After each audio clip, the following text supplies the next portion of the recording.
Good morning, everyone. We are live and alive. It is Sunday, September 8th, 2024, 8 a.m.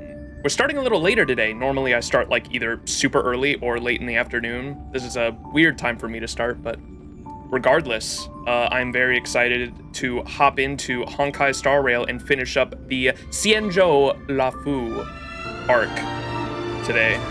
Should be cool. Apollo Mars, you subbed right before we started. Thank you so much for the subscription. Hope you enjoy those emotes and ad-free viewing. So what have I done this week? I actually started Zenless Zone Zero this week. I did it off stream because I was like, I don't know. I can really only stream once a week, so I'm just gonna play it on my own time, and I've enjoyed that.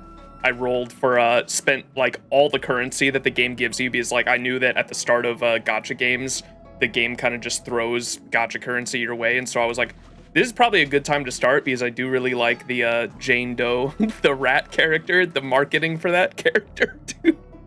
The marketing for that character won me over, and so I hopped on it, spent all the free currency, and was able to win the 50-50 and get the character. But, yeah, I might stream it in the future, but we'll see. I'm sticking to Honkai Star Rail for now because I'm really enjoying the story of Honkai Star Rail, and of course we have to finish up the story arc that we're on. Jane Doe got that dough. You ain't wrong. But regardless, yeah. Good morning, everyone. Good evening, good afternoon, or good night, wherever you are.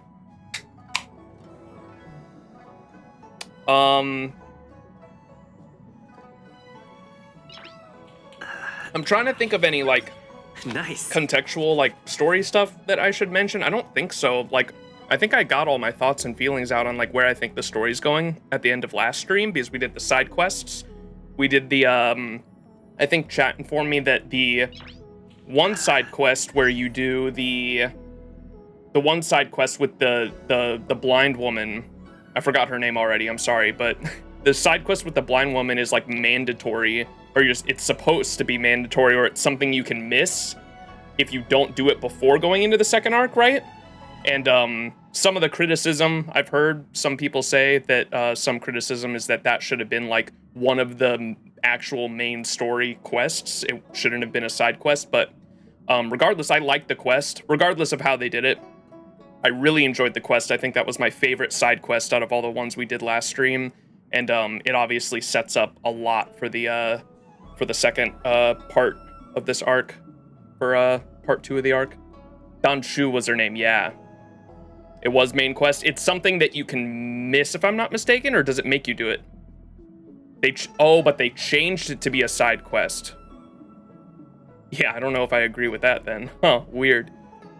Like, the only reason you should skip that quest is if you're doing, like, the only reason you should skip that quest is if you were, like, speedrunning the story, but it's, like, really important to understand, like, the culture and everything that's going down, and it obviously sets up. I'm assuming she's gonna be, like, the big, or if she's not the big bad, she's, like, she's somehow related to the big bad of what's going on in the XianZhou arc, because she, we got her backstory, too, which was really tragic.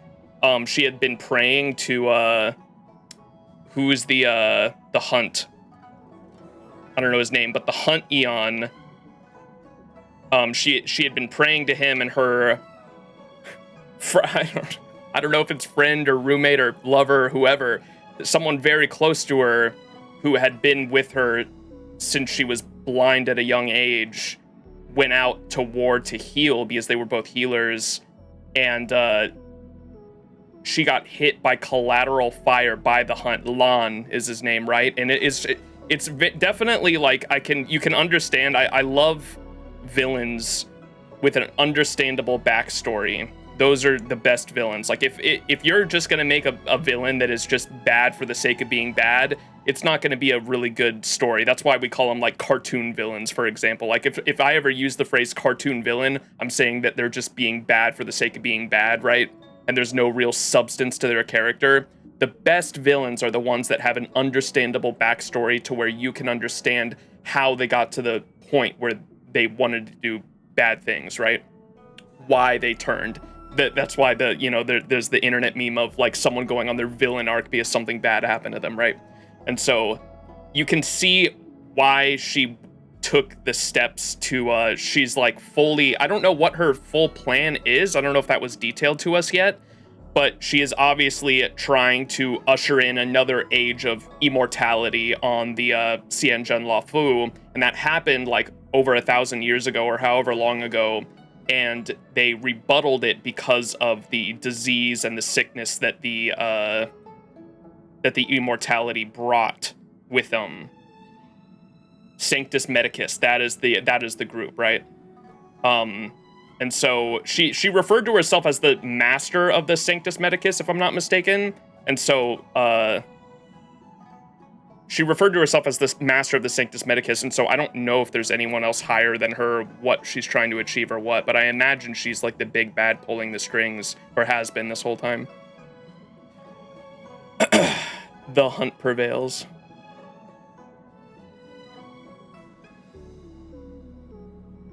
They follow abundance. Yeah.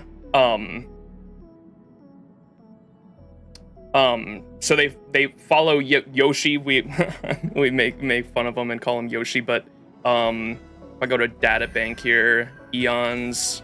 So Lan the Hunt, and Yoshi, and I believe, if I'm not mistaken, Lan the Hunt ascended to Eonhood. Isn't the backstory of Lan the Hunt literally directly tied with Yoshi? Because I believe Yaoshi was creating so many immortals that literally Lan the Hunt became an Eon just to literally strike down the immortals that Yaoshi was creating, right? Yeah, so that's crazy. So their existences, or Lan the Hunt's existence, is directly tied to the abundance in that way. They're like kind of polar opposites. And I think I mentioned it in another stream, but I really like how the design of abundance has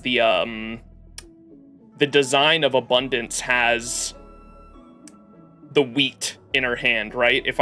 I think if I go to a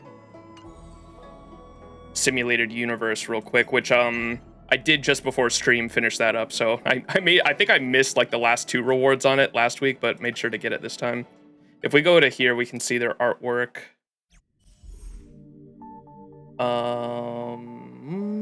Index, eons. So here's Yaoshi. You can see the wheat there, and it's also the symbol for abundance in general right there, the wheat. And so I really like how that's there, and I kind of really wish that for the hunt, they have the arrow for Lan the Hunt, right? Here's Lan the Hunt with this arrow. I kind of really wish they would have given him a scythe, because in the way I see their relationship in a way towards yin and yang, or polar opposites, is that you literally have one that grows the wheat, and then one that grows an abundance of crops, and then the one that culls the crops, right?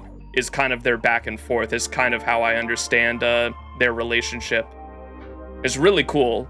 I still like his design, don't get me wrong. The arrow and everything does make sense as well, because he like literally strikes down immortality with the arrow. But if they would have given him a scythe to more represent death in a way, or maybe it would have made sense. It wouldn't have made sense with the hunt, because the arrow makes more sense with hunt specifically. But the way I perceive their relationships, at least in regards to XianZhou Luofu, is that you have to have a balance of both, right? For life. And in Taoism, Taoist is all about polar opposites and the balance and harmony between the two. And so that's how I've kind of understood the whole story arc of XianZhou Luofu so far, is that you have abundance that creates life, allows life to flourish, and even allows immortality in extreme ways. Lan is literally the polar opposite of that, of coming out and culling the hunt, or culling the immortals. But it is interesting how the people of XianZhou Luofu look at the hunt as a savior and not something bad, because it's culling the immortality and culling the ones that go too far into abundance. And so there's a balance there to strike with both of them. I just found it interesting. Wanted to air my thoughts. But I think that's about it. I think we can get started. So, pull out my phone here, go to the mission list.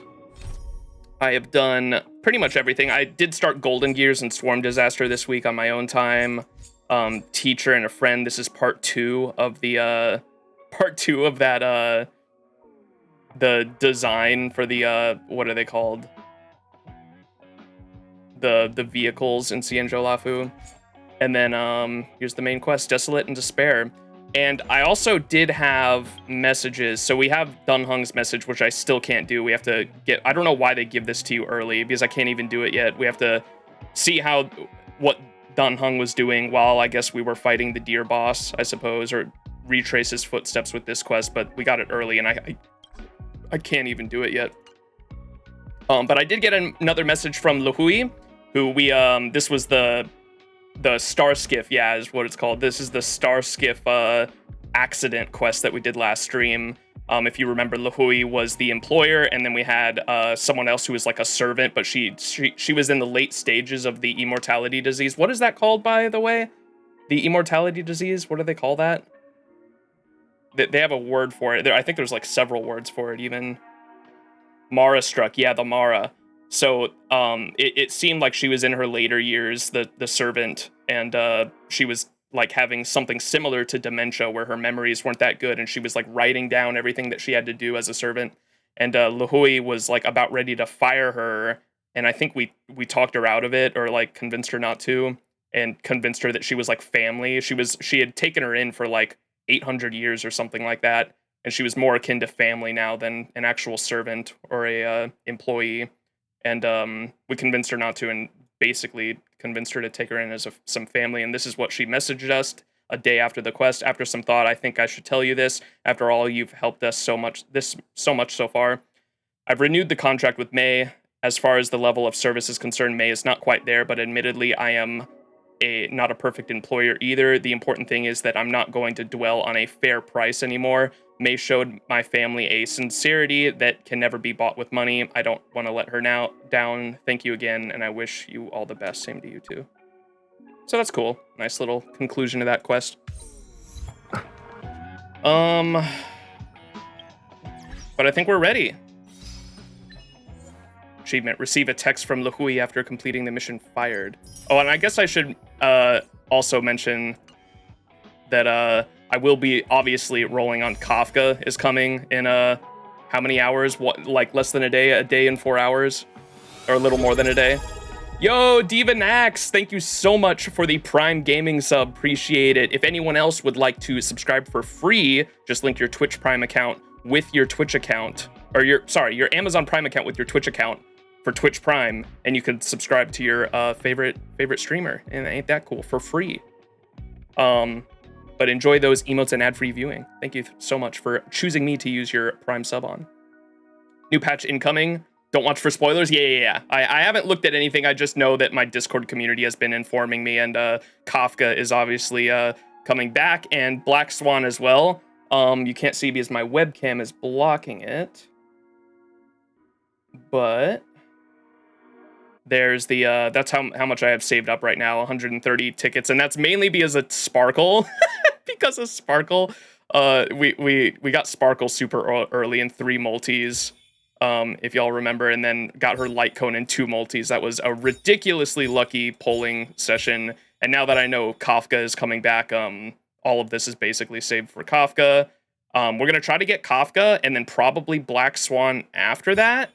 I might pull out the credit card, but we'll see. We're not gonna spend any money I don't have to, and so we'll see how much I can get with free currency, or the what's it called, the express supply pass, because I capped out on that. So I'm trying to get the most out of this, and so towards the end of the patch, we may have enough to be able to get both Black Swan and Kafka, but we'll see. Putting that back on, but yeah, those are the rolling plans for now. 161 days? Yeah, I think the cap is like 174. I've been playing for over a month now, and so I capped it out one more time once it got to that point. But you get the most, that's like the best bang for your buck in this game. If you don't want to spend money on like just the currency, go with the logins, and you get more Stellar Jade than what you pay for, as long as you're logging in every day. So as long as you're doing your daily logins, it's worth the money, I think. All right. But without further ado, let's start this mission. Where do we go? Oh, we have to go back to where we beat the deer, don't we? Missions. So, Desolate Depths of Despair, DDD, Triple D. Pass through the Artisanship Commission shortcut and head to the Alchemy Commission. The storm calms in the Artisanship Commission, and the shortcut also opens up. You should pass through here as per the General's recommendations and head to the Alchemy Commission. All right, here we go.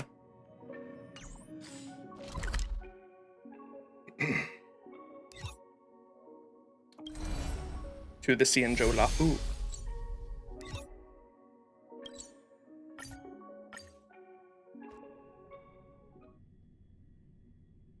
For now, I'm staying free to play a little before deciding to put money on it. Yeah, that's a good decision. Definitely don't spend any money you don't need to.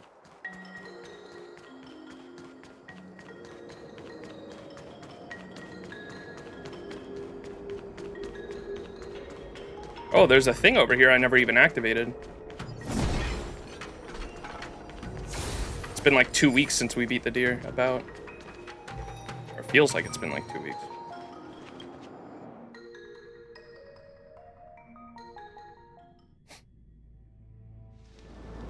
Oh, cutscene already. Is that a wolf?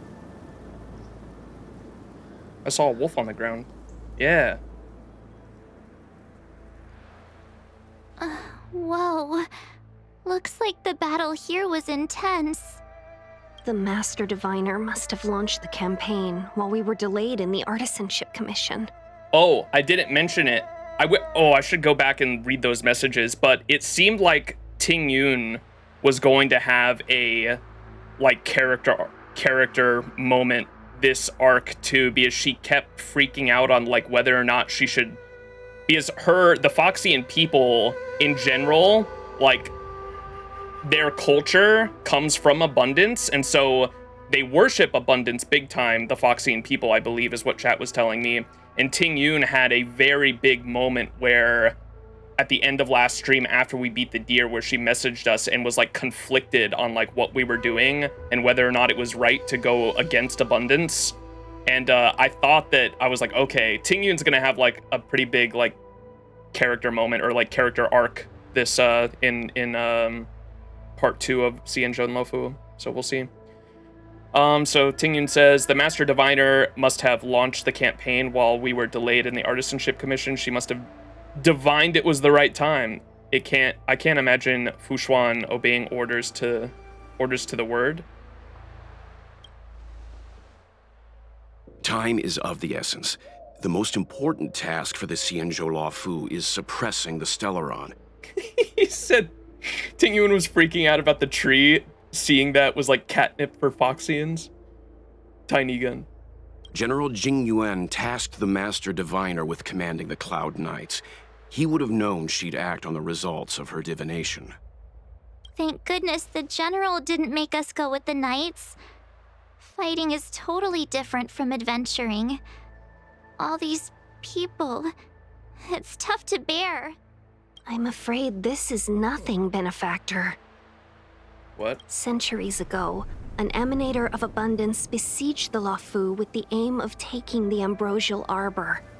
They destroyed half our delves and killed most of the Cloud Knights. Oh, and they weren't, I think we read this in the lore, didn't we? In 2 streams ago, in the first XianZhou Luofu stream. Centuries ago, an emanator of abundance who was not from XianZhou Luofu, so just another civilization in general that hailed abundance, saw that the XianZhou Luofu had the Ambrosial Arbor, which is the big tree, and it tried to take the tree from them and I guess like wiped out half the civilization here. They destroyed half of our delves and killed most of the Cloud Knights. For long-life species, such events are more like yesterday's memories than ancient history. This awful spectacle is child's play in comparison. Sorry, opening my window. For long-life species, such events are more like yesterday's memories because they're so old. This awful spectacle is child's play in comparison. Hey, is that supposed to make us feel better? It's hard to tell if the Master Diviner won or lost here. I think she won total victory. Seems to me her troops were wiped out. Let's play it safe and say it was a draw. A draw? This isn't a tournament, you know. I can't see many Cloud Knights. The XianZhou must have fought well. Not necessarily. There'd usually be a base with supporting forces set up after a successful engagement, but we don't see any of that. Let's look around and see if we can find some clues. What was the name of the blind girl? I keep forgetting her name. I'm so sorry. Be careful. Those monsters are pretty tough. Whoa, wait, what? Where the hell are we? There's a whole ocean.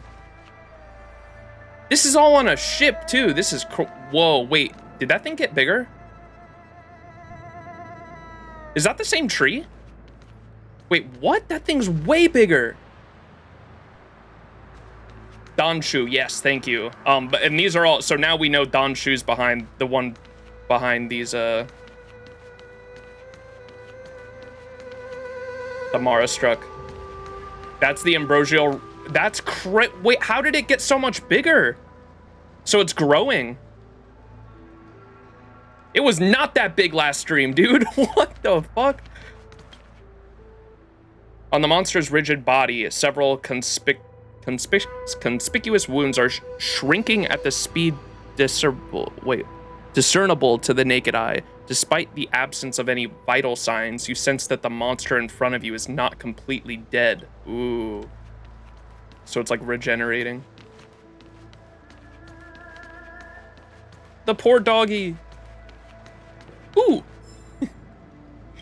Travelogue, Long Life Species Part 2. Cleo, I hope this letter finds you well. First and foremost, I hereby declare I voluntarily relinquish any right to claim the remuneration from the scholar Cleo regarding this article. Recently, I finally got acquainted with a few employees of the Alchemy Commission, which cost a lot of money, hoping to get some knowledge from them that an ordinary outworlder can't get. I have sweet-talked them and poured who knows how many caddies of Dragon Spring brew into them, but I still couldn't get them to show me the medical books in the pharmacopoeia that cannot be released to the public. In their words, this can cause you to lose your head. This good news is that they were finally impressed by my sincerity and were willing to share with me some medical reports that were of little value to them. These medical reports were about the natural death of Foxians. I have attached the original report to this letter, so please pick it up yourself. In terms of coming to their end, the natural death of Foxians, like the ultimate end of all long-life species, is shrouded in fog that is difficult to penetrate with superficial science and technology. During the vast majority of a Foxian's life, a large number of pluripotent stem cells are stored in numerous organs of their body. These pluripotent stem cells will continuously repair the physical body of Foxians, allowing aging and damage to be healed in a short period of time. Until a few years before their end of life, the number of these stem cells gradually decreases, but still remains sufficient to maintain their ageless appearance. At the age of 250 to 450 years, note the median age is 307 years, these pluripotent stem cells come to a complete halt and lose their ability to divide freely. What ensues is a death that comes with multiple organ failure. The natural death comes quickly, with patients often dying within 3 to 4 days after their pluripotent stem cells have lost their ability to divide. The good thing is that most of them are prepared for the various age-related diseases that begin to develop in their organs, so it is typically not too late to prepare for the aftermath. That just sounds like normal death, no? Because doesn't human old age, like the death from old age is just caused, like natural causes is just organ failure from old age, no? They obviously just live a lot longer. I don't know. Of course, neither the Alchemy Commission nor I could figure out what factor prompts these pluripotent stem cells to suddenly fail. Oh, gotcha. So it is natural death, but the thing that causes the natural death is the cells that keep regenerating fail. Okay, at some point in time. Over 20 years ago, when the Intelligentsia Guild fought this Borisin, we did some related experiments. I don't know if you remember. Oh, you shouldn't remember. You weren't even that old then. At the time, we removed the livers of some of the Borisin and found that they turned into a huge, aggressive, cancerous mass within a few hours. Considering the phylogenetic relationship between the Borisin and Foxians. Wait, what's a Borisin? I don't know if that's been mentioned before. I don't know what's important. Is a chat a thing? It's not. Oh, the tree's not bigger. You're just way closer to it. Okay. It's a wolf beast. Okay.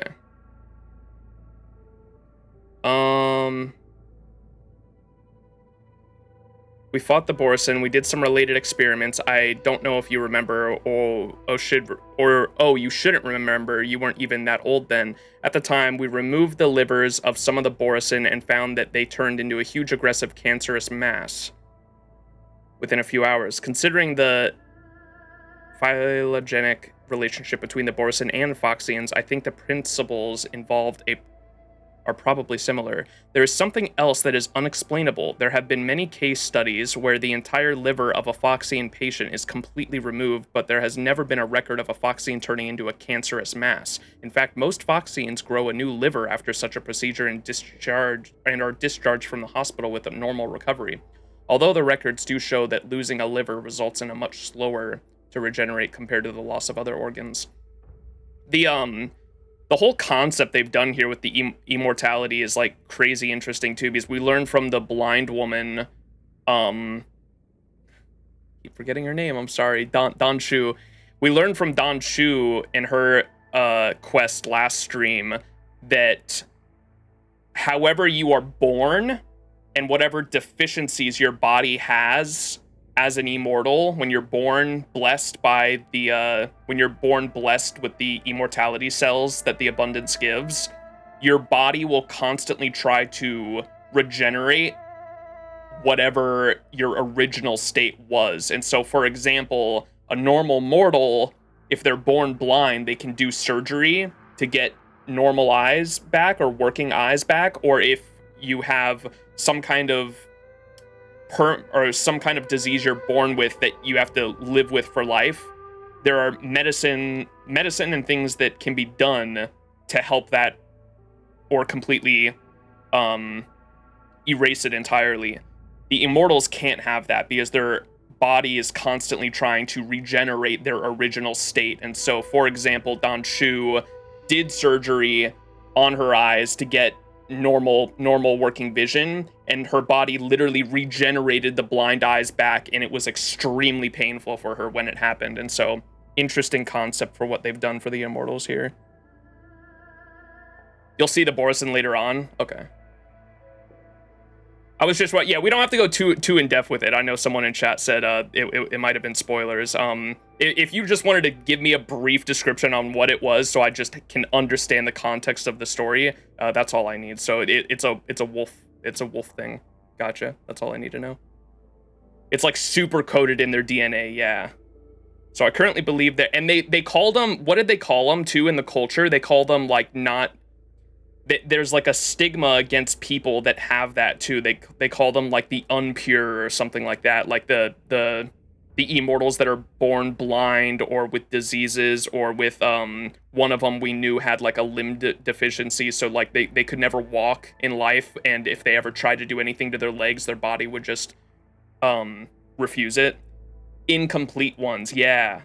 There's like a stigma around them, which is sad. Another species that that's all you have to know for now. Gotcha. Yeah, I just wanted to know in regards to this. Okay, so they're similar to Foxians, but they're like wolves, I guess. wolf people. There is something else that is unexplainable. There have been many case studies where entire livers of a Foxian patient is completely removed, but there has never been a record of a Foxian turning into a cancerous okay, I read this. Hang on. Where were we?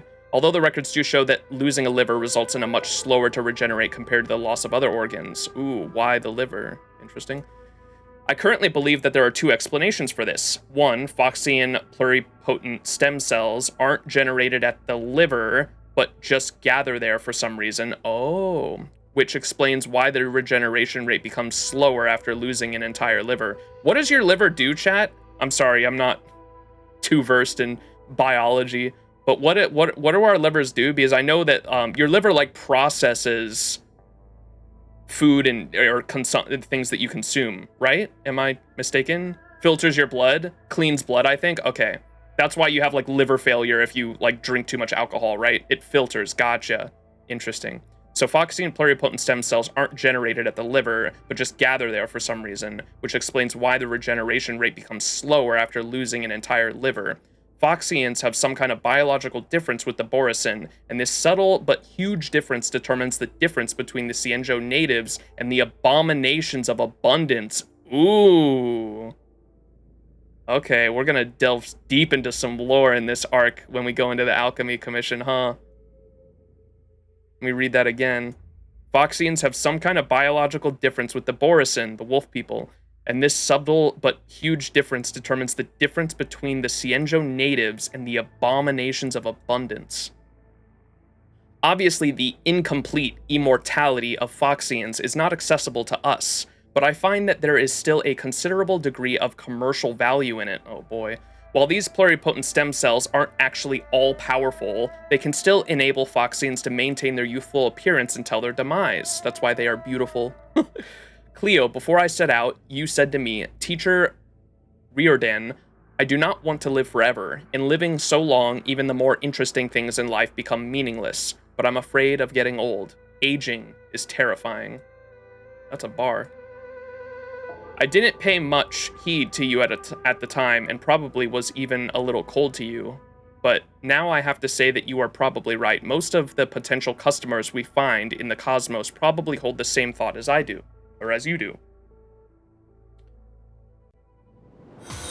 Most of the potential customers we find in the cosmos probably hold the same thoughts as you do. They don't necessarily intend to live as long as the universe itself, but they merely wish to preserve their youth or beauty in the fleeting time that they have. If you're not busy these days, do some market research for me. Maybe the Foxian pluripotent stem cells will allow us to make a lot of money from eternal youth. Oh boy. If I die without achieving this, then the patent is all yours. Your dearest teacher, Todd Riordan. Where was the bar? I like the quote of... right there. Let me screenshot that. Cleo, before I set out, you said to me, Teacher Riordan, if I do not want to live forever. In living so long, even the more interesting things in life become meaningless. But I'm afraid of getting old. Aging is terrifying. Huh. Seems to be quite a weak factor to determine if one is an abomination or not. Yeah.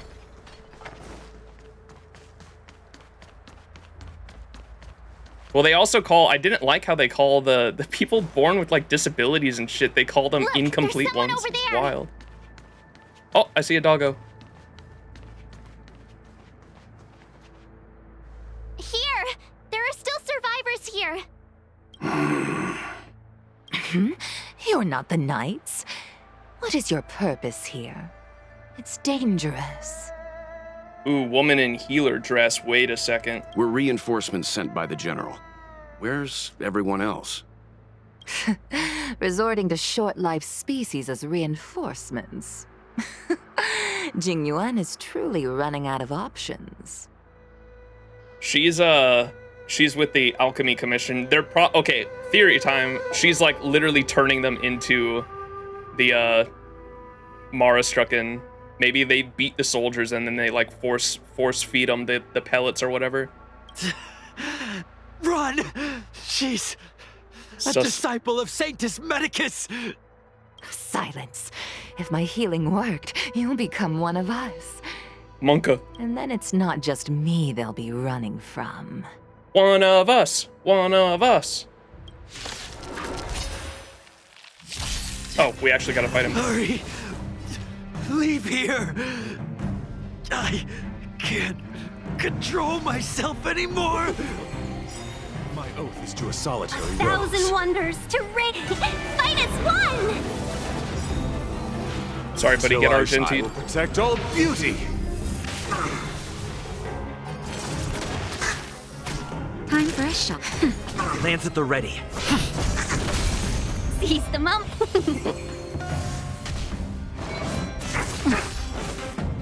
Wretched and fleeting.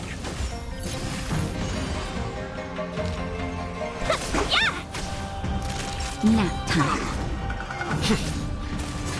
Come to the dark side. We have furry waifus and husbandos. Till I will protect all beauty. The lives of short-lived species are so fleetingly brief. Why seek death? My guiding light. The beauty is eternal. Lance ablaze. Lance! Forward! Oh! Yo, they call in like spirit doggies. Hit! Fight as one! I will protect all beauty.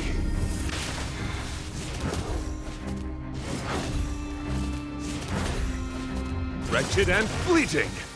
I will protect all beauty.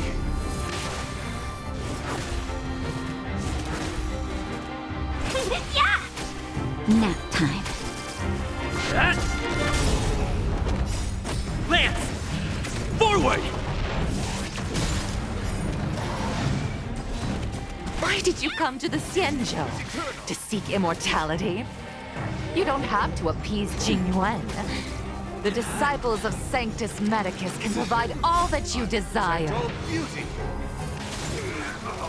Yeah! Sanctus Medicus. Wretched and fleeting. Nap time.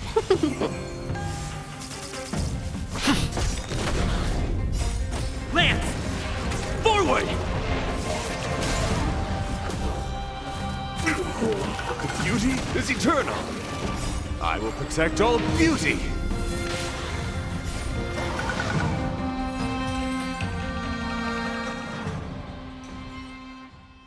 Hold on. We'll find someone to help. Don't waste your time.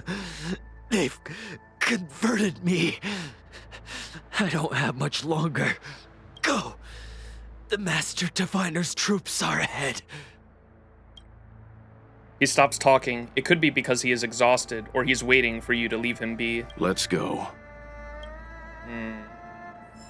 This is why people in chat were saying that, like, I think I heard people saying that the Mara Struck are basically zombies. This is like pretty much why, because like once they become Mara Struck, there's no known cure for the Mara Struck disease. Disciples of Sanctus Medicus were in hiding for so long. Now they finally show their face. Did the Master Diviner fail to foresee this? Be careful, benefactors. The disciples of Sanctus Medicus worship Yaoshi, the Plague's author, the greatest enemy of the XianZhou. The Alliance has been trying to root out their secret organization for millennia. It's no coincidence that they've chosen this moment to reveal themselves. How you liking Star Rail so far? I like it a lot. I mean, I'm a big lore nerd, so the writing's really good. I don't think anyone can help him anymore, Marge. Yeah, there's no known cure for the Mara Struck disease, we learned, and so they are basically like zombies. Like once they turn, there's nothing you can do for them.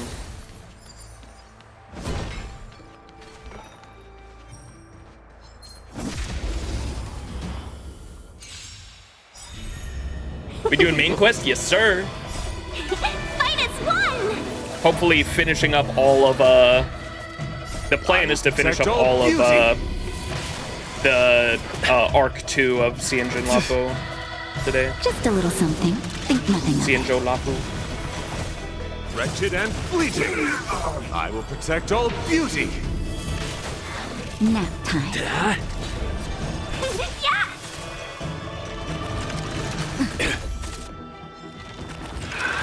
Flesh wound. feel you're gonna do it today and would be able to start the next planet. We're gonna do, because I know that there's gonna be like character quests after we finish the like main quest line, and we'll probably save those for next stream. And so main quest today, character or like companion quests or whatever they're called, next stream. I will protect all beauty. Fight as one!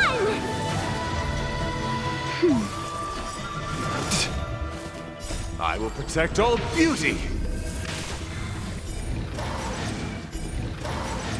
Oh, okay, I was wondering what that buff was because I saw it buffs allies, so it's an action forward. The beauty is eternal. There's so much stuff to do before the next planet. I don't know. Yeah, we're definitely, the next one's Penacony, right? Pikacony. We're definitely not. We're not doing that anytime soon. We got a lot of stuff to do before Pikacony. I will protect all beauty. Still got to do a watch session, yeah. Flesh wound. That's better. Lance! Before going to the next planet, I would recommend to first start on a story of the first planet. I forgot the name of it, but is the next final part of the chapter. Oh, you mean the one that I had to do the museum quest for? Yeah. The one that introduces, or chat told me it. I don't know anything about it, so no spoilers on it, please. But I know that there's one where they introduce I will protect all what's her name? beauty. Topaz and Numbi get introduced in a Eurilo 6 quest before Penacony, and yeah, I was told to do that before doing Penacony.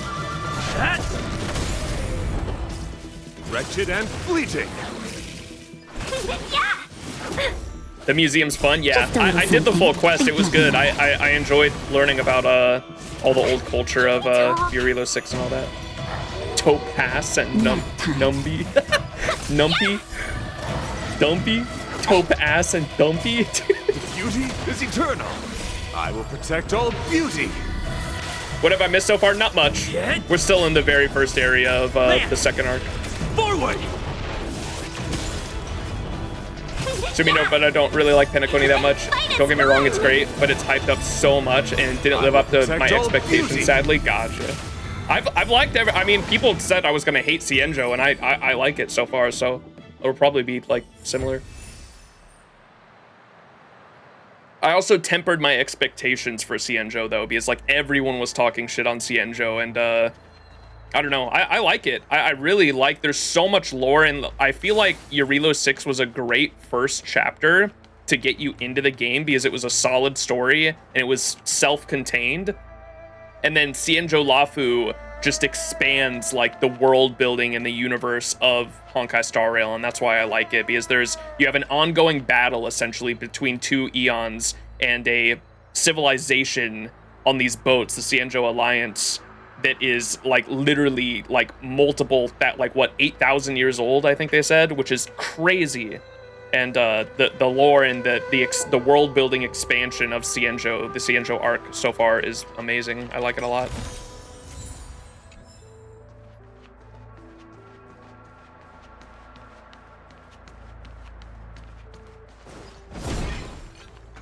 This chapter of the story is more, they're written on books than just straight up telling you, so it's rich with lore, yeah. Is that a cock ring? Oh, it's like a sword hilt. Vidyadhara Elegy? Insight on the 6 charioteers educating the Borgier Lune.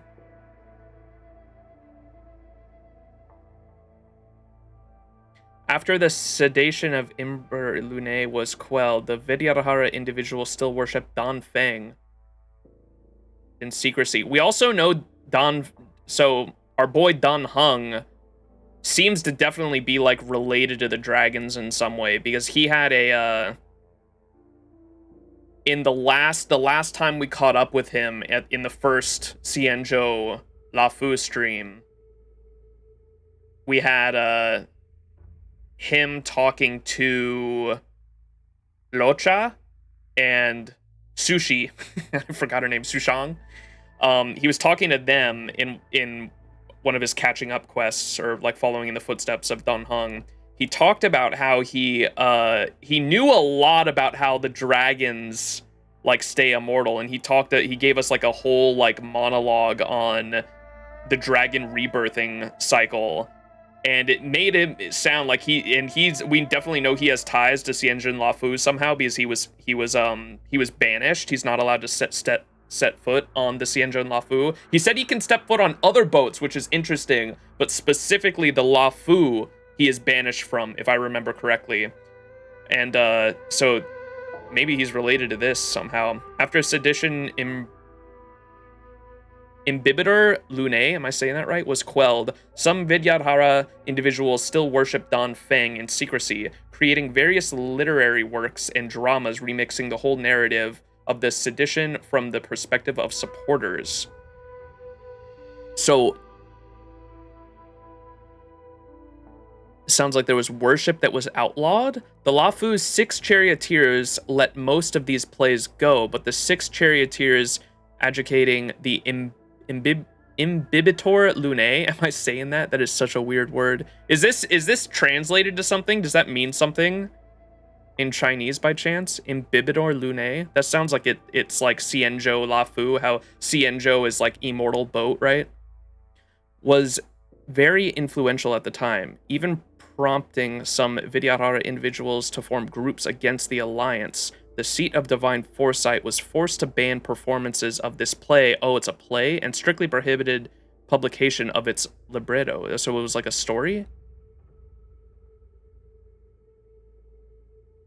But nowadays, the sedition of Imbibitor Lunae and its aftershocks have long subsided. This editor believes that the 6 charioteers advocating the Imbibitor Lunae is worthy of re-examination and reinterpretation as an artifact of its time, and so I've compiled the only fragments remaining of this libretto for the benefit of the dear reader. To imbibe is to drink, and lunae means moon, so it's like to drink the moon drinker. It's Latin. Imbibitor. It's supposed to be in Chinese, but for unknown reasons, they translated it to Latin. Okay. Imbibity. The trembling general, rage undying, half chastising, half sighing. 3 disasters the Luofu purged, standing alone against the Mara Scourge. Oh, okay, so it says that the dragon people worship Dan Feng, and this was a play. A play was outlawed, and the worship of Dan Feng was outlawed, it sounds like, and then here's the play, so maybe we'll learn why it was outlawed specifically here, and I bet this maybe... So if this is like Dan Heng's ancestor, perhaps? Or... There's no way it's him, right? Because it's a different name entirely. Dan Heng, Dan Feng. It sounds like it's his ancestor, unless he changed his name. Because if he is a dragon person, he would be... If he is a dragon person, he would be immortal, and I know that they said that the Vidyadhara, the dragon people, go through, like, rebirth cycles where they'll go in, like, a cocoon and then be rebirthed anew, right? That's how their immortality works, the dragon people. And so, I don't know, no one tell me, but maybe I'm just speculating here. Maybe that would explain the different name if he rebirthed and maybe gave himself a new name. So Dan Feng, maybe he was rebirthed into Dan Heng, possibly. But just speculating there with what information we have to go on right now. But let's read this play. The trembling general, rage undying, half chastising, half sighing. 3 disasters the Luofu purged, standing alone against the Mara Scourge. Surviving, and so, wait, they said 3 disasters the Luofu purged, standing alone against the Mara Scourge. And so the trembling general, rage undying, half chastising, half sighing. I beseech you please to change your mind, lest you lose the will of all mankind. Hearing this, Imbibitor Lunae turned his head. His lustrous eyes glowed as he said, beseech me not so piteously, my lord. If my life's long, then yours will be short. Once out of this hall I tumble, divine foresights where my spear will rumble. Cause trouble and your golden age will be perturbed. Make mischief and your peace will be disturbed. For millennia, your excellencies have ruled the Luofu in domination, but in one fell swoop I've cut short your immortality. His retort left the general shocked and pained. How will peace ever be maintained? Imbibitor Lunae chanted up to the sky, his sonorous song like a whale's cry. Draw thy bow and shoot down the morning star. Scorch my eyes and dip my soul in tar. Plunge down the ancients into dark violence and rid yourself of those with loyalty and valiance, forcing the people into tranquility. This is how peace is kept in perpetuity. Huh. Okay, there's so much context I'm missing here, but I'll try to remember some of that for later. Dem rhymes. Yeah, I dig that. That was interesting. Dun hung, am I right? Bars. Interesting.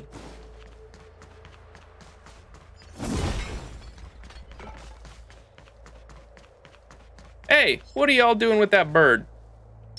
Glory above all.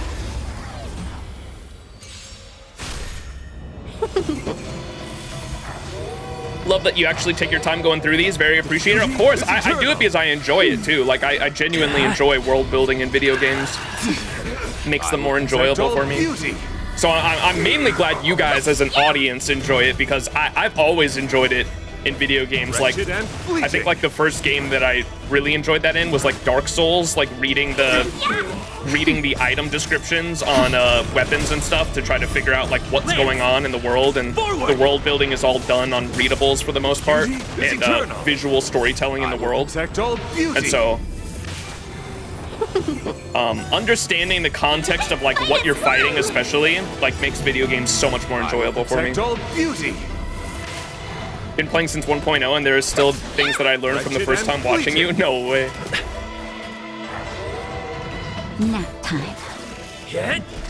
It's probably a good way to catch up on story too, like before a big story chapter or something, because I know for my Fate Go streams, people have told me that they like watching my playthrough of Fate Grand Order before like Lost Belt 7 comes out like this December, and it's supposed to be like a really big story moment. And so some people watch my VODs of my playthrough and catch up on the story that way. Nap time. Yeah! Fight is won! Finally caught a stream. Enjoy watching your VODs. Hey, welcome in. I will protect all. Do you have a stream schedule? No, I usually stream once or twice a week though. The best way to catch me when I'm live, though, is to either turn on Twitch notifications, or you can join my Discord. If you're watching on YouTube, Discord invite is always in the description of all my VODs. But join my Discord, and you can give yourself a role in the rules and roles chat of my Discord. You can give yourself a role that is Twitch notifications, so when I go live, you'll be notified on Discord when I go live. Protect all beauty. It's also good seeing what seeds Hoyo plants that we missed the first time through. Yeah, because I heard people say that like The with darkness ends here. the storyteller, whatever his name is, where's the storyteller guy? Or he's not even there, but the guy that's like right here, the storyteller, I read something that was talking about a woman who gave him a pigeon that would like recite the story, and everyone was like, yo, they were like, wait, they planted that there? And so I'm assuming that comes in like way later in the story, and people were saying to remember that note about him having a parrot that like recites stories is gonna like come back in the future. And so planted that in the back of my head. Xian, yeah, the storyteller guy. The woman with the big hat, yeah.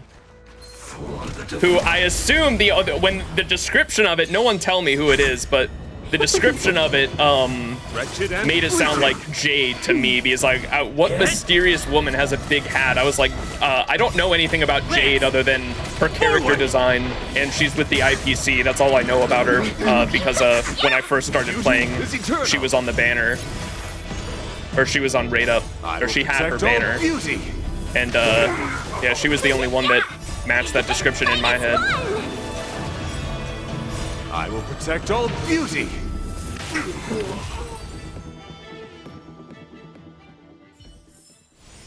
Reach the end of the story in your own way.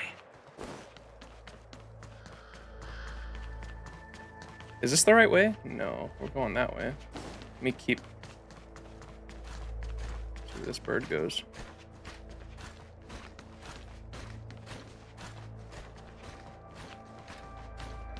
Is this going to be another 12-hour stream, chat? Take your bets now.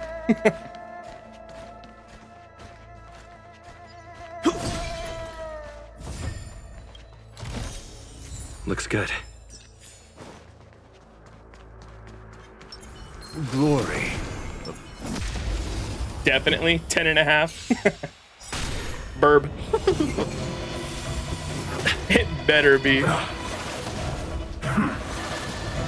My question is 24-hour stream when? I have to cut it up. The thing is, the reason I shoot for 12 hours most of the time is because Twitch or YouTube specifically does not allow. The audio is so loud, man. I can't even think.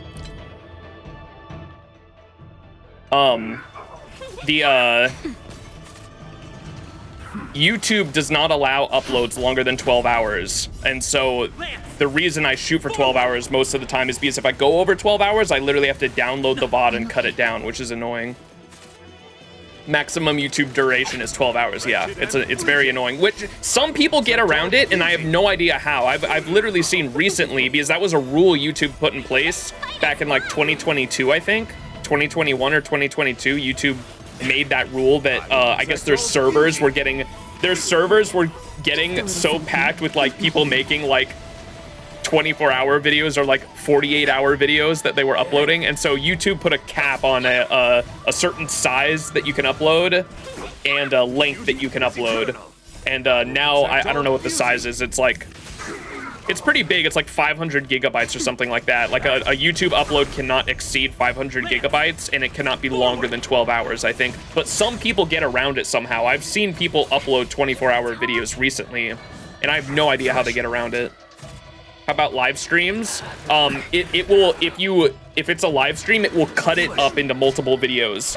So if it's like a 13-hour long live stream, it will cut it at the 12-hour mark and then upload the next hour as a separate video. That's how it works. It's very annoying. Rules are made to be broken, indeed.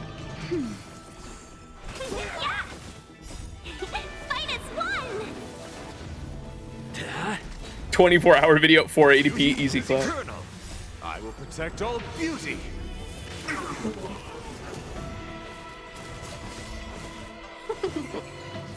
Nap time. Wretched and fleeting. I will protect all beauty. Turn the audio back up. Are we gonna watch the XianZhou trailers at the end of stream? Probably not until after I finish all of the character quests, because someone was saying that the so no one spoil it for me. I just have to keep reiterating that. I'm sorry, because for anyone just popping into chat, I really don't want any spoilers. Someone told me that the who was the girl with the ice girl with the face mask that we met last stream? Something with a J. XianZhou, something like that. Jing Liu.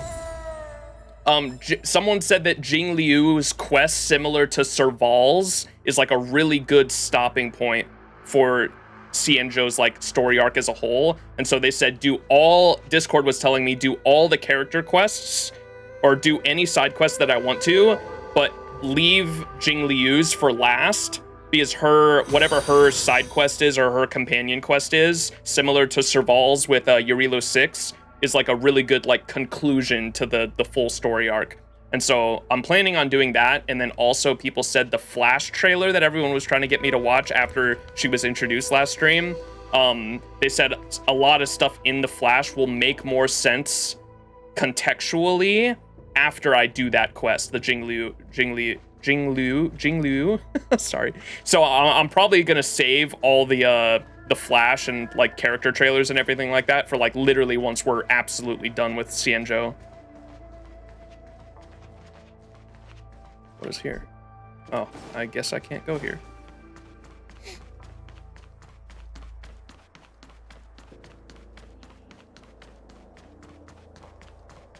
Have you seen the Fate Atlas? Yeah. That's not the Fate Atlas. Is it in missions, I think, actually?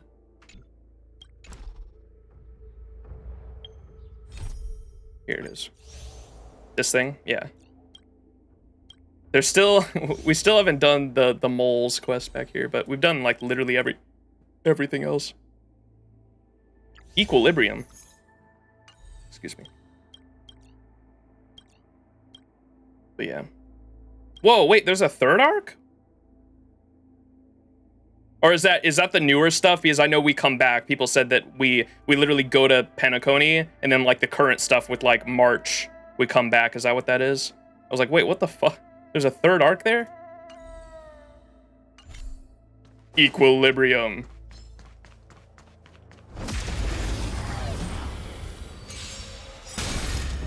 Equilibrium. The beauty is eternal. I will protect. It's either a new story or beauty. epilogue. Oh, okay. Will you read character stories? I personally think some of them are the best written text in the whole game. Oh, like on the actual character cards? We could probably do that once we're more caught up. I know people were telling me to stay away from the character screens because some of the future characters are like spoiled there. And so we might do that eventually. I will protect For all sure. beauty. The Yukon quest? Oh boy.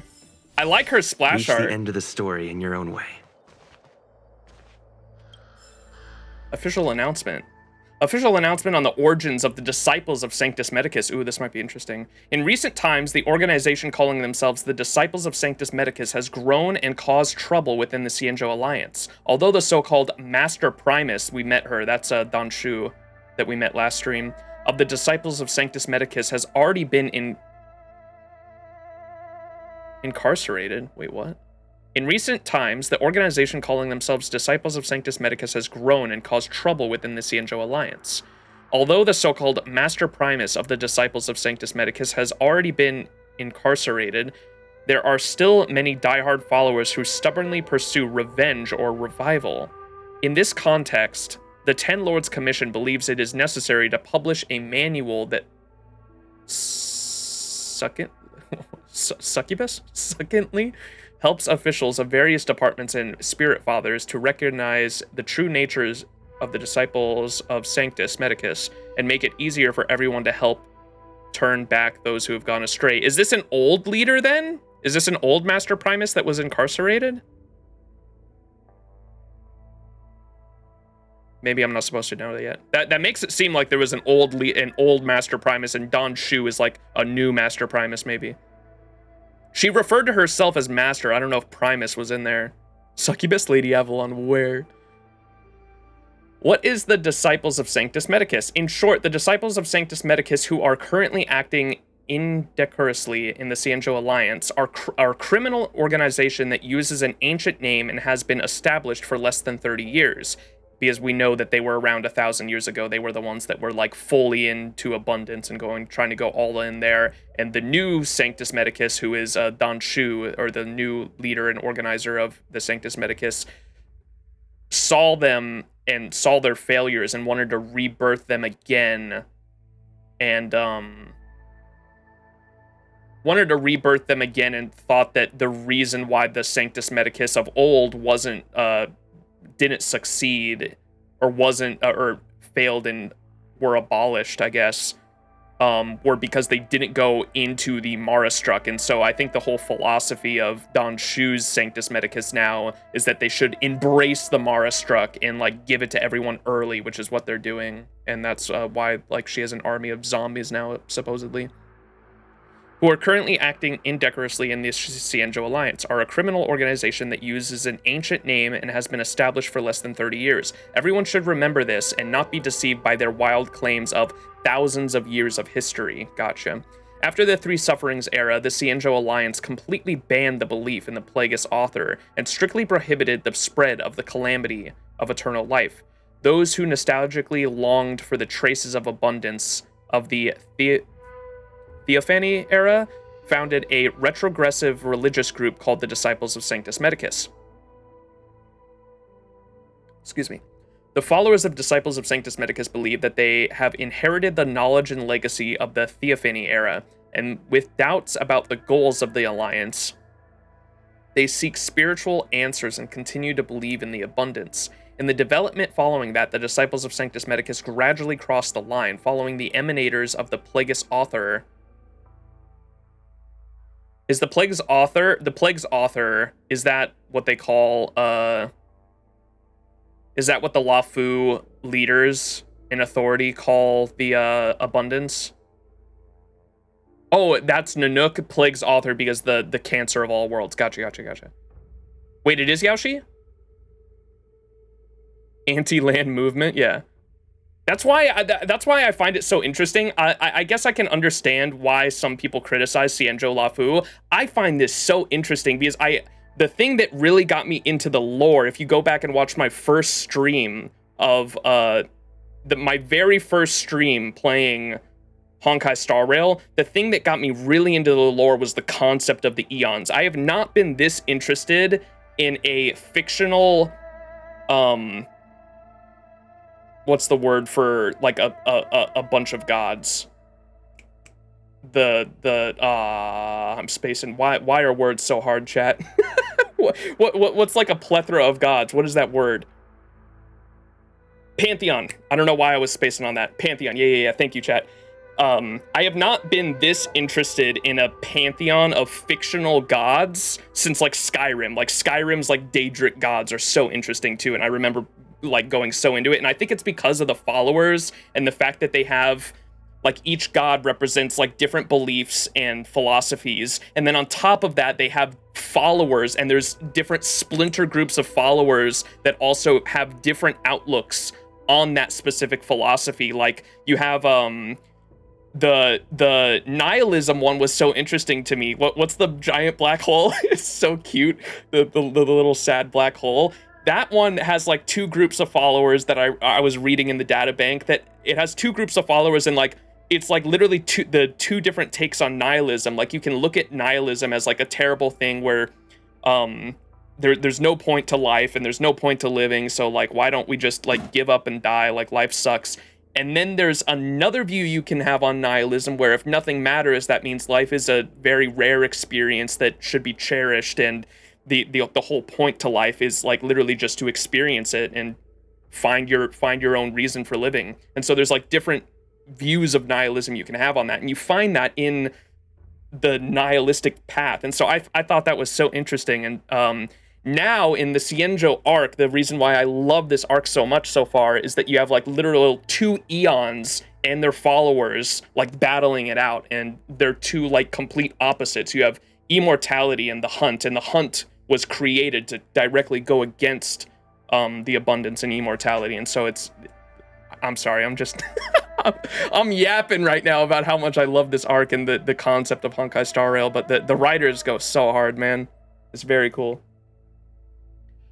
Lore is really good, but most people don't read the side text, and the main story by itself barely tells anything, sadly, and I kind of agree the optional text should not be mandatory to understand the main story, just lore bonus for lore enjoyers. Yeah, I guess I can understand that from that perspective. That's why I said I understand some of the critiques, because like part one kind of like doesn't explain anything, and that one side quest with Dan Shu like explains her backstory, and her backstory was all readables, and it was I loved it. I thought it was really interesting, but like none of that was shown in like cutscenes or anything. So like even if they would have had like one cutscene for Dan Shu that just like explained her whole backstory, that would have been really cool for like most players that don't want to read, I suppose. I like Aha, how ones follow him, others hate him, but he gave power because it's funny. Yeah, Aha, like it seems like a lot of people in the community enjoy Aha, and I'm assuming that he probably comes into the main story somewhere else later on, but I know Sparkle, and unfortunately chat spoiled for me at the end of Eurilo 6, but I'll just say it because I know it. The what's his name? Scampo. Sampo is a follower of Aha, and then so is Sparkle. And so I'm assuming that like we're gonna get some more lore on Aha when Sparkle comes into the story in Penacony. So I'm excited to find out. The Disciples of Sanctus Medicus believe that I think I read that. Scampo. Dude, I love Scampo. I want to make I want to, dude, Scampo's a fucking character. Here, I'm gonna put something in my Discord real quick so I can show it on stream. Because I have the photo on my phone, I think. Wait, do I?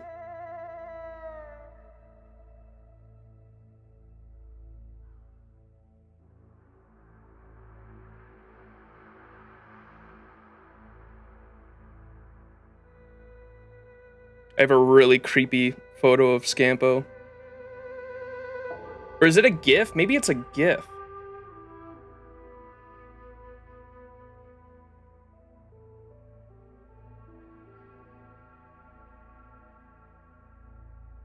Yeah, it's a GIF. You're putting that in Discord real quick just so I can open it in the browser.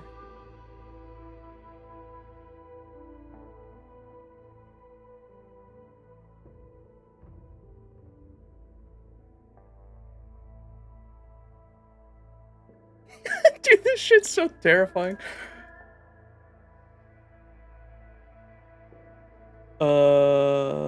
One sec.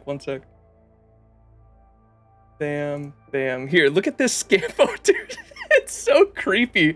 But I wanted to, I want to make an emote that is like literally the troll face, but it's Sampo. I want to make an emote that's the troll face, but it's Sampo. That'd be such a good emote.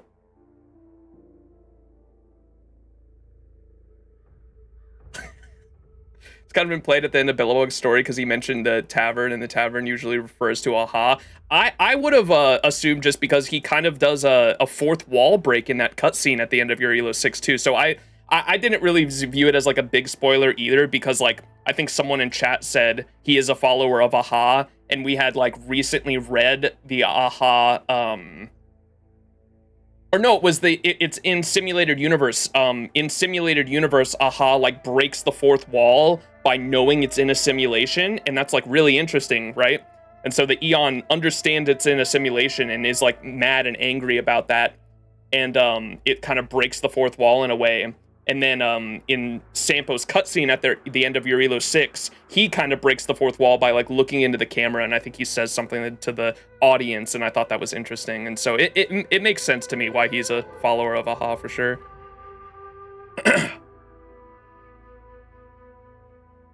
When you do the Topaz quest, there's a bit more info on Sampo too. Okay. Are we finally gonna learn? Okay, because I don't understand. Chat said that we'll learn more about him later. But I remember, me at the end of Yurilo 6, I was so disappointed we never found out how Sampo was able to go between the overworld and the underworld without taking the main elevator or whatever. Like, the man just, like, teleported somehow. So I was, like, really interested to find out more about, like, his abilities and how he was able to do that. So definitely excited to learn more about him. All right, where were we in this? He's built different.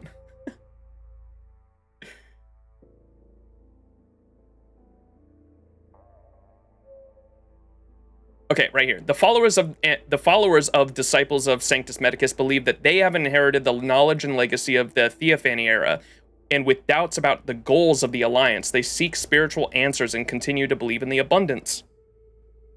Excuse me. In the development following that, the disciples of Sanctus Medicus gradually crossed the line, following the emanators of the Plagueis author.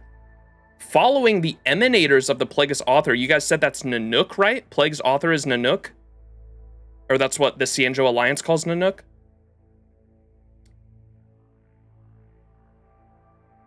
Check Discords for the Aha design. Yeah, I've seen that there. Oh, wait, what?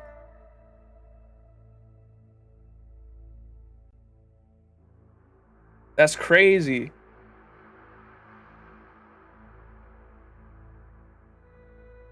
I didn't know what you were pointing out at first.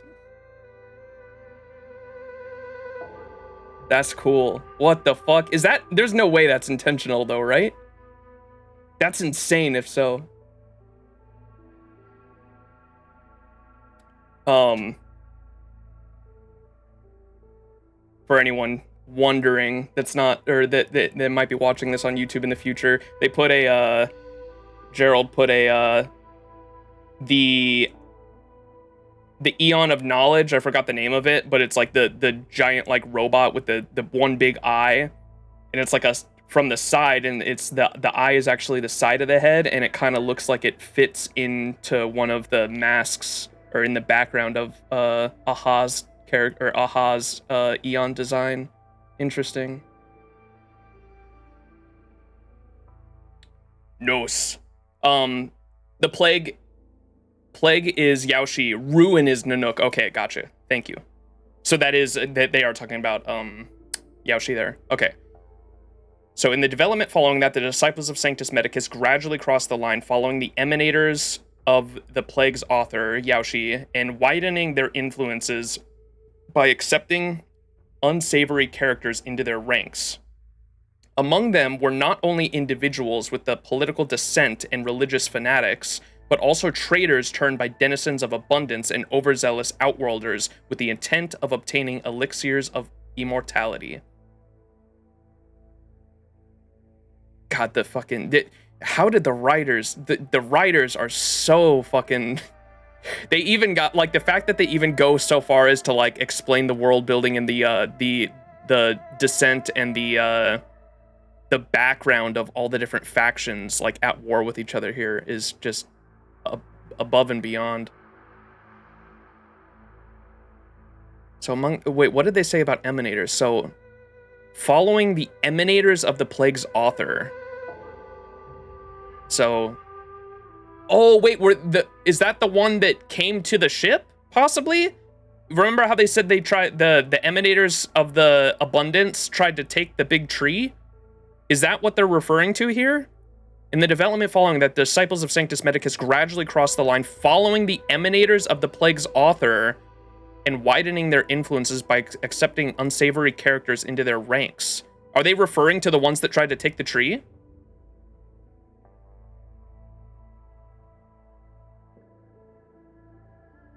Why did I type in broken English? The deer?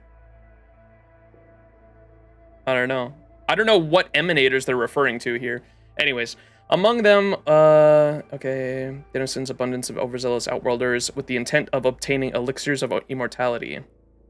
So they're saying those are the, like, people would come to the XianZhou Luofu trying to seek immortality, and they would lure them in and, like, literally just make them foot soldiers by giving them elixirs of immortality and turning them into a Mara Struck. Before everything spiraled completely out of control, the Marshal made the decision to ban the disciples of Sanctus Medicus. After a long and arduous process of prohibition, the organization finally came to an end. 30 years ago, the Third Abundance War broke out. The brutal war brought an indelible wound to the XianZhou Alliance that could not be erased within a short time. Most people chose to carry this pain and continue moving forward. However, some with ulterior motives blamed the catastrophe orchestrated by the plague's author, Abundance, on the cruelty of the Alliance and the Rainbow Arbiter, which is Lan the Hunt. Let me read that again. Most people chose to carry this pain and continue moving forward. However, some with ulterior motives blamed the catastrophe orchestrated by the plague's author on the cruelty of the Alliance and the Rainbow Arbiter. Is that this might have been, they said 30 years ago, which is when 30, oh, okay, that's exactly what it is. This goes with Don Shu's backstory. So 30 years ago is when the Sanctus Medicus came back, right? Sanctus Medicus came back 30 years ago. 30 years ago also lines up with 30 years ago the Third Abundance War broke out. This is when Don Shu's lover or friend or whoever it was, the person she cared deeply about, was killed by the Rainbow Arbiter through collateral damage, and now she seeks vengeance on the Rainbow Arbiter. The idea of overthrowing the XianZhou Alliance arose. They gathered around the so-called Master Primus, that's Don Shu, we know, twisted ancient texts and claimed to be continuing the spirit of the disciples of Sanctus Medicus, seeking to lead the people of XianZhou back into the embrace of the plague's author. The so-called Master Primus founded the disciples of Sanctus Medicus not to revive the beliefs of the olden days, but to begin a new one under the guise of the ancient belief. If you read the classics that the disciples regard as their tenet, you will find what they read and believe is almost unrelated to the original disciples of Sanctus Medicus. For example, the thousand-handed merciful Medicus salvation and their followers recite daily is not even a classic text written by the eradicated disciples of Sanctus Medicus. According to the investigation by the Ten Lords Commission, the disciples of Sanctus Medicus of the past valued texts such as Scripture of the Yellow... is that like an F, or pronounced with an F? Fuma, I think? Yeah, Fuma? Numa? Fuma Yang essence that provided guidance for spiritual practice, while the thousand-handed merciful Medicus salvation is a later forgery. Silent P? Okay, Numa. Thank you, chat. Numa.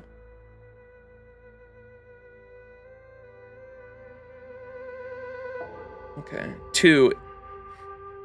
So interesting. So it's almost like that. So there is similar to to not so too much arguments or anything like that, or to not try to go after any specific religion. This is very, very reminiscent to me of like modern day, like twisting religious texts to meet a different end than originally orchestrated, right?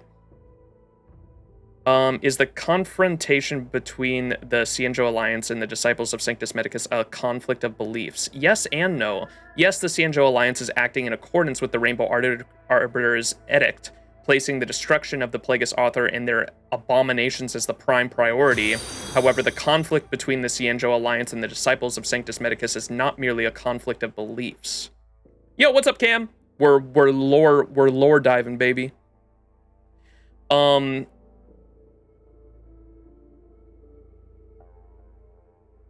Do we know what an abomination is yet, chat? Have I seen one of those, or have we read about them so far? I'm sure we're going to learn later on, but the plague, because it sounds like these things are maybe the Alchemy Commission was doing something with abominations, but... So the Rainbow Arbiter's like prime focus is eliminating abundance and the abominations created by them. However, the conflict between XianZhou Alliance and the Disciples of Sanctus Medicus is not merely a conflict of beliefs. Of the 10 unpardonable sins stipulated by the Ten Lords Commission, the Disciples of Sanctus 10 unpardonable sins. Anything inflicted by Mara in abundance is an abomination? Okay. The wolves you fought earlier and the deer are considered abominations of abundance? Okay. So anything like blessed with abundance? Gotcha. What are the 10 unpardonable sins? What's the deer boss was an abomination, okay. Including involuntary, okay, so these are the 10 sins. The Disciples of Sanctus Medicus has committed 7 of them so far, including involuntary immortalization, immortality theft, Mara ensnarement, phratry murder, illicit espionage, sowing discord, incitement to riot. In the face of such a vicious criminal organization, even if there is no conflict of belief, even if the banner they hold high when committing crimes is the Rainbow Arbiters, they must not be allowed to go unpunished.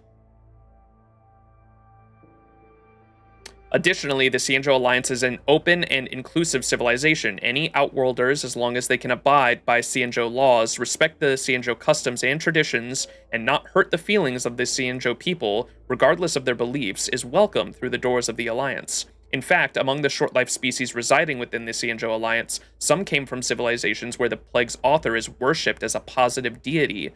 The Alliance treats them fairly, protecting their lives and property, and upholding their rights to fair trade in the Alliance. Most of the outsiders who believe in the plague's author are also willing to reciprocate and show respect for the Alliance's beliefs and culture. Nice.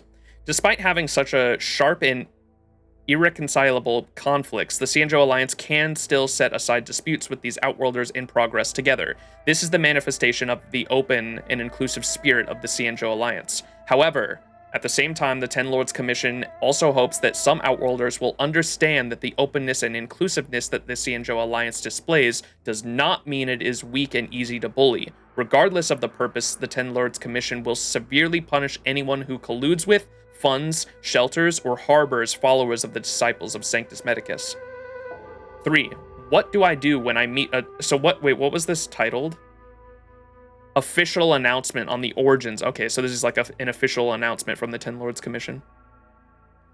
3. What do I do when I meet a disciple of the Sanctus Medicus? The remnants of the disciples of Sanctus Medicus are all desperados? What? Desperados. And even the Cloud Knights and judges may be endangered when confronting them. Originally, people should avoid direct conflicts with them at all costs. Therefore, we recommend that our colleagues in the commission follow the following advice. First, you shall not believe a single word that the disciples utter.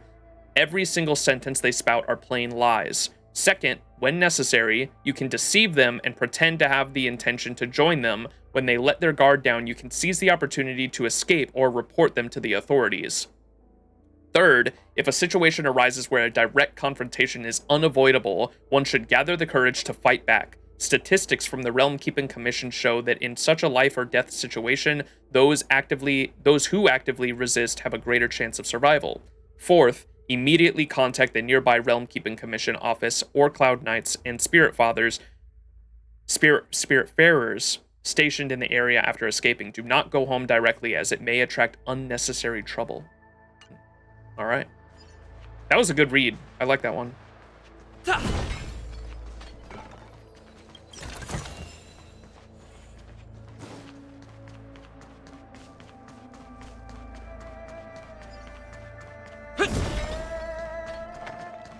This guy's still chilling over here?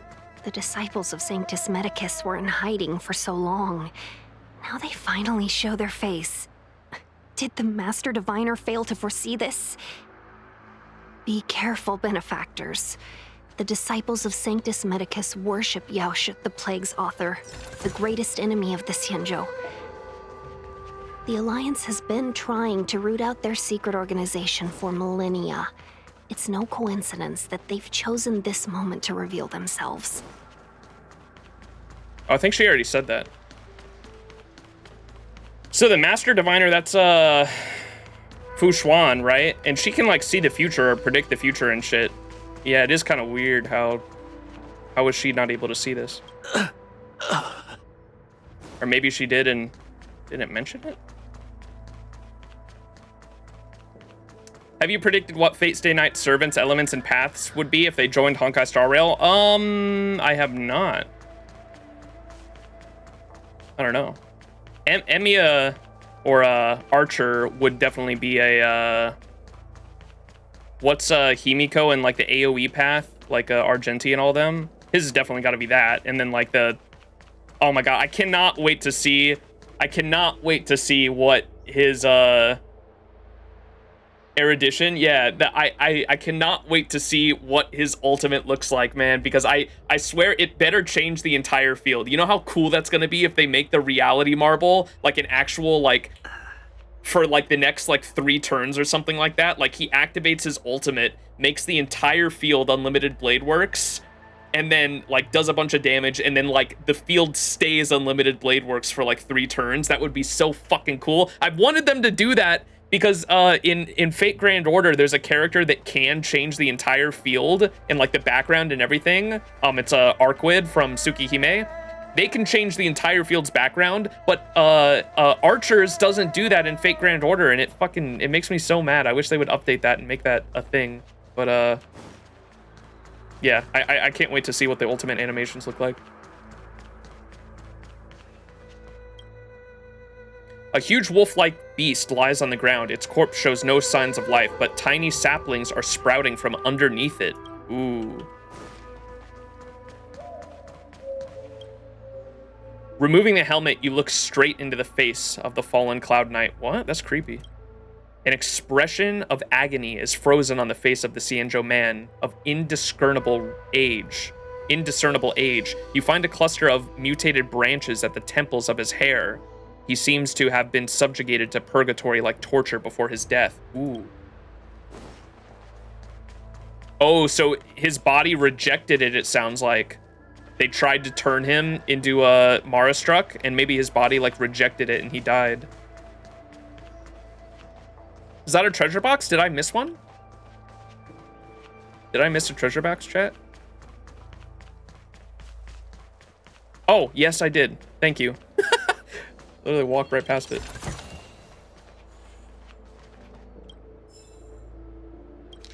Selected classic case studies. Case study 1, patient information, Outworlder human.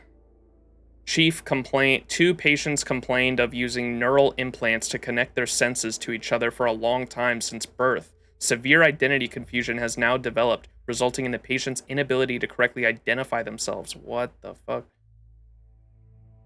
This is like, Outworlder, human, subspecies, genus Homo, 23-year-old female, 23-year-old female. They connected their consciousness. This is like, y'all play Evil Within? Evil Within, I wish they do more with that franchise, man. Almost all the original devs don't work at Bethesda or that studio. I think the studio shut down, actually, didn't it? Recently? The Bethesda sub-studio?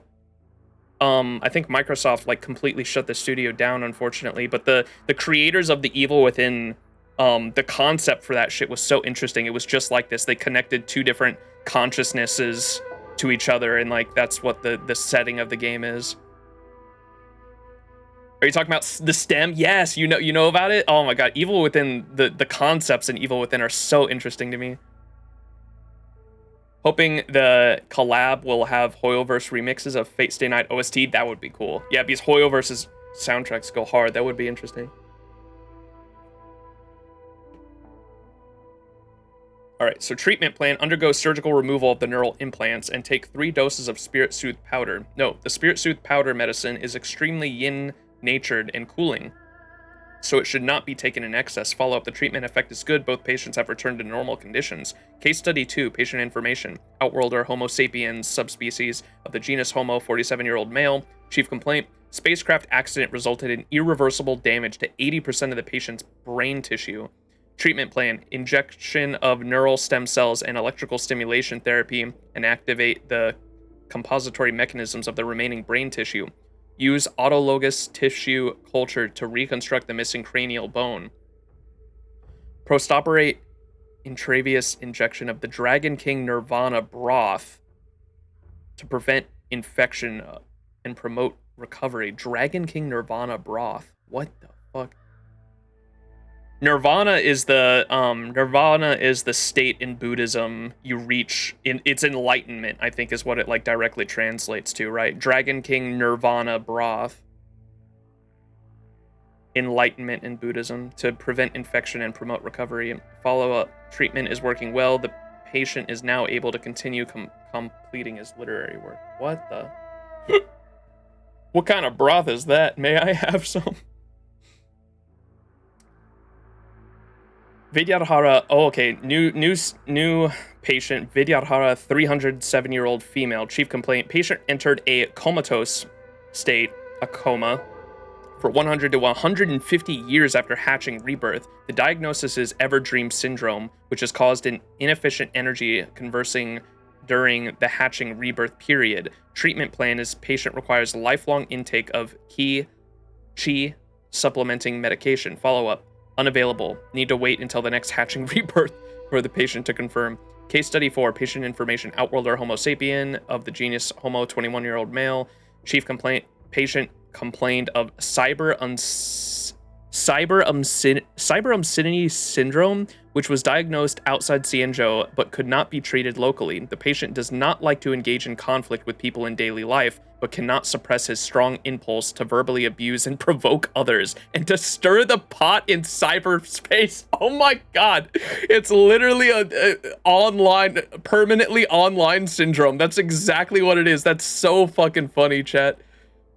Patient complained of cyber obscenity syndrome is literally permanently online syndrome. which was diagnosed outside XianZhou but could not be treated locally. The patient does not like to engage in conflict with people in daily life but cannot suppress his strong impulse to verbally abuse and provoke others and to stir the pot of cyberspace. Treatment plan. Undergo psychological intervention with the main goal of guiding the patient to find a job. Follow-up. Treatment has been effective. The patient is now self-reliant. That's so fucking funny. That's so funny. Keyboard warrior actually has permanently online syndrome. That's so funny.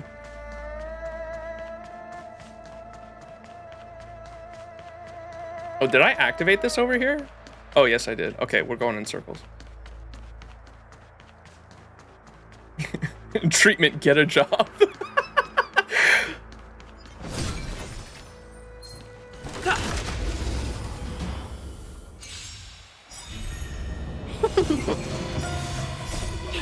Fight us one!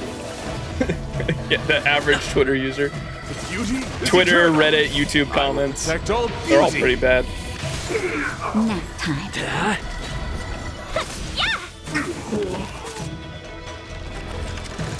Treatment to delete Twitter and touch some grass. Wretched and fleeting. I will protect all beauty.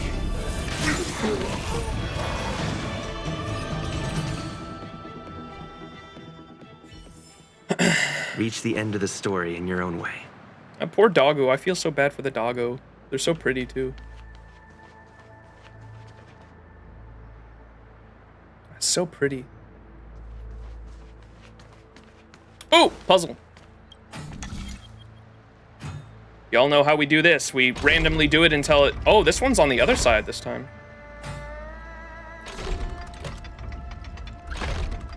We keep clicking until it eventually works. That's how you do these puzzles, right? Random bullshit go. Damn it.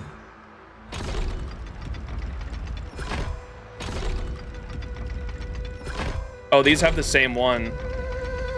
Wait, okay, so I can line this up with that and then move them together.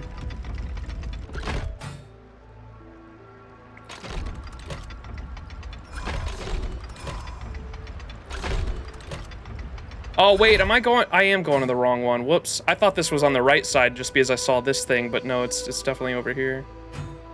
Good thing I caught that early.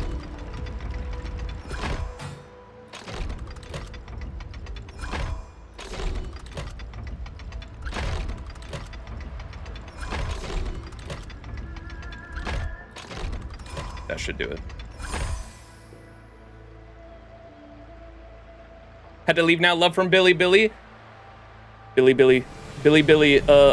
viewers. Love you all. Chat, is he stupid? No match for me. Looks good. I wish those would give gold, man. Glory above all.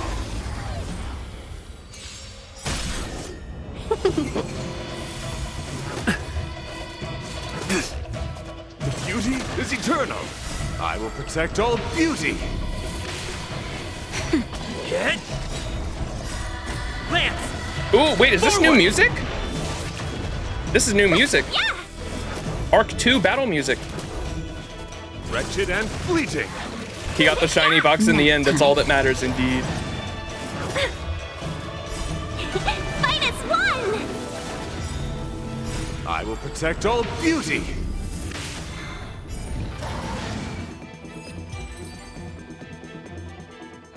It's like Demon Slayer. Yeah, I love the Eastern vocals. Here. Terrible interpretation. Don't clip it. What's down here? Oh, I hear a chest. Did I pass it? Wait, I heard a chest.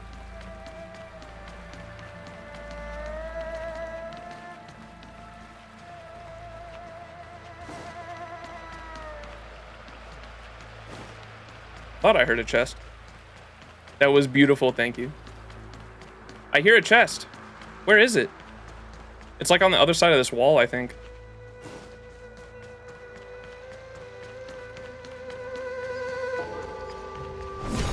Smashy smash.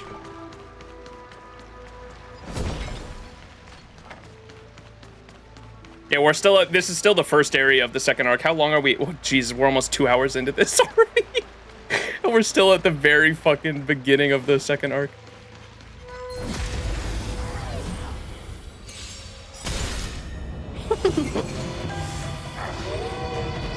Beauty is eternal. I will protect all beauty. I am always looking around for hours. I like exploring, man.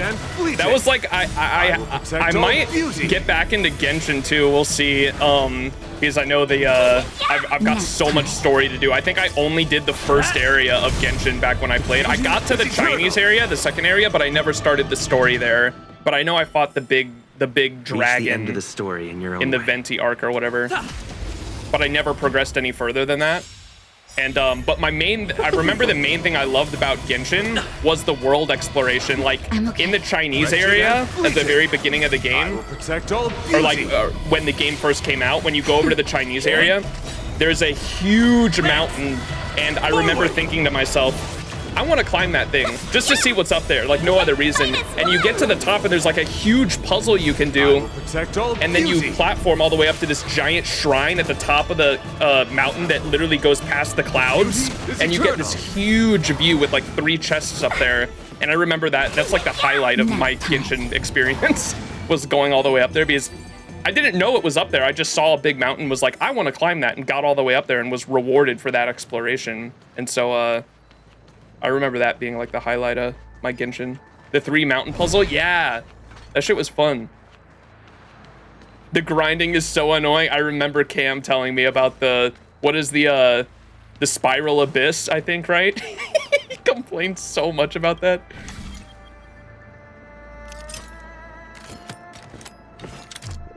Ooh, we're gonna have to do these at the same time, I think. Oh wait, I can do this one first and then this one, surely, right? Oh wait, they're the different ones. Oh wait, never mind. I'm a genius. I meant to do that. Genshin is cool as fuck, but I'd rather not. I'd rather play anything else. That's your wishing spot? Oh, you go up there to wish? That's cool. To do the gacha. Oh, I thought that was a note. I got excited. All right, bird. You'll love Genshin if you love lore, yeah. I know there's been a lot of complaints about the dialogue because they I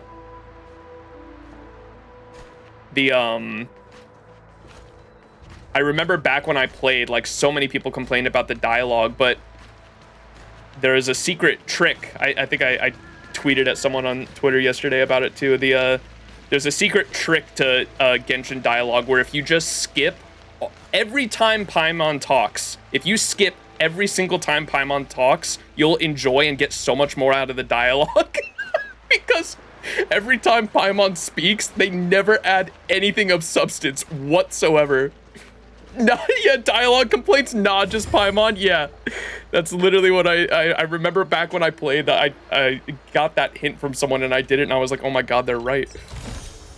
Is that all? It's not bad dialogue, it's just Paimon.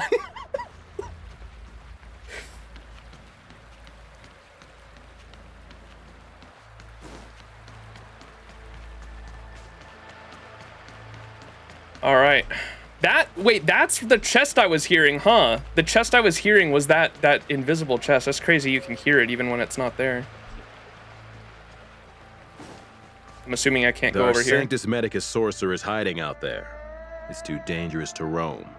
Please wait here for the Master Diviner's return. Oh, we're waiting for Fushuan? Sometimes you can skip everything except Paimon, who will just summarize everything, and then you can skip everything again. Oh my god. Paimon's existence actively ruins the game for me. Pom-Pom? Pom-Pom's the GOAT. I only answer to Pom-Pom. Pom-Pom is my leader. Cult Pom-Pom. Who goes there? Show yourselves! Wait, it's you. Quickly, in here. March is better. It's dangerous outside. You recognize us? Are you not the General's guests? The Master Diviner prophesized your arrival. We were ordered to wait for you under any circumstances. Fu Xuan was here? Yes, the Master Diviner ordered us to remain stationed here and went to scout ahead. They're saying the disciples of Sanctus Medicus have returned. They haven't been seen for an age. The troops are anxious. It's good that you're here. The Master Diviner said the Knights weren't to move out until you arrived. Please wait in the camp. We'll decide on our next steps once the Master Diviner returns. All right, we're waiting That for the Cloud Fu Xuan. Knights received orders not to advance is a bad sign. The disciples of Sanctus Medicus. I've heard the name before. If memory serves, they're an underground sect of the Abundance that's said to have lain dormant within the XianZhou, plotting to overthrow the Alliance. I like how we've done so much reading that we're like 3 steps ahead of Welt here. Like we know, like I could literally fucking spell out like everything to Welt right now just because we've read so fucking much. The Stellaron has certainly caused Abundance-like abnormalities. Is that what motivated the disciples to come out of the shadows? No. The Knight's main force remains intact. Something must have happened. Something we're not aware of. The Master Diviner isn't here. Let's head into camp and see what we can learn from the troops here. Good idea. Why don't you take a look around, benefactors? My feet need a rest. Feet! Sorry. Hey, yo. Tiny gun. How about those feet? Have you talked with these disciples, benefactor? What do you make of them? Not yet. Wait, but we have. Have you talked with these disciples? I guess we just gotta play it cool and go undercover. No, not yet. Why would they betray the Luofu? I don't understand. Fox feet. It was so close. So close. Even seasoned soldiers of 3 centuries were turned into twisted beings. I was almost.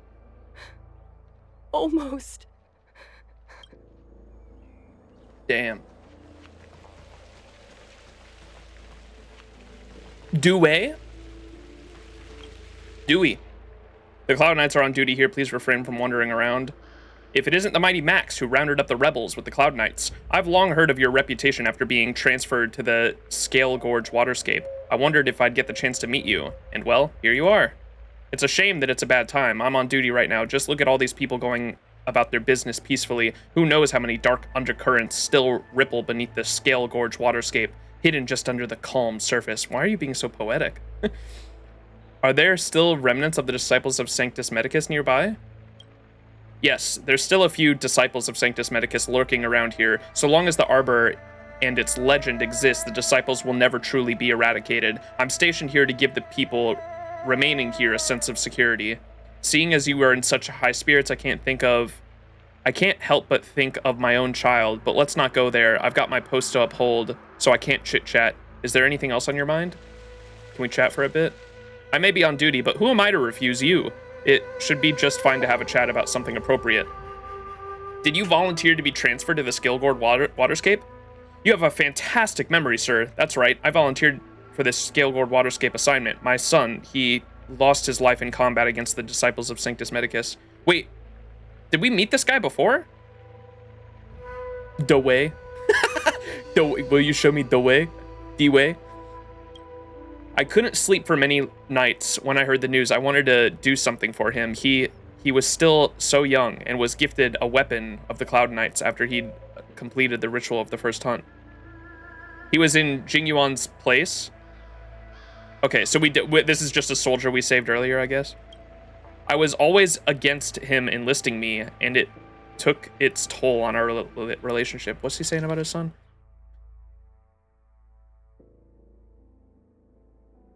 My son lost his life in combat against the disciples of Sanctus Medicus. I couldn't sleep for many nights when I heard the news. I wanted to do something for him. He was so young and was gifted a weapon of the Cloud Knights after he'd completed the ritual of the first hunt. I was against him enlisting with me, and it took its toll on our relationship.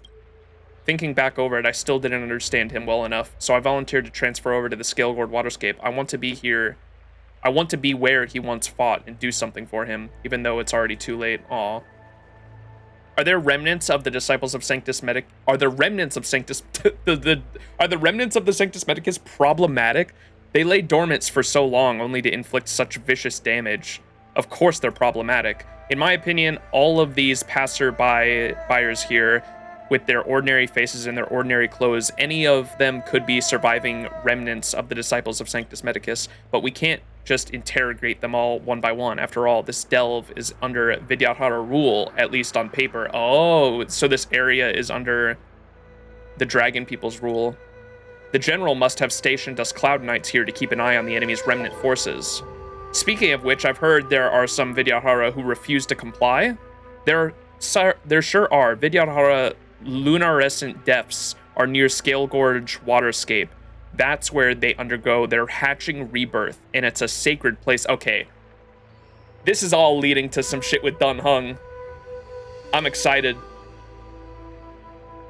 Okay. They don't like having so many armed troops around, so I can see where they're coming from. But I also hope they can understand where the Cloud Knights are. Okay, if that's a place we go to, where did he say?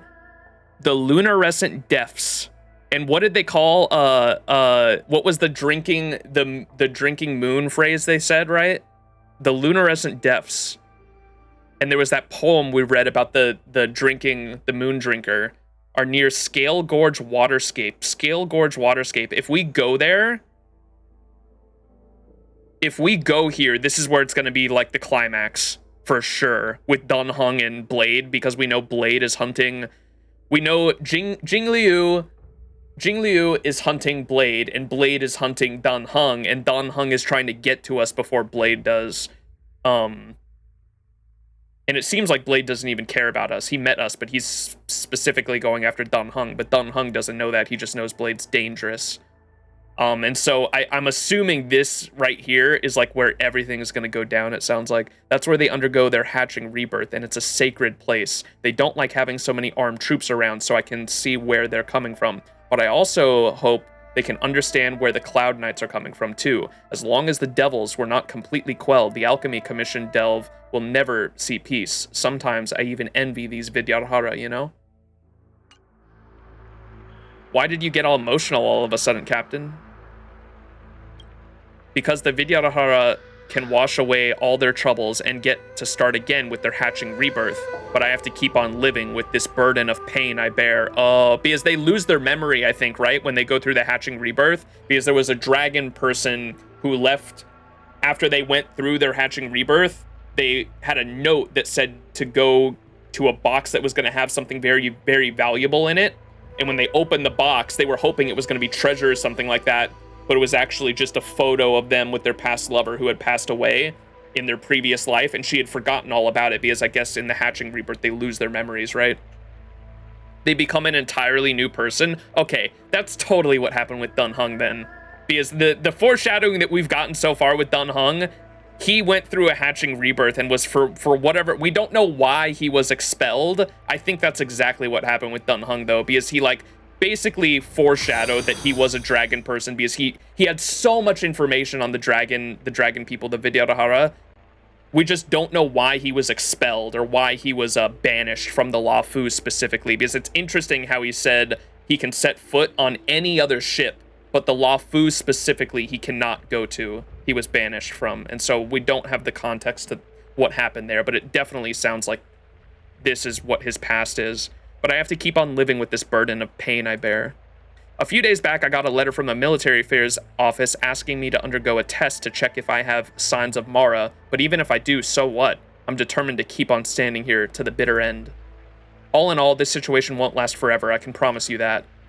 I won't bother you anymore. Off you go. Take care. Dewey! I like Dewey. Ooh, you hear the... Is that an owl? What does that sound? We got whatever bird just... Whatever that bird was. You hear a lot of those in the Pacific Northwest over here. Looks good. Cold Dragon Young. Yeah, they did call him that in Eurilo 6. That's right. Cold Dragon Young, wicked. Wait, what's this? Courier package. A courier package in good condition. The digital label affixed to its surface shows that it has not been signed for a receipt. Obviously, it is not where it is supposed to be. Perhaps you can do it a favor and deliver it to its recipient, who is no doubt looking forward to it. Trailblazers are always happy to help those in need. Someone will take care of it. Is this going to give me a good deed statue or whatever? Good choice. You crouch down next to the recipient's address on the digital label so that you can fulfill the noble duty as a trailblazer. Before you can read out the content written on the XianZhou language, you are taken aback by a sudden beep. Warning, warning, possible theft detected. Package 81. Let me do the AI voice. Warning, warning, possible theft detected. Package 81010-274 has contacted the nearest Realm Keeping Commission Chancery. Please cooperate with this investigation. Do not leave the scene without permission. Oh no, your act of kindness has backfired. You should take off before anyone notices. Don't tarnish the trailblazing name. That's funny.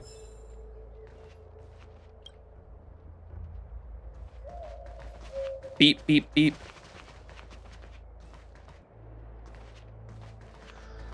The Cloud Knights undergo such thorough training.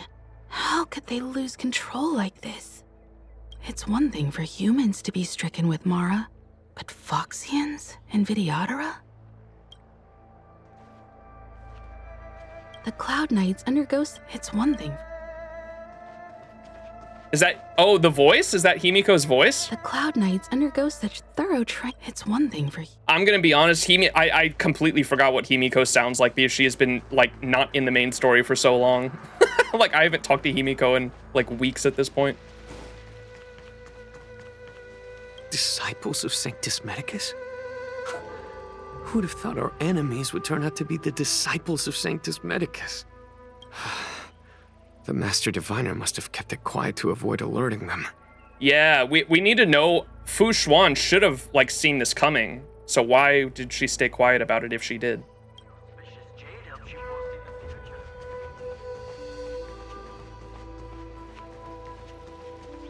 There's a lot of familiar voices around here. Yeah, so some of the main casts do NPC voice acting too, because I know we met in Yurilo 6, there was one character that was literally Kafka's voice actor in the underground hospital, right? Infirmary. But this is different from all our previous battles. Captain, even our own comrades may become our enemies this time. Every Cloud Knight knows what they must do if their comrades become Mara-struck. Don't forget your training. But this shouldn't be happening. We're still so young. Oh, We're that not is old the enough to be that is the stricken with MC. Mara Yeah, yet. I was gonna say I've heard this before. Yeah, it's Caleb, the MC's voice, because we literally heard this, like, this type of voice that he's doing was our inside voice, or our monologue voice when we were doing the Ruan Mei questline, right? There are records of such a phenomenon in the Cloud Knight's martial doctrine. Those who come into contact with the Plague's author become Mara-struck instantly. I never thought the disciples of Sanctus Medicus were real, or so close to us. I don't know how many more of our soldiers will... MC voice.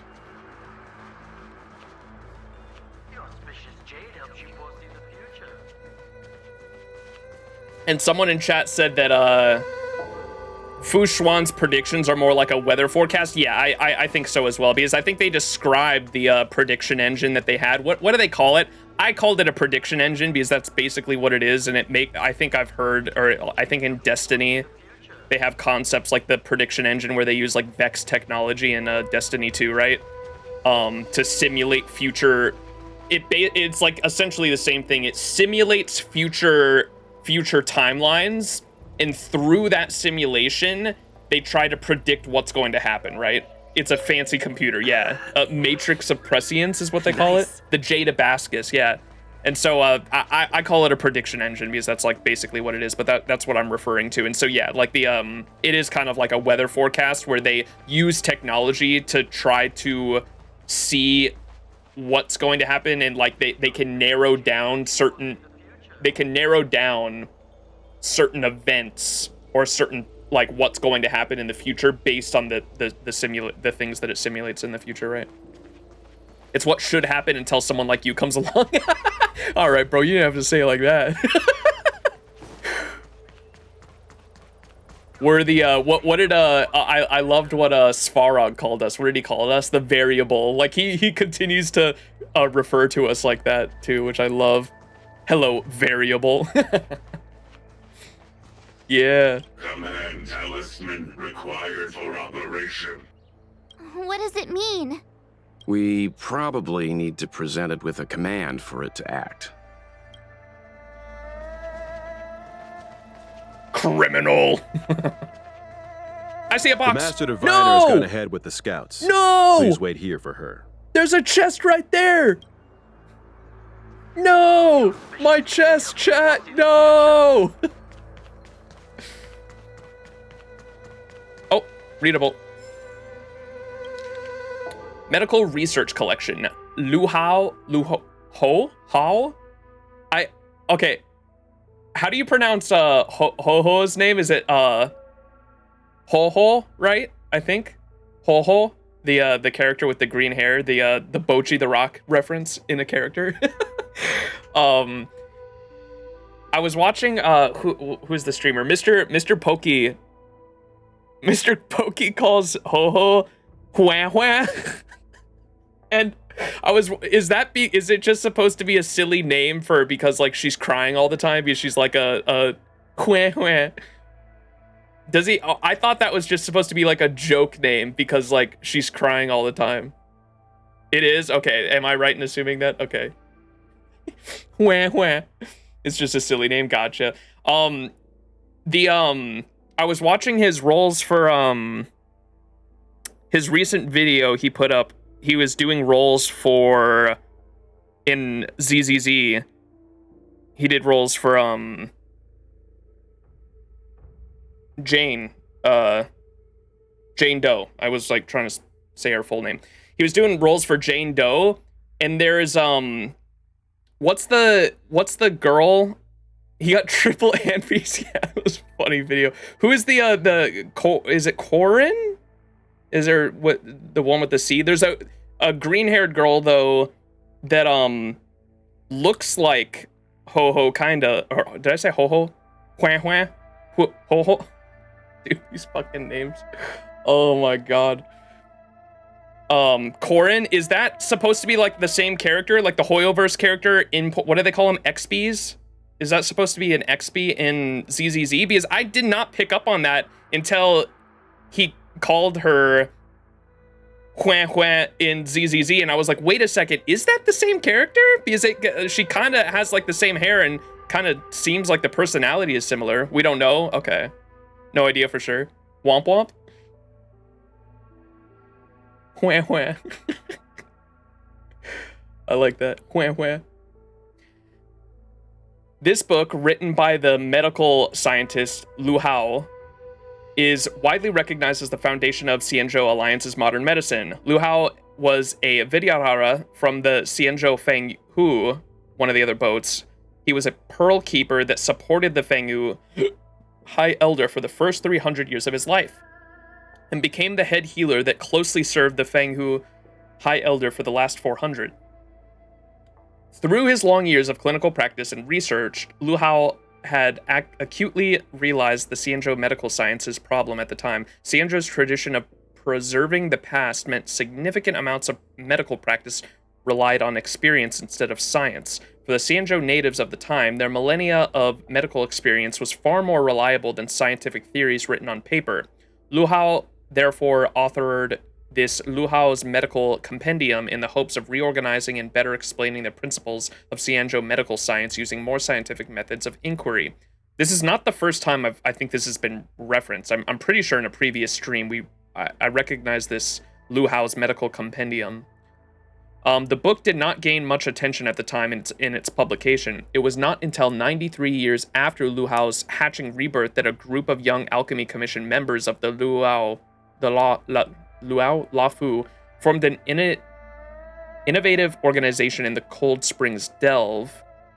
That's the Vidyadhara area, later named Cold Springs Sect by Prosperity. The Cold Springs Sect rediscovered how Luofu's medical compendium had a vision before its time and offered critical value to the field of medicine and regarded the book and standard for medicine. Later, the Cold Springs Sect's innovative thoughts were gradually acknowledged by the various groups in the Alliance, and Luofu's medical compendium also finally gained the importance it deserves.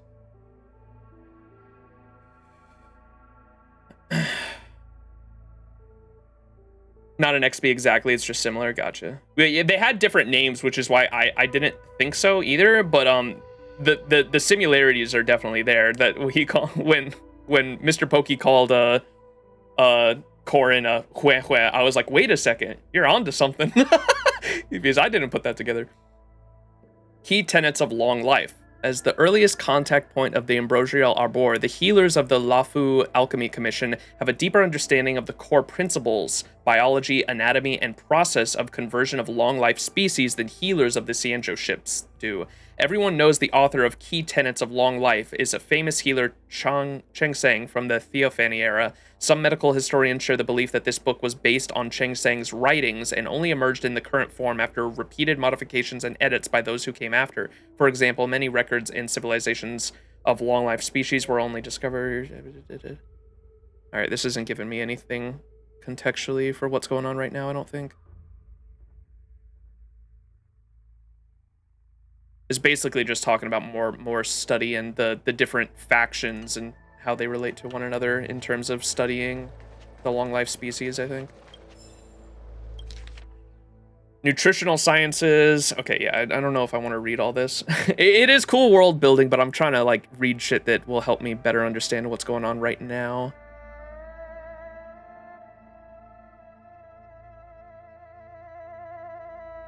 Achievements in alchemy.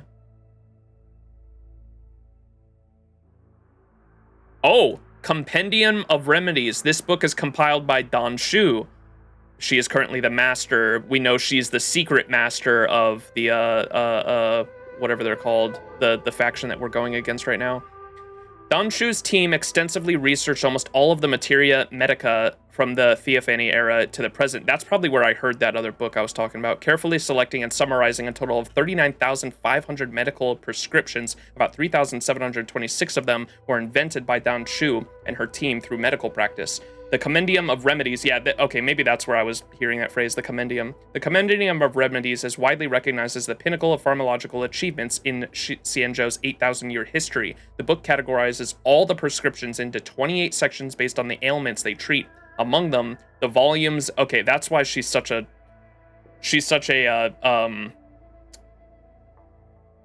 commendable foe. I don't know what I want to say. She's very smart, and her studies in biology are nothing to scoff at, and that's why she's going to be a not someone to underestimate.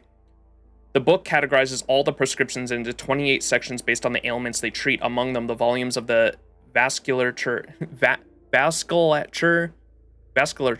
section, the orthopedic section, and the transfiguration section are the most complete and detailed. The Gourdborn section and the Hatchingborn section encompass the medical techniques of Foxians and Vidyadhara.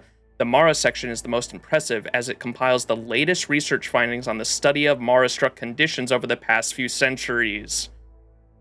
After this book was published, it immediately became a must-have guidebook for every alchemist of the Alchemy Commission. It also designated as an official textbook for all related disciplines in the alchemy. Due to various reasons, the Alchemy Commission has irrevocably gone downhill. Against the historical backdrop of the Alchemy Commission, the birth of the Compendium of Remedies is undoubtedly a boost of confidence that encourages the Alchemy Commission to start exploring the value and meaning of its existence in modern society again. Hue. Another package, an open courier package. The smell of rotten food wafts out from inside. Anyone with a sane mind would stay away from it. However, if your courage prevails over your sanity, you may open it further and take a look. Perhaps the food hasn't gone past its expiration date yet, right? We have to taste it. Your courage is admirable, but it has done you harm. Although you just want a small bite, its taste is so sickening that you black out right away, your head is spinning, and you are losing control of your body. Uh-oh. What? Oh my god, dude. I just felt there were enemies all around me. Put something I in only felt ZZZ. hatred. I wanted to kill everything in my path. Wah, wah. Oh, someone modded her? That's fucking funny. Wah, wah. Of course he's fine, he's a trash panda. I just felt there were so many enemies around me, I only felt hatred. I wanted to kill everything in my path.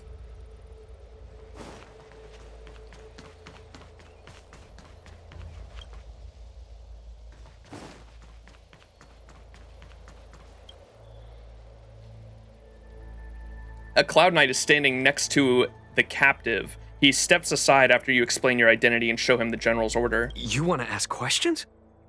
Fine. But I must be present the whole way through. This part needs to be recorded as testimony.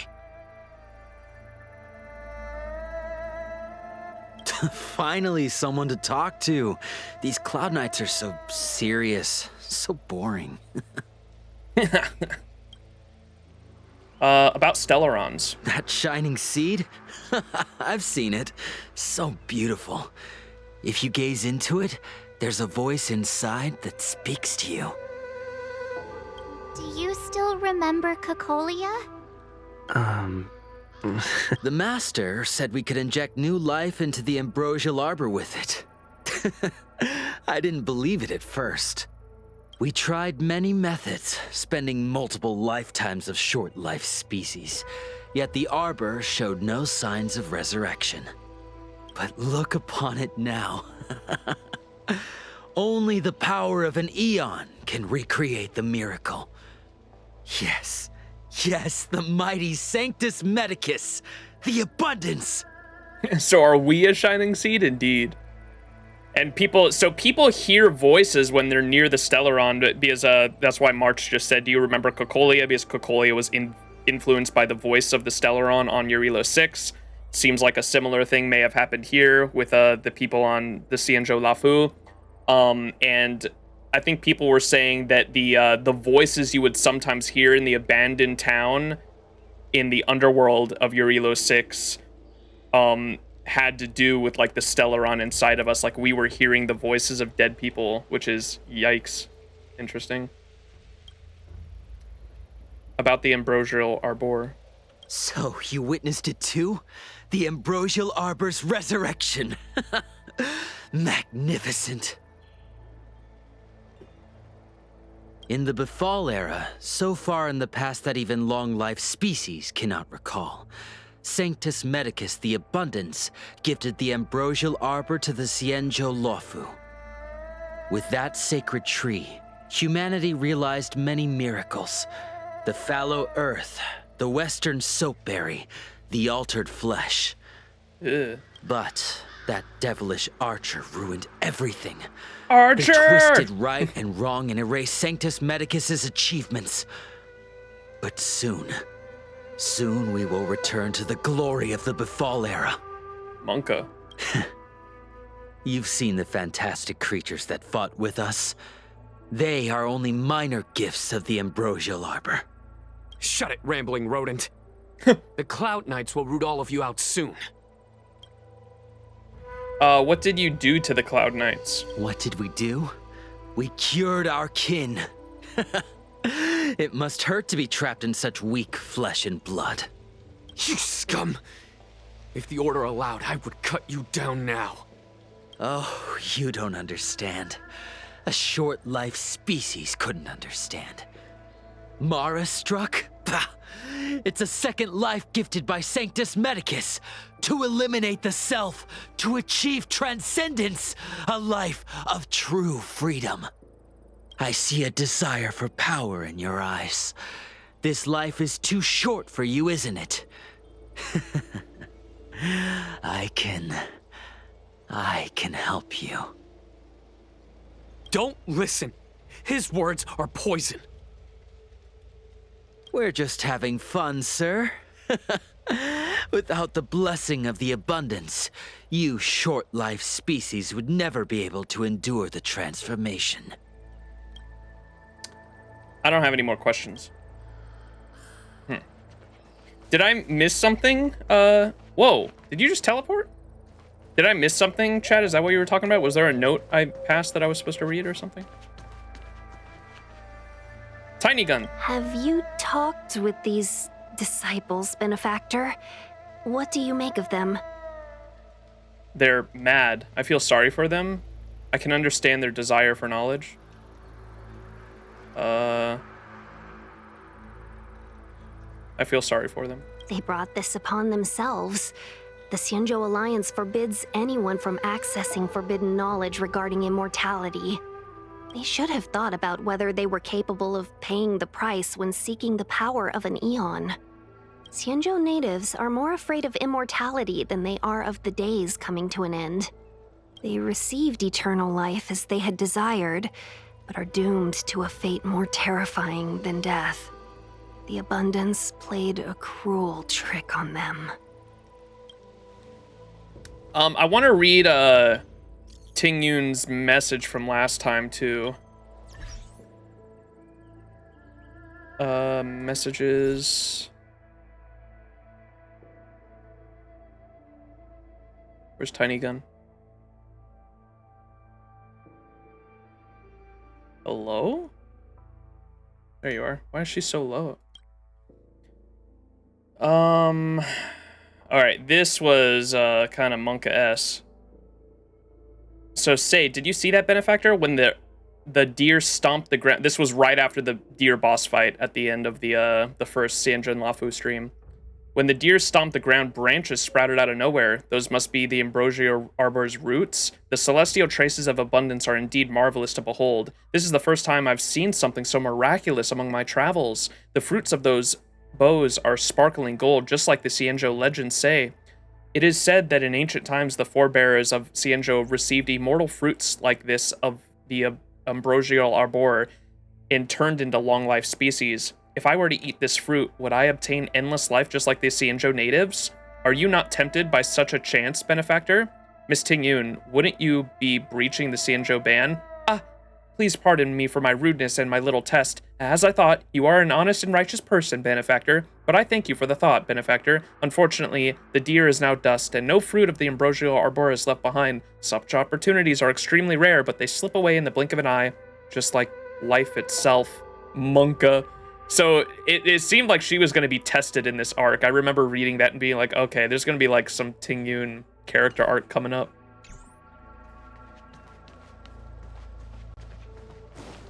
And let's talk to this guy.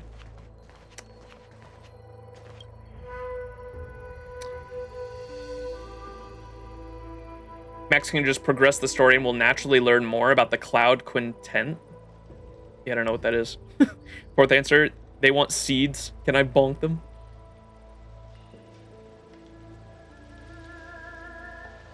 The quest happens in this area? Wait, what do I need to be paying attention to what y'all are saying?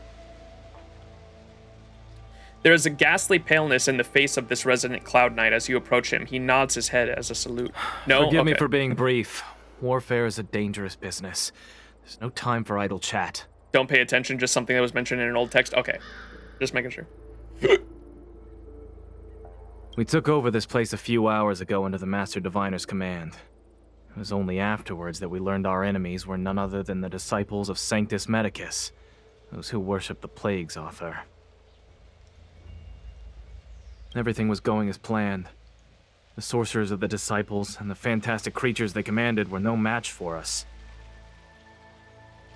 Then, after a while, our comrades suddenly started to slaughter one another. They became Mara-struck, those monsters. There's a wounded warrior that didn't make it back to his unit. Thanks for your intel. I'll dispatch someone immediately. The greatest fear of the XianZhou people is succumbing to our Mara-struck form around others. To do so means that we have given up on being human, lost the abomination sleeping in our immortal blood, and violated the Rainbow's admonishments. What the disciples of Sanctus Medicus did are despicable acts that every Alliance resident detests. I swear to the Arbiter that I will avenge my comrades. Master Diviner, you're back. Fushuan. Small. Head pet. I have kept you waiting, but the deceit of the disciples is laid bare to me now. You kept us waiting, all right. Why didn't you tell us about the disciples of Sanctus Medicus earlier? Please tell us the whole truth this time. Yeah, why didn't you... So she saw the disciples of Sanctus Medicus in a prediction, I'm assuming, but didn't let anyone know, so why? Apologies. To avoid dissemination of intelligence, the General and I kept the involvement of the disciples to ourselves. It is a clandestine organization that seeks to overthrow the Alliance. Before the Stellaron disaster, the disciples had remained veiled in shadow for years. Their emergence reflects their intricate connection to this calamity. What did she say? To avoid dissemination of intelligence. Okay, so it was just to not let the word out. Because someone predicted that maybe it was because she didn't want the disciples of Sanctus Medicus to know that they were onto them. The General and I kept the involvement of the disciples to ourselves. Gotcha. Okay. The conflict is difficult, Master Diviner, but you have led your forces from the front lines and beyond in pursuit of the enemy. The quantum Admirable work. gremlins. Hardly. A diviner must acquire first-hand knowledge in order to calculate the future. Collecting intelligence in this way assists me in achieving the right answer. Wait, what's all this about a difficult conflict? The disciples of Sanctus Medicus have been scheming for a long time, but our army is in no way inferior. How can things be so difficult? Is this a segue into joining the fray? Just ask us for our help already.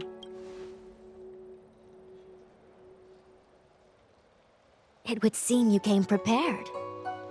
The first time we met Madame Yukong, she said something like, "This is a XianZhou affair, and there's no need for the Express to get involved." Did you see Ting Yun's glare in the background? The second she started talking shit on Yukong, literally in the background, Ting Yun like gave March a glare. And now here we are running around doing everything. Even the IPC takes it easier on us. Let me guess. What are we up to this time? Could it be heading to the front lines? Leading the Cloud Knight charge?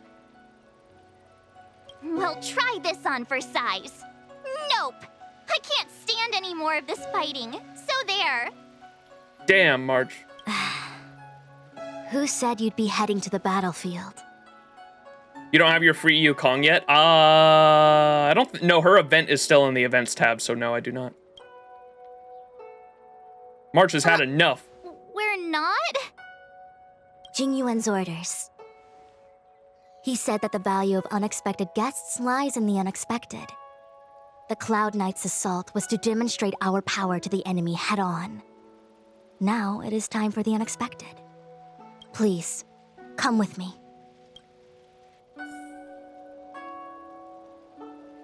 After receiving the Ambrosial Arbor, the Alchemy Commission was once the Luofu's most vital commission. After all, it was they who changed the XianZhou natives into long-life species. They also developed many incredible technologies from the tree itself.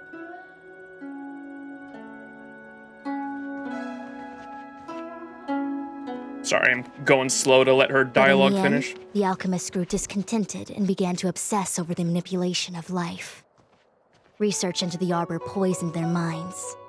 The more they pursued it, the more they longed for it. Chest. Smash! Give me that chest.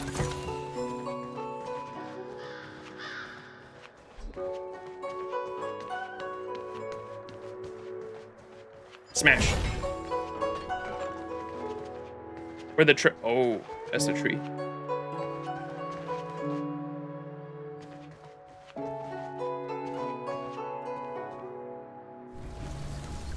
Morning bells chime in a dream.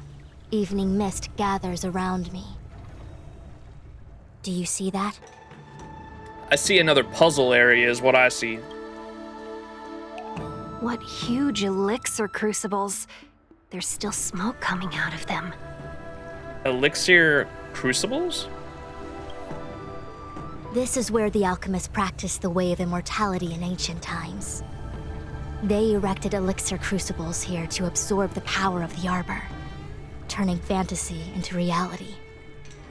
Since the smoke from the crucibles never ceases, this place was named Eve Mist Mansion.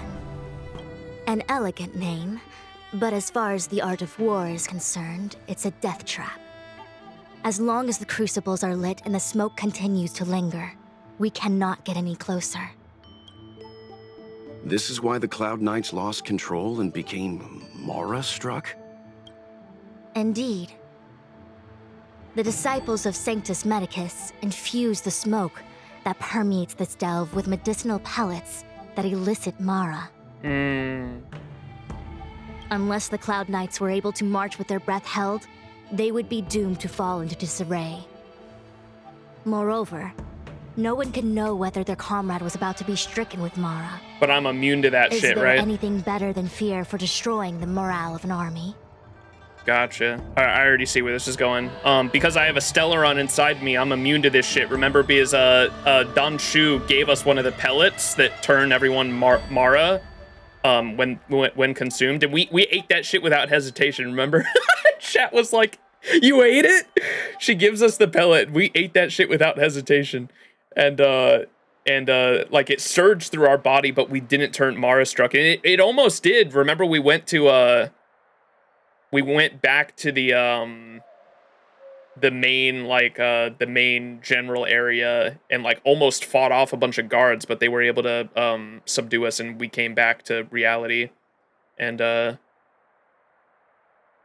they told us that because we have a Stellaron inside of us, we're like immune to that shit. Our nuke nukes it. We ate the rock. We eat the rock. The Cloud Knights' first assault was just a cover. You're using the main army to attract the enemy's attention, while we douse the elixir crucibles and stop the smoke. The disciples of Sanctus Medicus renounced their century of secrecy and chose to reveal themselves, meaning they feel confident of victory. But no matter how well prepared they may be, their focus has always been the Cloud Knights. They are completely unaware of your existence and capacity, and in short, cannot be prepared against you. Later on, the toilet exploded. Wasn't even the Stellaron, we're just him or her. It's more like you're not XianZhou natives, I think. Yeah, because the way Mara happens is it's a disease that the immortal species specifically have, because they eventually turn into that, and it's just bringing it to fruition faster, right, is how I understand the Mara-struck disease. And because we don't have the immortal blood, I suppose anyone who's not anyone who is not an immortal species cannot be affected in that way. That's my thoughts. Okay. Will be explained later. Gotcha. This smoke can't affect us? Why not get the Foxians and the Vidyadhara to try? The smoke can't affect us, though, because we're outsiders. Indeed. This demonic vapor is a weapon targeted against the Cloud Knights. The ambrosial arbor is taboo for the Luofu, and the XianZhou alliance has always been fiercely independent. The disciples of Sanctus Medicus could never have guessed that the general would seek outside help. They won't be prepared against short-life species. Is this what General Jing Yuan meant by unexpected guests? I wouldn't hazard a guess. All I can say is that the predictions of the Stellaron hunters were more accurate than mine. The future that Kafka seeks is becoming reality. One step at a time. All according to the script, chat, am I right? I don't want to act according to their predictions. This is the only way. We have to do what Mom says. Rather, only this way leads to the known best result. If we can afford to choose, then none would choose to leap off a cliff. Besides, this is not my decision alone. The duty of the Master Diviner is to bring luck and avoid misfortune. I don't want my choice to plunge the Luofu into a terrible future. To return to the matter at hand, only you can douse the elixir crucibles without being harmed by them. What say you? Fine. I didn't hear a please, but seeing as we do kinda have superpowers around here, Mr. Yang, what do you think? I will come at once when the smoke dissipates. You won't be left to fend for yourselves. Alright. So we're going to turn off the smoke? Is that what we're doing? Oh, I see some enemies down there. Wait, is it a puzzle? I thought it was a puzzle area. Maybe not. Hey, yo? What? It's not too late to practice holding my breath. Oh my fucking god. You seem quite... alright. We're still far from the elixir crucibles. I'm no healer, but I do know that dosage is important in the application of poisons. Even so... Okay, I admit it. I'm terrified.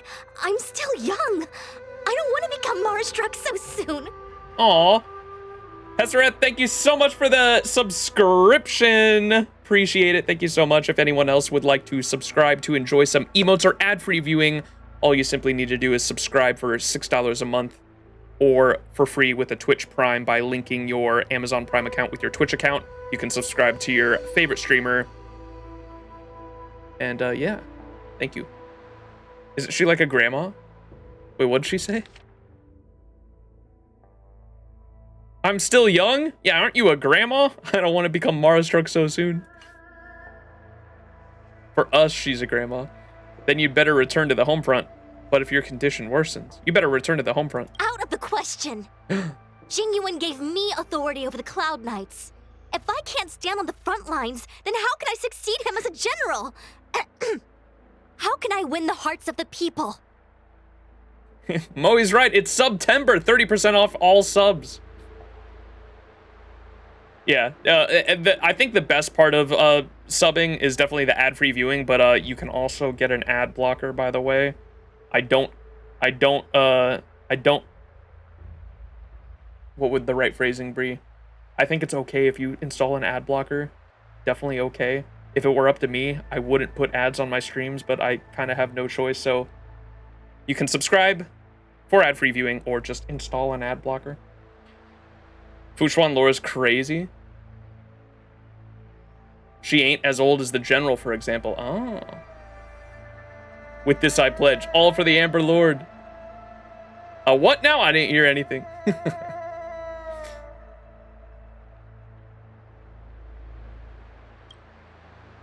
Is that smoke really safe, though? Do you not trust me? If I told you I wasn't certain, would you turn back on the spot? You don't have the slightest clue, do you? Nonsense! I'm very certain. 100%! Yeah? Though I'm sure a little reassurance wouldn't hurt. You don't know what being Mara-struck actually means, do you? Kinda. The healers believe that the Mara-struck condition is related to memories. Unsurprisingly, long-life species have long lifespans, but there is a limit to the brain's capacity. After centuries and millennia, a long-life species' emotional threshold becomes higher and higher.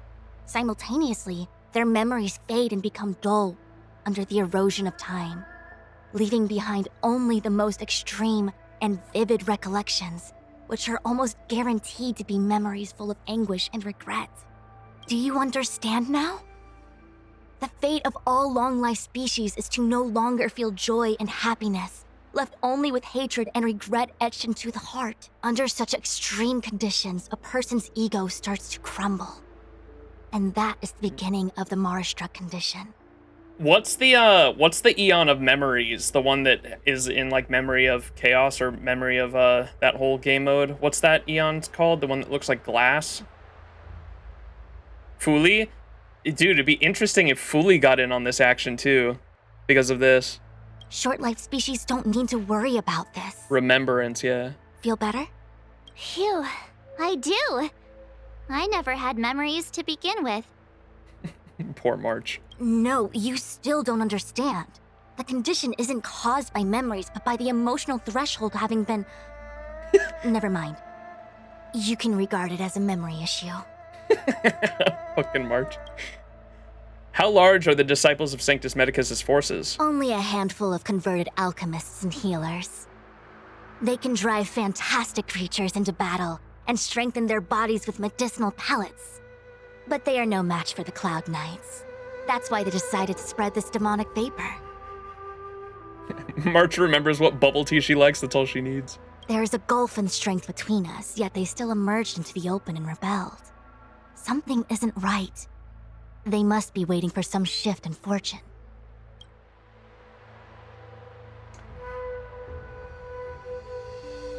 Wait, what'd she say? How large are the disciples? We asked about the forces. They are no match for the Cloud Knights. It's only a handful of alchemists and healers. That's why they decided to spread this demonic vapor. There is a gulf in strength between us, yet still they emerged into the open and rebelled. Something isn't right. They must be waiting for some shift in fortune. Ooh, they know something's gonna... They wouldn't come out and openly be against the Cloud Knights like this unless they thought they had a chance of winning. So something has yet to be revealed. Uh-oh.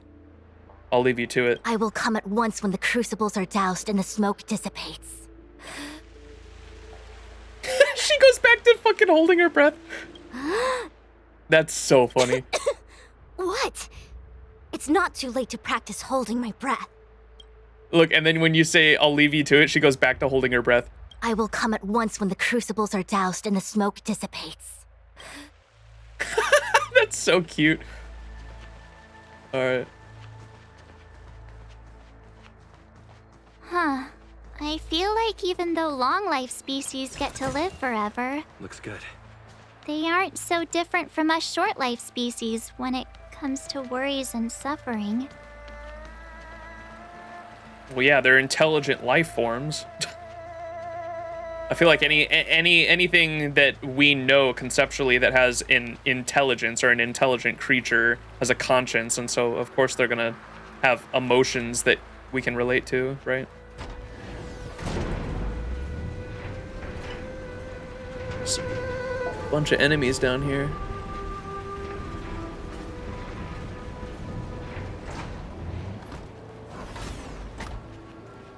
The small details make this game so great. Wait, Miss Ting-Yun! Why are you still here? You're too close to the crucible! Wait, yeah, you can't be here. Thank you for the concern, but I'm fine. The general commanded me to stay with you. She's not I dare from not go against XianZhou, is she? military orders. Your life is more important, Miss Ting-Yun. Go back. We can explain to the general. There's really no need. Uh-oh. I've spent my years traveling the universe. Not to mention, I'm younger and stronger than I look. Even you benefactors have probably lived longer than me. She's not from XianZhou, right? Because in the message, it almost made it sound like... Let me go back to that message real quick. I thought she was from the XianZhou Luofu initially, but she's definitely not, because she wouldn't be coming with us if she would be turned into one. It made it sound like she came here seeking immortality.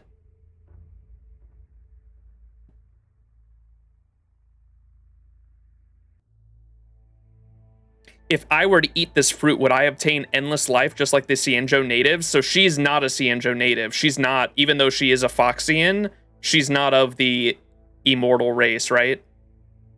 They're long life species, but not the same as the XianZhou natives. Gotcha, okay. Thank you for that clarification. That's where I was getting confused. Strictly speaking, Foxians and Vidyadhara should not be affected by the Mara. Oh, I should have asked that question to her earlier then. I wonder what she would have said. Maybe not part of the Luofu, but still part of the Alliance. Gotcha, okay. But the Luofu specifically is the one that had the ambrosial arbor, which is why there's so many immortals here, right?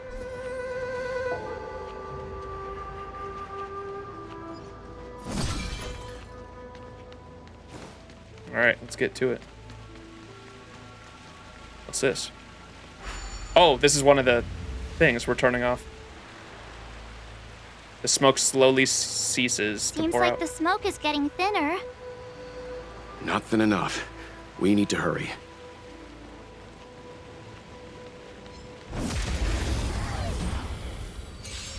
Foxians on average live about 300 years.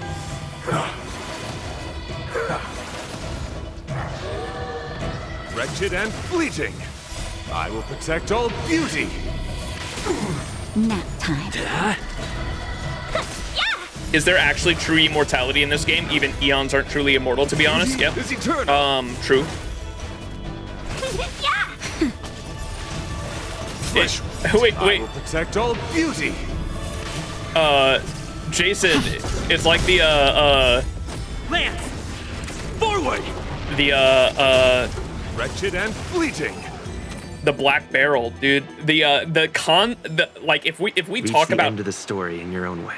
fictional weapons, I know there's a lot of other weapons that they what do they call the black barrel in Nasuverse lore? This is Fate lore I'm talking about for anyone that's confused on what I'm talking about. There is a weapon in Fate lore, or in Nasuverse lore specifically, called the Black Barrel, and conceptually, it is one of the coolest weapons in fiction I think I've ever heard.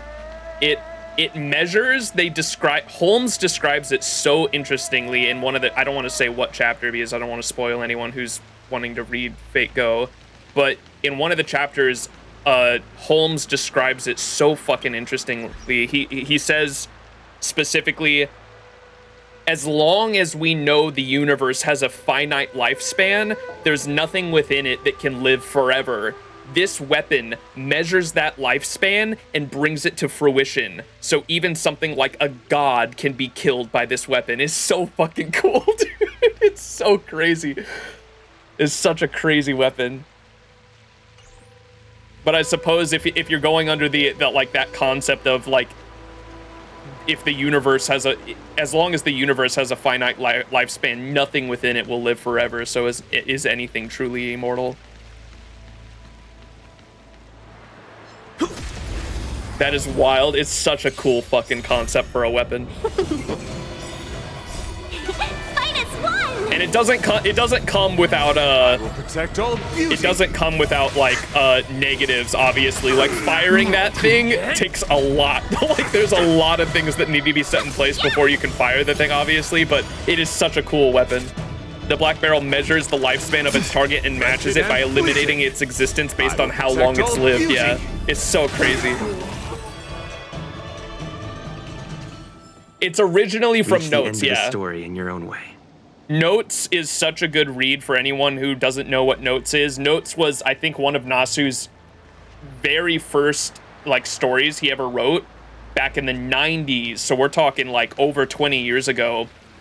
He wrote a short story for like a newspaper or a magazine or something like that, where the newspaper or magazine was asking people to write short stories based on one concept, and I think the concept was just angels, like write a story about angels. And my dude Nasu wrote an entire my man fucking wrote an entire fucking like it's still a short story, but he wrote like backstory and world building for this short story, which is so insane. And some of the concepts he came up with in this short story appear in his later works, like Fate and Tsukihime and Mihoyo and all that. And so Notes is a very short read. I think it's only like 6 pages long. It is indeed a short story, but I definitely recommend reading it if you want to get into anything Nasu has written, because a lot of the concepts that you'll see, like the Black Barrel, like what he calls ultimate ones, and stuff like that, and even like celestial bodies having like conscious. That's like essentially what an ultimate one is a celestial body has its own like consciousness essentially. And like another one is the layers of reality. What are those called? Textures of reality. All of that is like originally from Notes, and then he expands upon them later in some of his other works. Dude was crazy. He created a whole lore to explain why he gender bent Artoria. This man has dedication. Yeah. The Crucible strikes it. Okay, we're getting rid of that. Why did you turn it on? don't know if you saw it, but I let you know about additional dialogue. Also, this is your first time here. Hello, welcome in.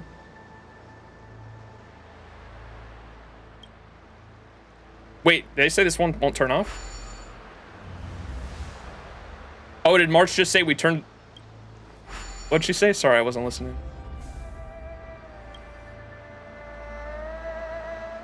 Are you doing this on purpose?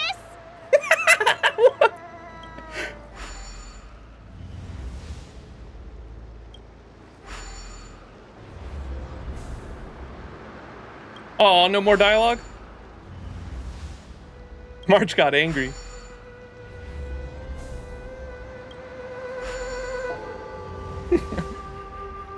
That's funny.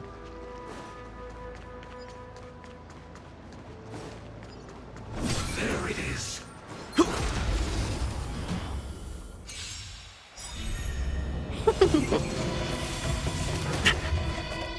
I think he also gets the concept of true magic from notes and textures. Yeah, textures took me so long to understand because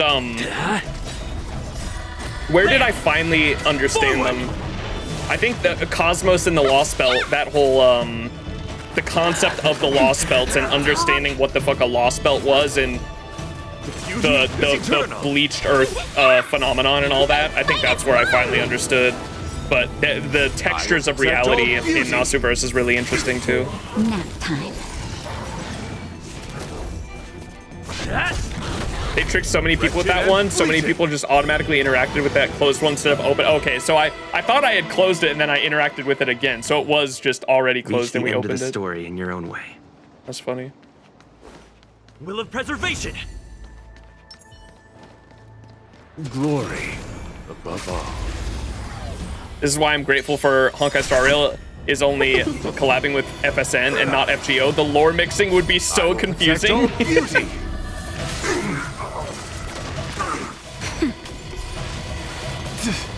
Just a little something. Think nothing of it. Hit.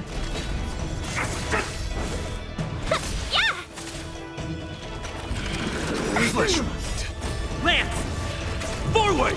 Jason, by the way, have you played Zenless Zone Zero by chance? Because I started playing it this week, and one of the main characters, Anby, literally reminds me of like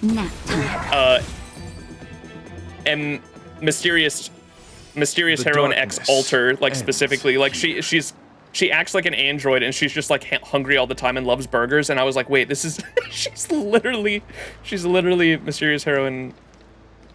Why are the names so hard? What's her? It's not Mixa, because that would be her idol form. Would be Mixa. So what would the abbreviated form of mysterious heroine X? MHXA.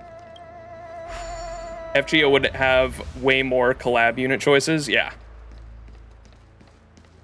I have not. I'm trying to stay loyal to FGO and Honkai Star Rail though. ZZ does look cool. Excellent. I'll lead my troops to the rendezvous. Fushuan's still holding her breath. Loves burgers? That's just Salter. Yeah, the way she acts though reminds me a lot of, because like MHXA is like literally like she kind of like acts like a robot. I shall uphold the principles of like has like an emotionless slate like most of the time, and so she reminded me a lot of her. I think I'm done with ZZZ. I got my mommy. I think I can uninstall. don't even use her. So curious though, how are they going to mix space with FSN? I can see it being a serververse, but FSN. I think they're going to. I think a lot of people are predicting they'll. Well, they're just gonna be summoned. They can just be summoned, and like I guess even though the. What's it called? The Throne of Heroes is supposed to be like specifically an Earth thing. I'm sure they can just implement it like just in the universe of Honkai Star Rail somehow. The Astral Express is going to Japan. Yeah, and I think most people are like pretty sure that we're getting, especially with what they teased in the trailer. Now that we know that how big they're hyping it up, it does seem like it's going to be like an actual story chapter, and hopefully like an entire planet for that story chapter. And some people were saying that it'd be cool if they did a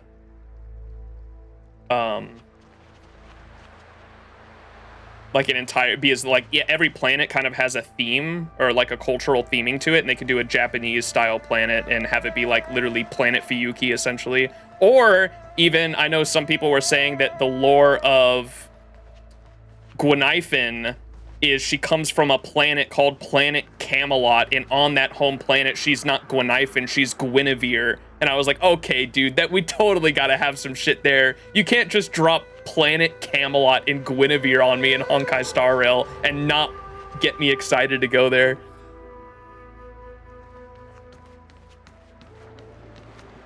So, you succeeded in dousing the elixir cauldrons. Master of the Disciples of Sanctus Medicus.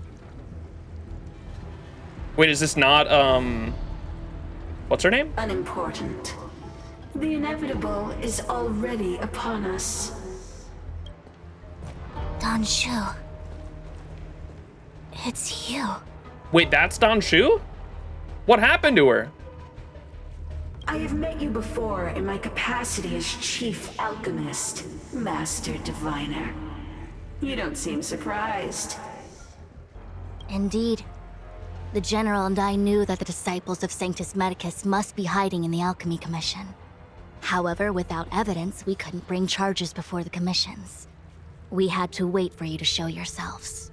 Wait, so if I would have killed her or I guess I don't know if we actually would have killed her if she would have gotten away, but if I chose to fight her and kill her at the end of that quest line last stream, would she just not show up here? And now, your charges are many. Drawing Stellaron spirits into the XianZhou, resurrecting the Ambrosial Arbor, striking down our people with Mara. The 10 Lords Commission will address these transgressions during your reckoning. Abundance would, okay, so she just would have been like resurrected? You wouldn't have killed her? Okay, gotcha. I remember, I mean, Moe was just trying not to spoil. I remember Moe saying in chat, I chose to kill her. So I just assumed like she would have died at the end of that. You don't kill her in the previous illusion of choice moment? Okay. As someone who did kill her, she wouldn't have died. Okay. Crimes? If I am guilty, then all of our XianZhou ancestors are also guilty. They were the ones who accepted the blessings of the abundance and turned their descendants into long-life species. People do not die if they are killed here. Okay, I'm sorry. I'm not even listening to this fucking dialogue. So you succeeded in dousing the elixir cauldrons. Unimportant, the inevitable is already upon us. Danshu, it's you. I have met you before in my capacity as Chief Alchemist, Master Diviner. You don't seem surprised. Indeed, the General and I knew that the disciples of Sanctus Medicus must be hiding in the Alchemy Commission. However, without evidence, we couldn't bring charges before the commissions. We had to wait for you to show yourselves. And now your charges are many, drawing Stellaron spirits into the XianZhou, resurrecting the Ambrosial Arbor, striking down our people with Mara. The 10 Lords Commissions will address these transgressions during your reckoning. Crimes, if I am guilty, then all of you XianZhou ancestors are also guilty. They were the ones who accepted the blessings of the abundance and turned their descendants into long-life species. The disciples of Sanctus Medicus are only walking on the road our ancestors want. If I am guilty, then all of our XianZhou ancestors are also guilty. Their ancestors, aren't they long and gone or dead? Or wait, are they still alive actually? Because aren't there some of the original XianZhou ancestors that are like old fucking... I don't know if any of the original XianZhou people that took the Abundance's blessings are still alive, but maybe they are. I don't know. They were the ones who accepted the blessing of abundance and turned their descendants into long-life species. Some of them could be still alive. Too old to get Mara struck. The disciples of Sanctus Medicus are only walking on the road our ancestors once took. How is it a crime to seek ascendance? Once took? How is it a crime to seek ascendance? In days of old, the roots of the Ambrosial Arbor enveloped the XianZhou Luofu like a living creature. We controlled the stellar seas, and none could stand in our way. Everyone could become celestial, and shift form at will. Divine miracles descended onto all 9 XianZhou ships. What a glorious time that was. How far the XianZhou has fallen. We consent to be commanded by the devilish archer. Suffer continuously at the hands of the denizens of abundance. And the Ten Lords Commission even forces us to give up our immortality. Yaoshi and Lan are like Kyogre and Groudon. Dude, that's like one of the only Pokemon games I've played. Was Ruby and Sapphire, right? I played Emerald. God, that's such a good fucking game. I remember I had like a big guidebook and everything. I played the shit out of Pokemon Emerald. We need who's the equivalent to Rayquaza then? Who's the we need Rayquaza. Would that be Equilibrium? Equilibrium needs to come down and solve this issue. Equilibrium. Emerald was goated, yeah. How pitiful. I do not blame you for your ignorance. We were not born in the era when the ambrosial arbor first descended, nor did we witness its miracles. But now, we now have an opportunity to restore the ancient laws. Forgive me for thinking you might have harbored some profound enlightenment. Yours is the same old talk of those who seek power and give up on their humanity. Our XianZhou ancestors fought side by side with the Arbiter, laid waste to the Arbor, and established the Ten Lords Commission to lay down the lines between life and death. In doing so, we enshrined our future as human beings. Celestials? There are no Celestials on the XianZhou. The divine miracles of the abundance, the manipulation of life and death. Your deeds are nothing but evil. Damn, you tell him, Fushuan. When you read into the lore, Lan kind of seems like the bad guy. Yaoshi just chilling, making life, and then Lan says, fuck your life. I said earlier, you weren't here for it, Jason, but I said they kind of seem like, this is me referencing Destiny again, but in Destiny, you had this idea of something, the Traveler, or the original thing, the Gardener. The Gardener was something that would create life, and then you had, what do they have the opposite of the Gardener? Does anyone else play Destiny in here that's gonna know? They would have another one that would, the Winnower. The Winnower would cull. And so you would have, the Gardener would create life, and then the Winnower would cull the life, and you have this back and forth of almost like farming with life with, you would grow the wheat and then cull the wheat. Grow the wheat and then cull the wheat. And I thought it was interesting how when I saw Yoshi's design, when I saw Yoshi's design, she has a wheat, or like a thing of wheat in her hand, and it just reminded me of that same back and forth, and I thought it would be so interesting if they gave Lan an arrow, which makes sense to go with the hunt, but if they would have given Lan some kind of like Grim Reaper or even scythe design, that would have been like such a cool concept to have like the back and forth of like life and death, and like having to have like a balance between the two being like the real strive. Yoshi literally just gave them what they asked for, and they suffered the innate consequences of that. Yoshi created an excess without considering consequences like exhaustion, resources, becoming Mara-struck, etc. Destroyed civilizations. Yeah. No, I understand. I think if you go too far into either, this is why I'm like, why when I researched, or I say research, but I really just like read shit on the internet for the most part.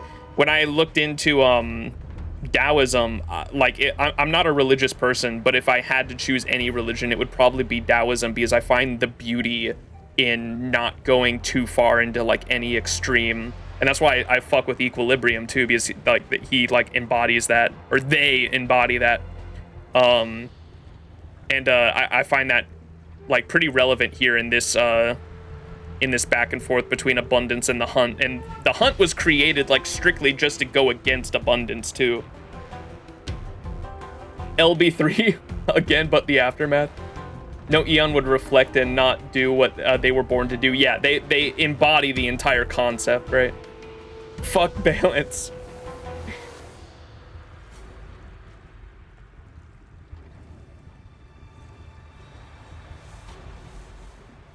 All eons go to extremes. It's their philosophy. Yeah. I have nothing to say to you, Master Diviner. You have already made your decision. You have discarded power. A most foolish choice. Master Diviner, allow me to show you what the Celestials were capable of. Okay, this definitely ain't the final battle. We're still on like the beginning of this shit. What's gonna happen? There's gonna be some crazy shit that's about to happen, I think. Because they remember how they said they wouldn't show themselves unless they had an ace up their sleeve. Like there's something that is yet to be revealed. Beauty is eternal. Nap time. Hit. Flesh. Oh, no.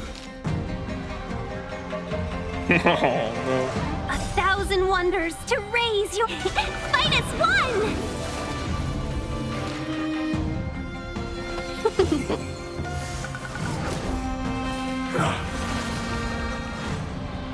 Wretched and fleeting. I will protect all beauty. For a Trilla. Merciful Medicus, hear my call. Watch her transform into some crazy fucking monster, dude. Like, because of the way resurrection works. You know how, like, we kill these things and they come back with a Mara-struck? Yesterday. We kill these, like, the regular enemies and they come back with Mara-struck. Watch us kill her and she resurrects into, like, some crazy final boss. Phase 2 gonna go crazy. Death, arrogance, punishment of the art. My Whoa, oath what to is a that? solitary rose. The beauty is eternal. Time for a shot.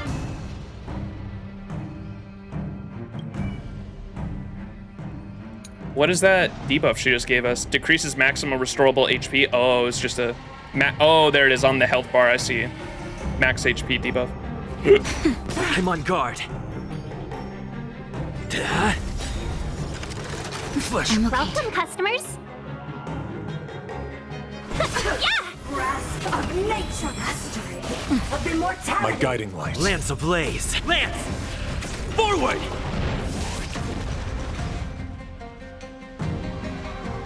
I love Argenti's ult. It's so pretty. Yes, I love it as well. I am an Argenti simp. I am a simp of beauty. And fleeting. 1,000 wonders. Finest one! Naughty child. Till I will protect all beauty. For a Trilla. Nap time. Lance at the ready. Hit! Our roots run deep to my heart's content. My oath is to a solid. The beauty is eternal. No crit. Let's be friends. That'll take more than medicine. That's better. Better late than never. Minds and death, arrogance, lie.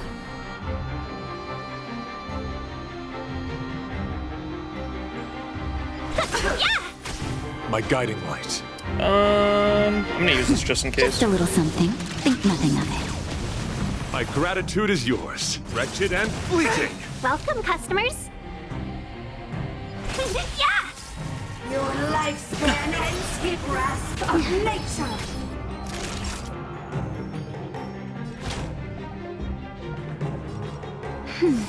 My gratitude is yours. My oath is to a solid. The beauty is eternal.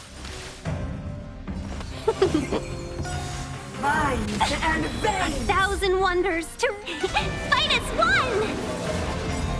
Reaper! Not a scratch. Till I will protect all beauty. Beauty is eternal. For a Trilla. All right. She said. She said. What do you mean she said? The ambrosial arbor's descent. The Stellaron? Will bring us undying bodies. The one who gave us the Stellaron said that. Oh, there is someone bigger at play. Vantilia, the disciples of Sanctus Medicus have fulfilled our promise. Ventilia. You, Lord Ravager, must do the same. Now, quickly. Oh, here's their ace up the sleeve. Little No! pawn. Must you force me to intervene directly?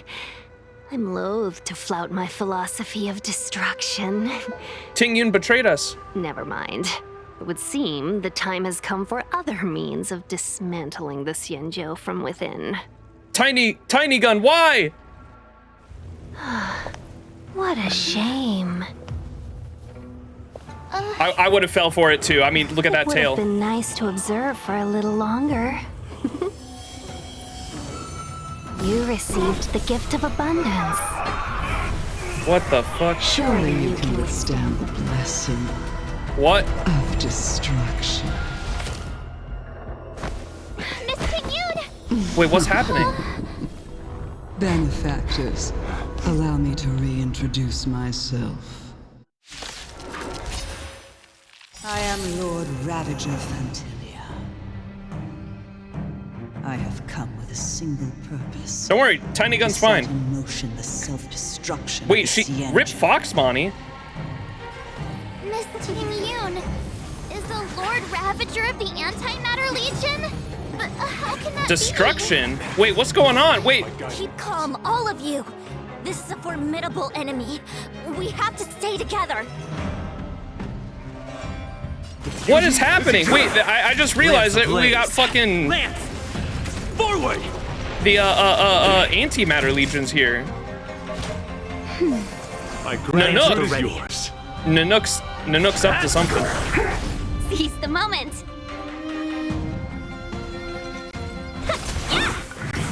Not a scratch. Embrace virtue.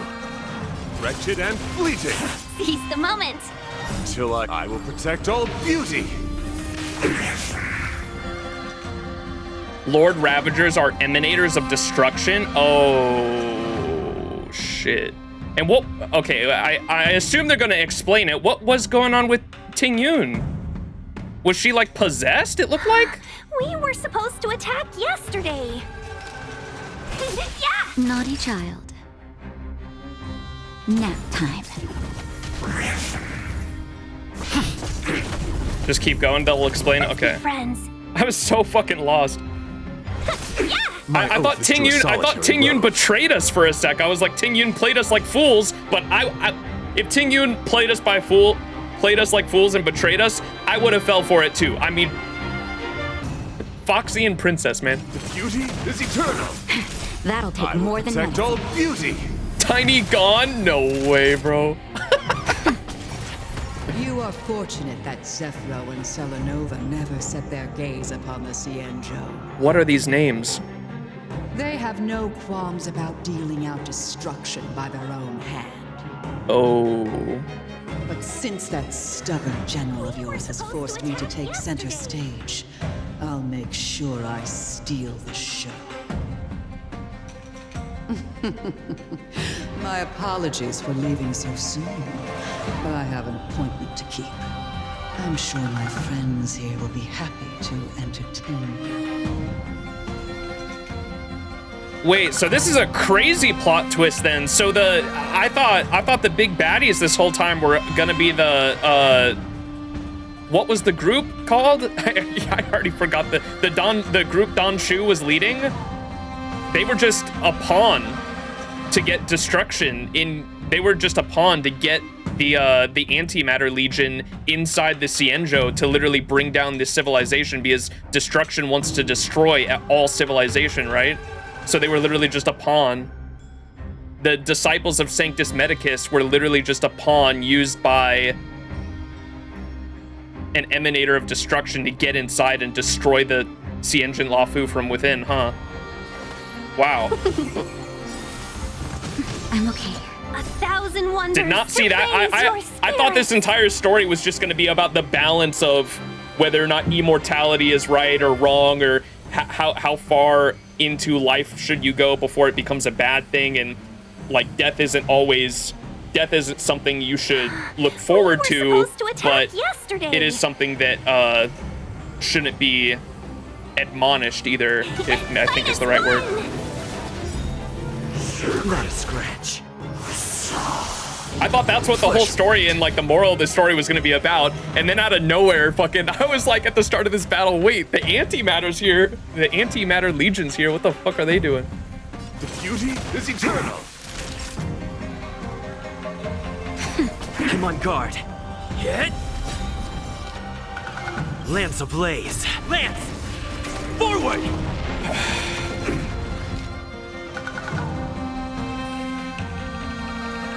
Tingyun's aggro makes sense now. Been waiting 3 hours to get to this point. Yikes. So what the fuck is the rest of this arc gonna be? The rest of this arc is gonna be crazy, dude. Wait, how did the Antimatter Legion even get in? I guess they're gonna explain more. I have so many questions right now that this plot twist has happened. Till I will protect. Oh shoot, I should have waited. I'm okay. My oath is to a solid, wretched and fleeting. Naughty child. That's better. Nice teamwork. Lance at the ready. Welcome, customers.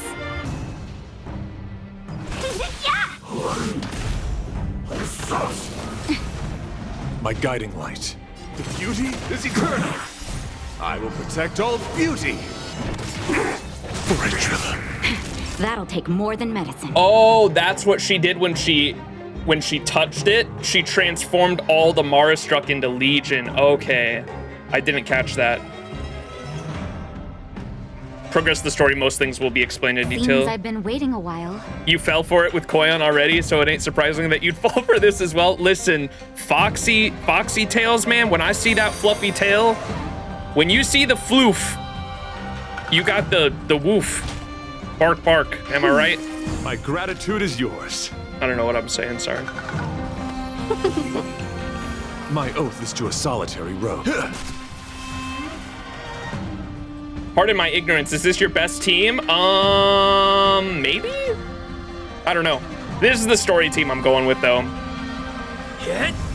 I've used this team for like almost the entirety of my playthrough. Lance ablaze. Lance! Forward! The neighbor's dog, yeah. Could be better, you do have Sparkle, that's true. I think Ting Yun's better than Sparkle, though, and I like having 2 sustains, especially for story battles, because you have to understand the Eonatic that just asked that. I have no idea what I'm going against, because we're going through the story blind, and so I'm taking this team just to be like on the safe side and still try to get through the content in a relatively fast manner, if that makes sense.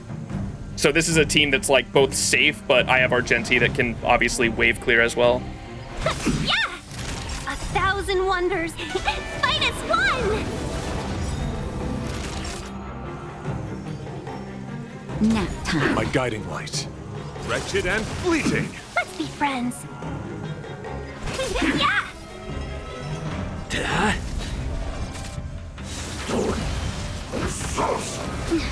Howie. Naughty child.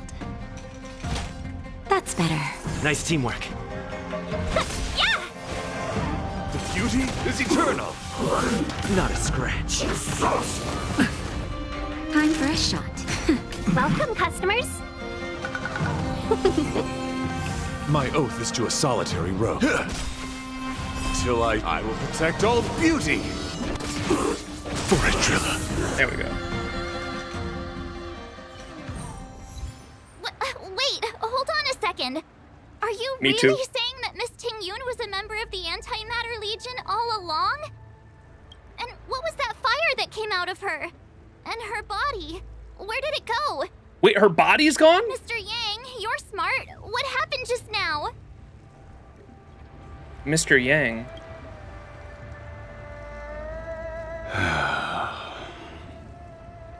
The flame we witnessed claimed to be Lord Ravager Fantilia, a name I've heard other Nameless speak of in the past.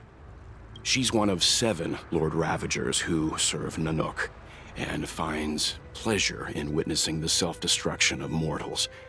She's led countless souls down a dark and hopeless path. Meaning that Ting Yun had long since fallen under the Lord Ravager's influence? I don't believe so. Fantilia revels in watching a corrupted mind eating away its host from inside out, until the obliteration of both is achieved. But there was no indication that Ting Yun had been misguided or manipulated.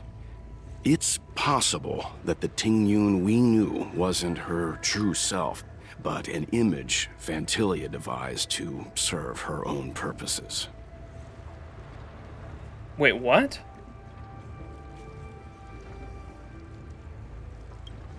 That is to say, Ting Yun. You're saying that the real Ting Yun is still...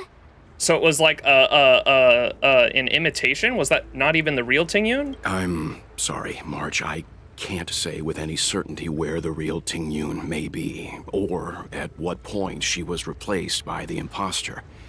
Without knowing where the body vanished to, it'll be tough to get an answer. Okay. At this point, it's all just conjecture and hope. But if that body belonged to the real Ting Yun, it does raise the question of why Fantilia would go to such lengths to destroy any evidence of her.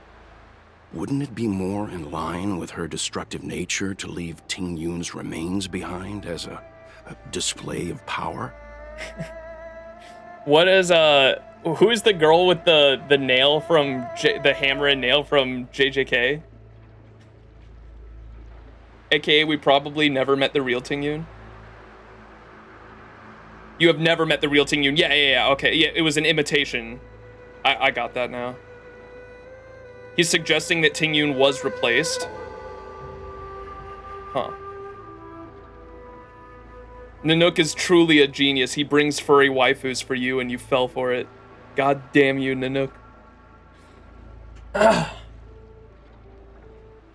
TBT, I guess. I believe this to be Fantilia's goal. To sow seeds of doubt among us and ensnare us in a malevolent trap. He said it! Among Us! Sussy in chat. It's clear that the sudden resurgence of the disciples of Sanctus Medicus is all connected to the Lord Ravager. Pretending to be a XianZhou citizen? Planting a Stellaron in the Luofu? All part of her plan to bring about our self-destruction. Fantilia is aiming for the Ambrosial Arbor. If she succeeds, the Luofu will be deprived of its roots, making its destruction all too easy. Uh-oh. We must stop her. Yeah, she's trying to literally destroy the entire fucking ship because that's what the destruction is after, the destruction of all civilization. We need to take a starskiff to Scale Gorge Waterscape. The Ambrosial Arbor can be sealed from that self. I see a chest. Wait. Let's make haste. No. Chest. Looks good. Alright, my bad, I'm coming. Wow, dude, what a plot twist. I definitely did not see that one coming. I thought I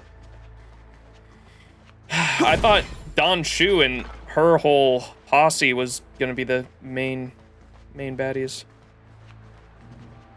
They actually got me with the floof, man. That imposter had the audacity to carry out her nefarious plans right under our noses. How utterly despicable.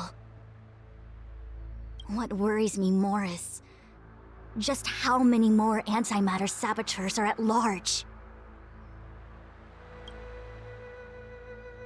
So it wasn't Luocha who brought the Stellar onto the Luofu. Thanks, March, for making that entire scene up.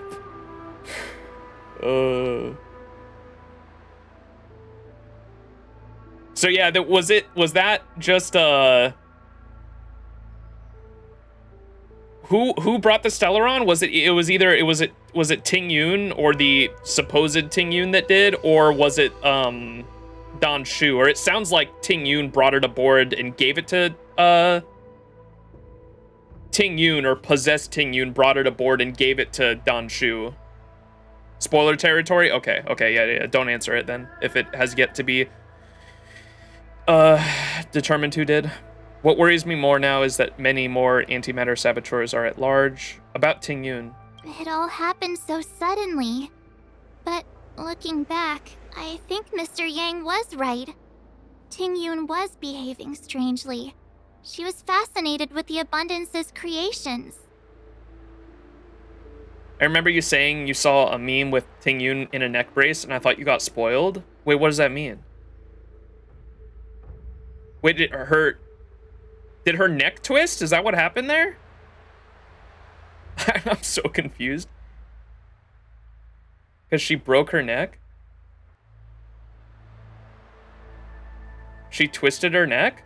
Okay, that went right over my head. I just saw her flop to the ground. I thought she was possessed, and then like when the spirit left her body, she just flopped to the ground. That's why I thought she was still alive. You can hear a snap? Did you not hear the neck snap? No, I definitely did not hear a neck snap.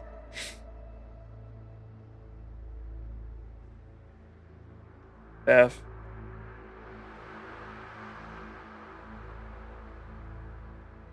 Ting Yun snap emote?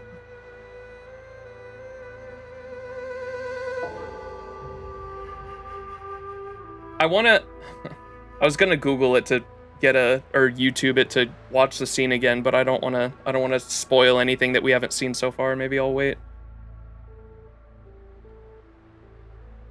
She fell to the ground because she twisted her own neck until it snapped. Yeah, that definitely went right over my head. I thought she was just, I saw the spirit leave her body and then she flopped to the ground, so I thought it was just her going unconscious.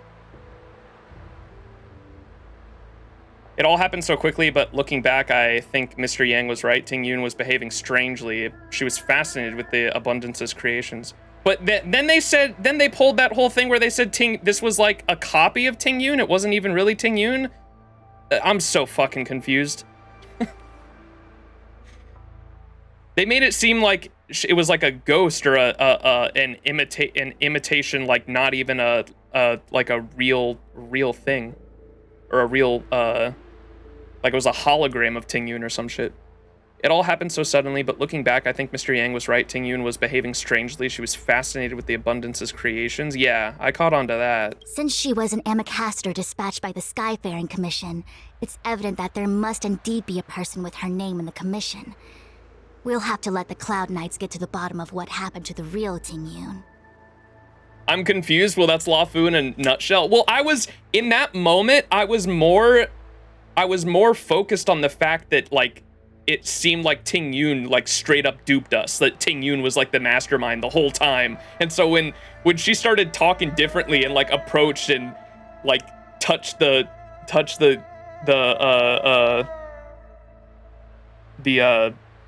Mara struck and turned him into a antimatter legion, like, I was more focused on, like, that plot twist moment than, like, anything that, like, I definitely don't remember hearing Ting Yun's next step or anything. I thought she was, like, possessed by something, and I was more focused on the plot twist and the spirit than that. Ay. Ting Yun was a faker all along. The lack of a body is what intrigues me. Yeah, and what was the little ghost thing too? That was the emanator, obviously, but, like, why did it take on an ethereal form?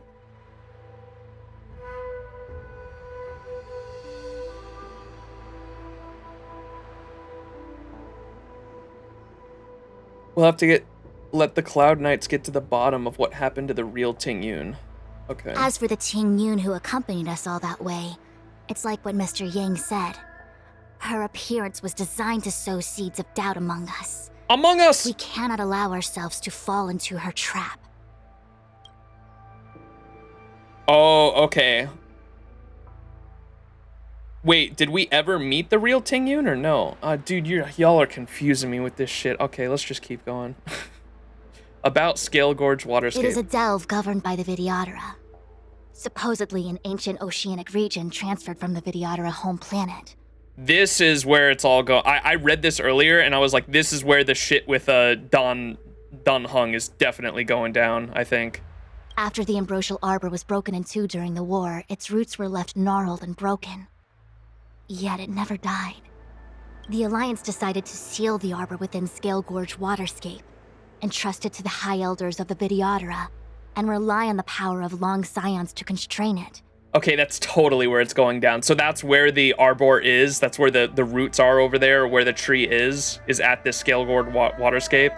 That's definitely where the fucking everything is going down. Everything is leading to this Scale Gorge Waterscape place because, okay, that's where the tree is. That's where the arbor is. We know that this emanator of destruction is going to the arbor because it wants to get rid of the roots. And if you get rid of the roots, it's literally going to cause the entire ship to collapse. And that's what the destruction wants, to get rid of the civilization. And then on top of that, the Scale Gorge Waterscape is also where the rebirth of the Vidyadhara go to be rebirthed. And we know that Dun Hung has like a very close connection with the Vidyadhara. I wouldn't be surprised if he is one himself, and that hasn't been confirmed yet. That's why I'm saying that. I'm pretty sure he is one himself due to foreshadowing that we got with his last scene that we played as him. And then on top of that, we read that poem that said there was a Dun. So he's Dun Hung. There was another one, Dun Feng, I think it was. It was like the same name with just one letter. It was an F instead of an H. Dun Feng instead of Dun Hung. Or F-E-N-G, I think is what it was. Dun Feng, and then he's Dun Hung. And I was like, that's either his ancestor or it was him before he went through a rebirth, because they lose all their memories on a rebirth, right? So I'm cooking right now, chat. I'm cooking. I think it's all going down here. Like, this is going to be the last area we go to, is this Scale Gorge Waterscape. Entrust it to the High Elders of the Vidyadhara and rely on the power of long science to constrain it. It has been so long. No one knows whether the seal remains. Even if it does, I doubt it will hinder that spectral Lord Ravager. Where is Jing Yuan? I've reported the current situation to the Seat of Divine Foresight. He made no further contact after we communicated at the Matrix of Prescience. He said he had important matters to personally attend to. The situation stands on the edge of a precipice. We must trust in the General. Time is of the essence. Let's go.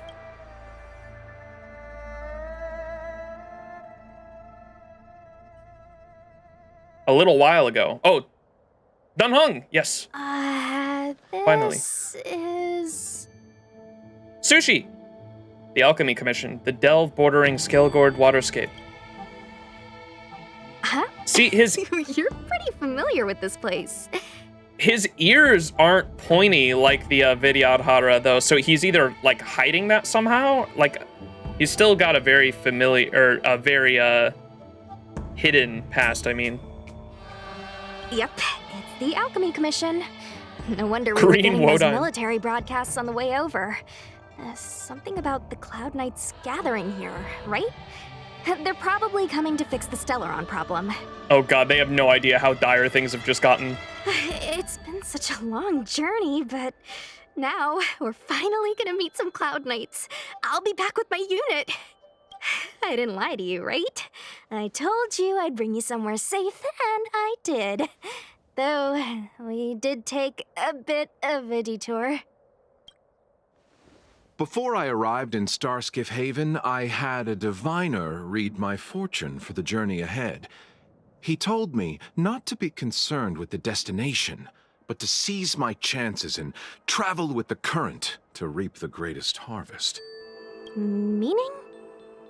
Meaning, thank you, Miss Sushang. Oh, okay. Well, I'm gonna go report to the nearest captain. You guys can hang around here, but don't run off too far. There'll be Cloud Knights coming to escort you back soon. Bye for now. Sushang is so clueless. She's so cute. She is the sushi. New message.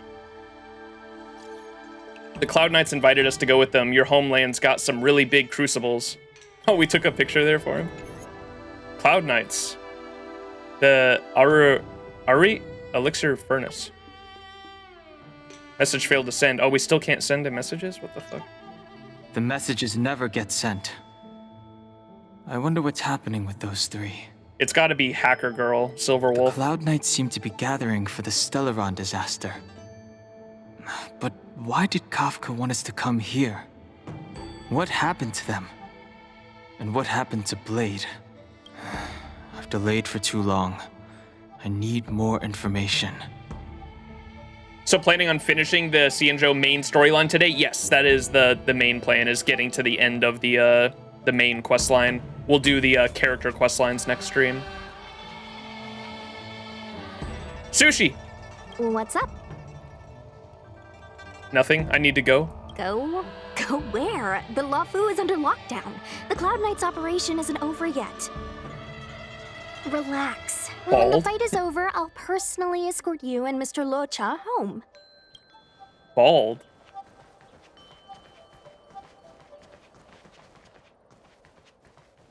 Do people call him bald just because of that one meme image? Was there, like, did someone do fan art of Blade but bald? You haven't been back home for a long time, have you, Master Dan Heng? Lie, this isn't my home. How did you know? Wait, he knew. He probably, I mean, I caught on to that just because of what Dan Heng was saying last time we played as him, so he probably did too. Dan Heng kind of just gave that away. How did you know? As home draws nearer, so our feelings grow stronger. I can see it in your eyes. You ever gonna stream ZZZ at some point? Maybe. I've gotten, I think, to the end of, I finished chapter 1, so I'm like about to start chapter 2 in ZZZ. And I was thinking about saving the main story for stream, but I've already done the entirety of the prologue in chapter 1. So not streaming any of that, but we'll see, maybe.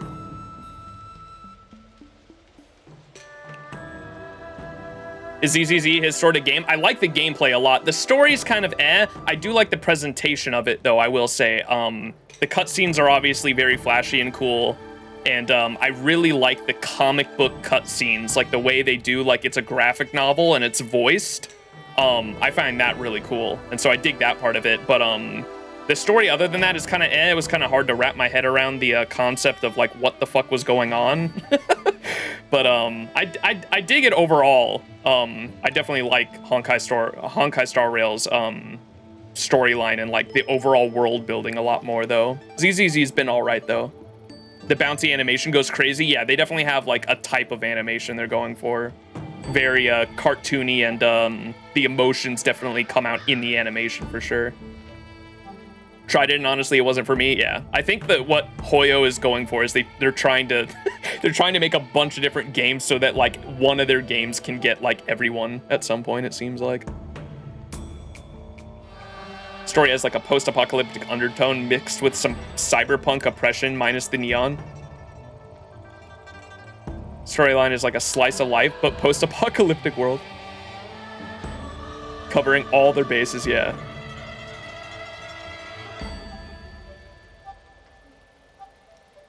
Do you want to leave? Then do it now. The Cloud Knights will soon check our identities. I have somewhere else to be. I've tarried here too long. Sussy Luocha. Where are you going? I'm a traveling merchant. I have one more deal to see through.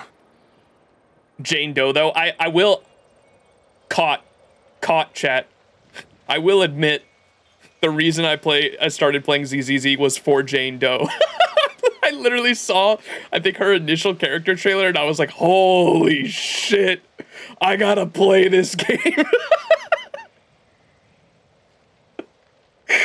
Yeah. Oh, man. You haven't been back home for a long time, have you, Master Dan Heng? Oh, what does he say if we lie? Oh, is that so? Apologies. Do you want to leave? The Cloud Knight... Okay. Where are you? I'm a traveling merchant. The Sesbian sex. Thanks to those heroes, I managed to pull through. Could those guests of the General be the Galaxy Rangers of old? Galaxy Rangers mentioned, chat! I want to know more about the Galaxy Rangers. Like, what little I know about them right now makes them sound so cool. And, like, the only one we have at the moment is Boot Hill, and then we obviously have that newer character coming out. But from what little I know about Boot Hill and the Galaxy Rangers, they sound really fucking cool. Uh-oh, is this guy gonna turn? It seems like he might be turning into Marastruck. The Master must have failed to summon the protection of Sanctus Medicus. Her will must have wavered. Just you wait. I'll show you the blessing of Sanctus Medicus. Monka. You'll learn more about them in the next campaign. It's wild how lewd ZZZ feels while Genshin feels prudish. Oh, I know that completely different, definitely completely different teams working on them for sure. What's up? Don't worry. Once the fight is over, I'll personally escort you and Mr. Luocha home. Oh. She's so nice. But we're both dipping. Poor Sushi. She's planning on escorting us home and we're just dipping. Seems this road is guarded by the Cloud Knights. I need to find another way. I also like, there's something ZZZ does where if you have, like, there's different factions, right? And you get, like, a party buff if you use characters from the same faction on the same team.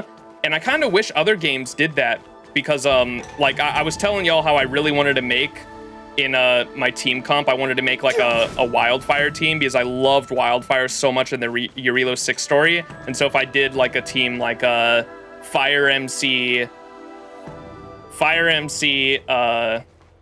Zila, Natasha, and Luca, and did like a team like that, it'd be cool if they all got like some kind of Wildfire buff because they're all part of the same group. Maybe minus Fire MC, but I figured I'd include him just because he was like part of that story. Like a faction buff, yeah, like I would love to see something like that in Honkai Star Rail or even like Fate Grand Order. Kind of makes team building more restrictive. Yeah, it doesn't have to be like a big thing because like obviously everyone would want to do that or like want to get the most benefit out of it, and maybe it wouldn't make sense for a turn-based game. You're right, because turn-based games are a lot more you know exactly what you're gonna get and you want to like get the best possible bang for your buck by adding all the buffs together, right? But I don't know. I love like team building and like faction building like that, where factions are actually sorry, make sense. I have to catch up in to my gameplay. friends. Now's not the time to turn. Damn it! I missed the dialogue. Oh, Yan King. I need to be careful. If I alert the Knights, they might take an interest in me.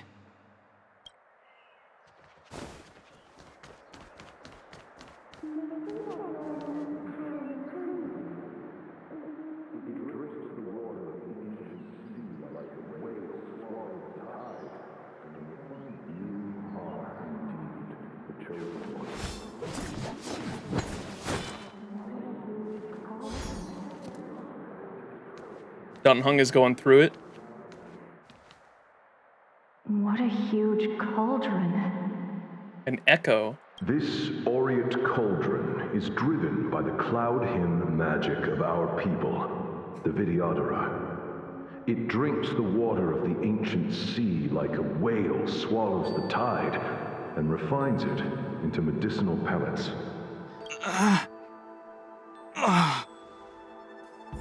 The voices. Is this maybe one of his past lives if he is a... I still don't know if he's actually a dragon person because of the ears. He's got like normal ears, but maybe he's hiding it somehow with magic or some shit. I don't gotta explain shit, bitch, it's magic. Fucking panel. But I don't know. He's got to be tied to them somehow because of the foreshadowing we got last time we played as him. He is Cold Dragon Young. Magic and long hair, but you can see it. He don't got the pointy ears.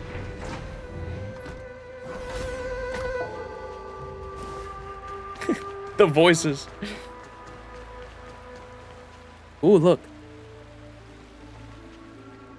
All the elixir crucibles that the Videodora helped to construct contain Cloud Hymn magic. Magic! You should take this chance to learn more, young master. Wait, it is magic, chat. Uh-huh. But I don't need any sort of device to help me command water. What more is there to learn? Water. You are indeed the chosen one, with endless potential. Yet, Cloud Hymn magic is just the beginning. These two mirages here have the pointy ears too, I'd like to point out. So these are both Videodhara. Magic. A Videodhara Mirajago? Have these shadows of the past yet to disperse? These memories. You going through it.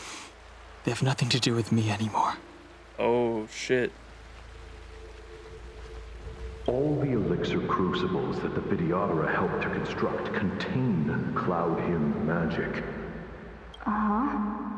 But I don't need any sort of device to help me command water. What more is there to learn? You are indeed the chosen one. The chosen one.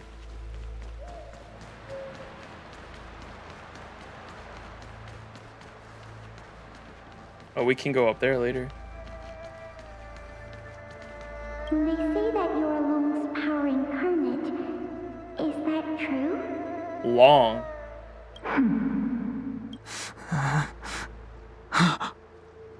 Long. I was exiled from the XianZhou. I'm no longer one of the Scions of Permanence.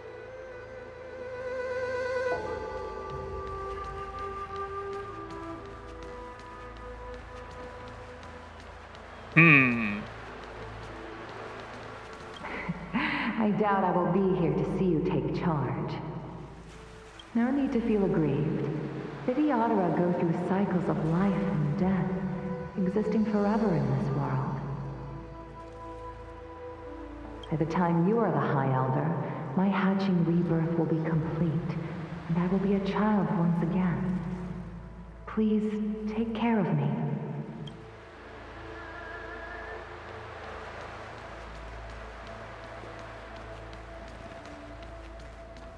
Surging power. It's you. You've returned, High Elder.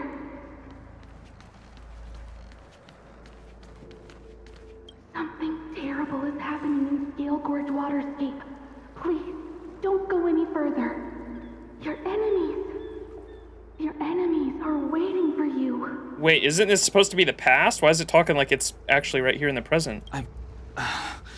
I'm sorry. I cannot linger here. It is. My friends have left. I must find them. You didn't heed us then, and won't heed us now. As headstrong as you always were. Damn. It seems you already made your decision. There is a vessel bound for Scale Gorge Waterscape, located ahead. It's Himiko. Dank hunk? What?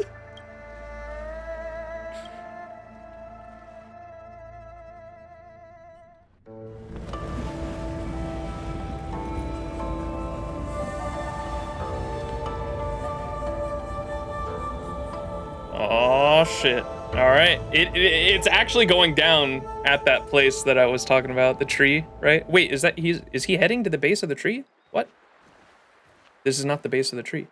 He's here. Hey yo. Right on time. Just as the script predicted. That feeling, Kafka. It's welling up within me. That feeling. It's... Well, don't resist. Let the Mara strike you. Huh? You're here.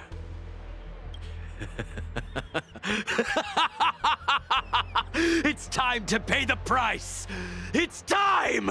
The price is right! You think changing form will help you escape? Escape.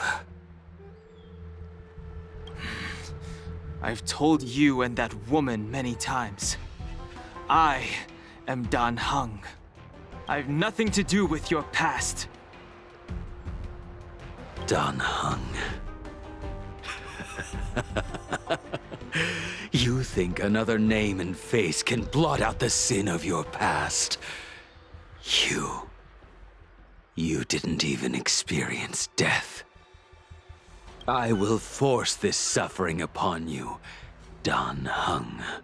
You will know the pain of death. Not on my watch.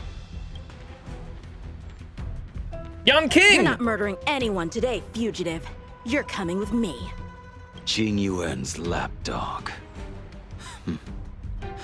Did the general not teach you to choose your battles wisely?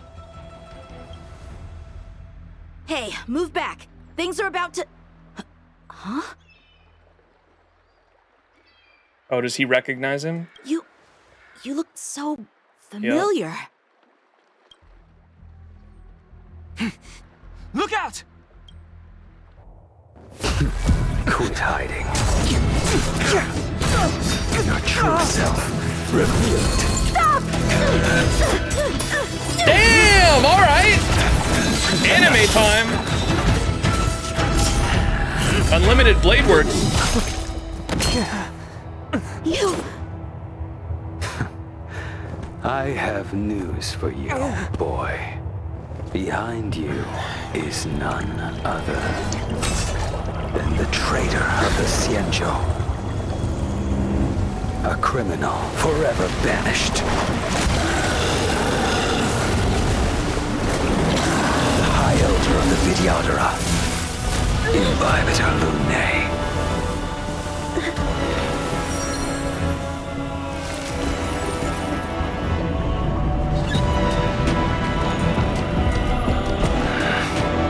You really thought the Stellaron hunters were the only ones to infiltrate the XianZhou?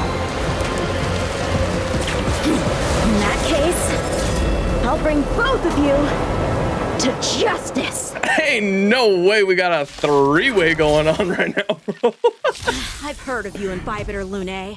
First it was the Stellaron hunters, now an exiled criminal has infiltrated the XianZhou. Sword, heed me. This is going so fast. I have no interest in stoking conflict. I came to ensure the safety of my friends. Save your excuses for the shackling prison. Look at the ball he has is like yin and yang. Do not be afraid. Wait, it's like a tennis ball. It's actually built like a tennis ball, but it looks like yin and yang, white, black. The skill is locked. Question mark.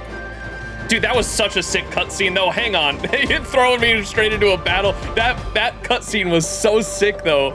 I actually thought he just fucking died. I was like, wait, dude, they're killing off characters left and right. What's going on? I thought he just died, and then he got a fucking power up.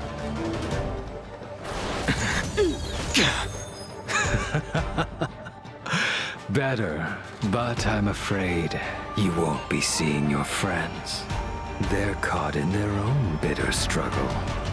Silence! You're not getting away either! Is that so?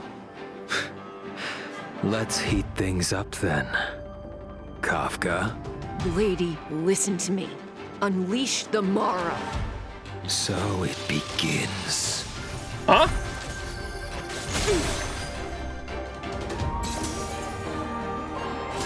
Ooh, this music. Veil. To send you. Whoa. You see the sword swipe had like a different dimension in it. What the fuck was that?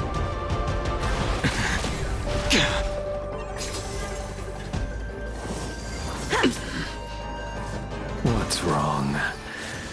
Afraid to hurt the boy?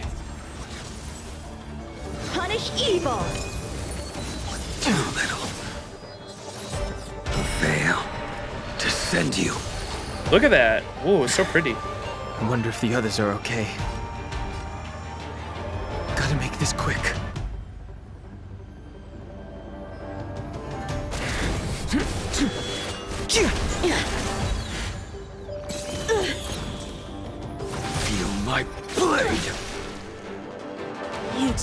won't give up.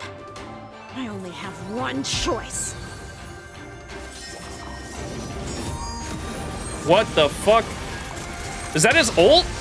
Why do I feel like I haven't seen that? So familiar. Did she teach you? She? You deserve no mercy. Oh, the Can't delay Jing. any longer. He was talking about what's her I didn't name? wish to harm anyone. Jing Liu? But is that how I say it? There's no other way. Forgive me.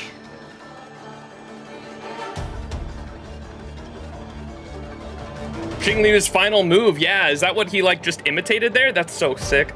And he said, did she teach you? Because we know Jing Liu is hunting Blade. They all, so all of them have like a past Conflict on the requires Luofu undivided somehow. Focus. Because it seemed like Jing Liu was not welcome on the, it seemed like Jing Liu was not welcome on the Luofu either when Yan King met her, right?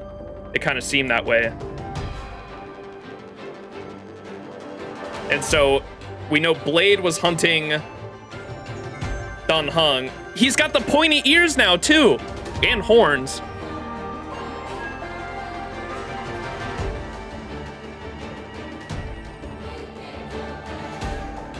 You can assume that, but not confirmed yet? Okay. Wait, use the skill to enhance Dan Heng Imbibitor Lunai's basic attack for up to 3 consecutive times. So that thing that people were worshiping in that the poem we read earlier, this is the Imbibitor Lunai. Am I saying that right? The moon drinker. This is what it was outlawed to worship. Imbibitor Lunai was like something the Vidyadhara worshipped. Conflict requires and then the undivided worship was focus. outlawed, right? So he's like literally a god then? Crazy. Use skill to enhance Dan Heng Imbibitor Lunai's basic attack for up to 3 consecutive times.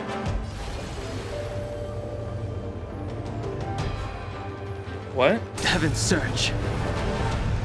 Oh. So it's kind of like, that's kind of like QQ, right?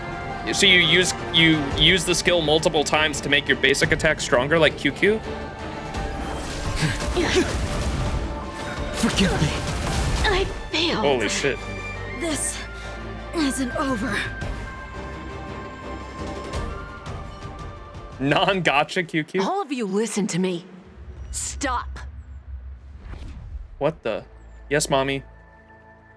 Wait, when she said, can I go back to the last one? No, I can't. In battle, she said, like, listen to me, Blade, and, like, does that mean she, like, forced him to use the sword? And it seems like his sword, like, somehow has, like, the Mara struck shit in it. What's going on there? Dude, I have so many questions. Well, Bladey, are you satisfied? Oh, was this just his goal to bring out Dan Heng's true form?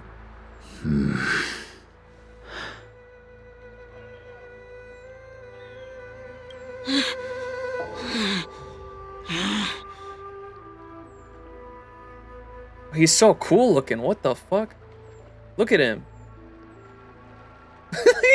Blade's facial expression in the background.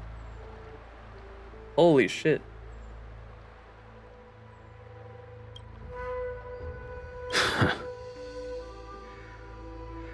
Wait, so I wonder if Blade's sword... Blade has some kind of magical sword. I don't know what's going on with that sword.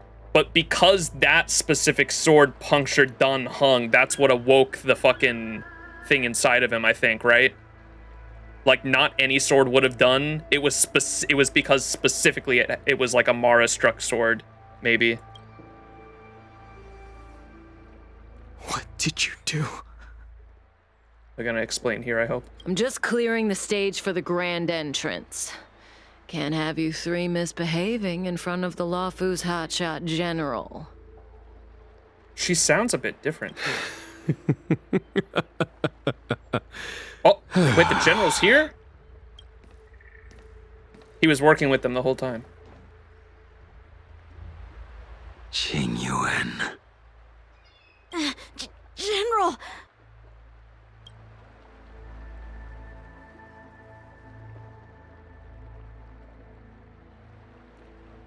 Yeah, he knows both of them, huh? Many years have passed since the two of you departed the XianZhou, and yet the circumstances of your return appear to be equally unhappy. If you still thought of me as a friend, you should have forewarned me. My task is complete. Okay, so he wasn't trying to kill Dun Hung. He was specifically trying to bring out his true form. That it is. Thank you for assisting the XianZhou in this small matter. Take this person away. I will pretend I didn't see anything this time. The Stellaron hunters continue to elude all of my assumptions about them. What the fuck is their goal?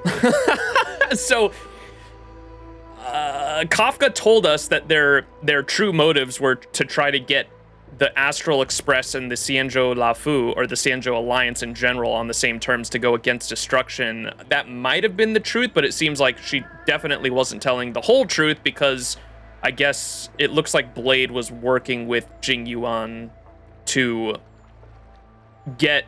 That's why Kafka came aboard the Astral Express, to convince us to go to the XianZhou Luofu, specifically so they could get Dan Heng to get on board, because I guess they knew Dan Heng was with us, and then have Blade go after Dan Heng and awaken this true entity inside of him.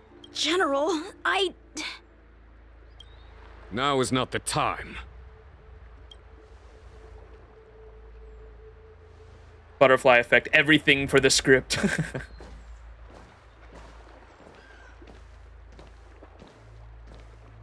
Mommy's leaving? It has been a long time, old friend. I'm not him. But I was correct in assuming he was, like, definitely... How did he hide his ears, dude? I am correct in assuming it, like, definitely was him. Or that he was a dragon species, and he probably underwent a rebirth, and that's when he changed his name and everything, I assume. I'm sorry.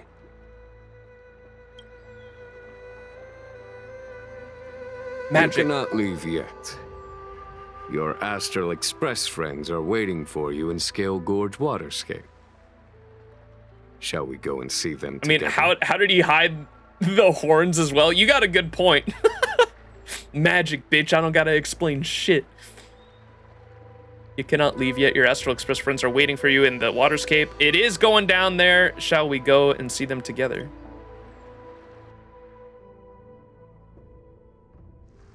Yeah, the horns like pull. The horns came out of his skull. Yeah. A realm of singular beauty. Scale Gorge Waterscape is the same as when I last laid eyes on it. And here we stand so different from one another. Oh, you're right. The horns are kind of ethereal. Species may be immortal, but the constant of heaven and earth eludes them. You can see his hairline, like, through the horn on the left there. You can see his hairline through it. They're, like, ghostly almost.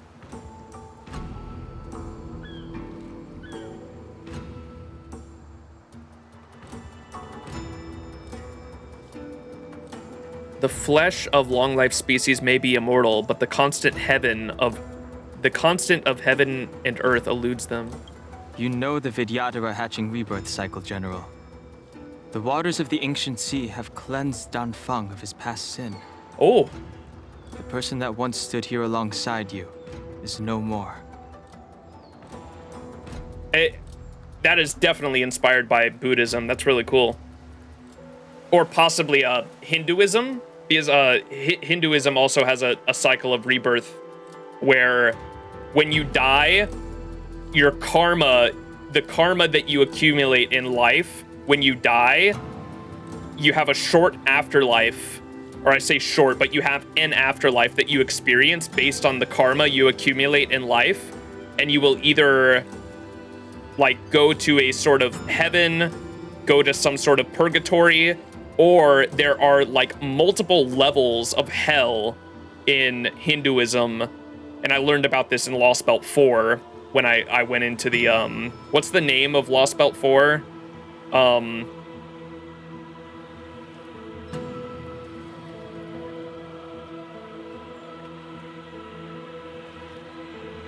final dark god. No, not that one. The Yuga Shatra Samsara.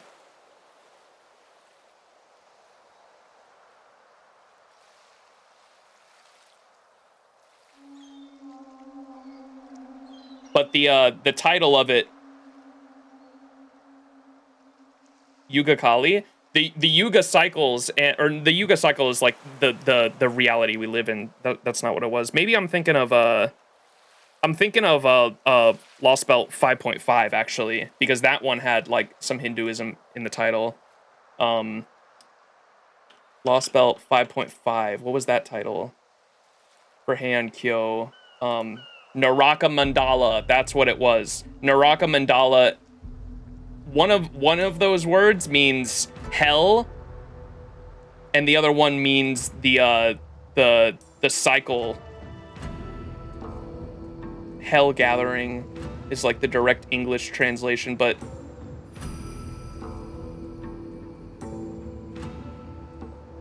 Naraka means hell. Was it Mandala is the cycles? Am I getting these confused? Mandala is a geometric configuration of symbols. In various spiritual traditions, mandalas may be employed to focus attention on practitioners and adepts as a spiritual guidance tool for establishing a sacred space as an aid to meditation and trance induction. I think when I looked into this specifically in Buddhism,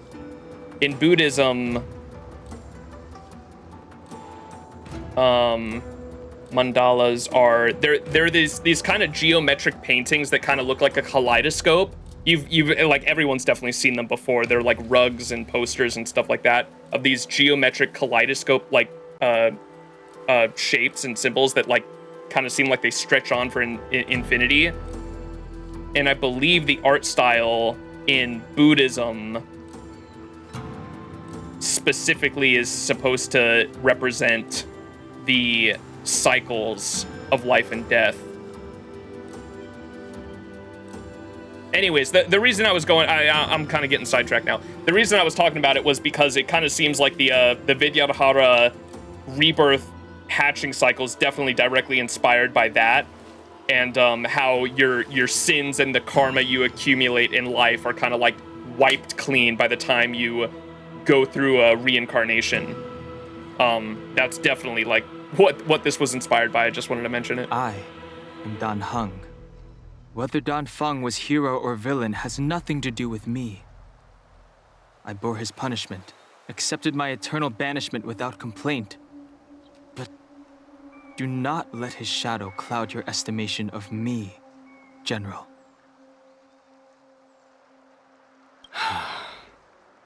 Raising old nets only darkens the water. An exercise in unhappiness. Perhaps it is your visage, the horns on your head, or the unmistakable air of the High Elder that makes the separation nigh impossible for me. I already told you, You did. But to what effect? If words alone were enough to change the heart, this world would be without quarrel. If you wish to rid me of the illusion of Dan Feng, you must do something for me. Before I can let Dan Feng die and revoke your banishment edict, I need him to do me one final favor. I can guarantee you that when it is done, you will no longer walk in anyone's shadow aboard the Luofu.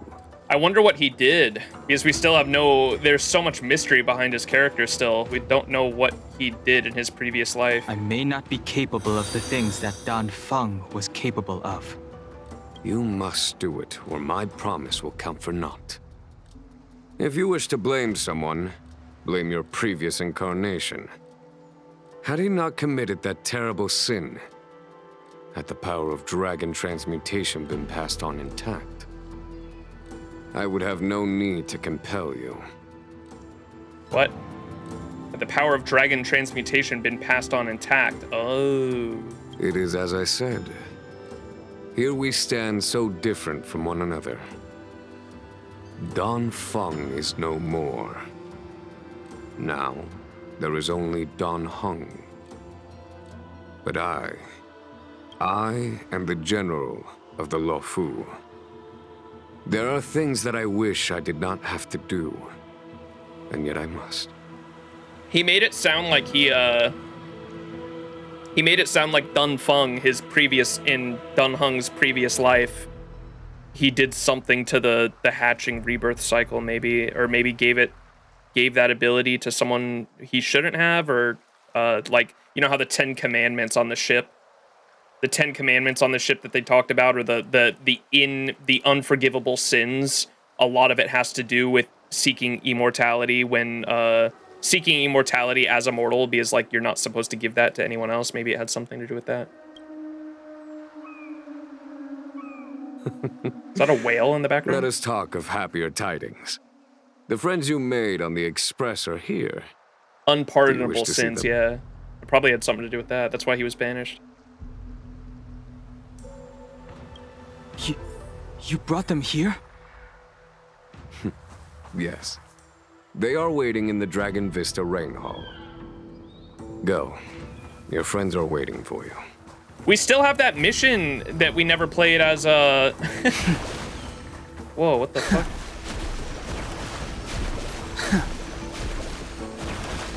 Flowers! Oh, I can't use his ability. Look how pretty this place is.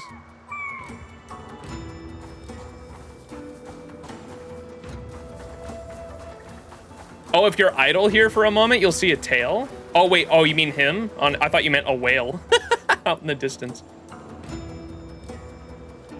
Idle animations?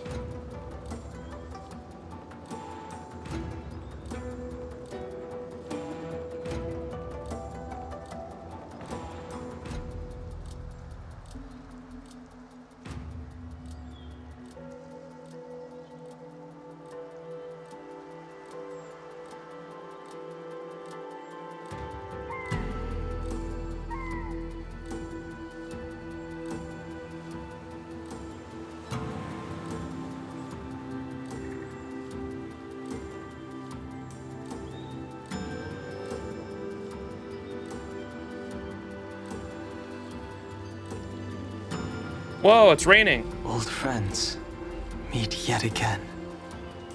Stare. You said you can go into the camera to see his animations? What do you mean, camera? What?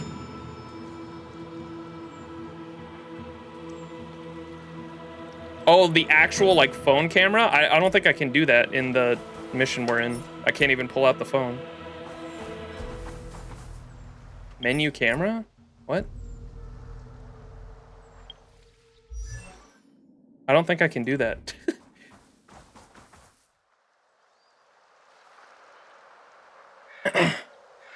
So one of the animations is the rain.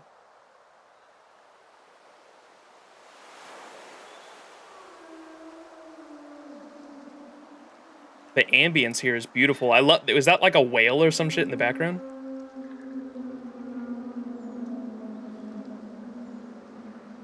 What the fuck is that? Sounds like a whale.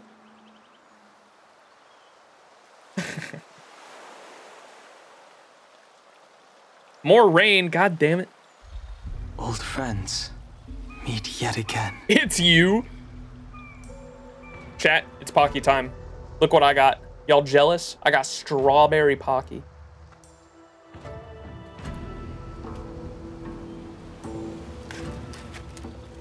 If you looked into character archive, you would have been spoiled by his unit. I kinda knew there was another like Dun Heng from something somewhere. I think I saw like a thumbnail or something like that somewhere.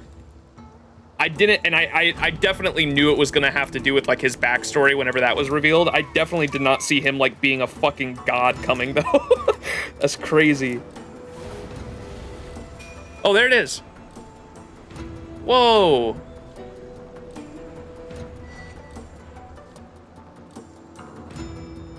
Even Hoyo spoiled everyone on that? Oh, like did they show the unit before the story moment happened? Is that why? Oh, we got it twice in a row? What? I love his little ball. It's like yin and yang. That's really cool looking. Drip marketing did? That's crazy.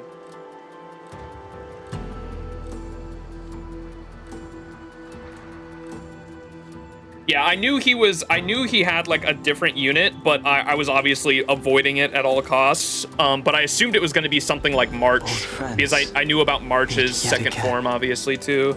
How March has another form.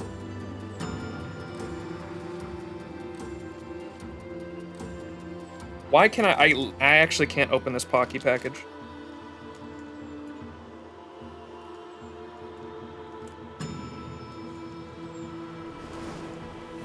Way too dank.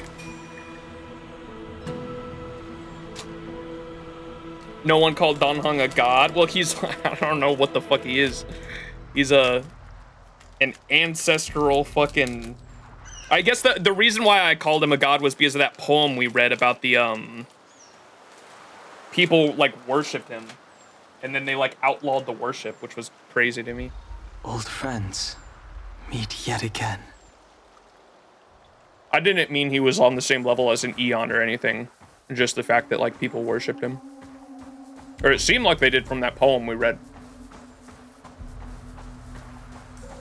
The ball is the spear? Wait, you're right. That is what's in his spear when he does the, it is but a vision. Break! I have been keeping careful watch against the abominations of abundance, the Stellaron hunters, and the disciples of Sanctus Medicus. But I never anticipated the Antimatter Legion. Eon of Thirst? Depends on what you call a god. You could consider him a god of sorts. Yeah, but well, if people worshipped him, that's why I came up with that. Because god is just a concept anyway. The hunt is far from over. Yet all the while we find ourselves at war with other evil spirits. From this battle onward, the Alliance must fight the Legion to our dying breath. Even if it means the end of the Luofu. Oh boy. Yeah, now that the Antimatter Legion is aboard the Luofu, that's really bad. That's why the whole plan this whole time with Sanctus Medicus and the Stellaron coming on board was literally just to attempt to end the Luofu from the inside. Truly a cancer of all worlds. Our intelligence tells us that the Legion are a mad and destructive war machine. Yet they never took up arms against the Alliance. The armies of the Seven Ravagers all have their own means of destruction. They are not to be taken lightly. Lord Ravager Fantalia favors internal collapse, which is why she masterminded the Stellaron crisis and urged the disciples of Sanctus Medicus out of the shadows. Now that her plot has been laid bare, she has no choice but to retreat.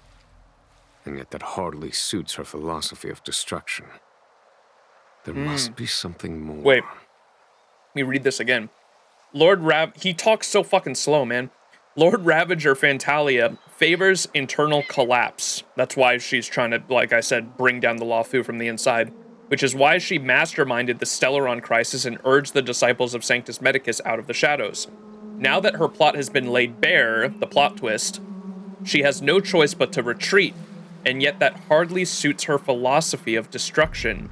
There must be something more. Okay. And they said there were 7 emanators of destruction too, which I think was a cool little lore tidbit they threw in there for us.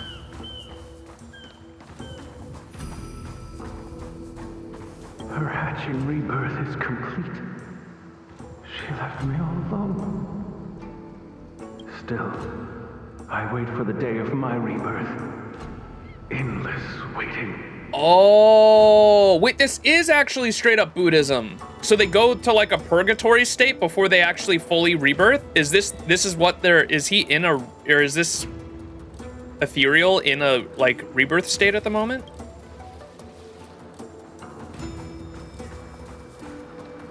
7 emanators, tree, blonde guy. This was a lost belt the whole long. Yeah, wait, where's the fucking tree, dude? Wait, where is it? That's not the tree. Where's the tree? Chat, tree? Mod check, tree? Where's the tree? Wait, is that the ship? Is it right there? Is it just huge? Holy shit. We're like right under it. It's too big. It's that.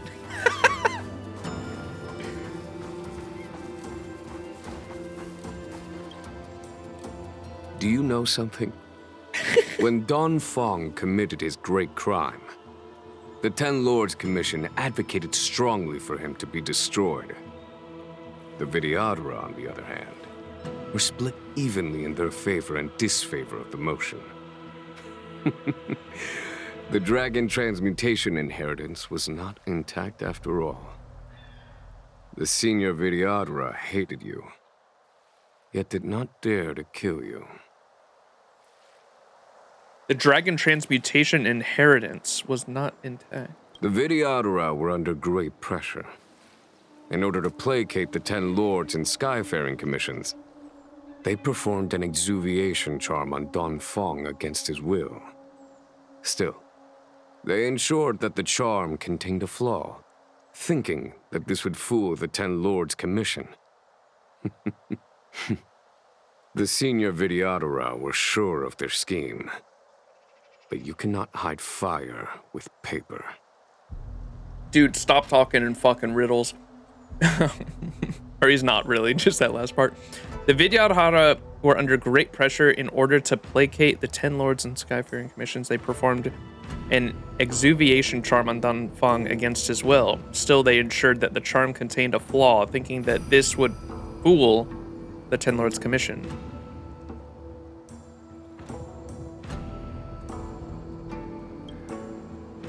A lot of that going over my head at the moment.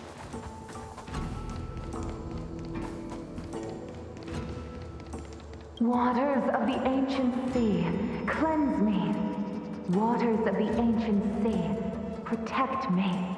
This world's good karma is settled. This life's misfortune is erased. He's old, Max. He's got to be as cryptic as possible. That's like a rule. Oh, did I miss an echo behind? Well, I got that one. I talked to that one. Oh, right here. I see. Thank you. Yeah, so the rebirth thing is like, I mean, I know I've said it like 8 times now. The rebirth thing is definitely Buddhism, though. So this is what they look like when they're undergoing the rebirth cycle, and it sounds like it can last for many, many, many, many years. That one made it sound like he's been doing it for years now, and then eventually they'll come back into a humanoid form or a true form, and that's their rebirth. But they're being cleansed as this is happening, and they don't have memories either, which would go along with the reincarnation thing of Buddhism. And I believe I don't know if it's both because I know they're closely related because they come from the same root initially, but Buddhism and Hinduism are closely related due to having the same Eastern root, I believe. But in one of them, or both of them, I'm not sure which one it is, but your karma in life dictates, like I said, what your afterlife looks like before you undergo reincarnation. And suppose you have really, really bad karma, you did a lot of bad things in life, you'll be sent to a different layer of hell. So based on how bad or how big your sins were and how bad they were, you will spend a certain amount of time in one of the hell realms, or you'll go through multiple of them. And depending on your sins, you could spend like thousands of years in one of the hell realms, and you are tortured until your soul is slated clean. So they clean the slate by having you go to hell, and once the slate is clean, that's when you're reincarnated. And so it kind of sounds like there's a similar thing happening here. As recorded in the ancient texts, This body of water was brought by my people from our homeworld. It forms part of the roiling deep. It is as pure here as it was there. Dunfang's karma was so bad that he got rebirthed into a 4-star.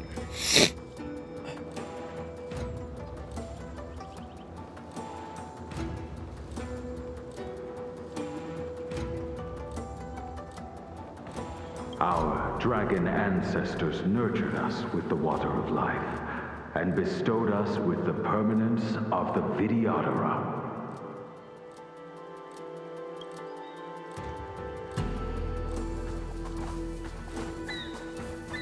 The dragon ancestors. So they did say the Vidyadhara are people that came from dragons, like they literally have dragon blood in them.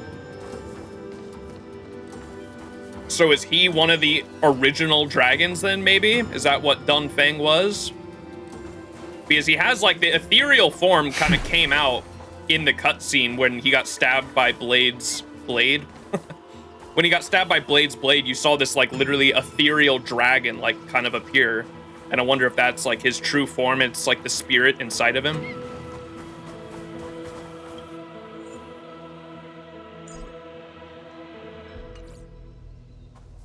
Blade's blade? Yo! Wait, chat! Look, your friends are taking the fight to the Legion as we speak. We need to help them. Let's go!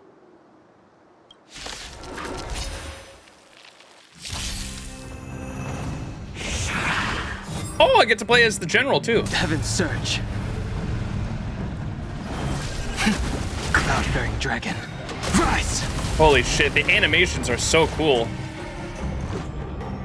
Wait, baseball bat? Wait a second. Batter up! A foregone conclusion. The fuck is his sword? Single target?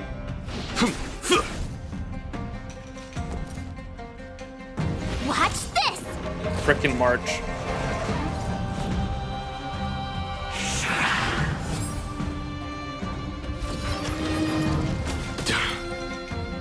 Heaven's Surge. Celestial Dragon. Break! God, that animation's so sick. What the fuck? This is our chance. There's no time to lose. All right, let's see what his AoE looks like. Wait, he's electric? I would not have thought that by looking at his character design. I thought he was going to be imaginary. Conflict is pitiless. Oh, I guess the I told ya I could fight. effects look more electric.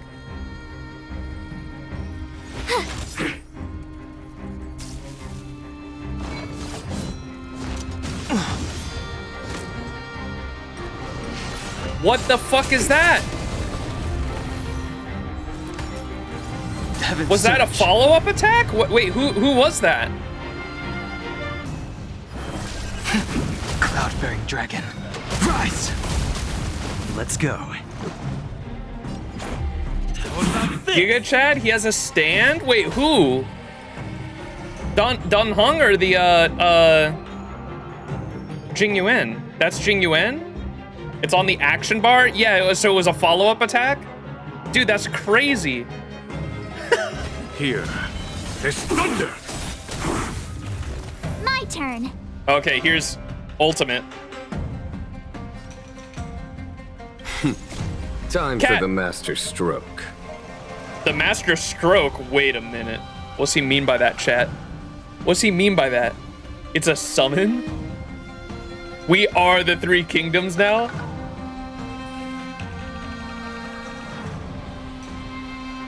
What's he mean by master stroke? Master stroke of his plan? Radiant spirit, heed my word. Show no mercy! What the fuck is actually a stand, dude? What the fuck?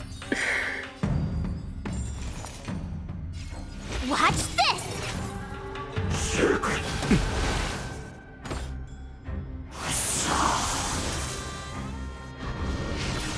Yo! Dude, that's crazy. Heaven's Search. Celestial Dragon. Break! This is our chance. Wait, he says break still. Celestial Dragon, break! Not, it is but a vision, break. I see. Yeah. Follow my charge. Rules are made to be broken!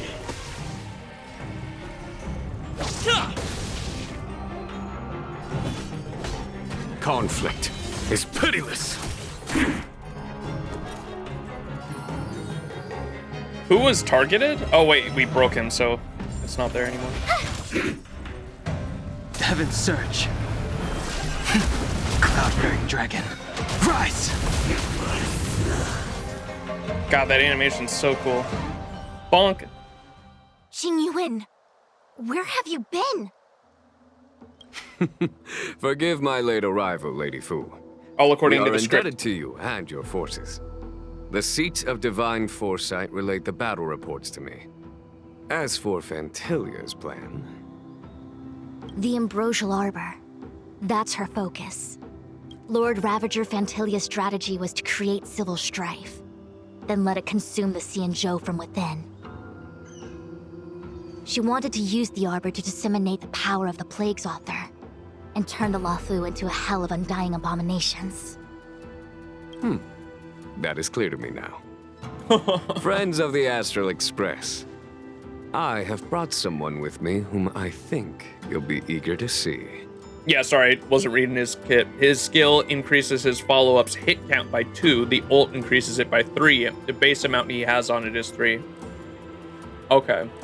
Interesting.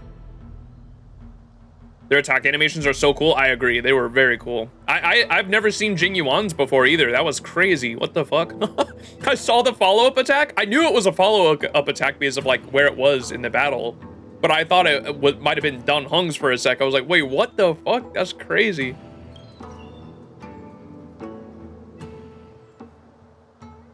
Huh? Is that Dan Heng? You... March is like, you look different. Did you get a haircut? You are Dan Heng, right? What's with the horns?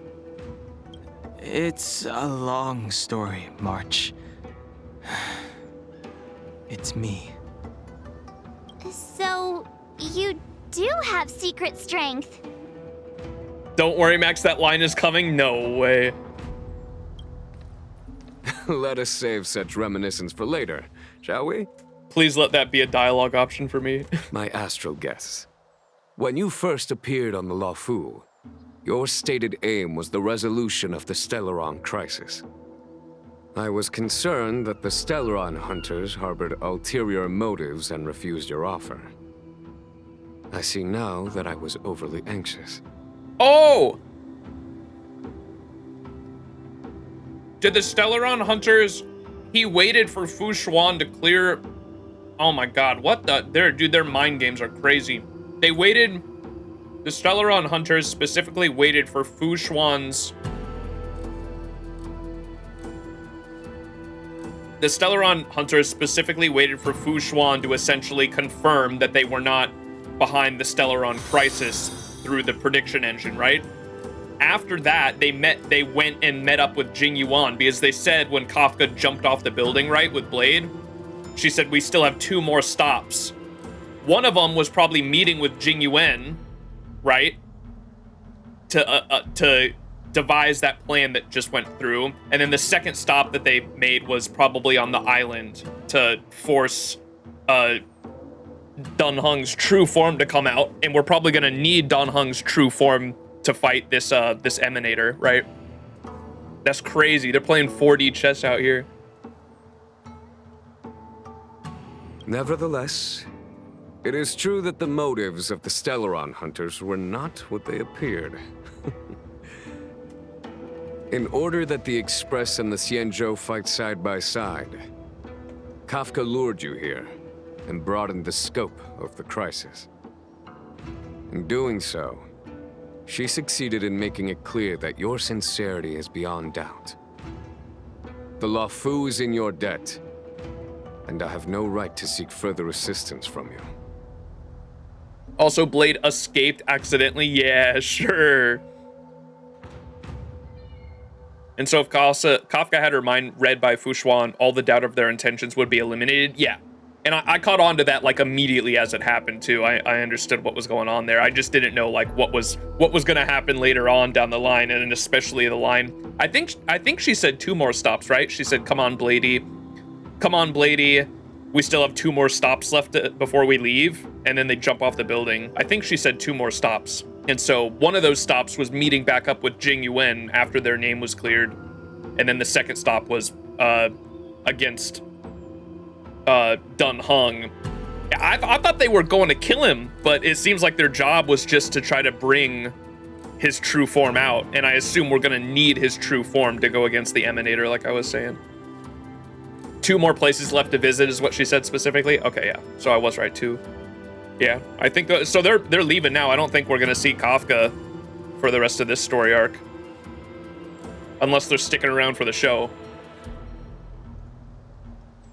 All right, what did he say? Nevertheless, it is true. The motives of the Stellaron hunters were not as they appeared. In order that the Express and the XianZhou fight side by side, Kafka lured you here and broadened the scope of the crisis. In doing so, she succeeded in making clear that your sincerity is beyond doubt. The Luofu is in your debt, and I have no right to seek further assistance from you. However, as Lady Fu has explained, the appearance of Phantilia means that the situation is far from under our control. As General of the Luofu, it would be foolish of me not to ask Dun Hung and the rest of you for your strength at this critical moment. Even if the crisis on the Luofu had nothing to do with the Stellaron, I would be willing to help. But I can't speak for the other members of my crew. I'll follow you to the ends of time, Mr. Welt. Explore, understand, establish, and connect. As the crew of the Express, that's the Trailblaze creed we follow. Still, when the journey gets tough, those words can feel far off. Fear, risk, enemies, and death are the obstacles we face in pursuit of the creed. That's why the nameless who are able to stay the course number few indeed. Blade just wanted to see sexier Daniel to calm down. That is true. He was kind of going crazy in that cutscene. What was going on with Blade? Interesting character to say the least, but yeah, he definitely seemed like he was going like fucking feral for a moment. Bit weird. Whether our destination lies before us or behind us, the decision is ours to make. Here, as on the Express, every vote counts. Yo! This is... the democracy I wanted in Eurilo 6 is on the Astral Express.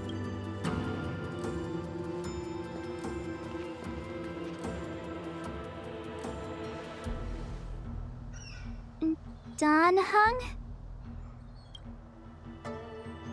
Hold out hand, remain still. Hold out hand. Oh, we're playing as him still. Thank you, Dun Hung. How am I still one of the nameless? I stand here at the mercy of others without true freedom to speak. I thought we swapped back to the MC. I didn't know we were still playing as Dun Hung. I was confused by that choice. But as a descendant of the Vidyadhara, I will fulfill my duty to the Luofu. Hear the definition of it's complicated. Great! Everyone's just as heroic as when they arrived. So, what's the master plan, General? There is no master plan, only a bet. A bet on the senior Vidyadhara's incomplete exuviation charm. And on Dong Hong's ability to access the memories of the High Elder. High Elder. Access the memories of, so that's the dragon inside of him? High Elder? That they're gonna explain here. Oh, there's a statue of him. When the Rainbow Arbiter severed the Ambrosial Arbor, Remnants of the curse of the plague's author lingered. In order to make the stemming of those remnants a possibility, the Luofu invoked the power of the Scions of Permanence. You're saying a lot of shit I don't understand. The Rainbow Arbiter. Ooh, music. Vocals. When the Rainbow Arbiter severed the tree, so when Lan shot down the tree, remnants of the curse of abundance lingered. In order to make the stemming of those remnants a possibility, the Luofu invoked the power of the Scions of Permanence. What's the Scions of Permanence? Under the direction of the High Elder, the Videodora guided the waters of the ancient sea to flood the Scale Gorge waterscape delve and contain the Arbor. To commemorate this magnificent feat and sacrifice, the Alliance erected the Dragon Vista Rain Monument, a Videodora statue. Wait, he's the original? Is that what you're saying, chat? Under the direction of the High Elder, the Videodora guided the waters of the ancient sea to flood the Scale Gorge waterscape, delve, and contain the Arbor. To commemorate the magnificent feat and sacrifice, the Alliance erected the Dragon Vista Rain Monument, the Videodora statue. It looks so much like Dan Heng. I wonder if... Oh, okay, sorry. You were saying the Scions of Permanence are just descendants. They're Vidyadhara. They're just Vidyadhara, the Scions of Permanence. They're descendants from the original. I thought you were saying the original Eon, the dragon, was Dan Heng. I was like, wait, what? The Rainbow Arbiter. The Luofu invoked the power of the Vidyadhara under the direction of the High Elder. The Vidyadhara guided the waters of the ancient sea to flood the Scale Gorge waterscape delve and contain the Arbor. That's why it's all an ocean down here at the base of the tree. To commemorate this magnificent feat and sacrifice. Wait, what?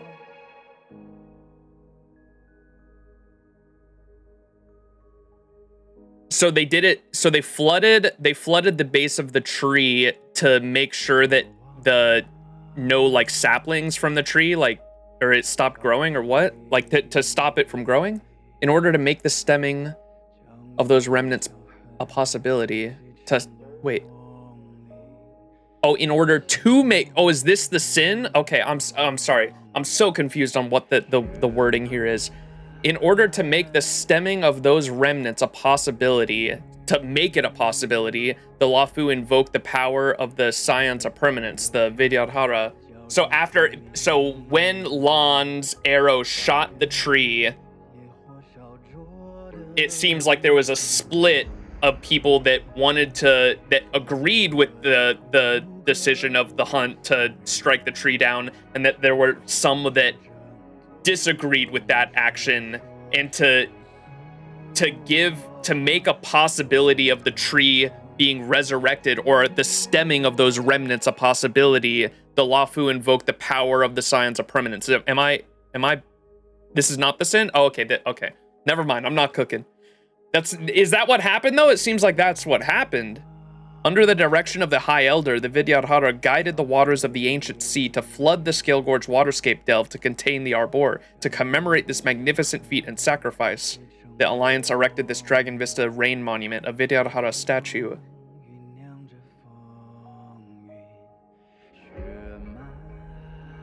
Okay, I was right about the tree. That's just not the sin of Dan Heng. Or Dan Feng. Gotcha. The statue. Is that Dan Heng's brother?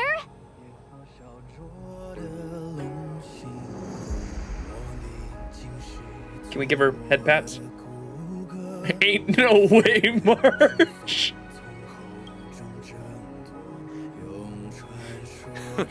I see why you might think so. These events occurred a long time ago. Yet successive generations of High Elders have not differed greatly in their appearance. That is, until the current generation. The most recent successor did not inherit the same level of power, and their appearance is that of a child.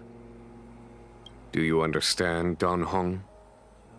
Since Dongfeng perished, the Luofu Videodora have no longer had an individual capable of performing such feats. But you, who once kept watch over the arbor, should be able to open a way through to that great tree. Wait, is he actually gonna part the fucking sea? What happens next is in your hands. My man actually Dragon Jesus.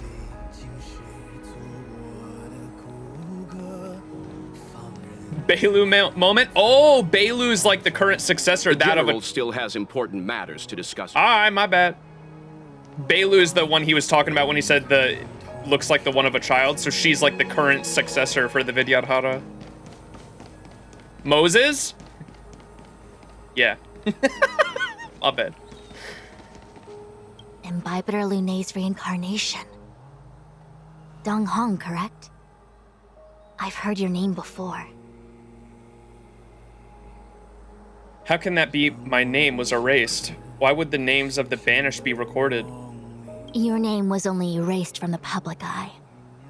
But as the Master Diviner, I know, and should know, all the records of years gone by. Such archives are of great importance in times of need. I was not born in the heroic and extraordinary era of the High Cloud Quintet. To have seen those legends with my own eyes.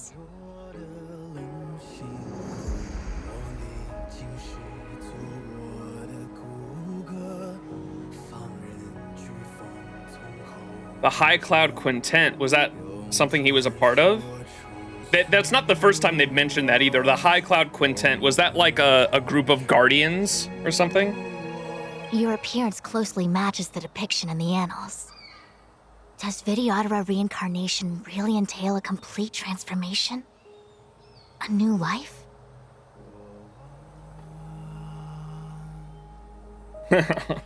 Chat's giving me hints of 5 people. Okay, and a quintet is 5 people. Okay. Your appearance closely matches the depiction of the annals. Does Vidyadhara reincarnation really entail the complete transformation, a new life?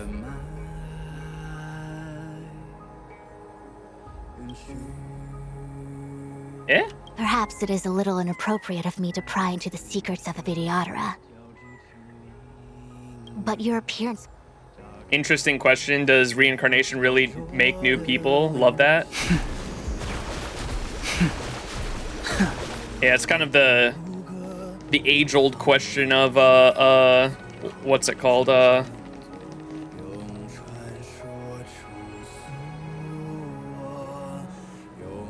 Nature versus nurture. March. You scared the heck out of me. For a second, I thought you'd annoyed the general. It seemed like you were his prisoner. There I was, thinking up a plan to kidnap you. And it turns out the 2 of you are old buddies. So, what made you suddenly decide to come down from the express? I was worried about your safety. Aw, how sweet. But Mr. Yang and I have been holding our own. We're pretty much XianZhou heroes at this point. Anyway, it's great to have you with us, Dan Heng. You know, the more I look at this statue, the less Dan Heng-y it gets. Huh? Still, it's got the same stony expression. Huh? You know, still. Okay, March. Perhaps it is a little inappropriate of me to pry into the secrets of the Vidyadhara. But your appearance closely matches the depiction in the annals. Does Vidyadhara reincarnation really entail a complete transformation? A new life? Look at these. This is some fucking Skyrim mural right here. The general still has important matters. I was looking at the mural. I still can't use his ability outside of combat.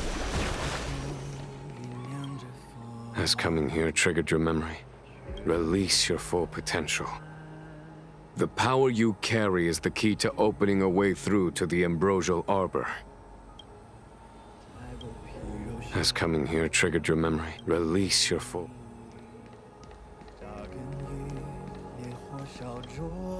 I knew you'd come. When we first mentioned the XianZhou, there was a sad look in your eyes. They may have banished you, but the Luofu is still your home. Huh. Thanks for all your help along the way. I'm sorry I never spoke up. You're a member of the Express crew, Dan Heng. Let's settle this matter as soon as possible. Our journey doesn't end here. I'm so curious to see like what's gonna be. I'm completely spoiler free on the future of. Like obviously there's some things here and there I've seen for the future of like what's gonna happen in what's it called Penacony.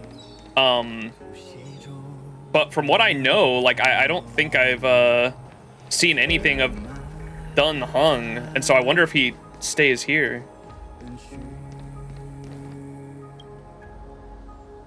Max looks at you as you both come silent. Is there something you'd like to ask? Max shakes his head. He doesn't want to speak. Nobody can get him to open up. What?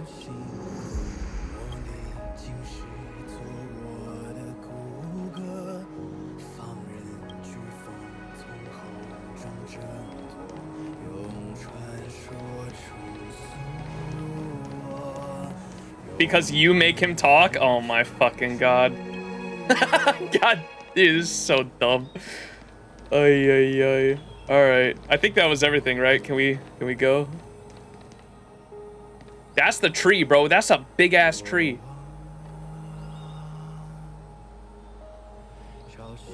Banger OST? Yeah, I really dig it. Is it oh, is it about is this like the wildfire of this arc? Is that why y'all keep saying peak is incoming? Is it just like is it about to drop? It's about to go crazy, isn't it? The statue of High Elder has been greatly changed by the years' weathering. There are small words engraved near its base. Hearken, as our boar revives and foe nears. We call forth the mighty waters of ancient sea to flood abodes of heaven and quell roots of evil. We etch this in stone for all to heed. Cut off the spiritual link with Scalagorn Waterscape. Try to feel the great power here. Oh, wait, you have a choice? Or like Dill? Is that... Wait, that's what people meant by... I saw people either in my Discord or somewhere online saying they referred to a character as Dill Pickle, and that was so fucking lost on me. I didn't know what the hell they were talking about. They referred to a character with a nickname of like Dill Pickle. Oh my god. That's crazy. Does my choice matter here? Is this a big thing? I kind of want to feel the greater power. Dill Pickle. Oh, it just lets you run around more. It's the exit. Okay, gotcha. All right, here we go. Beneath the endless rolling waves, the ancient roots of the arbor blaze. Long dormant, they stir and come to life, as if a beast were waking from its strife. The containment mechanisms woven by past thrones are the bindings that tame the beast's power known. A fragile net, soon to shatter and fall, its decay a warning, heard by one and all. Memories from the past emerge from the darkness, tightly gripping you.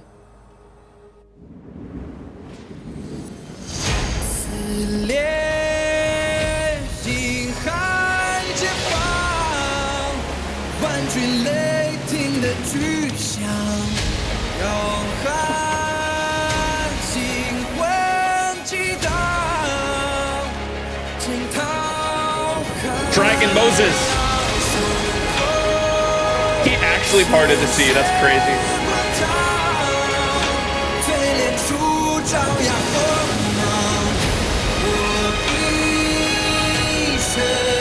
There's more puzzles.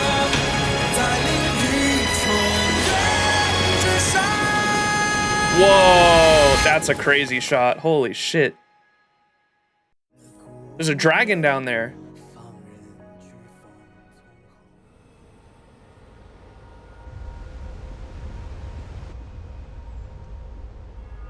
The annals mention that Scale Gorge waterscape was once the location of Dragon Palace. Small wonder. Look at all these submerged structures. I was fortunate enough to be here during the Shuhu upheaval period. Y'all don't have submarines? I witnessed this place in its prime. An age passed.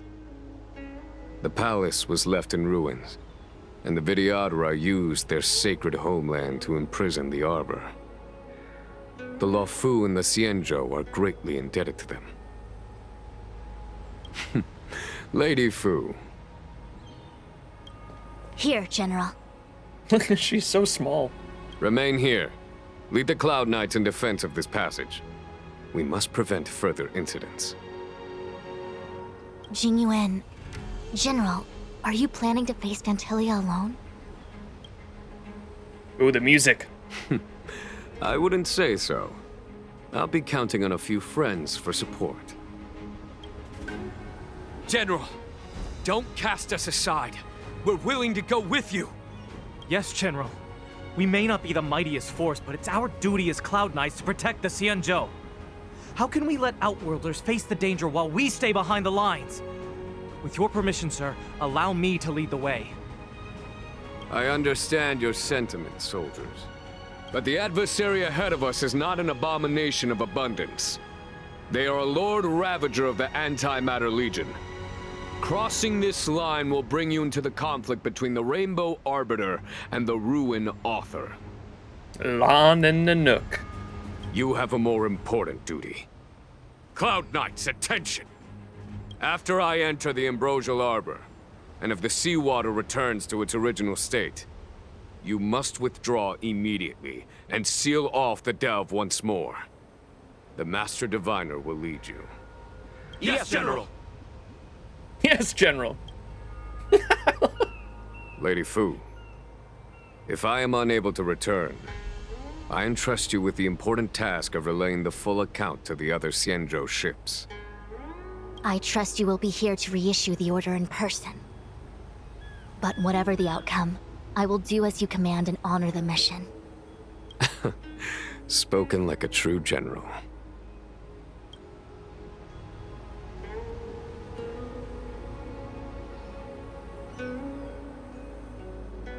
It's Archer versus Solomon. Oh my god. Oh, we got that music. Let's go. 130 Stellar Jade. Yo, gimme. Yo, small. Fu Xuan is currently laying out war plans with the Cloud Knights. It's best not to interrupt them right now. The High Elder statue. Supervised by the Vidyadhara artisan. The High Elder statue series, UB prototype, Royal Decree, Ancient Sea Design 001, price and launch date to be determined. Oh my fucking god. Is it saying it's like a figure? Ain't no way. Wait. They should actually make a figure like that. That'd be genius. Because it's even got the base like a figure with the waves and everything.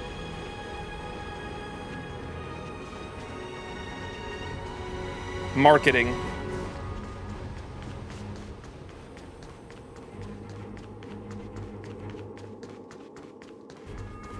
He has. Is it like that exact statue though?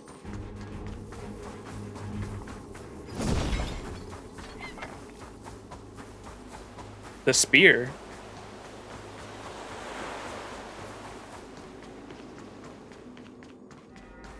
Holy shit, look at the waves on the side. It's very similar, I think. That'd be so funny if they put in-game on the statue, like they literally just mark it that it's a figure. It's not exact, but it is Dill Pickle. I'm gonna call him Pickle from now on. The High Elder statue. Oh, this is different. It looks like a friend of yours. When will it be your turn to have a statue made and worship too? Ay. This looks crazy though. Holy shit, this area is nuts. These steps are so far apart. I gotta find a way down. Dilf? Oh my fucking god. The pickled dragon young. Whoa, it got sunny all of a sudden. You scale-gorge waterscape to seal the arbor. Treason! Blasphemy! You've lost your senses. You think this will gain the trust of the XianZhou natives. Those who are not of our kind can never be of our mind. I understand your misgivings, but my decision is made. That is the course we must take. Very well. In that case, I will report you to the preceptors and have you stripped of the name and power of the High Elder. This must be the first High Elder that accepted the mission to quell the Ambrosial Arbor. According to tradition, from then on, successive High Elders were obliged to return to the Dragon Vista Rain Hall. They would guide the tides of the ancient sea to guard and strengthen the Arbor's seal.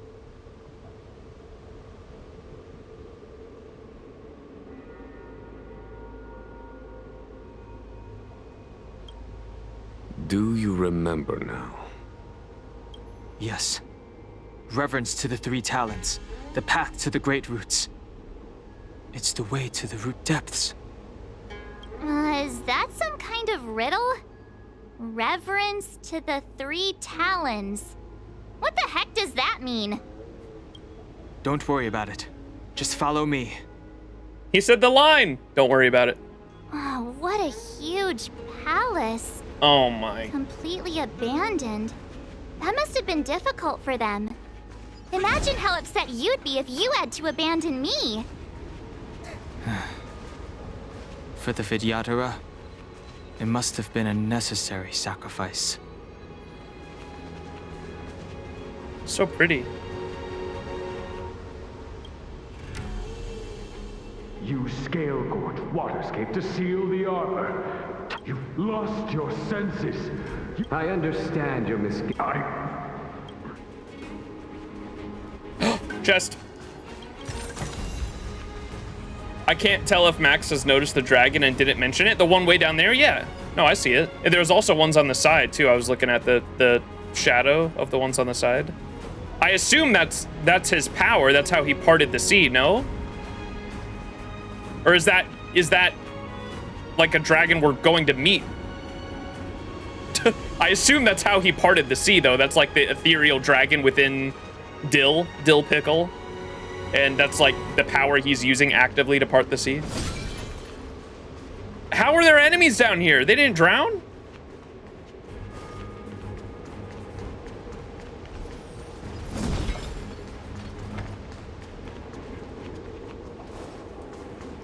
The dragon we see in his skill, I think, yeah, that's like inside of him, right?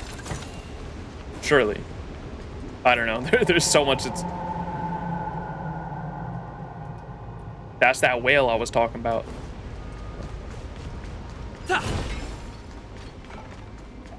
What are we doing? Remove the 3 Vidyadhara seals. A ceremonial lamp left by the Vidyadhara that contains the Vidyadhara's power of sealing. Oh boy. By lighting them up in a specific sequence, the corresponding seals in the Scale-Gorn waterscape will be removed. This is one of the places mentioned in the riddle.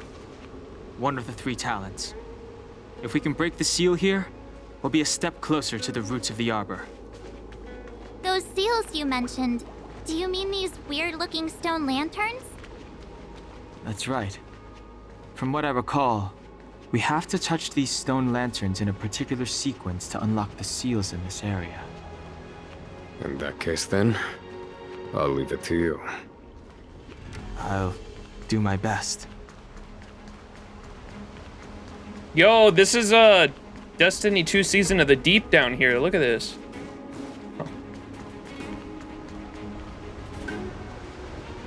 What am I doing? Touch. Hey, check it out! The bases of these stone lanterns are different. Oh, okay, I see.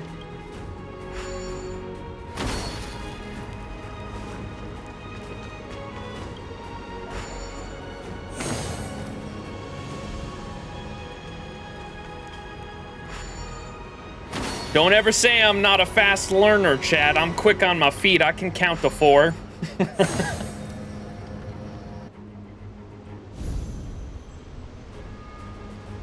It worked.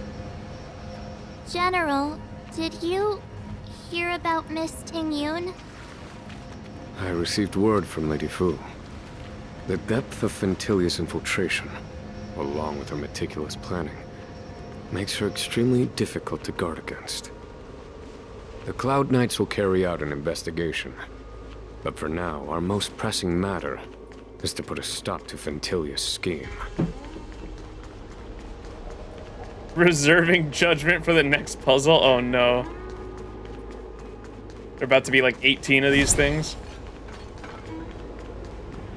Yo, wait, this is an egg. They in that thing? What is this? Wait. I've seen Alien. We shouldn't be near this thing. There's a face hugger in that. Miss March, I would advise you to refrain from interfering with the Videodora. Ooh, Jingyuan angry. Huh? The Videodora? You mean these pearls will turn into people? When the life of a Videodora is over, they return to the ancient sea and form a shell before emerging anew. This is the hatching rebirth cycle. Whoa. Whoa! This is a Vidyahara egg formed from a dying Vidyahara. Inside the egg, all of the Vidyahara's memory will fade away, and all wounds suffered in their previous life will be healed before reincarnating again.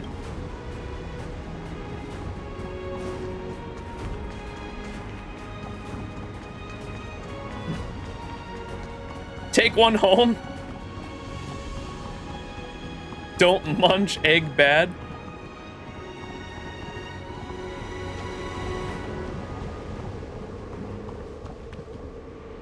The song that played as the sea parted, the singer was someone who sang in the Honkai Impact concert, who was not the original singer, but was so well received that they reached out to him for the song. That's sweet. Cool little fun fact.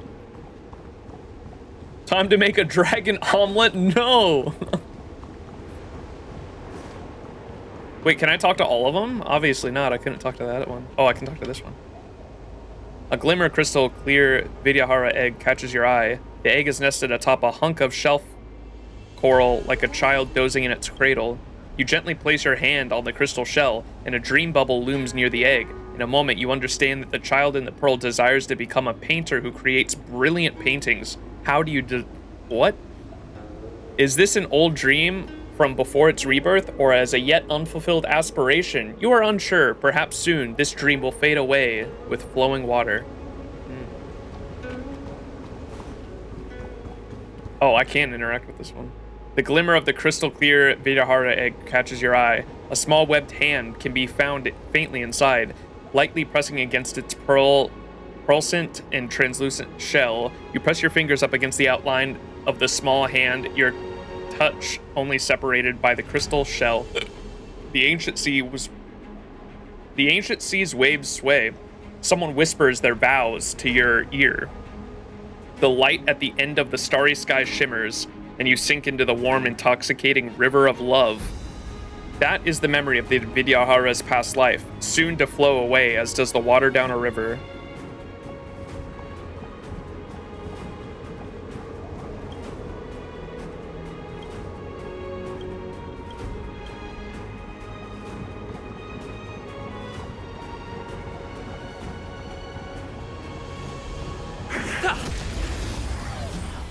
He's touching all the eggs.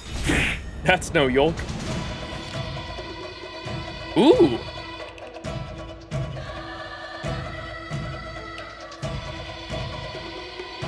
Dude, the music this entire arc has all been bangers, man. I mean, Yurilo 6 had some amazing music too, but like, I don't think there's a single track I've heard in XianZhou that I have not liked yet.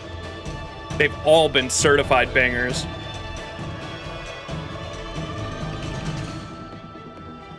I dig it. Balls be gone. Flesh wound, wretched and bleeding. Nap time. Get. Lance! Forward! Fight as one! I will protect all beauty.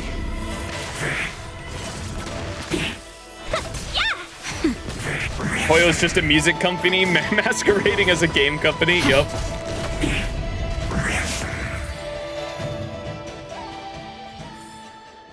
Reach the end of the story in your own way. There's a monkey down there. I fought that ape fight in something before, in one of the farming quests, or maybe Simulated Universe.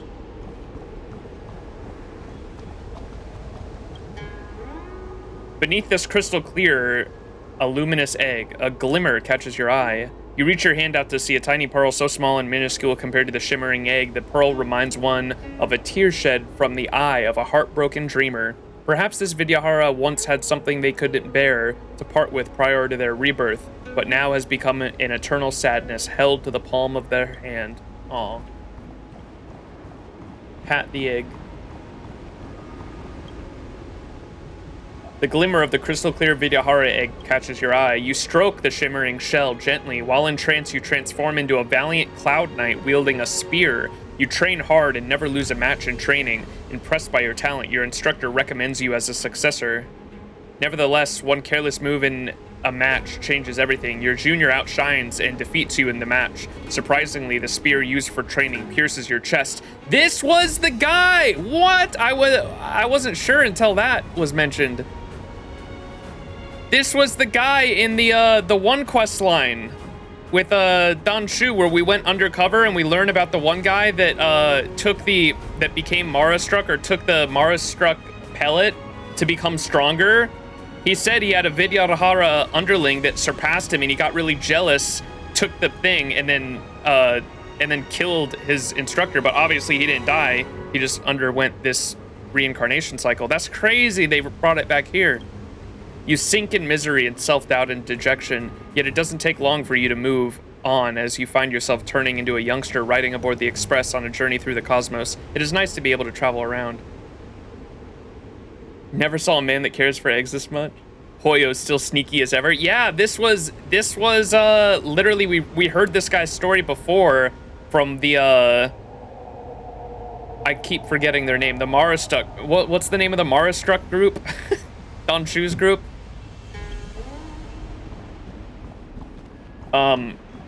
When we were going undercover or whatever, it's all coming together.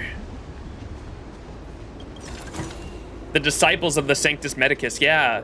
One of the leaders, one of the guys we fought before he became like one of the big guys that we had to fight, one of the big Mara Strucks we had to fight. He mentioned how, or we read in his letter. See, lore reading pays off, chat. You would never make that connection otherwise. I'm sure most people don't care, though. This cool little connection, though. The glimmer of the crystal clear Vidyahara area catches your eye.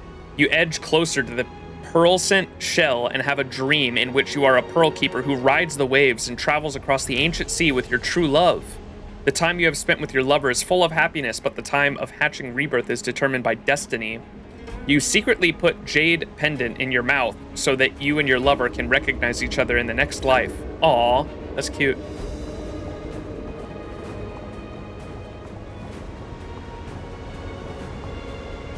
This is why I love your stream. Fun little Easter egg. I get it.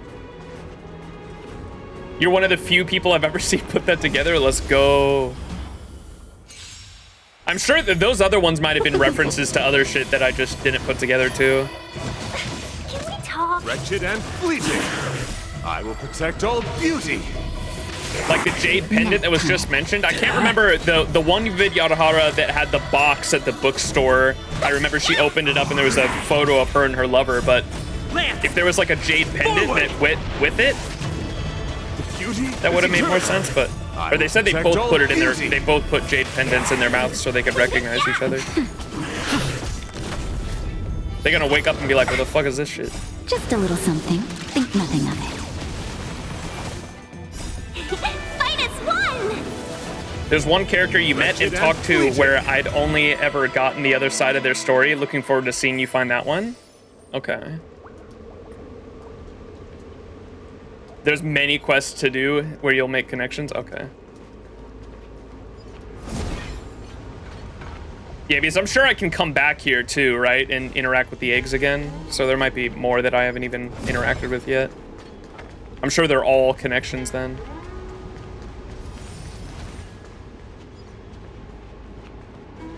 Who are you? Dan Feng said only the High Elder can enter here. That traitor is already dead. Who are you? What do you want with the High Elder? Is that Kafka? What do I want? I No. want to see her. See how she's faring. I want to see her. Oh, okay. A mysterious intruder. But that voice is so familiar. Okay. We also know Jing Liu is, she's also banished for whatever reason. Or maybe it wasn't indicated that she was banished, but it was definitely like hinted that she shouldn't be here. So I don't know if her and Dan Heng were both banished or what. There's so much history behind what went down that we still don't know.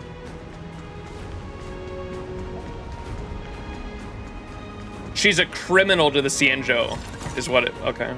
Yeah, it was in, when we first met her, Yan King mentioned something about her that, yeah, she was like on the fucking the XianZhou's most wanted list or some shit like that.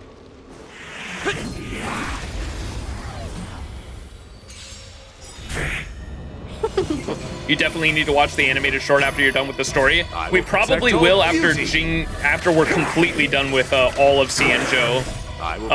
Because people were saying that Jing Liu's character quest is like a perfect way to end XianZhou, so we're gonna leave that for like very last. And then people were also saying that the animated short,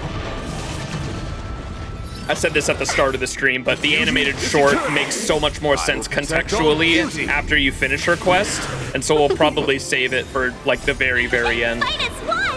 The true finale, yeah. Nap time. Reach the end of the story in your own way. Oh, this is Dunfang. If your people knew that you had brought me here, there would be great unrest. They will never know. Keep quiet, Inxing. This will make us even. I will give you 2 hours. Research what you can. Is that Blade? Remember, 2 hours.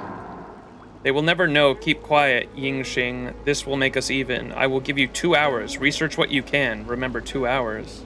Yingxing? I think that's the first time I've seen that name, no? I'm a short-lived species. Do you think 2 hours is Yingxing enough? means Jupiter? It will be done. I think the animation gives context to the quest. A lot of people were saying the quest, like by the end of the quest, I would understand so much more of the animation, is what I heard more people are saying. How about that weather? Whistles? Okay.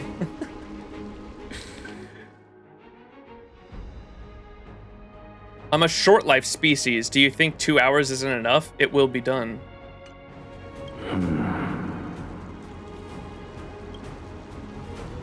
That's Dan Feng's voice. But what about the other person? It's so familiar. Eh?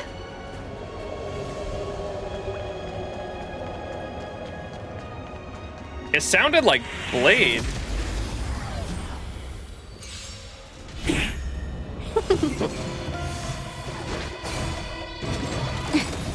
Wretched and fleeting. I will protect all beauty. Wall of spoilers? Did someone say something? The beauty is Take eternal. for your life. I will protect all beauty. Nap time. Preservation. Wretched and fleeting. That's better. For the Amber Lord. Fight its wall! Are you still using Ting Yun in your team? You gotta replace her to be more immersive. Beauty. I can put Sparkle.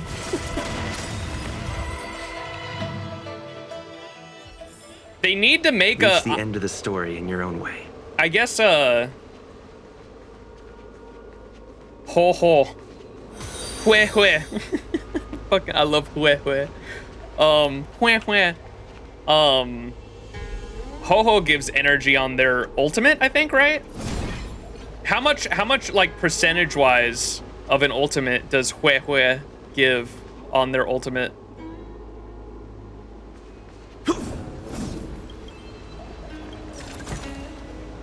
Only 20%? What? Yeah, fucking Ting Yun is literally an unmatched 4-star when it comes to giving energy to an ally then. There's definitely going to be a 5-star that power skills her at some point. Or power creeps her.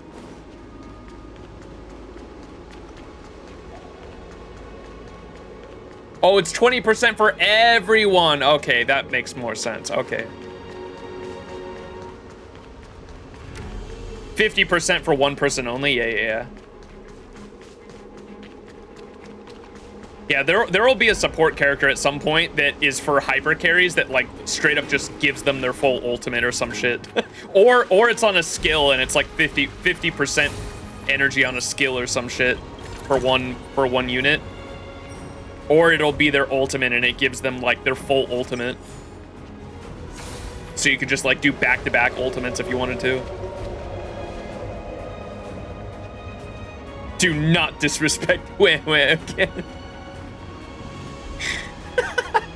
I didn't know what the fuck Mr. Pokey was saying when he would refer to Ho Ho as Hue Hue. I thought the pronunciation was just wrong or something and I like wasn't saying it right this whole time. And then I realized I was being like Ho Ho is always crying, so it's Hue Hue, Hue Hue Hue.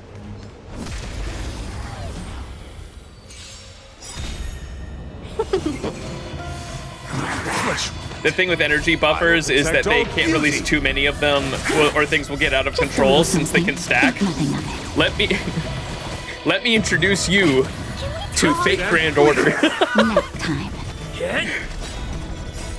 Lance! Forward! The beauty is eternal.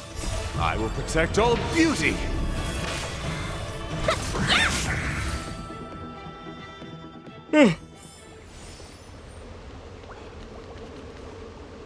Look at the ruins, dude. This is fucking beautiful. This is crazy. We're like at the top of a skyscraper right now. Look at the roots too.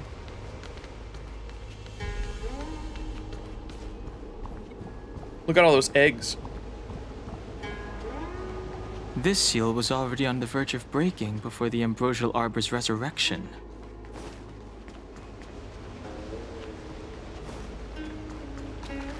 These things don't got numbers.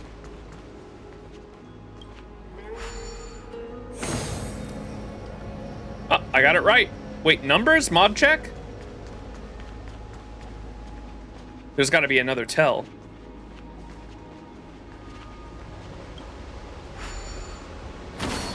What seems to be the problem, friend? It would appear the seals have you at a loss. 3? Could the murals 2? in our vicinity be Yeah, related there to we the go. seals?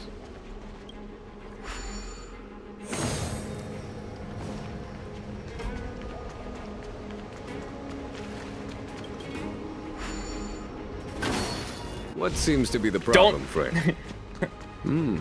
It would appear the seals have you at a loss. Unless I ask for it Could on the Puzzles murals chat, in our like let me vicinity suffer. be related Wait, to the did I not? seals? Wait, that wasn't 2? Huh?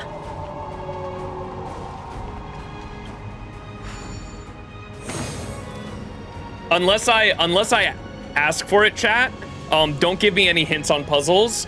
Like, let me suffer, because like I will like sit here and like bang my head against the wall for a good fucking like 30 minutes before I ask for help. Because I'm stubborn like that.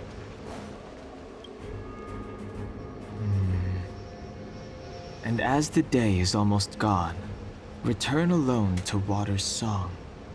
Beneath the waves in silver shell, await new life that time will tell. We gotta go along with the story, I see. I thought it was the numbers because there is 1, 2, 3, and 4 for the figures, but we gotta go along with the story.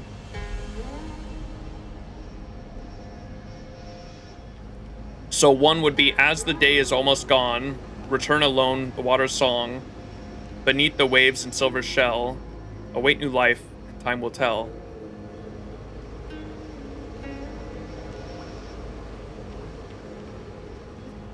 So, okay. The worldly limit of the Vidyadhara is reached after 7 centuries.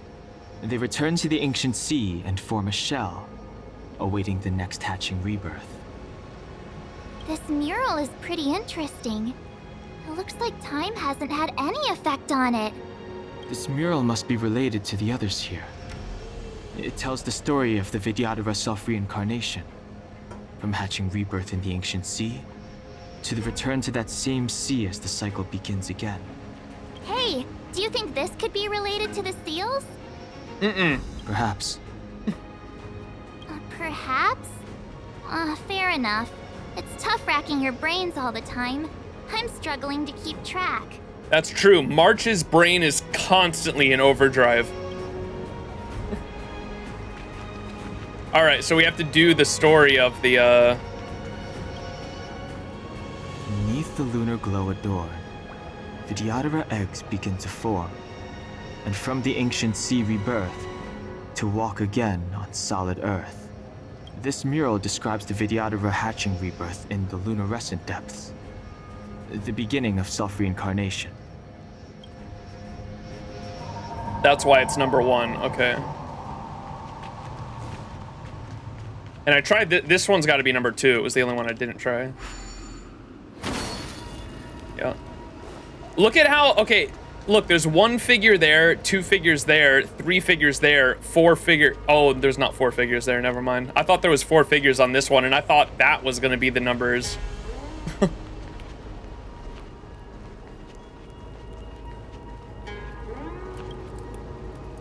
Our reincarnation's greatest cost, the wisdom of a past life lost, yet through the teachings of our kind, unto the young again consigned. The mural depicts the Vidyadhara being guided by their elder, wiser kin after their rebirth. Okay. So the elders take care, the elders are people that take care of ones that are rebirthed, it sounds like.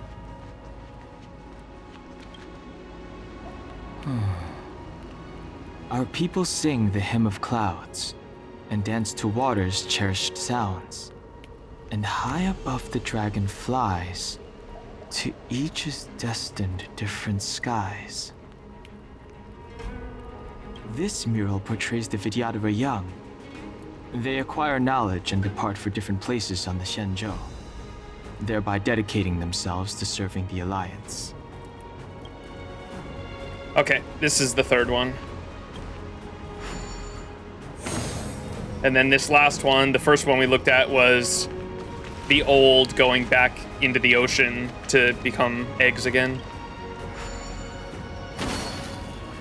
Bam.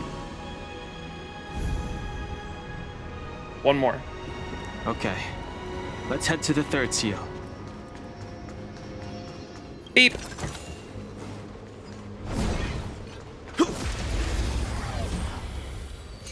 These murals are in really good shape for having been underwater for years, yeah. Fight won! The structures in general, too. Protect all beauty! The beauty is eternal!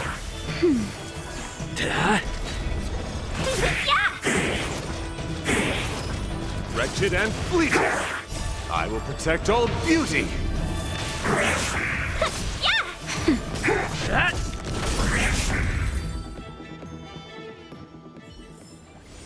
Reach the end of the story in your own way.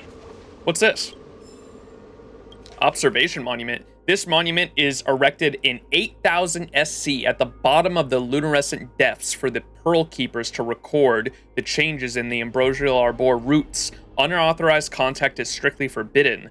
Recorded by Haxin, Ocean Moon Team 1 member. Branch grows by 0.5 inches on the 12th, 18th, and 24th. Recorded by June, Ocean Moon Team 2 member. Branch grows by 1 inch on the 17th and... Okay, they're recording... Literally the roots growing. That's crazy.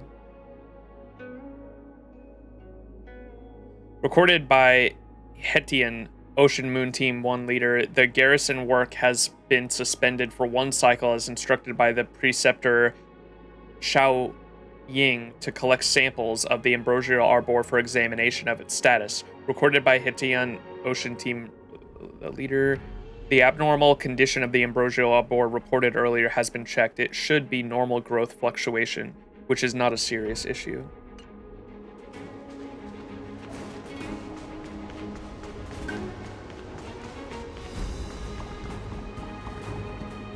Egg! The glimmer of the crystal clear Vidyadhara egg catches your eye. You gently touch the eggshell and see a busy and crowded delve. It is just a normal day, and nothing out of the ordinary happens. Streams of light shimmer soothingly in the artificial sky on the dome. The pedestrians with different expressions hustle to and fro on the streets. All kinds of artificial things like star skiffs, side cranes, and mushrooms. Bare umbrellas are flying in the sky. You can tell they too are having a busy day. The next second you collapse on the ground and see a crashed side crane next to you. You think you probably got hit by it. People gather around you, trying to offer help. However, you know you are destined for a hatching rebirth after sustaining such a serious injury. Although there is a crowd around you, most of the people choose to walk past you to attend to their affairs. As always, there is still an unceasing stream of star skiffs under the dome. Oh, this is just like any other day, you muse. Wait, that's like that one depressed mushroom. This is just like that has to be a reference to getting hit by Truck Kun for the reincarnated animes, right? Or not just animes, but like manga. What's that genre called? Bystander effect hits hard. Isekai, yes, thank you, chat. That's got to be a reference to Isekai, right? The Isekai side crane, the Isekai Vidyadhara. The glimmer of the crystal clear Vidyadhara egg catches your eye. The accursed modern isekai. Of course we've seen a side crane. Dude got hit by a bird. The birdies that get hit by a bird and get isekai'd. You gently touch the Vidyadhara egg that looks like a pearl. Fear squeezes your heart like a giant hand. Send these branches to the Alchemy Commission. It is clear to see that the vessel you are holding contains a strictly forbidden object on the XianZhou. If I get caught by the Ten Lords Commission, the vessel in your hand feels heavy. You breathe carefully to avoid dropping the vessel. An authoritative voice comes to your ears. Our line of succession has been broken because of a sinner. Now here is a once-in-a-lifetime opportunity. The Elder's voice is youthful, but it sounds weary and emotionless. If you can complete this mission, you'll become a hero, and I'll guarantee you a seat at the Council of Preceptors. What do you think? You nod, then shake your head. The Elder laughs eerily like a screeching owl. Wait, what? Was that the pellet or whatever? The Mara struck shit?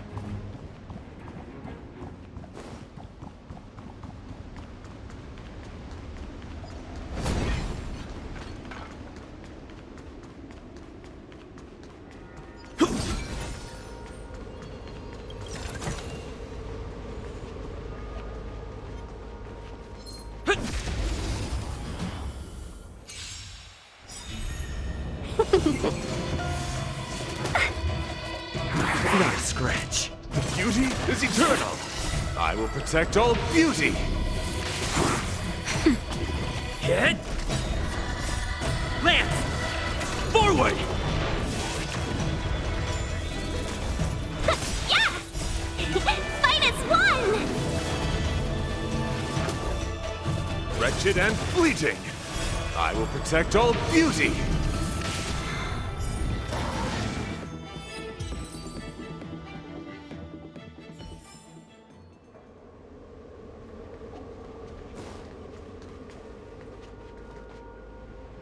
That shit go deep. We truly are in Elden Ring.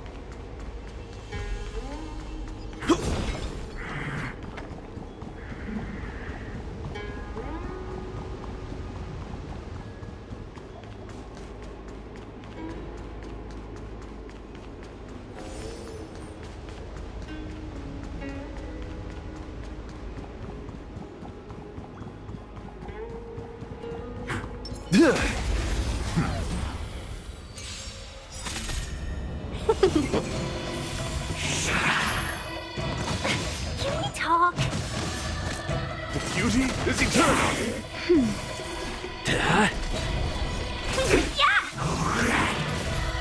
Wretched and fleeting! I will protect all beauty! Nap time. The beauty is eternal! I will protect all beauty!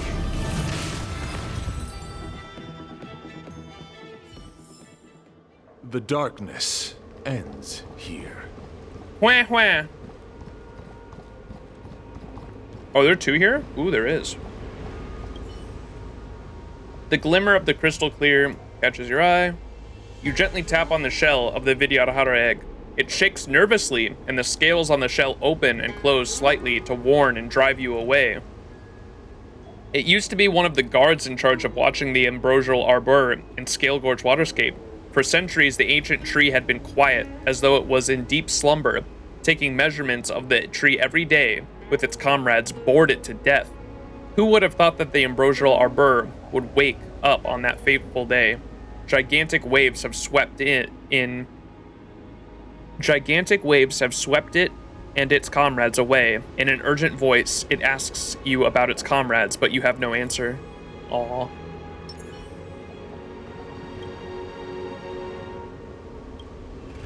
You nudge the Vidyadhara egg, but it does not respond. As you listen to it carefully, you catch a faint mumbling from the inside that goes on and off like an ember in the ashes. It is rambling on about its dislike for water. It yearns for ferocious fire and burning sand. It desires the heat of the forge and the singing of the anvil. Intermittently, it tells you about the research and production method of the Cloud Knight weapons and repeatedly recites a song about how to recognize ores. It claims to have come from XianZhou Luofu? Am I saying that right? Shuming? Or no. Zhuming. XianZhou Luofu, where the High Elder of Permanence moves around in a courtyard of blazing fire that distributes the sparks of the inspiration without care. It was sent here by the High Elder to teach the masters of the Luofu Artisanship Commission about craftsmanship. One day, it will be reborn in the egg and become a male or female Vidyadhara. When the time comes, the Luofu craftsmen will have improved their skills and be able to pass back what they have learned to it. It will then be able to fulfill its mission and share its knowledge with the people of its homeland. Huh.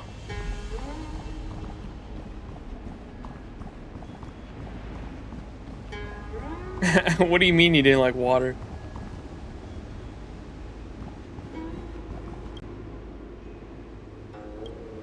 You extend your arm to touch the Vidyadhara egg in front of you. There are faint traces of water droplets that resemble tear stains on the smooth surface.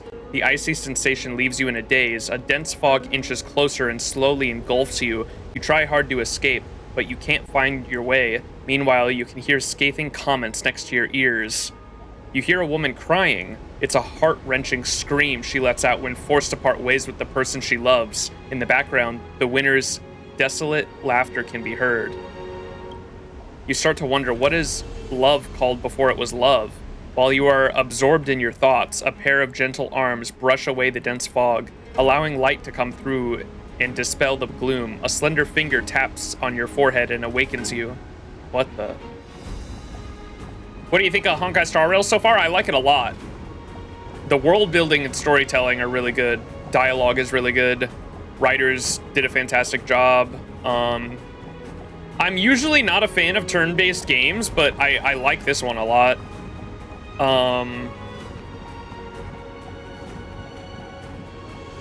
Yeah, I don't even know what like to. We need a strategy. Ooh, that guy's level 72. I'm level 70. I can take him. Glory above all. Will of preservation. Cool it. FGO and Honkai Star Rail, yeah. Fight as one! Merciful Medicus! I will protect all beauty!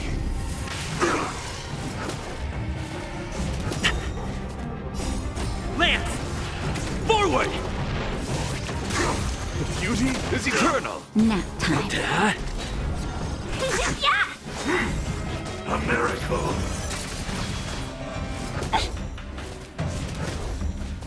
Wretched and fleeting! I will protect all beauty! Okay, Argenti, you gotta stop doing that. Gonna do the big one. Hit!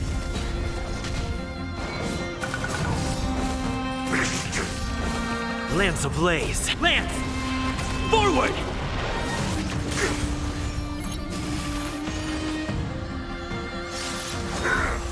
How insignificant! That hurt. My guiding light. The beauty is eternal! Welcome, customers. Naughty child. 1,000 wonders. Fight as one!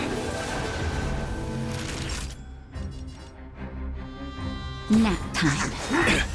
Secret of the saints!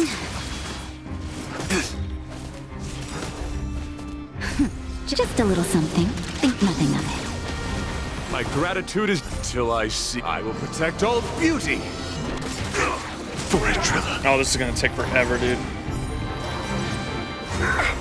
Immortality means forever. Lance at the ready. Let's be friends. Yeah! Wretched and fleeting. A puny existence.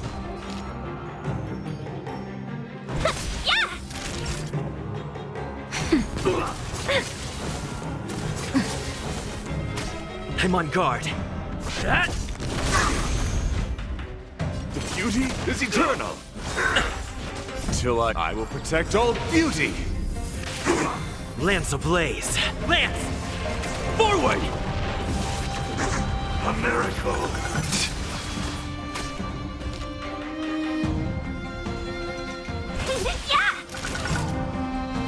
Nap time. Wretched and fleeting. Till I will protect all beauty.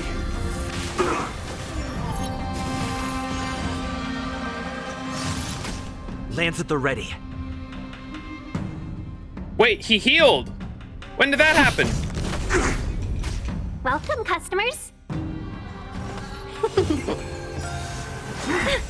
1,000 wonders. Fight as one! When he summons the goons, he heals? Oh, there's no way we're doing this then. Just a little something. Think nothing of it. My gratitude is yours. The beauty is eternal. Let's be friends.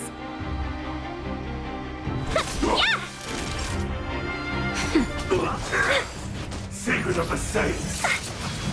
I'm on guard. Damn, Tingyun! Welcome, customers.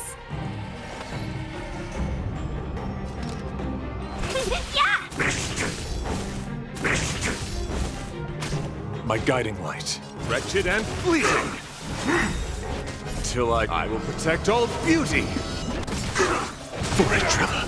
A puny existence. How is Tingyun alive? Better late than never. Lance ablaze. Lance! Forward! Forward! 1,000 wonders to If you raise force your both goons to spirit. revive, he loses his lifesteal, technically.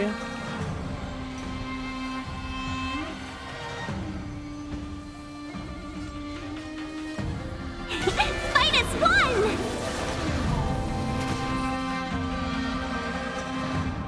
Hit!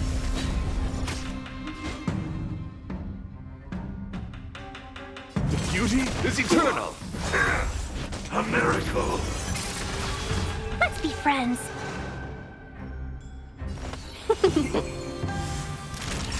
Nap time. How insignificant! Lance at the ready. Wretched and fleeting! Time for a shot. Secret of the Saints! Welcome, Lance customers. ablaze. Lance! Forward!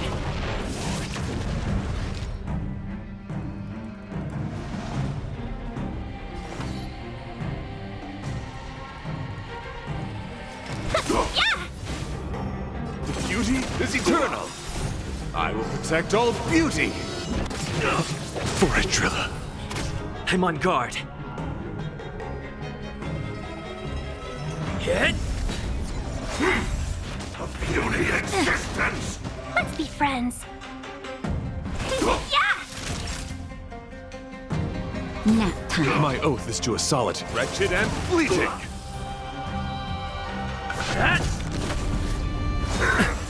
A miracle! Oh, it says a miracle. That's what you were thinking was America. America.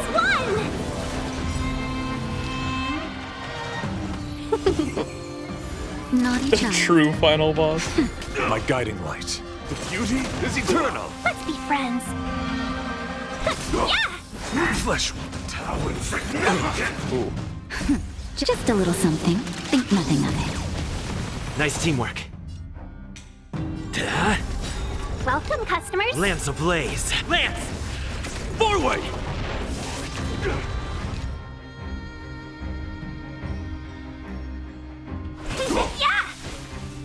Wretched and fleeting! I will protect all beauty! For a driller. Time for a shot. Nap time. Secret of the Saints! Lance at the ready. Let's be friends. The beauty is eternal! A beauty exists! 1,000 wonders to fight as one! Naughty child. That's better. My gratitude is customers. yours.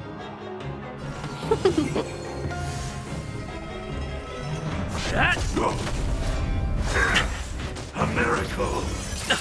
America. Lance ablaze. Lance! Forward! Wretched and fleeting! Let's be friends.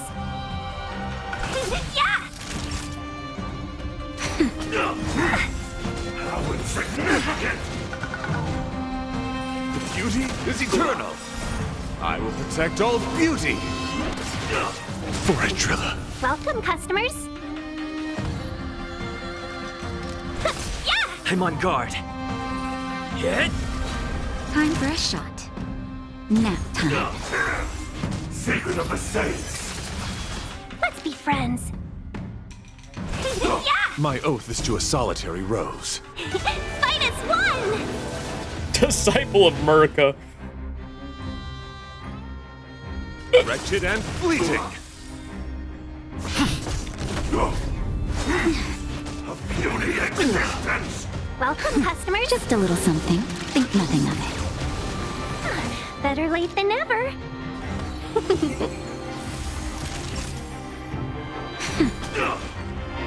Beauty is eternal! Let's be friends. A miracle! Flesh wound.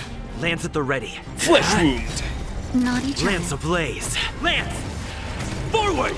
Max is getting there slowly. All things considered, this ain't too bad, chat. Nap time. I've had simulated universe runs way worse than this. Wretched and fleeting! Until I see. I will protect all beauty! For a driller. How insignificant! I'm on guard.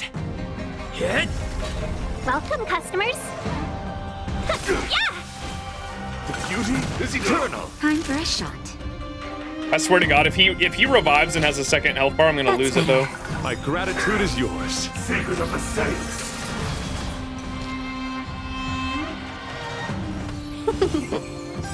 My At least he can't enrage. Don't speak too soon. 1,000 wonders to fight as one. Wretched and fleeting. Average Sanctus Medicus member be like, yeah, that's what I'm saying. If he revives like the other mobs do, I'm gonna lose it. Lance ablaze. Lance! Forward! That hurt. What's up, Benzo? In in-game, if any overworld fight takes more than one cycle, you're running it slow and inefficiently, but while still leveling, it can take some turns. Overworld fight. We were supposed to attack yesterday. Hi, Max. I'm from Billy Billy. Nice. What's up? Yo, shout out to all the Billy Billy viewers. Billy Billy. A miracle. My oath is to a solitary road.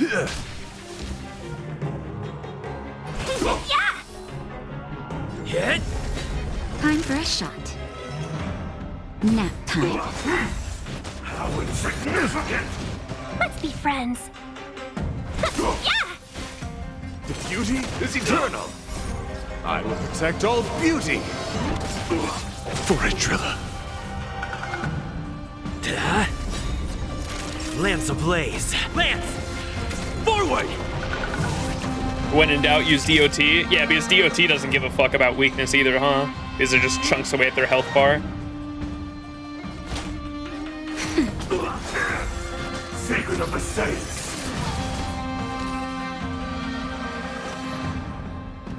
Thank goodness this thing doesn't summon more mobs. Then I actually would have had to back out if it did. Fight as one. Wretched and fleeting. I think I can just kill him with the normal. I will protect all beauty. Immortality. Yeah. Nice. Give me that chest. Oh, yeah. Great. That's it? The more the better. Yeah, 30 Jade. Worth it.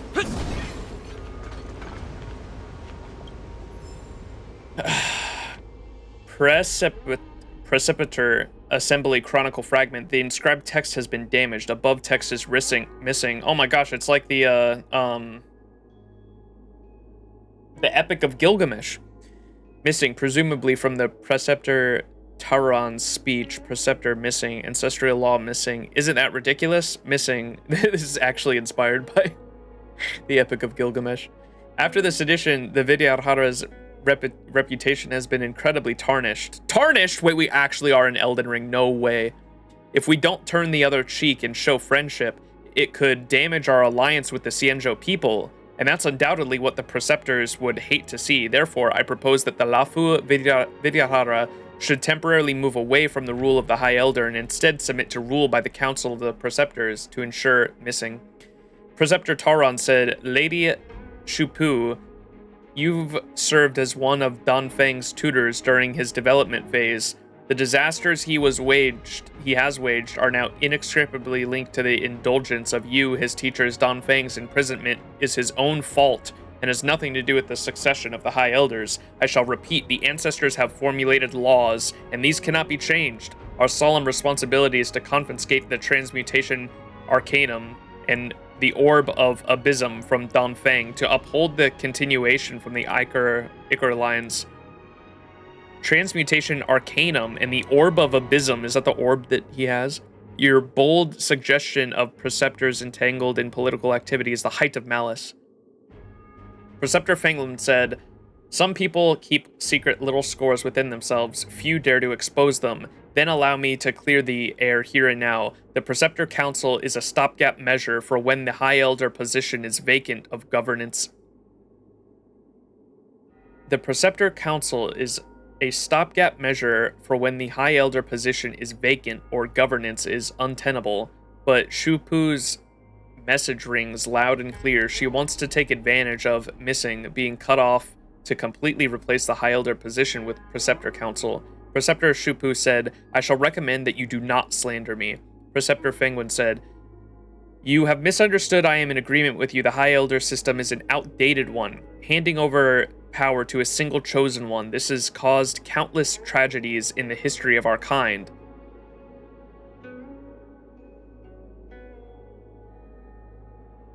Hey, yo, wait, this is kind of straight up Buddhism too, because isn't,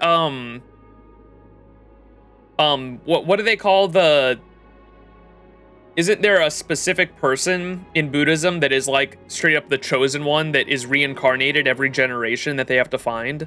I think I talked about this in an earlier stream as well. Struggle for power among the Vidyadhara and the Luofu is real. This is an actual thing in Buddhism too, I think, right? Isn't there like someone that they believe is reincarnated every... Dalai Lama? Is that what it's called?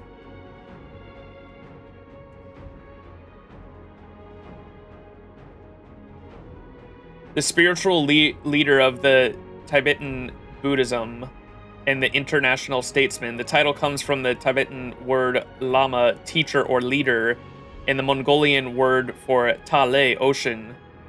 The current Dalai Lama is the 14th Tenzin. Is this the one that they have to exile after unrest led to breakdown in communications between the Dalai Lama's government and Chinese military authorities? He escaped into India in 1959. He established the led Tibetan government and exile succession. When a Dalai Lama, hopefully I apologize if I'm butchering this, Dalai Lama. When a Dalai Lama dies, a successor is found through an elaborate quest by senior Tibetan monks. The search involves consulting oracles, interpreting visions, and reading spiritual signs. And they assume it's reincarnated in it. Yeah, this is straight up. That's like what this is right here. No, the Dalai Lama is still in exile to this day. Tibetan Buddhism specifically. The Avatar. You are close. High Elders are kind of priest kings, while preceptors have much less spiritual significance. Then you have misunderstood. I am in agreement with you. So the High Elder system is an outdated one, handing over power to a single chosen one. This has caused countless tragedies in the history of our kind. Now that Danfeng has been detained by the 10 lords, is it now the perfect time to hand back power to the people? Or are you saying that these people are... Now that Danfeng has been detained by the 10 lords, so Danfeng did the sin, we still don't know exactly what it was, has been detained by the 10 lords, is it now the perfect time to hand back power to the people? Or are you saying that these people are so used to being loyal subjects that they are incapable of learning how to be their own masters? The preceptors erupted loudly in a ruckus, debating and cursing each other. This has not been recorded verbatim. Missing. Cannot identify who this speaker is here. Cursing aloud in here? Scandalous. Must think clearly about this, as it will decide our fate for the next few thousand years. Crazy. Huh. So yeah, all of that history there is going to be super relevant to what's coming up.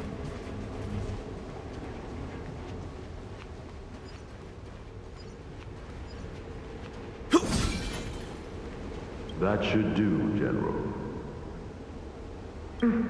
Enough. Don't be nervous, sir. This is a mere formality for me and the 10 Lords Commission. This is of vital importance to the Ambrosial Arbor seals. Safety must be guaranteed. Quelling the Arbor is the duty of the Vidyadhara. Keep in mind, this generation cannot afford to repeat the failure of the previous High Elder. Of course. The Cloud Knight General and the 10 Lords Commission. They performed regular inspections of Scale Gorge waterscape.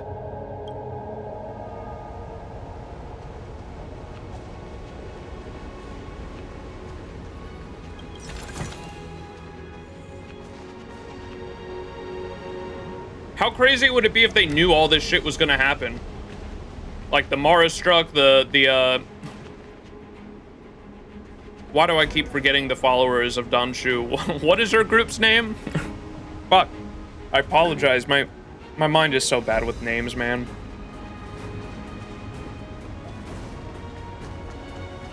Seems that Preceptor used the High Elder as only a tool, to be honest. I hate them. I still, these are all new terms to me. I still don't know what's going on there. Sanctus Medicus, yes, thank you. How crazy would it be if Fu Xuan and her prediction device and like whatever her position was like thousands of years ago, if they knew all the, or if they knew all this shit was gonna happen, but it was one of those things where like the Doctor Strange, like if you tell anyone about it happening, it won't happen, and like the specific conflict that's about to go down like was already seen as a win like way in the past. Oh wait, is this the Stellaron shit on the roots? Look at that. That's pretty cool. If that's what that is. It looks like what was on Blade's Blade too. Blade's Blade? No way.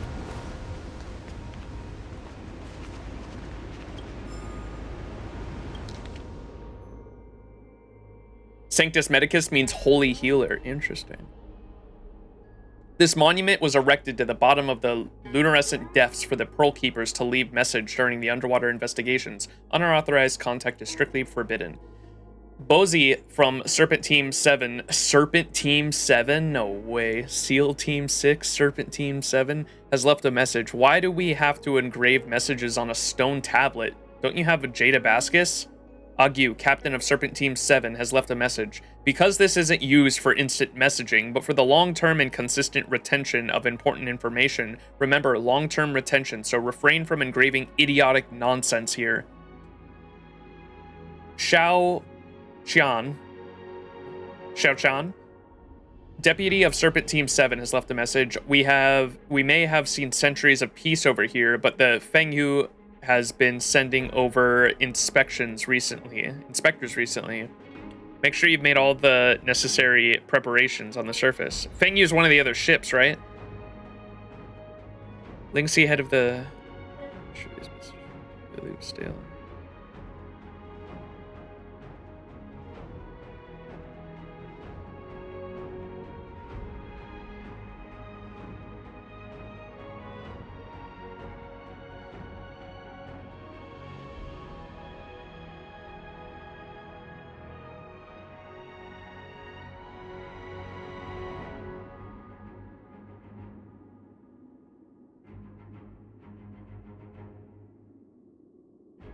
An Outworlder from a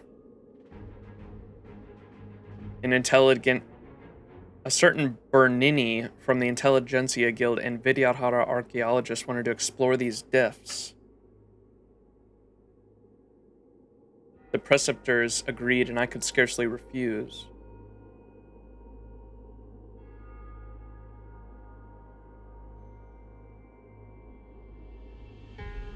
Found a metal receptacle, a foreign object on the seabed. Maybe it's a kind of detector left behind by Bernini. I've reported it to the Realm Keeping Commission, and let's keep an eye on it for things. Wait. Is that the Stellaron? Whoever dares bring a lunchbox underwater will get booted out of the squad. Eating lunch underwater is crazy. What? I found a metal receptacle, a foreign object on the seabed. Maybe it's a kind of detector left behind by Bernini? Is that the Stellaron? I've reported it to the Realm Keeping Commission. Let's all keep an eye on it. That would mean that the Intelligentsia Guild brought it in. Right? Maybe it's not. Maybe it's not the Stellaron, but...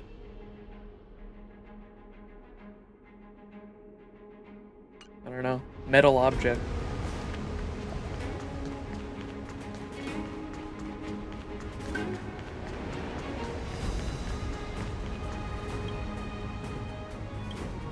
You caress the shell of the Vidyadhara egg, slowly as a motherly affection envelops you like warm water. You remember that you are responsible for watching the Vidyadhara egg in Scar Gorge Waterscape as a member of the Pearl Keeper team. Although you are not well versed in Cloud Hymn and not physically trained in combat, you are still entrusted with the honorable task. It is because you always remove the lime scale and barnacles from the Vidyadhara egg when you are on patrol. Your teammates recognize your motherly love towards the eggs. Yet your job comes to an end when a monster covered in leaves barges into the Skelgorge waterscape. Clumsily, you wield a spear to fight the monster. You cry over the broken eggshells, and your blood pours out non-stop like your tears. Damn. Monster covered in leaves, that's gotta be one of the, Marastruck.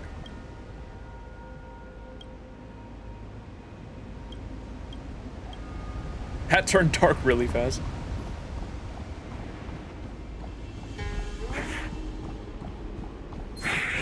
The Stellaron's the lunchbox. True. Welcome, I customers. eat the rock like I eat the lunchbox. The beauty is eternal. I've lost gallons to Sparkle, Topaz, and Tingyun. Yeah. I hope you find it. Wretched and fleeting. I will protect all beauty. That's better.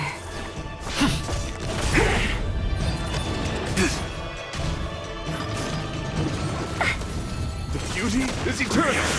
I will protect all beauty. Fight as one!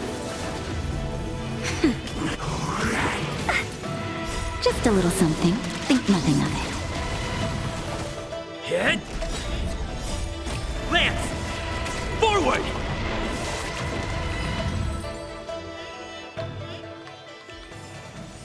Reach the end of the story in your own way.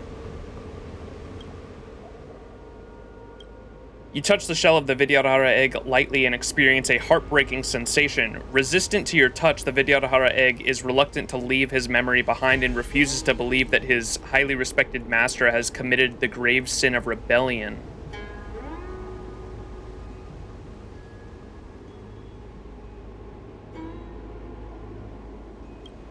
Roaring, he holds his sword high and charges at the Cloud Knights again and again. He can see his peers whom he used to trust and the preceptors whom he used to respect clearly. Their despicable faces are etched in his mind forever. He does not wish to forget. We will never betray Master Dongfeng. Together, with the last remaining High Elder guards, he braces himself to face the incoming arrows and darkness.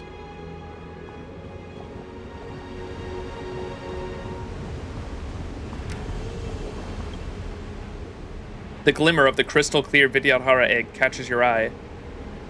You tap the pearl-colored eggshell and hear the sounds of different tones. Do, re, mi, fa, sol. Music like flowing water pours into your heart. Suddenly, you recall the song you composed and called Lune Arcus. You were inspired to write this song after witnessing High Elder Dongfeng being able to command the waves in Skelgorge Waterscape. However, you did not get to perform this song in public. After hearing about the talented and brilliant Imbibitor Lune becoming a rebel, you flung your lute to the ground and left it broken. You vowed to never write another song in your life. Oh.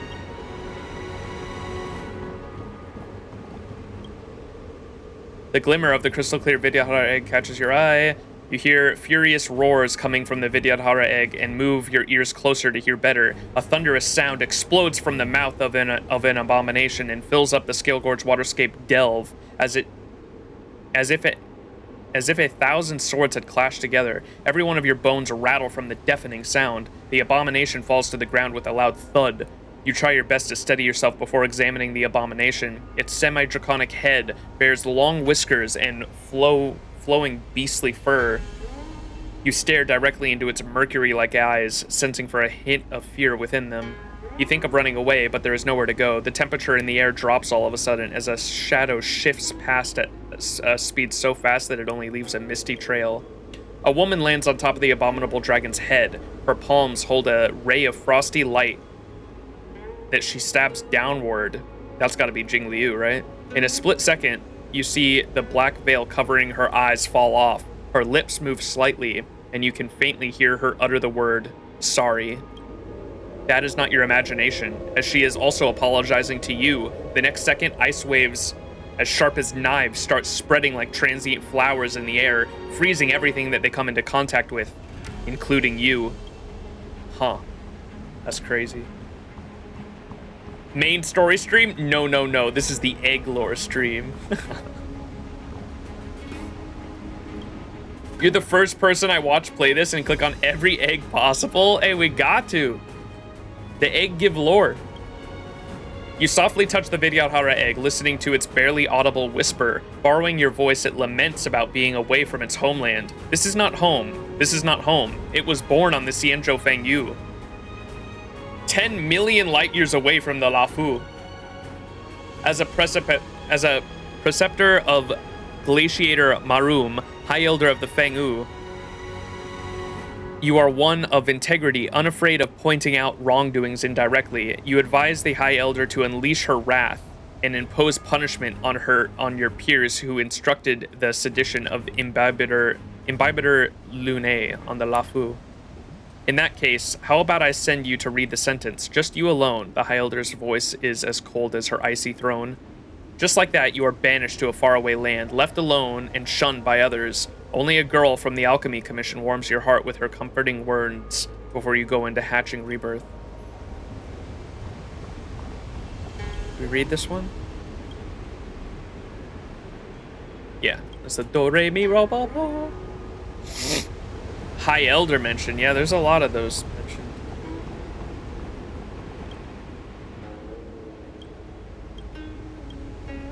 Do Re Mi Bo Do Do Do.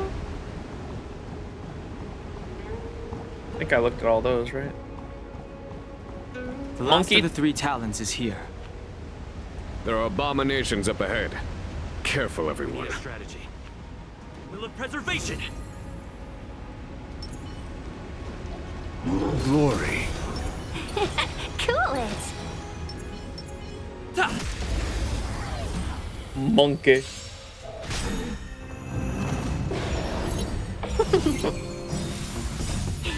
Finest one! You've been avoiding that monkey, Max, but now it's time. Protect all beauty. For Atrilla.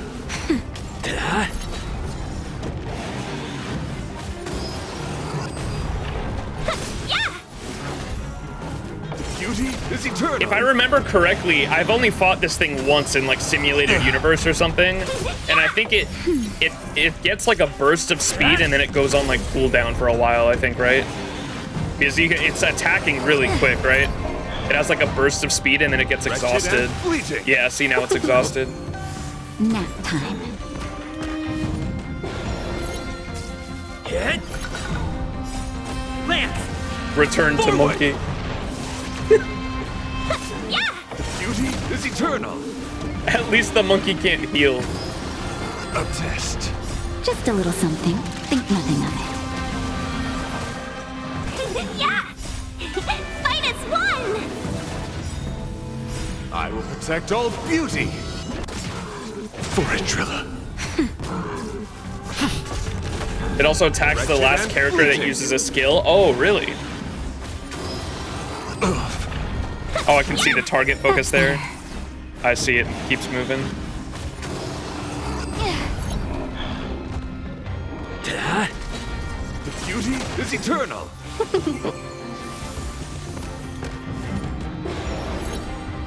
Yeah! Nap time. Wretched and fleeting. Just a little something. Think nothing of it. Yeah!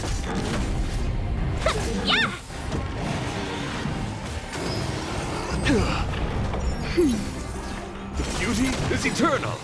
I will protect all beauty. For Atrilla. Yeah! Finest For one! Atrilla. Hit. Lance. Forward.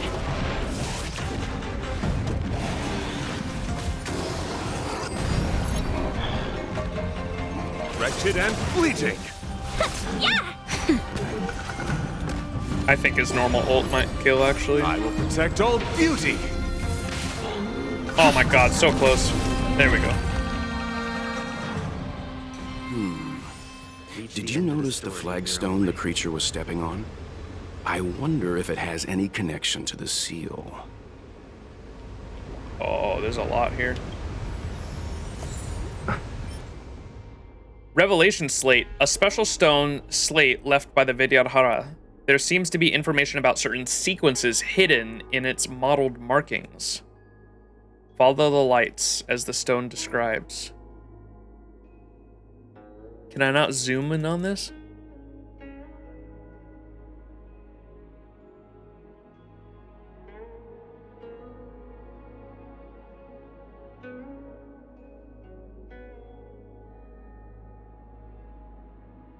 One, 2, 3, 4, I think.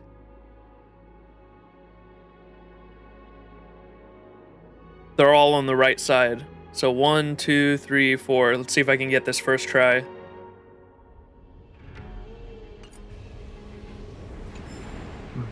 That's 4. So, and they're all on the right side. 1.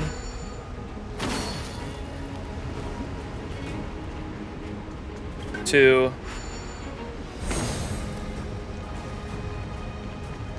3.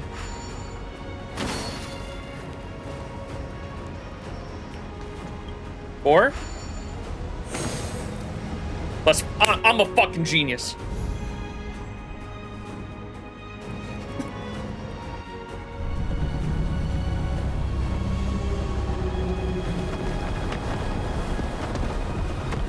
Wait, you can zoom? The reverence to the 3 talons is complete. You're supposed to hit R to make it bigger? We must head for the roots of the arbor. The roots of the arbor are still growing. It's Ventilia. We must hurry. Ventilia.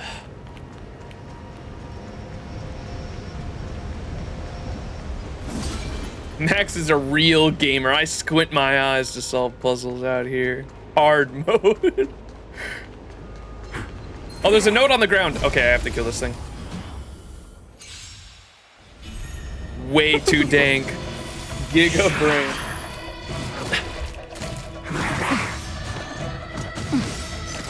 Wretched and fleeting.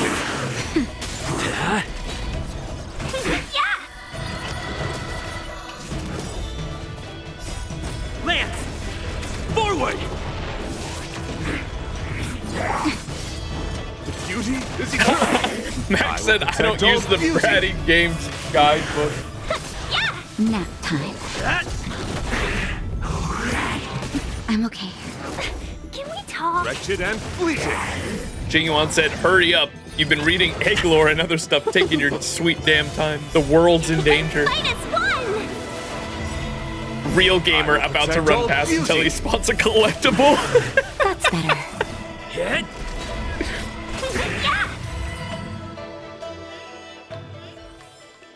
Yeah, there's a reason I don't. In your own way.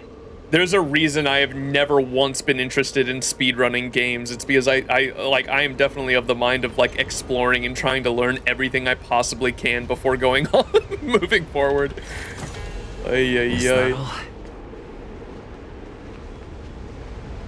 It's another cock ring. Look at that. Kaka? Can I get a kaka in chat? Vidyadhara Youth's notes. My teacher says if people don't remember where they come from, then they'll be similarly confused about which direction they go. School's out, so I've come to the Scale Gorge waterscape to find out about the history of us Vidyadhara. In our textbooks, we came out of a primordial ocean, a roiling deep just like this one, but far vaster than the tiny reaches of these luminescent depths. There is an ocean as far as the eye can see, covering up the entire planetary surface. Our ancestors lived a carefree life together in the roiling deep with countless other living things. Back then, we could still use the power gifted to us by the dragon ancestor Long. As the prime species among the sea life in the rolling deep, everything was under our control. If a fish species was too bony, we'd remove the bones from the inside of their body. If a sea beast was too small, we'd fatten it up to make it proliferate. And if the seaweed was too bitter, we'd sweeten it until it was delicious. My teacher says that back then, we could use our powers derived from Long to change the form of any creature as easily as children playing with modeling clay. Our ancestors could modify fish into a thick mountain of meat and gouge meat and gouge meat from this mountainous mass whenever they wanted a bite to eat. Back then, crabs could have thousands of legs, each leg filled with a delicious crab meat. I wish that we could go back to those days, but my teacher says that we can never return. One day, when we could no longer control the powers of our dragon ancestor, all of the creatures in the entire ocean became our enemies. The fish were toxic, the sea beast hostile, and even the seaweed could prey upon us. Later on, even the microscopic creatures in the rolling deep became dangerous. They multiplied until the oceans were no longer fit for our survival. Even later on, we became a member of the XianZhou Alliance. Life is good aboard the XianZhou, but the freedom of the ocean is something we will never know again. But my teacher says that the people should live with the future in mind, and we shouldn't suffocate ourselves with the nostalgia. So I believe that even though we'll never be able to go back to our ocean home, so long as I can become an adult of adequate merit, then I will definitely build a more beautiful future than the past.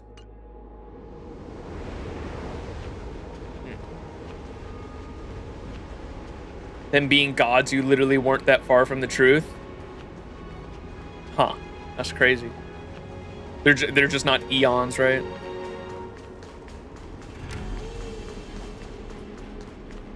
Is this where we came from? Yeah, I think so. Yeah, I remember reading all these eggs. All right, before we go down there, I think I'm gonna take a quick intermission. Sounds like this is probably where the climax is, no? Wait, can we do the Dunhung?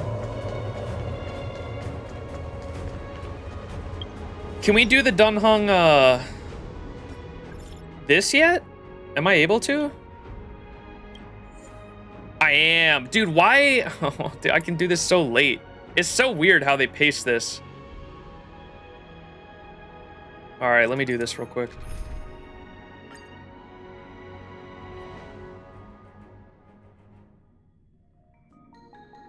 So this is the Luofu's Ambrosial Arbor.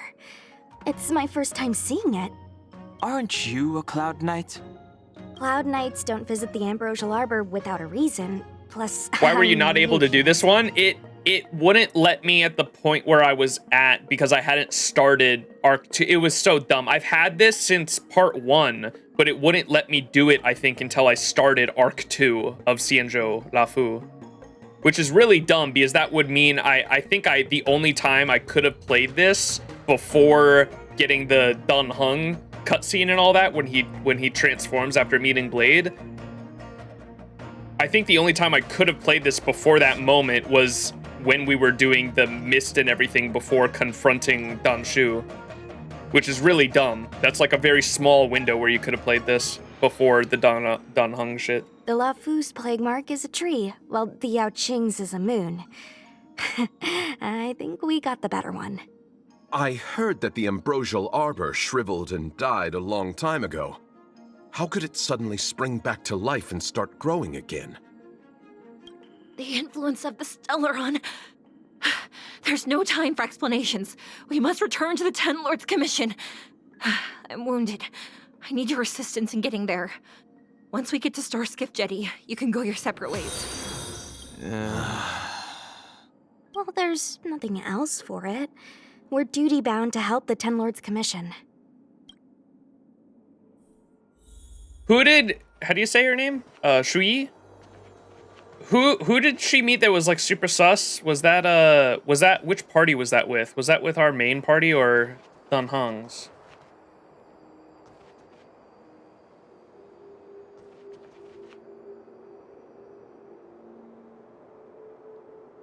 There was something with her that was super Monka-S last stream, I think. We met her because she hunts down something that one of our characters was. I can't remember what that was. What happened with it? Must have been after I played it. Trailblazer has not met her, so it was the Dun...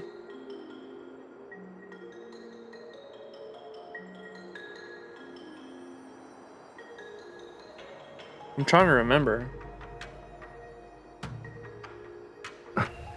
I remember Dunhung's party met with her because what's his name fixed her. Luocha fixed her. She's a cyborg. Yeah, I know that. I'm trying to. There was some kind of confrontation with her that was like super.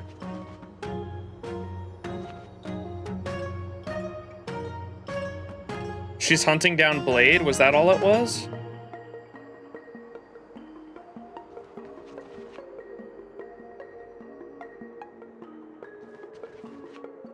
I thought it was last stream in a side quest. I don't think it was the main quest, or I don't think it was the one we're on right now.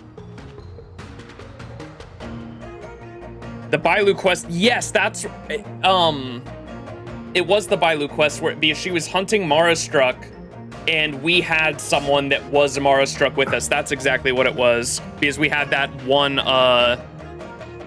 We had the alchemy commission chick with us that had taken the Marastruck while she was looking for her husband. It was that quest, and the husband was a fucking dickhead at the end of it, and we beat the shit out of him.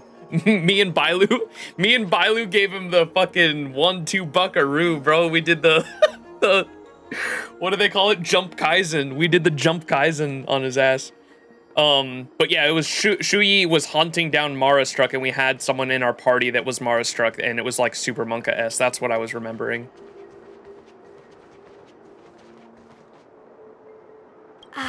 Sorry.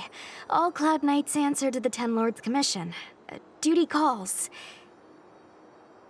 Apologies for asking you to stick with me a bit longer. I'll treat you guys when I get you back to safety. I'm not a Cloud Knight. Let's go our separate ways now. I guess you could slip away and find a safe spot to hide. I'll come back and get you once I've sent her on her way. No need, I operate alone. Not a smart way to operate. The Luofu is more dangerous than ever. I can't let you put yourself in harm's way. I'm Cold Dragon Young. Come on, together is better.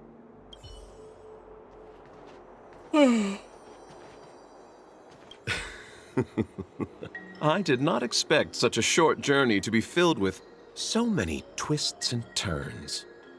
How does it feel, Master Dan Heng, to be a subject of the Ten Lords' Commission? It's a pain. A good answer. Short and to the point. It would seem I've been unsuccessful in detangling myself of matters thus far. Luocha sus. I suggest we hasten to Starskiff Jetty and send this judge of the Ten Lords Commission on her way. We must continue. Alright. Did I not do the... Or I didn't talk to Shuyi, did I? You look familiar. Uh-oh. I think you're mistaken. Maybe. I ran your facial profile against the records in the shackling prison just now. Indeed. There were no matches to be found.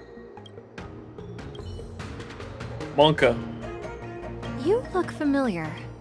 Don't be nervous. I ran your facial profile. How does it feel? A good answer. Short, I suggest we... Sorry. All Cloud Knights and... Apologies.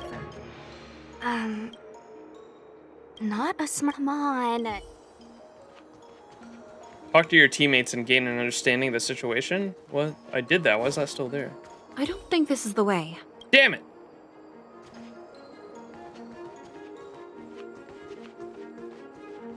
The ears. Hey, wait for us! You're the first Ten Lords Commission judge I've met. What do you guys do exactly? Our work concerns the Marastruck and the lifespans of long-life species. I don't think this is the way. Please don't tell me that cut off the dialogue. Did it really? God damn it, dude. Be careful, everyone.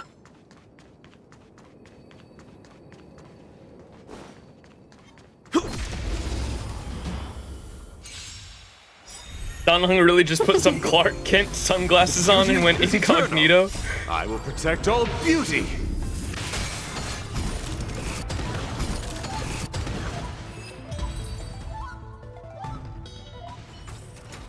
Well, they said, Was that the... They said, Dan Heng's files were completely ripped from everything in the XianZhou, right? It was only, the only person who knew who he was the, what's her name? Fu Xuan, right?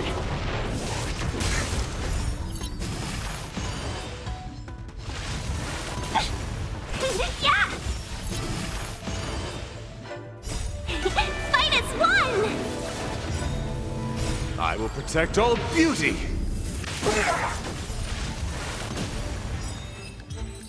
Hell yeah.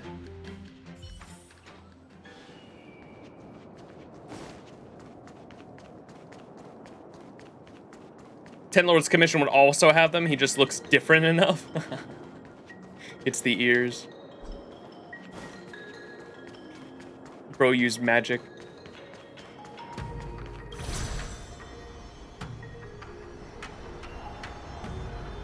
Huh? Why is there still a civilian out here? Oh, it's the guy in his Pokemon. Oh, the humanity. I fear not death, for the fate of the Artisanship Commission now rests entirely on my shoulders. Ditting! Not Eating. a chance! Asai, escape while you still can. There's no hope of the Cloud Knights arriving now. As darkness falleth, think not what is just. To this old man entrust your hopes. You must. He's so extra. Don't try to be a hero. Asai, since when were you able to speak? Oh my fucking. Hey, do I sound like a dog to you? No! My apologies, miss. No wonder I was confused. I never installed a human speech module in the little guy. No. But what is the meaning of this? I'm the only one left here. The apprentices all fled. You should probably do the same. I was trying to fucking figure out who he reminded me of. It's the little at the end of like some of the sentences he does. He reminds me of fucking King Candy from Wreck-It Ralph, dude. Listen to some of his dialogue, dude. He's fucking King Candy. But what is the meaning of this? I'm the only one left here. The apprentices all fled. You should probably... No! My apologies. Like, listen to that. No! My... It's fucking King Candy from Wreck-It Ralph. No! My apologies, miss. No wonder I was confused. I never installed a human speech module in the little guy. No. It's fucking King Candy. You just said there's no hope of the Cloud Knights arriving. At least he didn't go turbo. I happen to be a Cloud Knight. Wouldn't you call this a timely arrival? Turbo-tastic. Come with us for now. I'll take care of things here later. I looked up the quest. This is the line that got cut off. Su Shang says, "You're the first Ten Lord Commission judge I met. What do you guys do exactly?" Shuyi says, "Our work concerns the Mara struck and the lifespans of long-life species." Shu Shang says, "Oh, hopefully you'll be the last one I meet for a while then, indeed."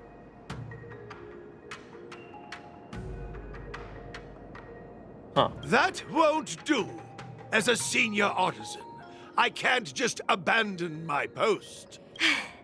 Looks like we're gonna have to resort to unconventional methods. Are you gonna come with us willingly? Or do I have to ask the guy behind me to carry you in his white death box? The Can white you give me a death moment to box. consider those options? Now! Move it!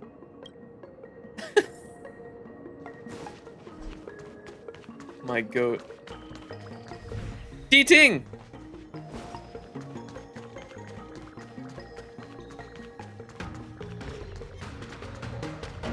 Miss Cloud Knight, why did the General send you out here all alone? The extent of the disaster means the Cloud Knights are short on manpower. But don't worry, I'll keep you safe. I'm actually playing a stealth game right now, chat. What the fuck? Splinter Cell?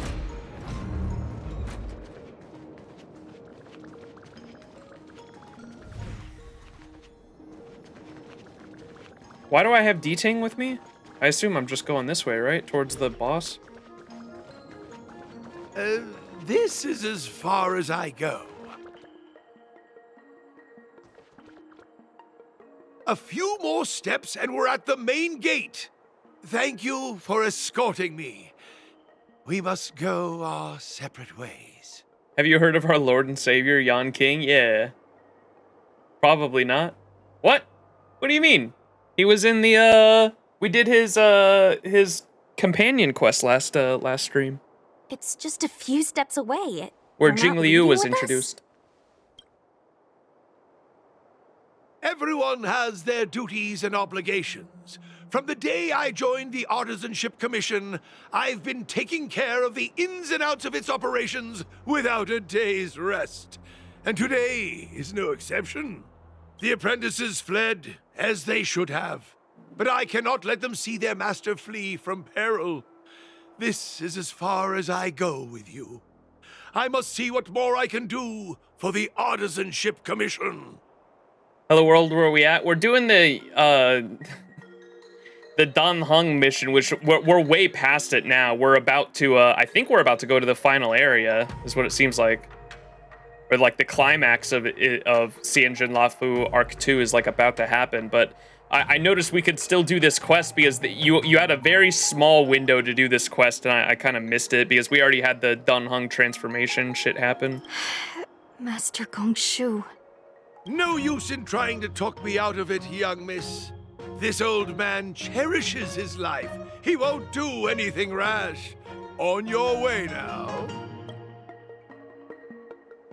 Master Gongshu turns around with his back against you alongside Di Ting, staring into the Artisanship Commission adamantly. Everyone has their duties. Let's go. Great, so you're familiar with the undeniable goat of Honkai Star Rail, Yan King, indeed. Have you seen... We're way past Dan Shu? Oh, yeah, Dan Shu. We did that last stream. The Dan Shu side quest we did last stream, and I spared her. And then, yeah, we confronted her, and we had the whole, thing with,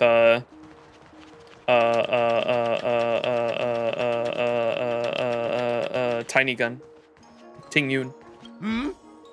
You still have more to do, no? Onward! I can't just abandon the commission. I must think of a way to solve all this. This is literally where we met. Wait, did they beat us here? Because this is exactly where we met Gongshu when our party came in, when the main character's party came in. This is exactly where we met him. And so they beat us here this time.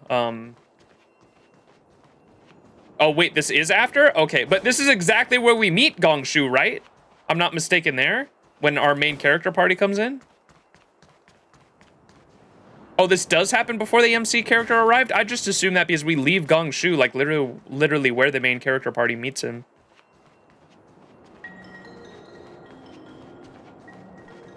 Yes, they beat us here, but because of Shuyi, we overtook them after? Wait, what? It doesn't look like it wants to let us through. Do you think if I yell at it, it could scare it off? Yeah, Sushi. Try it. I doubt that. I think Atsai is the only one here still taking orders from people.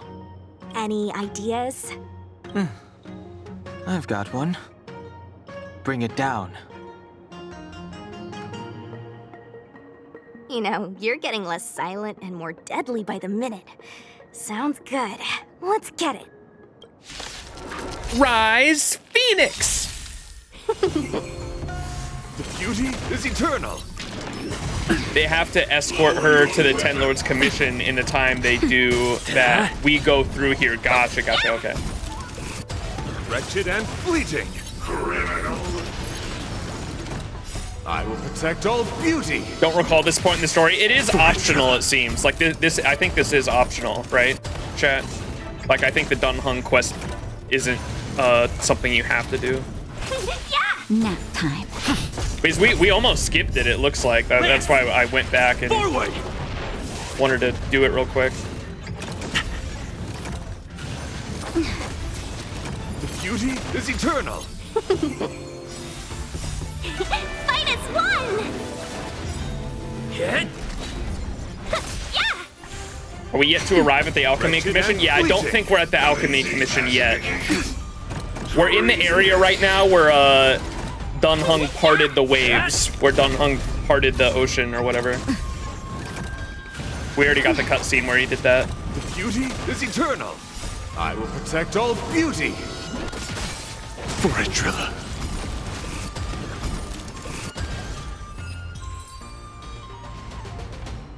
So, are judges all loners?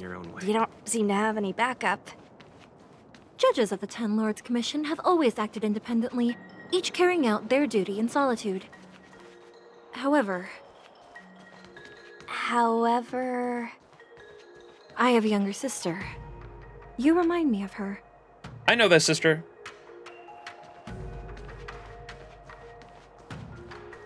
Younger sister.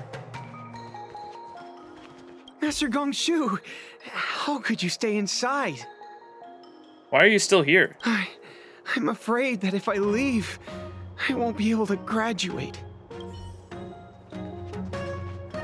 Whoa. You saw it, right?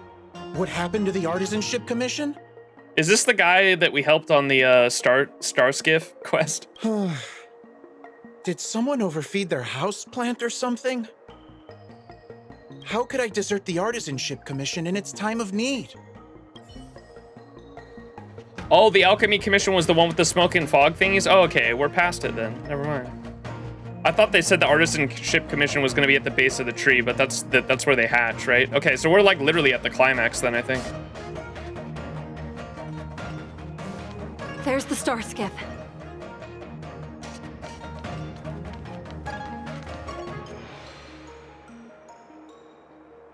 The rebirth of the Ambrosial Arbor was bound to bring calamity. The Cloud Knights must be at the Alchemy Commission, next to the Arbor. You should head the same way. Thank you for ensuring my safety on this journey. I will report this good deed to the Ten Lords. And if the opportunity arises, I will return the favor. All right, I'm assuming we'll get a character quest with Shu Yi and hopefully her sister. We haven't seen her sister in the main story at all. I'm assuming they'll be introduced maybe in the stuff following the climax. She mentioned the Cloud Knights were at the Alchemy Commission. I should find a ship and regroup with my unit. What about you? The Alchemy Commission, let's go together. So is this where we go our separate ways? You want to stay here? No. The Artisanship Commission isn't safe enough. How about this? I'll escort you and Mr. Locha a little further. And then we go to the Artisanship Commission together? Or the Alchemy Commission. Was that it? Okay, we did not need to do that for context, but I guess we got 30 jades out of it. All right, this is where we are story-wise, for anyone in chat wondering. I am going to go take an intermission real quick. I'm going to go to the bathroom and grab a drink. Whoa! We need a strategy. Glory above all. Ooh, she almost hit me with that. Will of preservation! Cool it!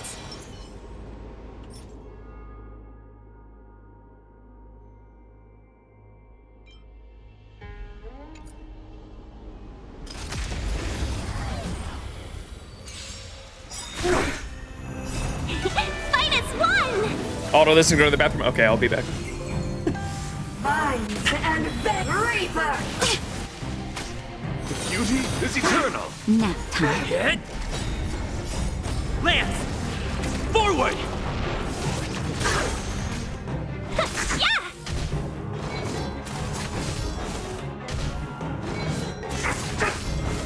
Entangle! Death arrogance life! Just a little something. Think nothing of it. Wretched and fleeting. I will protect all beauty. For a Trilla.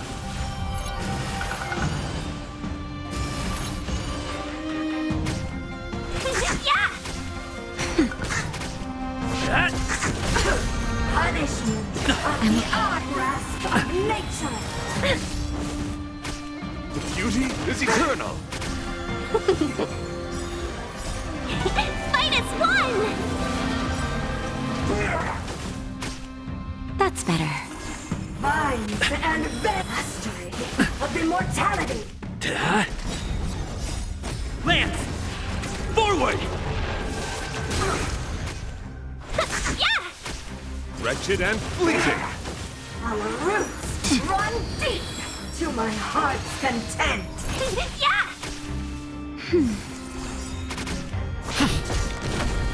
The beauty is eternal. I will protect all beauty. For Antrilla. Yeah! Grasp of nature. Death irrigates life. That's better. Wretched and fleeting. Your lifespan ends deep vines and veins. Fight as one!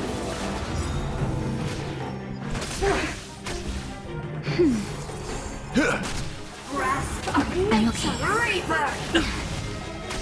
Hit! Yeah! Entangle. I'm okay. Lance! Forward! To my heart's content. That's better. Yeah! Punishment of the odd vines and veins. Beauty is eternal. Fight as one! I will protect all beauty. For Antrilla. Nap time. Grasp of nature. Mastery of immortality. Yeah! Wretched and fleeting. Yeah! Our roots run deep. Just a little something. Think nothing of it. Death irrigates life. Lance! Forward! The beauty is eternal. Yeah! Nap time. Your lifespan ends deep vines and veins. Hit! Wretched and fleeting. My Fight my as headset one! bug. Grasp of nature. Reaper. I'm okay. Yeah! The beauty is eternal. I will protect all beauty. Base station right there. For Antrilla. Perfect timing. Well, if my headset wasn't bugged, I might have to reset it. What's in the box? These will last us a long time. The stall tactic did work out.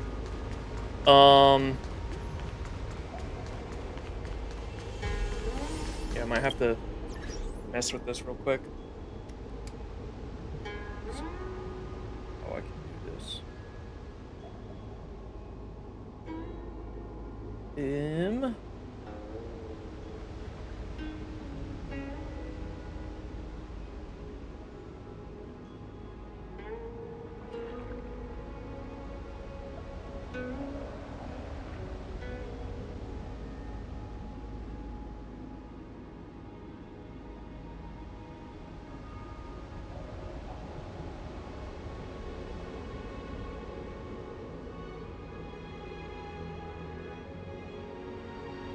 Why did this happen in the middle of the stream? My headset needs a firmware update, dude.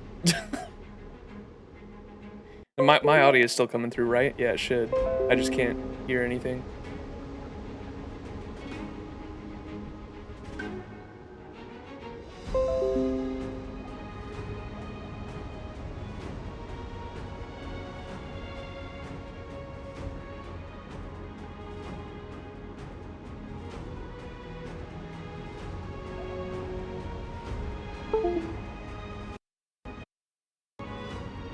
He missed the I was like, wait, what? The snap? What are you talking about? Yeah, I didn't catch the snap at first because I was so blown away by, I thought Ting Yun like betrayed us. I dead ass thought that I straight up thought that Ting Yun was like the mastermind the whole time, and so I was so blown away by that I didn't catch the snap, and I don't remember hearing a snap at all either. Like I think the voice in my head was louder and like more blown away by that plot twist than the fact that like something else could be like controlling Tingyun herself and snapping her neck. Like I didn't, and chat had to explain it to me like literally after the boss fight.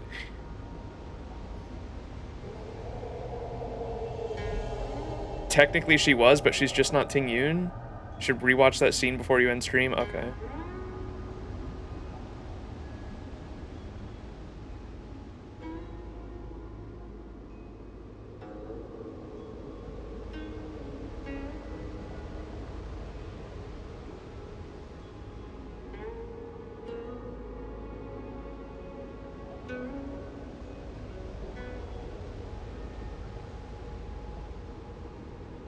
All right, is it gonna work now? Yes. I can hear audio. Sorry. That's really whack. That is dumb that literally in the middle of stream. Is it? Yeah. Is the voice changer working, chat? Equilibrium? Is this working? Make sure all that's working still since it reset the audio devices. We good? Yep. Okay, cool, cool.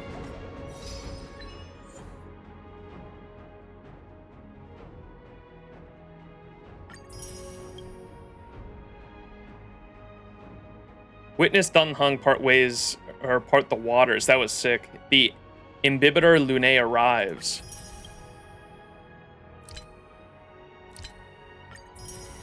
Open 100 treasure chests. Let's go. All for the Amber Lord. All right. So if this is the climax coming up, I think I want the music to be all the way turned up. If it's not, yeah, let me get this music all the way up.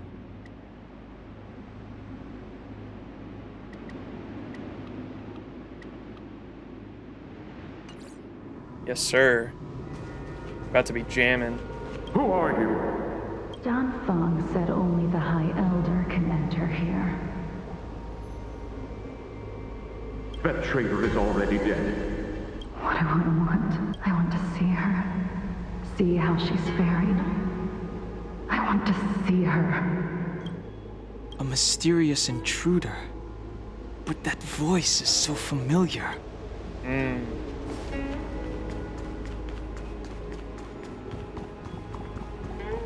Cultured choice.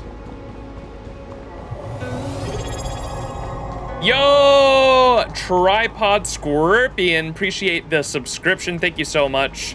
Enjoy those emotes and ad-free viewing. If anyone else in chat would like ad-free viewing and access to some cool emotes, all you have to do is subscribe for $6 a month or link your Amazon Prime account with a Twitch account and you can subscribe to your favorite streamer for free. Did I already talk to these? Young Master, must we really forsake Scalgorge Waterscape? Can you forgive me, Yuan? I cannot say, Young Master. I feel resentment in my heart. But there are also feelings I cannot put into words. The senior videographers say that the XianZhou offered us this place, that we hail from another world. Is it time to repay them? It is time to repay them. Oh, shit. Wait, repay who? The original? Young Master. Can you? The senior videographers say that the XianZhou offered us this place, that we hail from another world. Oh, okay, yeah. It is time to repay them. They're repaying the XianZhou by having the ocean come down. That's what they did.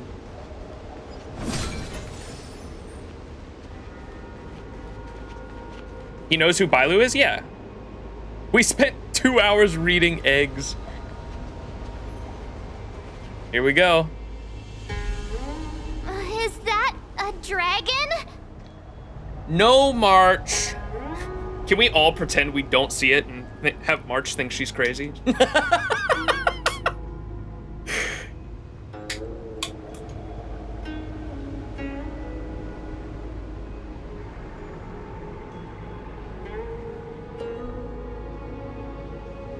Which 5-star you picking on the next banner? Yeah, definitely Kafka and Black Swan. I mean, I decided when I first started playing Honkai Star Rail, I was planning on just saving everything and just using free-to-play characters until Saber came out. And then I played as Kafka in the first hour. So definitely rolling for Kafka. We've reached the end. These are the roots of the Ambrosial Arbor, where the vestiges of abundance lie. These are the roots of the Ambrosial Arbor, where the vestiges of abundance lie. So that's why they covered it all up in water, right? Reverence to the 3 talents. The path to the great roots. This is it. Under the power of the High Elder, the Arbor's roots have formed into the image of a dragon. Oh. Now, I will break the final seal. Are we gonna fight the dragon? Okay, that'd be a sick final boss. I thought it was his dragon this whole time. I hope everyone is prepared.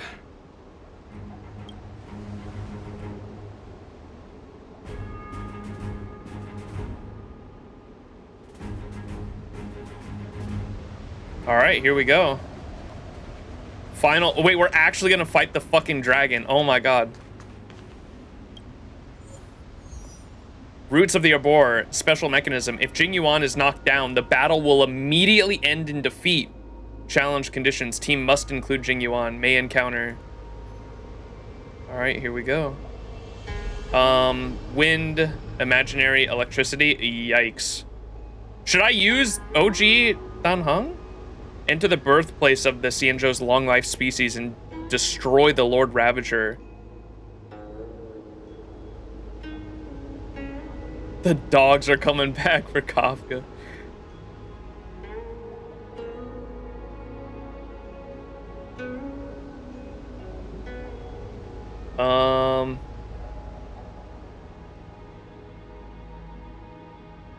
Now it'll buff out. Oh, wait, we actually make a team here. Okay.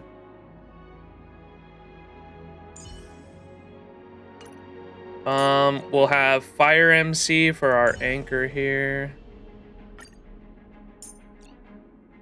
Our DPS is definitely going to be the boy Jing Yuan then.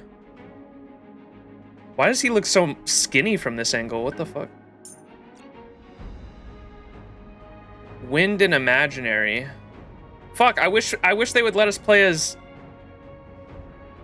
the Dill Pickle.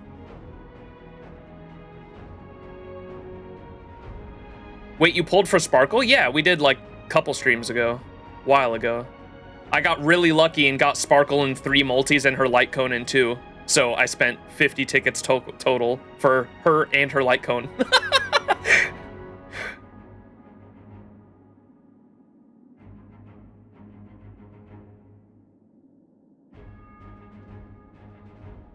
Should we just go hyper carry? Hyper carry Jing Yuan? Have Sparkle. I promise you won't be bored with me. Can you say yo. the same? Natasha? Hyper Jing Yuan, like that? Is your Sparkle built? Dude, I've only been playing for a month. No, I have her and her light cone and that's like it. Is your Sparkle built? Looks at playtime.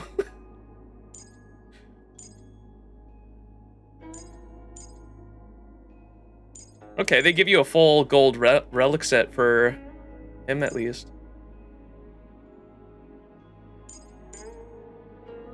But yeah, I have her light cone though. Her and her light cone.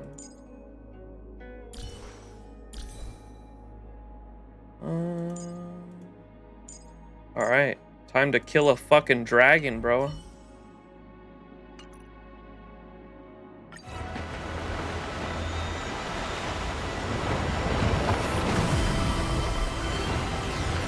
Wait. Is it his dragon? I'm so confused. Or is he just opening the door to the roots? Okay, no, it was his dragon. He's just opening the door to the roots. Oh my fucking god. Oh. Has the General of the Luofu chosen to grace me with his presence? This is the Emanator of Destruction, right? That witch! She was here waiting for us the Witch! whole time! Show yourself, Fantilia!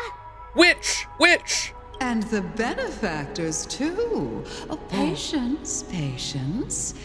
Let me make myself presentable. I like how she calls us benefactors, just like Ting Yun did. Now I see why the disciples of Sanctus Medicus hold themselves in such high regard. The Arbor's traces really do possess the power of metamorphosis and resurrection. That doesn't sound good. All of you, ready yourselves. Don Hung, guard my back. I'm counting on you. Understood.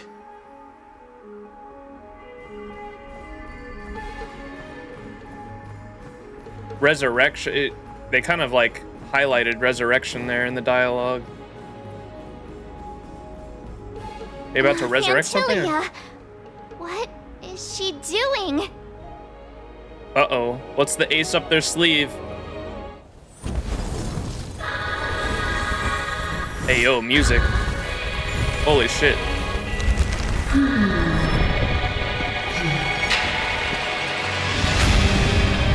Oh yeah, that's the final boss. Holy shit, dude. Benefactors, behold this beautiful body. The miracles of abundance live up to the name. Let's see if I can put it to good use. The very power Oh my God, that brought that's the sick. XianZhou long life, I will use to bring it destruction. Fantilia has usurped the power of the Arbor. All of you, focus on destroying the Phantom Flowers. I'll go for the body. Oh, that's sick. Oh my God. I love the music. The music with the vocals is so good. Oh my God. For the XianZhou! Don't move, okay? All right, I gotta remember, because so many people got mad at me in the Cocolia boss fight, to make sure I like leave it off speed for this. Or at least if I turn on speed, make sure to slow it down when we get to the 3 health bars this time.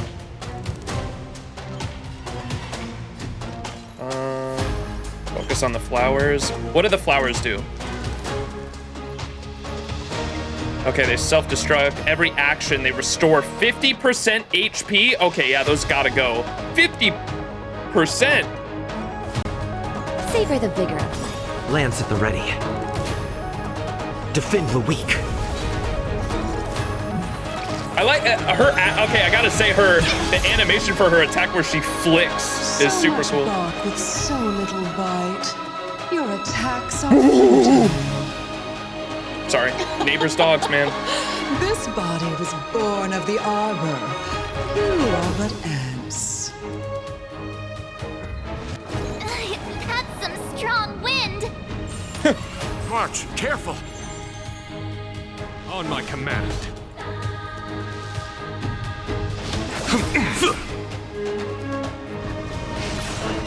Yo! Oh, wait. Skill point Don't reduced. worry. Oh, that's what it does. I'll go easy.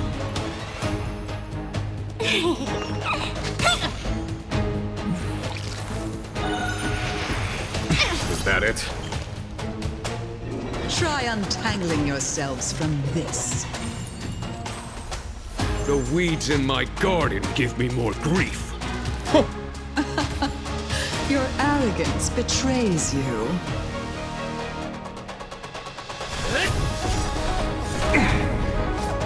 Ooh. Lance ablaze. Flaming lance. Some horn dogs around you. Yeah, I see.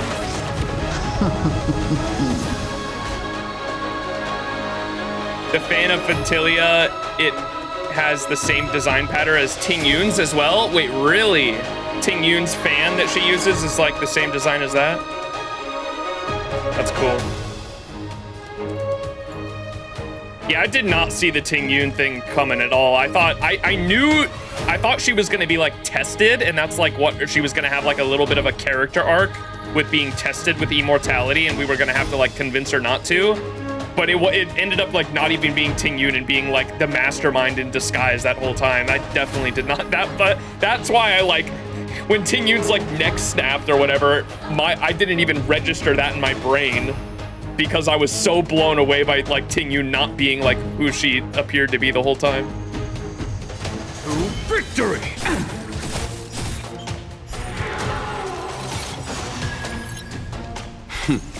Time for the Master Stroke. Master what? Radiant Spirit, heed my word. Show no mercy!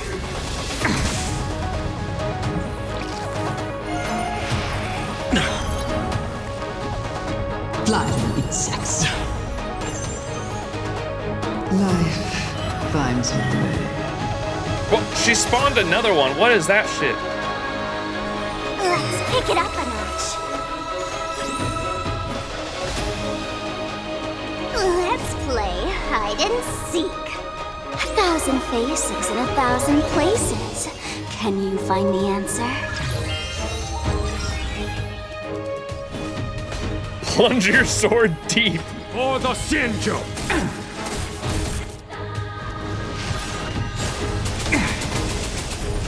Ooh, there we go.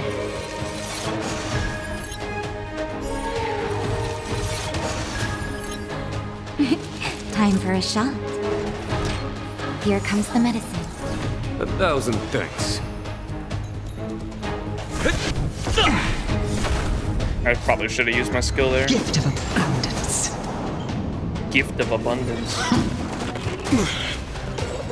Why don't you stay and play for a while? So what's the lore of like what's actually, I'm sure they'll explain it. I'm so interested in like what was the master plan here? So I knew she was going after the roots to destroy the entire civilization of XianZhou Luofu, specifically the ship Luofu. But she's like is she mixing destruction and You have 10 seconds. Hey yo, calm down. 9. She actually 1. counts down. 1. Don't move, okay? You can read the backstory? Okay. Is she like mixing destruction and abundance here? Vanquish the abomination! Naughty children, don't listen. Nap time. I love the flick, that's so cool.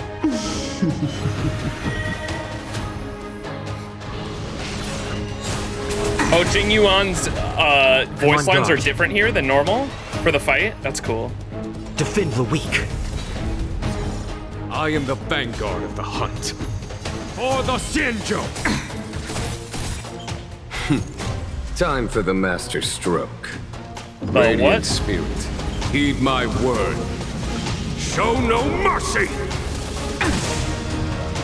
Oh, if you press C it, you can see what it says about her? No way.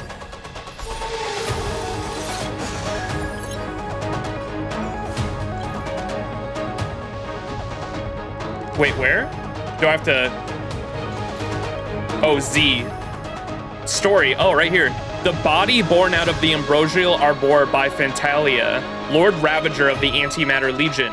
This flesh possesses the powers of both destruction and abundance. So I was right, she's mixing both of them. A form that embodies the cycle of death and rebirth. It is also the first fruit born from the rejuvenated Ambrosial Arbor. Damn, that's why she's like gold. These are the golden fruit. That's crazy. That's really cool. Let's pick it up a notch. Vanquish the abomination!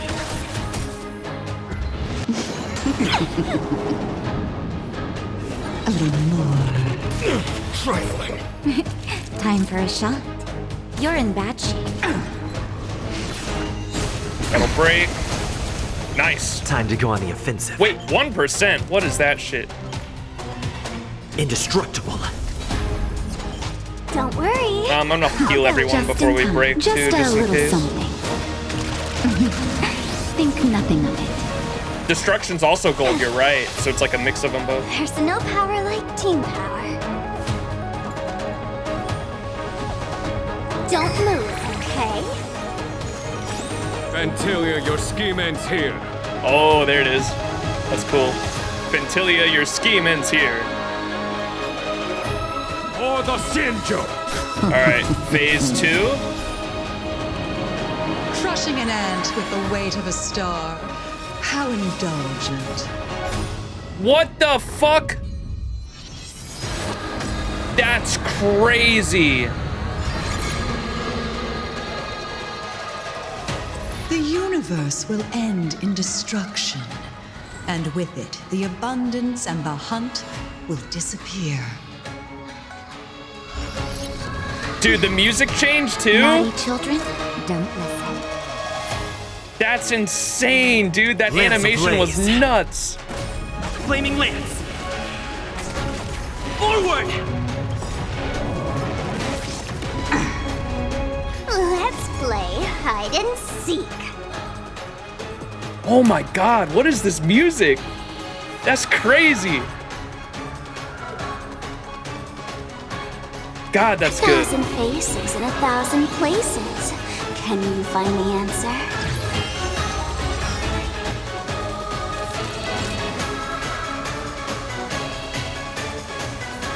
Did her name change too, didn't it? Was her name different before? Fantilia the Undying.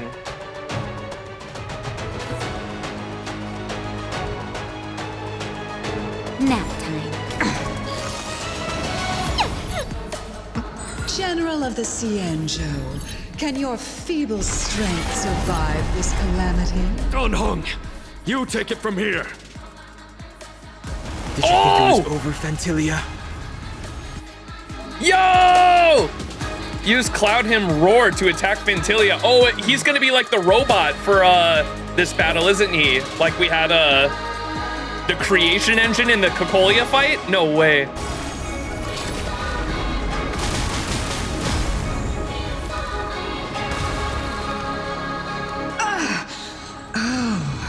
A scion of permanence. Have you finally remembered your duty of watching over the arbor? Oh, that's what he was. So maybe his sin was something with forsaking that duty. Vanquish the abomination. Time for the master Oh my stroke. god, the music is so good.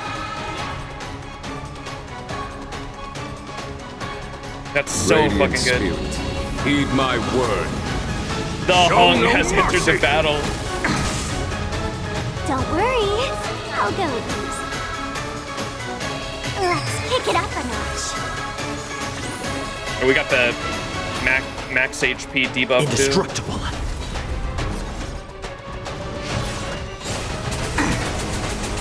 Damn, that does a lot of damage. Victory!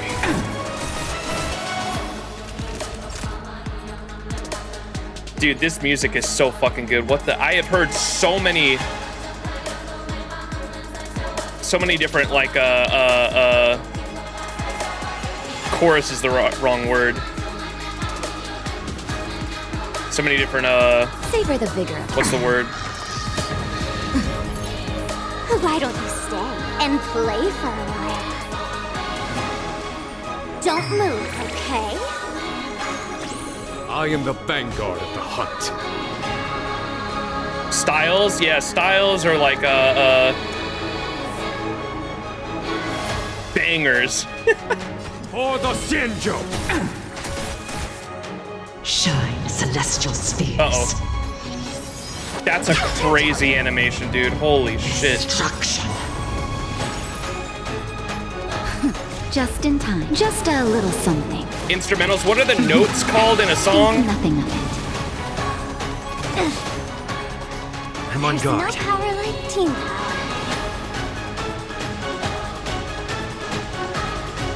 It gets more traditional and just descends. Motifs, yeah, that's what the word I was looking for exactly. I've heard so, like, in this boss fight alone, I've heard, like, several different motifs already, which is crazy. Defend the weak.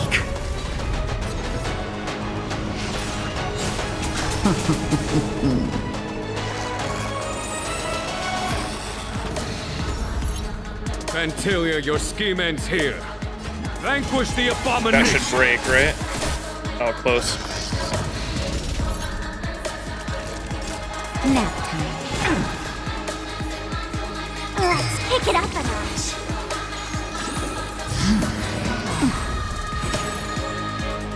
Let's play hide and seek. 1,000 faces in 1,000 places. Can you find the answer? Didn't notice. What are we talking about? Power of the Arbor. I am the vanguard of the hunt. Wait, can I break? What are we talking about? Go idle? Nah, it's fine.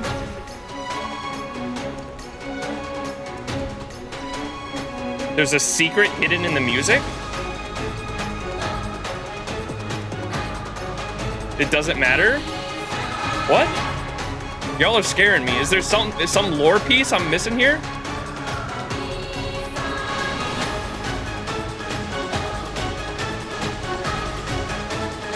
You have to mute the music? What?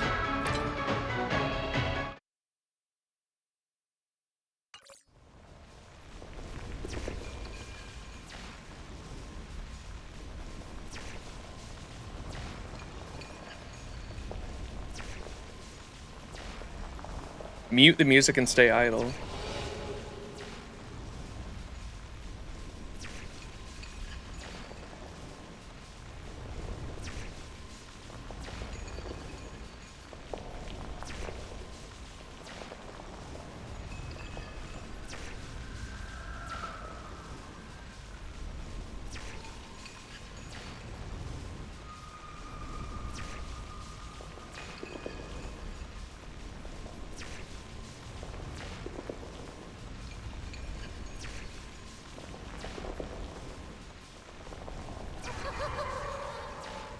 Oh, there is laughing.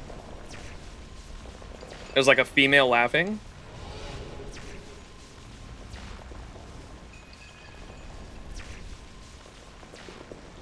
Aha? It's probably aha.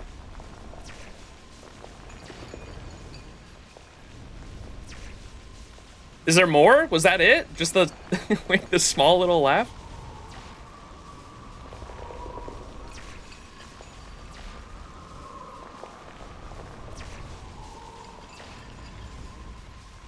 That's literally it? No. Is that confirmed anywhere, or is that just like fan speculation? There was definitely a laugh there.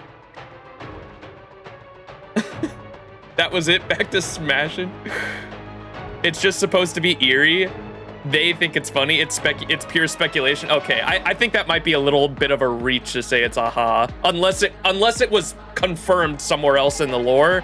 I don't know. It could just be ambience in the background. I won't shit on anyone's theories though. Like if that's your headcanon, that's fine. Okay, music all the way up. That was cool though. So thanks for showing me, because I never would have heard that in the background. It's just assumed to be aha. It's more prevalent than you do it later on. Doubt at your peril. Sorry for stopping. Oh, you're fine. It was cool either way to turn down the music and hear something in the background that I wouldn't have otherwise. To victory! Time to go on the offensive. Lance ablaze. Flaming lance. Forward! Are we still ants to you, Fantilia? So much effort to crush us, and met with so little success. I wonder what the other Ravagers would think. Damn, he's shit-talking. It's almost as if you can't wait to be acquainted with them. I'm afraid you won't have the chance. Holy fuck, the music.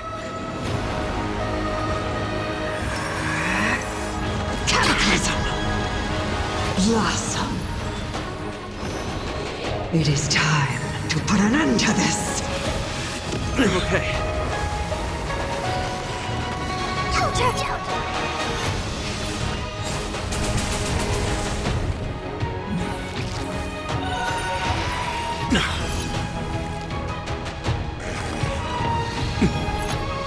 Dude, my jaw dropped simply for the fucking music. Oh my god, I got goosebumps.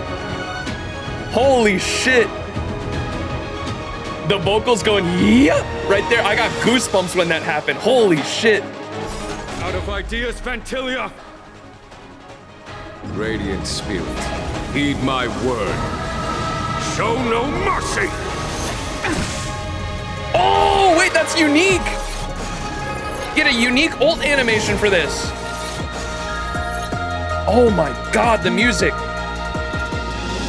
This is peak music right here. Like, I don't think a lot of the other tracks, like, I think I like this better than Wildfire. I'll say it. Like, people are gonna disagree with that. I think I like this OST better than Wildfire. Holy shit.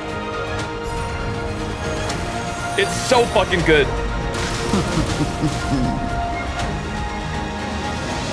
Let's pick it up a notch.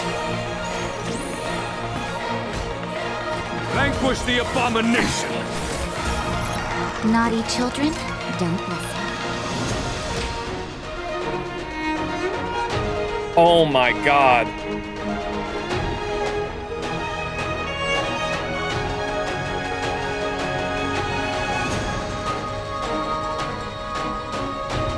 Nah, that's so peak, dude. That's so good. Holy shit, this music. 1,000 thanks.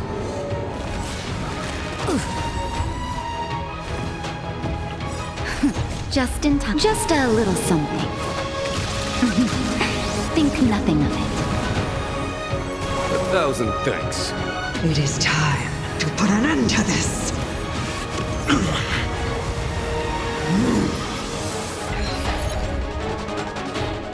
Lance at the... On my command. To victory! I'm such a sucker for instrumentals, like orchestra instrumentals and vocals, man. Like, ever since I first played Dark Souls, I became like addicted to that for boss fights. This is so good. Instrumentals and vocals go so fucking good together for boss fight themes. Don't move, okay? I am the vanguard. Let's play hide and 1,000 faces in 1,000 places. Can you find the answer?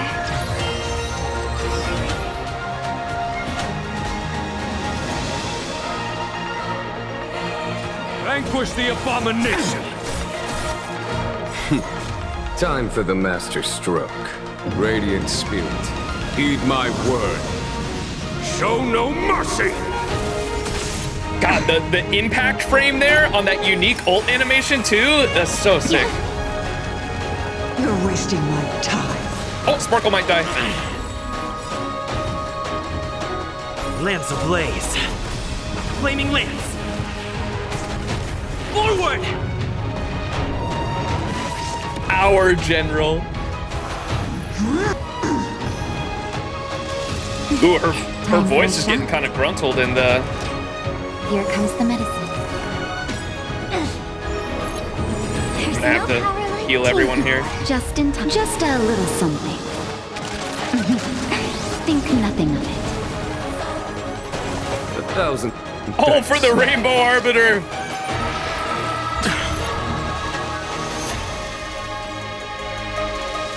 Let's pick it up a notch. Fantilia, your scheme ends here. Or the XianZhou!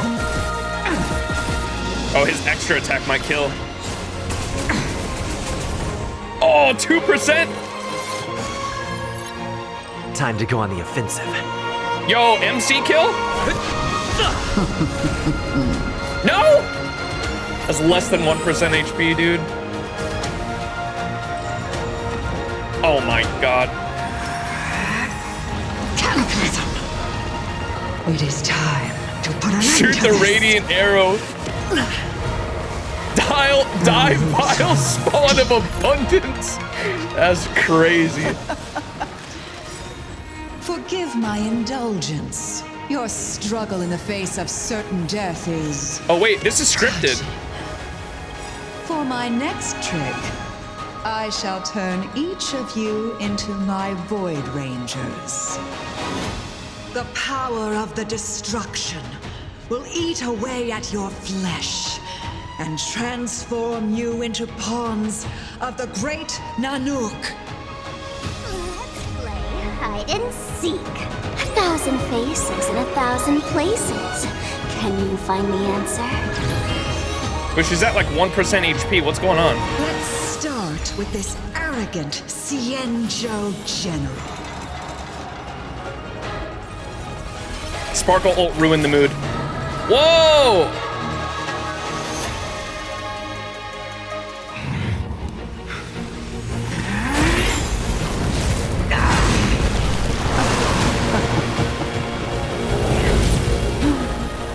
Yo, our general! Dan Heng, save him! I wonder if the transformation of the XianZhou general into a Void Ranger would cast the Luofu back into chaos. Destruction works in fascinating ways. What are you? What's going on? He planned it? Hey, yo, what's going on? Dan Heng, do it! Yo!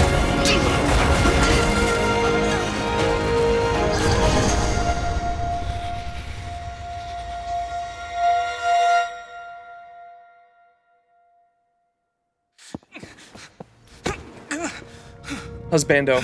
Not bad, General of the Hunt. Someone's got to explain to me what the fuck But just all happened. I lost was a body stolen on a whim. And No way we didn't kill her. how much longer can you last? The destruction of the XianZhou is nigh. Be gone, pawn of destruction. Tell the Legion that the vengeance of the Hunt will fall upon them.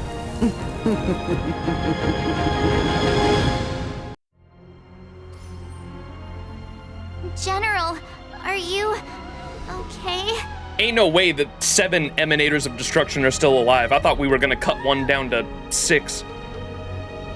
Wait, so it seemed like she was about to turn him into a Void Ranger, and Dan Heng, like, it almost seemed like my initial reaction was, did he move the dragon spirit within him? Did he transfer that into his body momentarily to literally, like, oversurge her body and destroy it? Is that what happened? He created a body, she lost a body?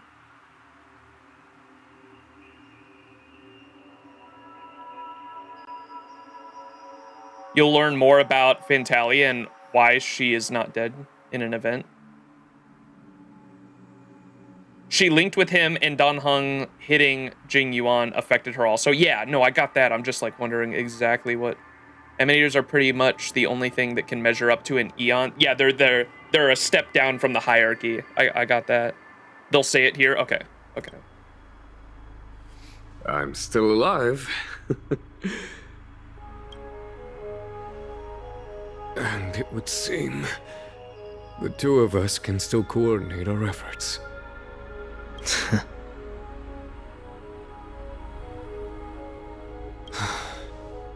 Fantalia, a truly fearsome enemy. If she hadn't attempted to turn me into a pawn of destruction, I'm afraid victory would have been far from certain.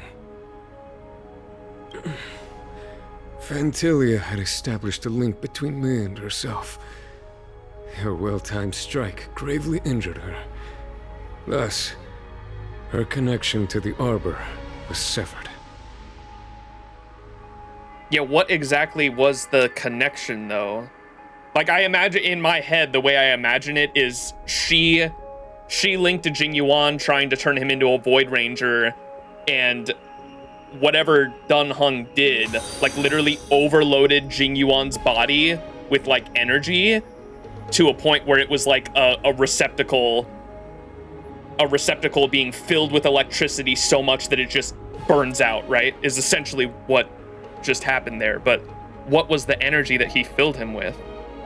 So it was all part of the plan? When Dan Heng stabbed you, I was scared to death. Is Fantilia still alive? It takes more than that to destroy an emanator of destruction. Still. Without spoiling about them, Fantilia is not human. She's a being made of energy. So she's like the things that were meant. What were the things they said were similar to the Wubbabos? They're like those, the ghosts or whatever, right? Because they're made of pure energy. I was gonna suggest that when I first saw her come out of Ting Yun's body, because I did do Huan Huan Ho Ho. I did do Ho Ho's trial or whatever when the Ho Ho banner was up a few weeks ago, and I know Ho Ho's tail is like a little ghost or something like that, and so the little ghost like reminded me of Ho Ho's tail, and so I'm assuming they're connected in some way. It's like a little energy orb. Heliobi, yeah, that's what it was. I never understood the Heliobi, nor do I even try to understand the Heliobi. How do you destroy someone whose power is destruction? The conundrum. Huh. Fantilia won't be stirring up trouble anytime soon. Don't worry about her infecting the Arbor again. It's just that sealing the Stellaron is going to take some time. Where is the Stellaron? We still don't know what like one of these things like really looks like, except for the one that was forced into our body. We didn't see the one on Eurilo 6. Leave that to the Master Diviner. I'm afraid I may be somewhat spent. Welt, you have yet to let me eat a rock. This is the second Stellaron we've come across now, and you have not let me eat them. Yo, Sean, what's up? My goat. My goat. Thank you so much for the resub. Thank you. With the Twitch Prime as well. If anyone else in chat would like access to cool emotes, ad-free viewing, all you need to do is subscribe for $6 a month or for free with a Twitch Prime, just like Sean did. You just need to link your Amazon Prime account with your Twitch account, and you can subscribe to your favorite streamer. Pretty cool. General, keep those eyes open. Yo, Now's our not general. the time to fall asleep. Our general. Hey, wake up. Quick, Natasha. Heal him. A few moments later, Fu Xuan and the Cloud Knights arrived. A star skiff was ready to... I wasn't done reading.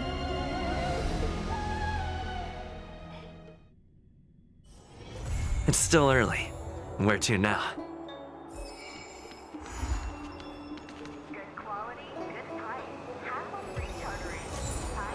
Yo! Dub. Oh, I'm about to get like a ton of fucking messages, aren't I? No rock for me.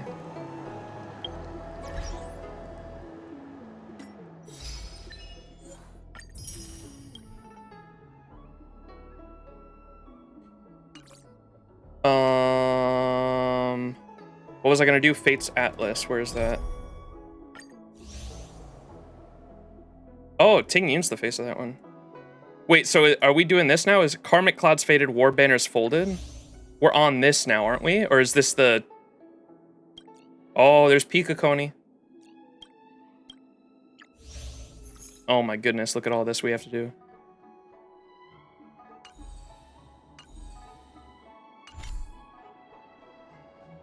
There's still so much to do. What did Sean ask?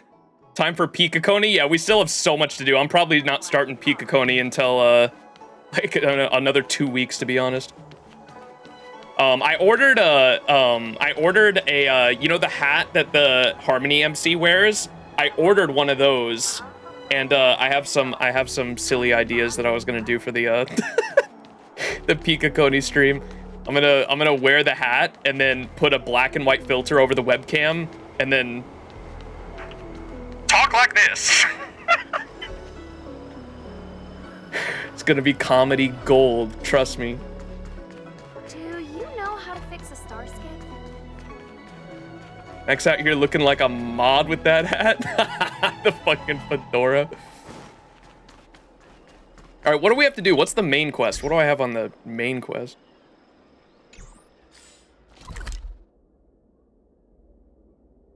Film noir type shit? Yup. People told me that Penacony was like inspired by like 1930s America, and I was like, I know what I have to do. Obsequies performed a long road ahead. Head to the seat of divine foresight to ask about the situation. After the end of the grand battle against Fentalia, Fushuan called for star skiffs and sent everyone back to the exalting sanctum. However, all of you still struggle to see the full picture behind the rise of the ambrosial arbor and the details concerning your time spent on the XianZhou. Therefore, you all head to the seat of divine foresight to ask for answers. Wait, is that tree still... We didn't get rid of the tree, huh? Oh yeah. Okay, that's probably how this leads to the ghost event, huh?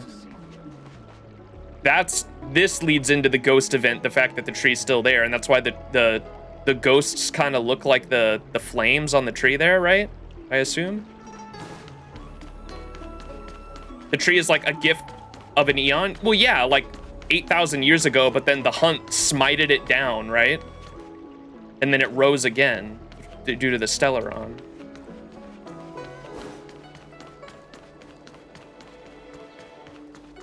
There's a Kafka quest?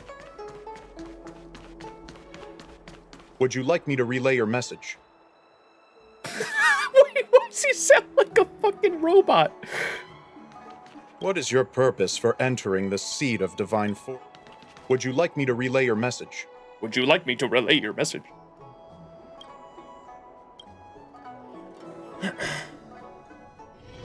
This epilogue is less than an hour on YouTube, by the way, so you can do it now if you want to. Yeah, well, I was planning on it because I want to do like the full story, and then we'll do the side quest next stream.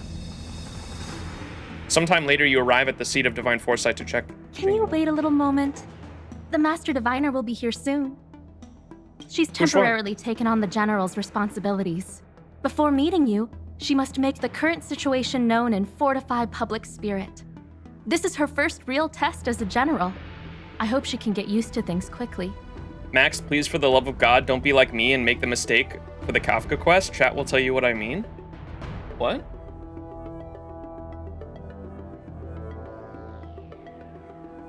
I don't think I can ever get used to this. I don't think Max will. He's too curious. What?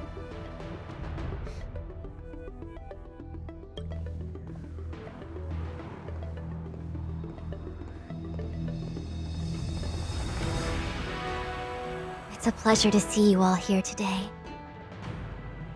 Chat will yell. Collating casualties and losses. Dispatching forces to round up the remnants of the disciples. Submitting battle reports to the 6 charioteers. Now I know what Jing Yuan meant when he said, "The highest throne faces the strongest wins." Wait, what happened to my goat?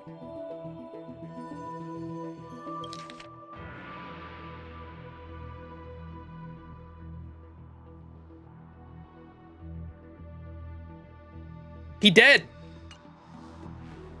But you're enjoying yourself, right? Share your troubles with me, Pipsqueak. Generalship is no trifling matter. It is a duty one must bear. I think she actually really enjoys it. Master Diviner, have you summoned us here just to sigh and complain? He resting. Nah, he napping. Of course not. On the contrary, I am eager to thank you all in my official capacity as acting He was General stabbed. What do you of think he's Luofu. doing? No, he's dead. That's why I said Now that he's things have drawn dead. to a conclusion, it is I'm time kidding. to reward you. Wait, reward? Stellar Jade? Ooh, all those benefits that the General promised. They're finally here! Yippee! March. We're not getting boba. Yes, The Astral Express has braved great evil for the Luofu. Your devotion is evident. After discussions with the 6 charioteers, you are henceforth sworn allies of the Luofu. Within the Luofu's jurisdiction, you are to be treated with the highest standard of diplomatic protocol. Wait, yeah, Dan Heng regressed. On behalf of the Astral Express, I would like to thank you, Master Diviner. Wait, Dan Heng's not Super Saiyan no more. He better pull that shit back out in times of peril. Wow, nothing tangible then?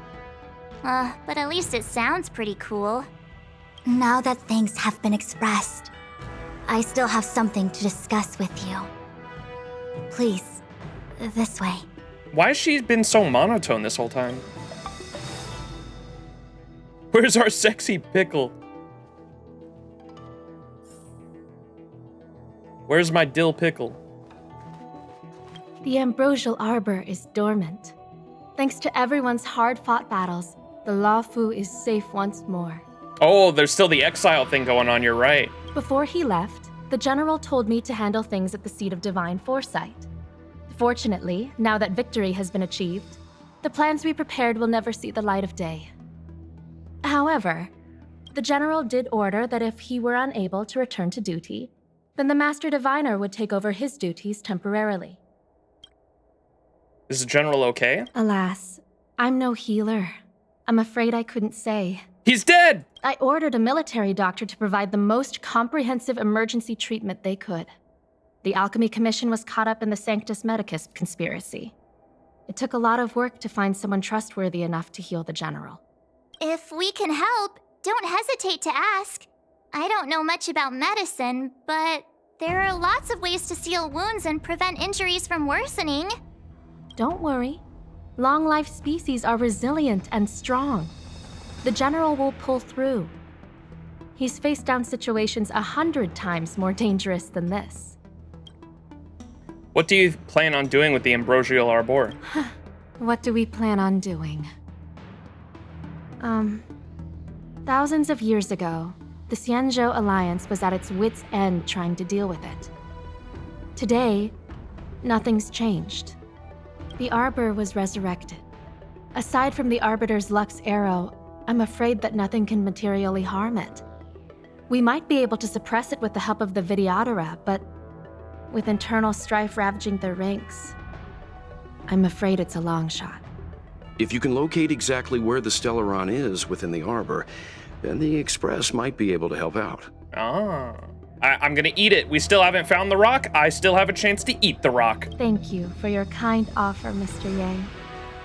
But something as important and fundamental as the Ambrosial Arbor will require a meeting and deliberation from the 6 charioteers. Fu Xuan seems to be handling things pretty well. Better to wait until the Master Diviner has another 20 or 30 years under her belt. Just eat suspicious medicine, no rock for you. Subduing the enemy is one of the most minor parts of a general's work.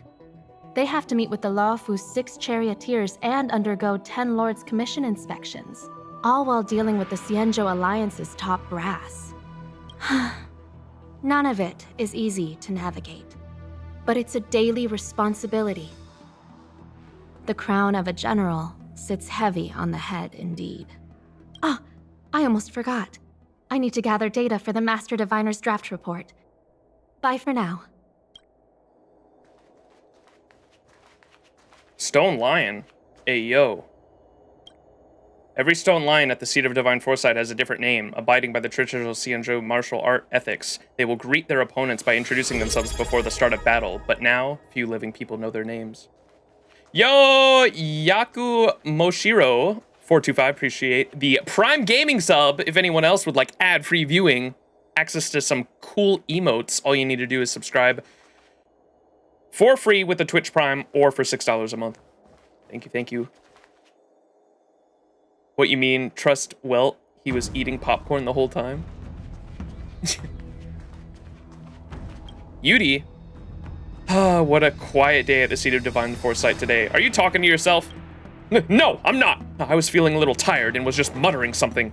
Please don't penalize me, General. Huh? Oh, well, if it isn't Mr. Max, back from hunting criminals with the Cloud Knights. I've been humbly appointed as Chief Guard for the Seat of Divine Foresight in General Jingyuan, and I've much heard about your pursuits. Pleasure to make your acquaintance. What affairs bring you to the Seat of Divine Foresight today? Please excuse us for the inadequate hosting formalities. We are currently busy with official matters. Can we chat for a bit? Despite the fact that I'm still on duty, a little chat might be alright. What would you like to chat about? Are you allowed to chat while on duty? Ha ha ha, I knew you'd ask that. I may be a chief guard around these parts, but it's actually quite a leisurely role. After all, the general himself is also based in the office, so nobody dares to bother us. Also, you may not know this, but General Jingyuan, he can be very lenient with the guards. As long as we keep operations running smoothly, then there's proof enough for him that we're fulfilling our duties, so chattering on the job is fine, and the general will generally turn a blind eye to it. But of course, this is all just an unfounded guess from me. Why does the general let us get away with all this? I still haven't figured that part out yet. Nobody on the entire Luofu, nobody in the entire XianZhou Alliance can really read the general's mind.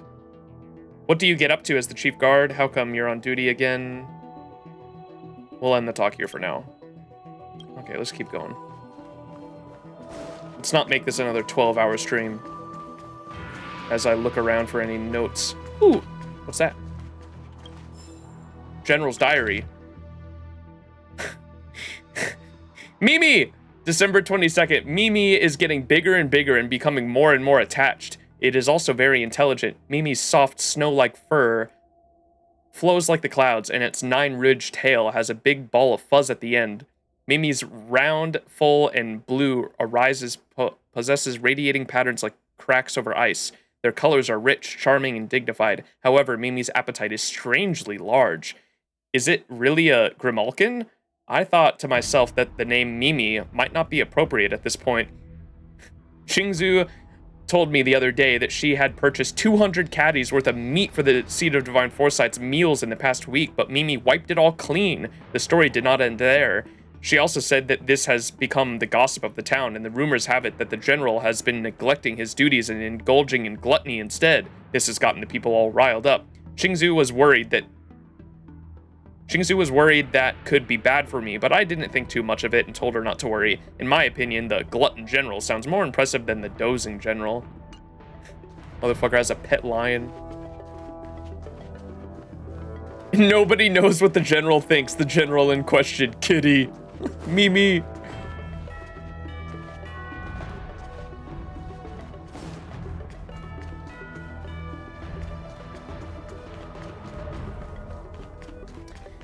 All right, Pipsqueak. Investigate. Ally, Interastral Peace Corporation. You pull out a random scroll. When you open it, a synthetic voice as smooth as silk forms in your mind. The Interastral Peace Corporation, or IPC for short, is a top-notch pan-cosmic mega enterprise. It has a foothold in many worlds and is in control of the civilizations over 10,000 planets in the name of Klapath, the Firmament Arbiter. They keep trillions of living beings under protection. The alliance between XianZhou and the IPC was formed in 2022 SC. The Baladians, mercantile race, acted as a go-between and helped XianZhou become an important member of the pan-cosmic business org. IPC adopts a cautious and neutral stance in the interstellar disputes, as the corporation only trades and exchanges information related to business with its allies. Deeming its support in war is out of the question. List of arch enemies. Abomination scroll contents. Borison. Ooh. Wingweavers. Hoyams. Viscorpi. Heliobi. Cobrakines. Glossary, the Heliobi. Category, order, shapeless, family, spirit essences, subspecies, Heliobis. Summary, the Heliobis are ancient enemies of the Alliance. They are a rare species among the abominations of abundance, belonging to an order of shapeless and the race of extraneous demons. Their original planet remains unknown. As indicated by its biological classification, Heliobi are pure energy entities without a set form. Records from many civilizations have named them the Shapeless or Starfire Essence. The Heliobi loved to parasite others and control their bodies of blood and flesh. Commonly a humanoid sentient race. Okay, so that's exactly what what's her name is, and that's also what Ho-Ho, Hua-Hua, that's what Hua-Hua's like little tail is, because in Ho-Ho's ultimate, because we did Ho-Ho's trial quest, the tail like takes control, right? The tail like literally goes into her. The Heliobi love to parasite others and control their bodies of blood and flesh, commonly humanoid and sentient race, experiencing through this the various alterations of the nervous system triggered by emotions. This behavior of emotion consumption satiates the shapeless Heliobi. The host will uncontrollably conduct stimulating behaviors such as binge eating, impulsiveness, self-mutilation, or even destruction. Destruction! Hua hua. To please the Heliobi within them, in exchange for Heliobi's powerful abilities, the process of Heliobi taming the host's psyche is a process of expending the host's physical body without replenishment. According to the history of the XianZhou, our contact with the Heliobi can be traced back to the lone voyage era before the XianZhou natives turned into a long-life species. At that time, the 9 XianZhou ships sailing among the stars came into contact with various outrageous and miraculous life forms, including the Heliobi. This race penetrated the ship's walls to appear before our ancestors, declaring themselves as a shapeless and rootless race, beseeching the XianZhou to give them a safe birth. The Heliobi are adept at creating mirages and illusions to tempt humans. Thus, humans became addicted to these wondrous creatures of pure energy and indulged in frolicking with them. Fairy PTSD. But they soon exposed their true colors. The Heliobi tried to take human bodies and drain their emotions and control their will, such as the so-called possession tragedy, from which the XianZhou Shuming suffered the greatest. Thankfully, the XianZhou artisans ultimately bound the Heliobi within shapeless prisons and sentenced them to provide energy for the XianZhou for all eternity. What the fuck? Wait, sentencing them to provide energy for the XianZhou for all eternity seems kind of fucked up, though. I get that they weren't doing, the Heliobi were causing terrible things, but like literally, this makes it sound like they just enslaved them. They're Ahamkara. They sound like fuck, I was right on the tip of my tongue. I was thinking about it while I was reading this.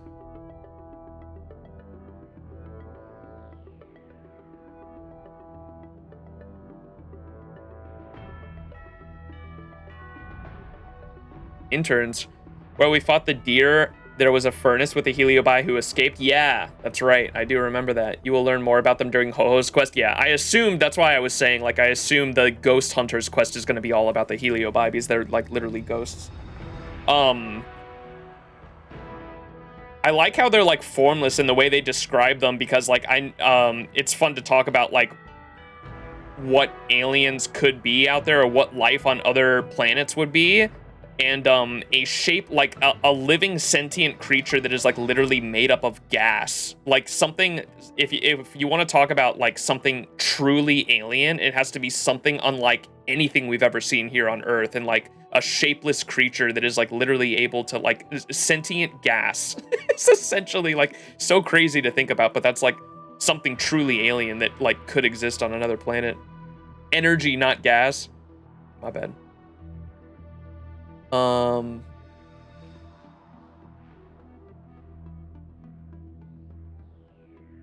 What was I gonna say they sounded like from another, the way they tempt, I guess like Japanese folklore, maybe? It kind of sounds like Japanese folklore for like demons and shit, because like people would do like crazy shit and then they just blame it on demons. But they soon, where was the, this race penetrates the... they would create mirages and illusions to tempt humans. Thus, humans became addicted to these wondrous creatures of pure. Oh, I was gonna say they literally sound like fairies too, because fairies, especially with if you look into British or just European as well, British and I went down like a fairy deep dive before Lost Belt 6 last year in FGO because I wanted to know like what the source material was for Lost Belt 6 because I knew fairies were going to be involved. A lot of original fairy tales and like actual stories about fairies are really fucked up. There are stories you can read about fairies from like hundreds of years ago in Europe and Britain where they would talk about fairies as if they were spirits that guarded over forests, and you would never want to fuck with the fairies or go into a forest that was protected by fairies, because like the things that would happen were you could go into or sometimes they would like pull you into a fairy realm and shit like that. Like there was one story I read where a man went into a forest and like chopped down a tree or something like that, and the fairies were so pissed at him for chopping down the tree that when he went back home, the fairies or I think it was when he was still in the forest, they pulled him aside, kept him in the forest. One of the fairies turned into a being, and this is what reminded me of it, because it was kind of like what would happen with Ting Yun if that's not her true body, right? They would create a body that would look just like that person, then they would go back to the homestead, kill his entire family, and then pop him back into reality and let him deal with the consequences and have like everyone think that he killed his own family. Like super fucked up shit like that. Like those were like original fairy tales about fairies, and so it reminded me a lot of or reading that, especially with what happened with Ting Yun, reminded me of like old ass European fairy tales. Just a bit of fairy tomfoolery, yeah. They do a little bit of trolling. But soon they exposed their true colors. The Heliobi tried to take humans' bodies, drain their emotions, and control their will, such as the so-called possession tragedy, from which XianZhou Shuming suffered the greatest. Thankfully, the XianZhou artisans ultimately bound the Heliobi within shapeless prisons and sentenced them to provide energy for the XianZhou for all eternity. So that's what that prison was that we saw at the deer boss fight, that big the little tree thing, right? This lasted till the end of the Flaming Catastrophe War against the Denizens of Abundance, where a hero broke the seal binding the Heliobi, made an alliance with them, and relied on their power to defeat the army of Muldrasil. After that campaign, the Heliobi was also severely diminished. Its leaders were once again imprisoned and sealed in various XianZhou ships, shackling prisons. It cannot be ascertained whether any remnants may have escaped from XianZhou, but no traces of them have been found among the stars ever since. Note, a small number of academics believe the legend that the Rainbow Arbiter is none other than this anonymous XianZhou hero ascended, with the sign of their divinity being the Lux arrow they fired to sever the ambrosial arbor. This myth must not be believed. Psychology? When Heliobi appear, electronical equipment will detect some sort of highly intensive electromagnetic wave emission. As a creature of the shapeless order, it can avoid the emission range of visible light and disappear from human sight. However, in order for the host to notice them, they would usually appear as a ball of heatless teal fire. That is also why they are called starfire essences. That's another word for them, okay? Like how humans push physical objects, individual Heliobi can also alter the energy balance of an area, freely converting energy from one type to another. They literally fuck with atoms and electrons. That's crazy. Through manipulating energy, they can create visual images, make fire or ice, and produce vibration. This made Heliobi appear as gods or demons to primitive civilizations. Based on the size of an individual's fire, one can judge the strength of a Heliobi and how its energy can... they're like what's the little ghost from Mob Psycho 100? What's his name?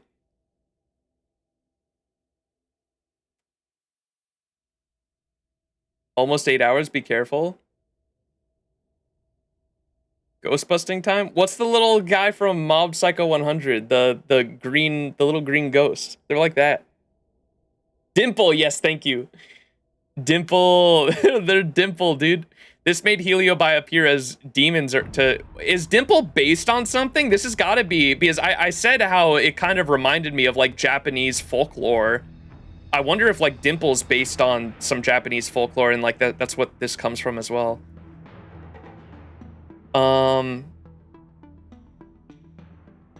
So you can tell how powerful one of these Heliobi is based on the size of their fire. One can judge the strength of the Heliobis and how much energy it can master. As the individual Heliobis possess more and more hosts over time, it would also slowly develop a personality and become distinctly different from its kin. Records in the Ten Lords Commission summarize that this race learns from the host's brains through their parasitism.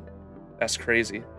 Technology. The Heliobi have never developed any technology. They have a certain level of repulsion against advanced technological equipment due to the race's ability to manipulate energy.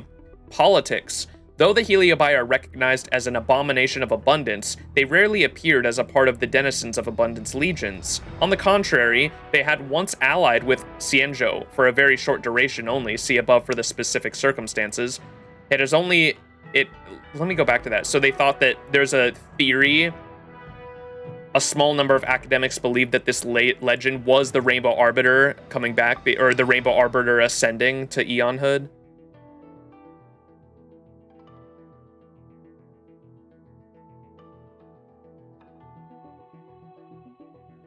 In a so-called possession tragedy, XianZhou Shuming suffered the greatest. Thankfully, the XianZhou artisans ultimately bound the Heliobi.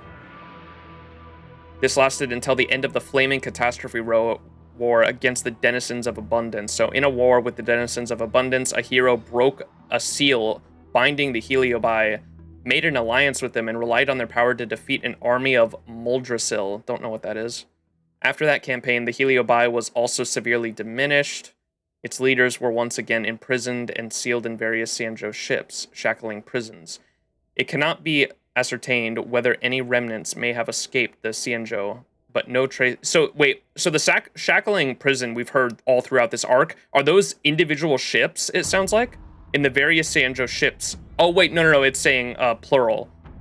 In the various XianZhou ships shackling prison. So there's a shackling prison on every XianZhou ship, supposedly, and they were all imprisoned on those. Okay. I thought it was making it sound like there are individual ships that are unique, like the entire ship is a prison, is what I thought initially, but no, like every ship has a prison. Okay.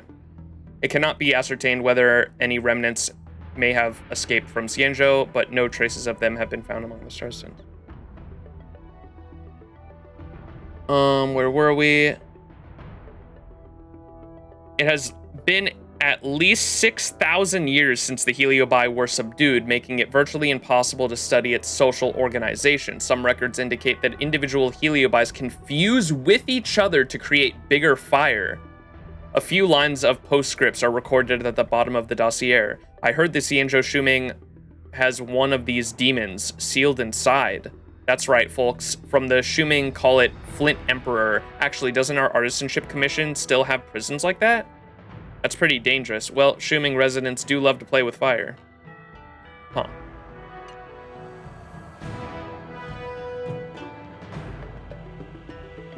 Is Shuming the one that blacksmith said he was from when we read the egg? When we were doing the egg lore? There was someone that was a blacksmith from a different ship that died on this ship, or had to go undergo the rebirth on this ship. Was he from Shuming? Yes? Okay, that's cool. I made that connection. Okay. So that Shuming is like a blacksmith ship, essentially, or they like to play with fire. The Smith. All right, Fushuan, what's up? The one that hated water, yeah. Thanking us like that and then immediately sending us on another mission? The bookshelf here has clicked. Oh, fuck. I missed some of the books. More reading. It's not a mission. The Stellaron crisis, the disciples of Sanctus Medicus rebellion, the Arbor's resurrection. Not to mention the Antimatter Legion infiltrating the Luofu. They're the armor of the Alliance? Incidents need reporting at the highest level for investigation. Dude. When the Fate collab happens, We better get a small comment from Archer about that ship. That would be so fucking funny. He's like, there's a giant ship dedicated to making swords? I need to go. Yun Li is from there? Okay, that makes sense with her like big ass demon sword. That makes sense. That's cool. I want to learn more about all the other ships now. God, I really like this XianZhou Luofu arc, man. The Yurilo 6 was good, but XianZhou Luofu is good in like a completely different way just because I love how it expands the world building of like the universe of Honkai Star Rail. It's really good. Oh, the trailer shows the ships? Okay.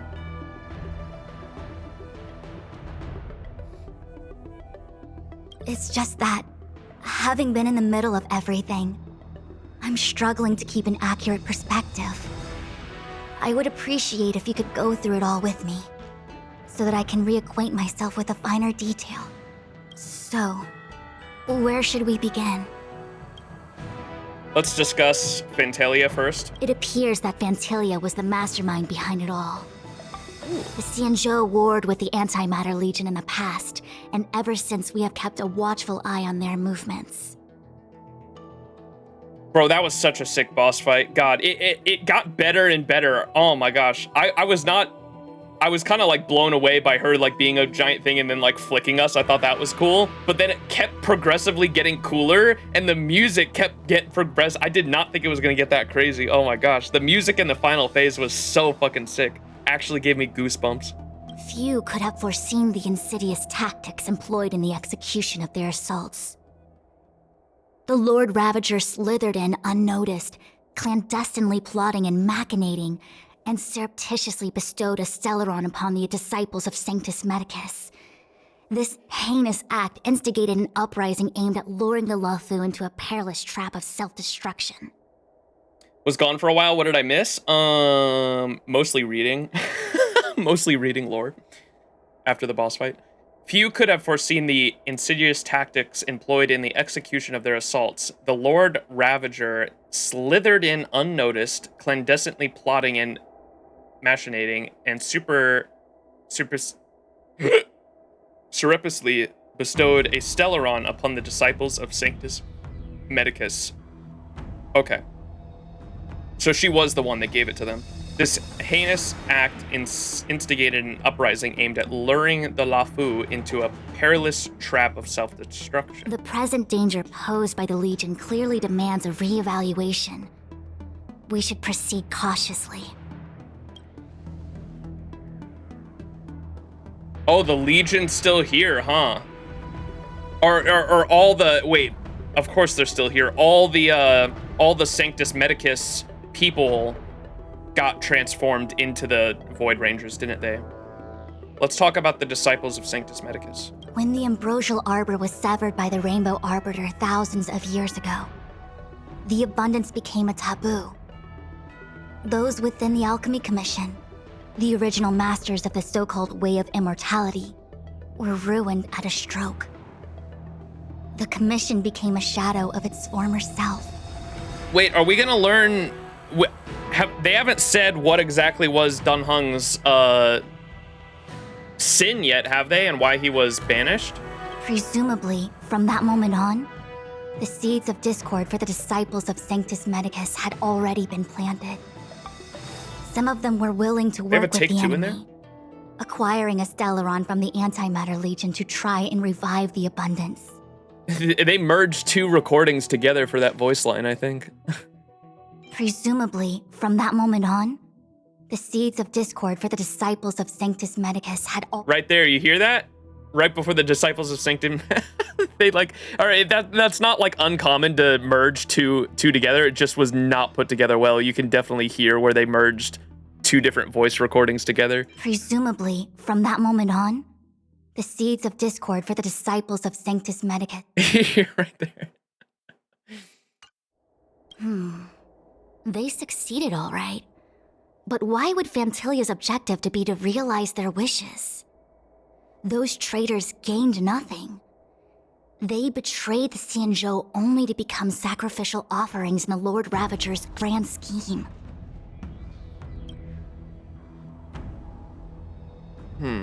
Let's discuss the Stellaron Hunters. Yeah, they actually, that's crazy. Stellaron Hunters playing 5D chest out here. They literally did all that, and like Blade, I still don't know what the fuck's going on with Blade. Man was like going feral when he saw Dun Hung. They literally did that just to bring out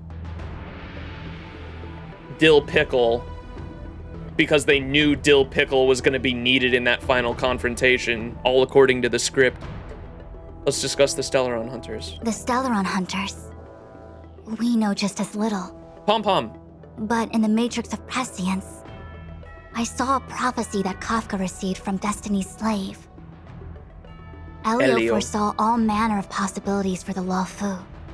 Based on what Kafka knows, and despite everything being under the control of Elio, that prophecy is indeed the most beneficial future for the Luofu. The Stellaron Hunters walked right into our trap, and even gifted allies, in the form of yourselves, to the XianZhou. That might sound self-interested, but I hope the feeling is mutual. Daniel. Elio meow. Now that the future has come true, the XianZhou has discovered the Legion's intentions, and with everyone's help, has imposed a crushing defeat on Fantilia.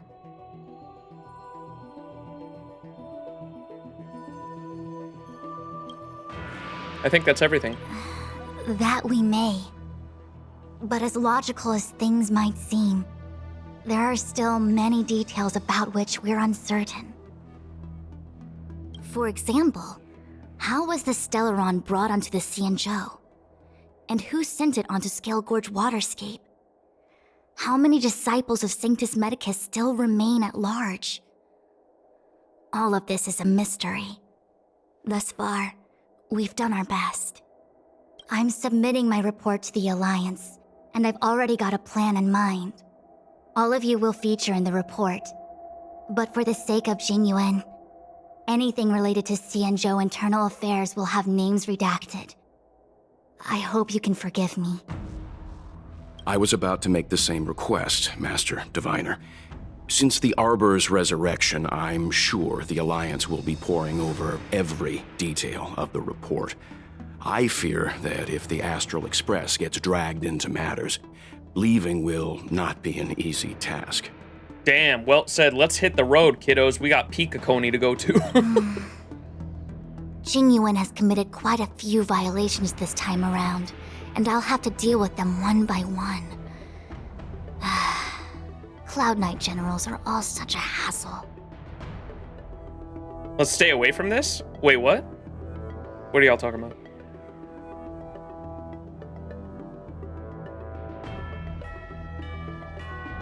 Before you leave, please make time to recuperate. If there's anywhere you'd like to visit, feel free to take a look. I must attend to some Cloud Knight matters. Farewell for now. Oh, if you pass through Starskiff Haven, I have something that I hope you can give to Yukong. Yukong! Something Miss Tingyun left behind? Oh no! It was all so chaotic. When Fantilia took form, it was as if Tingyun vanished into thin air. The Cloud Knights were only able to find her fan. She took it with her everywhere. It's currently unclear if Tingyun was a puppet manipulated by Fantilia, or if some form of deception was used to cloud her vision. I'm already prepared for the worst. Considering how the Legion operates, I fear the fate of the Skyfaring Commission Ambassador may be a bleak one. As for how matters are handled with regards to Tingyun, I believe it's best left to her Foxian kin. I have informed the Skyfaring Commission of the events which took place, and I think it would be best if you were the one to deliver this item to Yukong. Did you do Yukong's companion quest? No, it wasn't accessible. Like it might be accessible now, but we did every companion quest before starting Arc 2, and Yukong's was not one of them. You could do at the end of Arc 1. It wasn't open until just now. I understand. Leave it with us. Thank you, Mr. Yang. Now, let me take a look at my remaining duties for the day. It's quite the list. It's getting late. If you need me, I'll be in the Divination Commission Conclave Hall.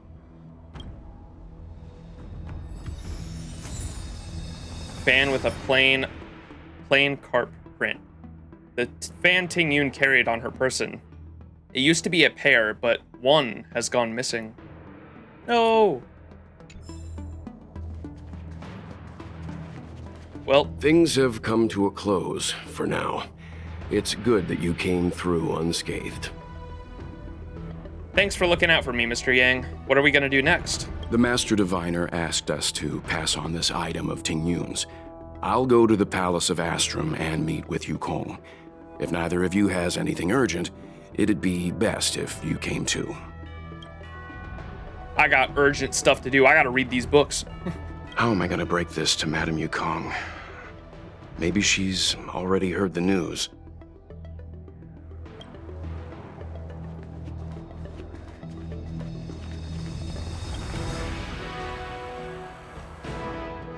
Oh, well, we had a lot of stumbles along the way, but we still managed to kick butt and save the Luofu without breaking a sweat. Feels kinda surreal. What another great trailblazing adventure! Maybe this was all fate. We're all just puppets to the Stellaron hunters. You don't sound very happy. It may seem like the Stellaron hunters are controlling everything, but we create our own future. No matter how powerful they are, they can't make a future that doesn't exist come true. Since showing up, we've saved a lot of people and averted disaster for the whole XianZhou. Who cares whether someone or something was directing it? Be happy. What are your plans from here? Actually, I was wondering if Diviner Fu could do me a favor. She wants boba. The Matrix of Prescience has amazing powers and can iterate and reiterate Kafka's past. So it got me thinking, if I turned the Matrix on me, could it calculate my past? Monka, pretty smart. Why didn't you ask Fu Xuan for help while she was here? I was shy. Talking about personal stuff like that in front of everyone? It'd be too embarrassing. Rare March Smart moment. When you're free, let's go hit up the Divination Commission together and see what Fu Xuan has to say. Is that a March side quest? Plan for the future after discussions with your companions? Head to the Palace of Astrum and give Yukong the item that has been entrusted to you? Yo! Dan Heng. Returning to the Luofu and Scale Gorge waterscape. It's a surreal feeling. I left so determined. Who would have thought that circumstances would draw me back once more? It's not like the XianZhou has done anything to you, yet. How long do you how long do you plan on staying here? I'll be gone very soon. Jing Yuan is still recovering, and the Cloud Knights won't protect me anymore. It remains to be seen how the 6 charioteers will react to my presence, but at least for now, I'm safe. What are you going to do next? I want to meet the current High Elder of the Vidyadhara. It seems I won't be able to cast off Don Feng's negative karma. Oh! So I'd like to learn more about his past. I want to find out what I can do to make up for his sins. If you're planning on an extended stay on the Luofu, I'm afraid I won't be able to join you. I'm sorry. I think that's the first time they've specifically talked about the karma about a previous life. So that's why I went ooh there. And what I was talking about with like Buddhism and reincarnation.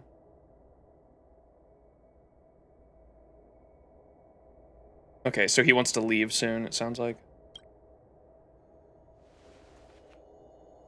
I want to meet the current High Elder of the Vidyadhara. If she can tell me more about Dan Feng's actions, then perhaps I can do something.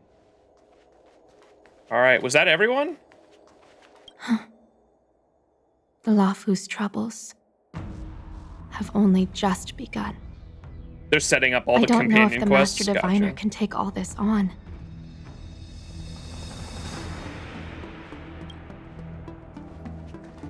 All right, so we got Dan Heng wants to meet the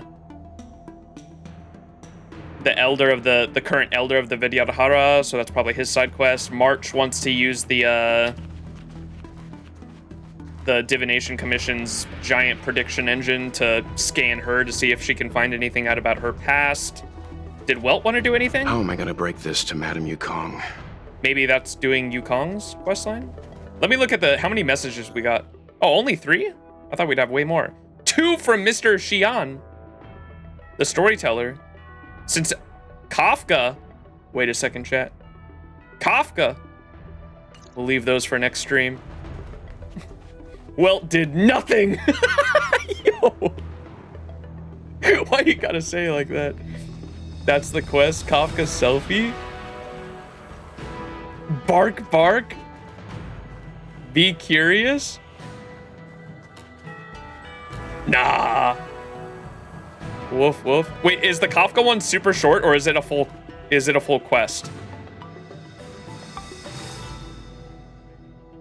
If it's a full quest, I want to save it for next time. Or is it just a message? It's super short? It's short enough? It's a whole quest? Wait, what? It's a whole thing?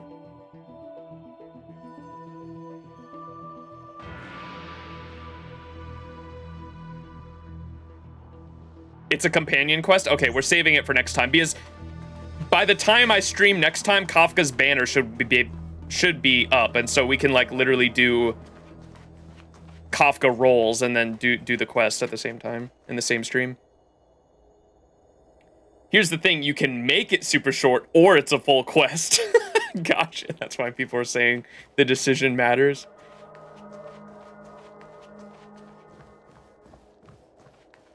Brick the account. Brick your account. Ooh, characters. Wait, what? Oh, my Eidolon. The value of choice lies in unwavering resolve. Oh, wait, so people were telling me when you get March's character, she gets like a switch thing, just like the main character, right? So like the main character has a switch. Is that the same for March? Does she get a switch too? Yes, is that a thing for the Dan Heng unit as well? Does Dan Heng get a switch or is he a whole separate unit? No? Wait, why? What? So can you play double Dan Heng then? Can you have 2 Dan Hengs on the field at the same time? Dill Pickle's a whole different character?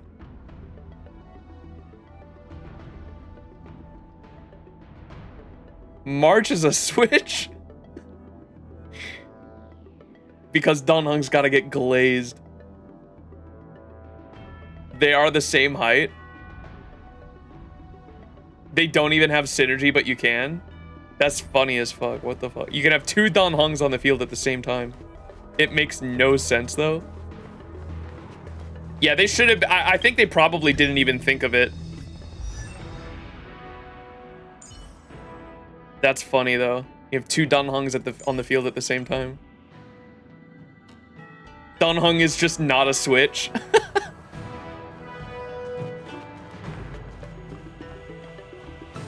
Alright. Head to the Palace of Astrum and give Yukong the item that has been entrusted to you. Fushuan had entrusted you to head to the Skyfaring Commission and give Yukong the fan Ting Yun left behind. Whether Fantalia was disguised as Ting Yun or mind-controlled her, both spell dangerous possibilities. The real Ting Yun might have suffered a lethal accident. Oh.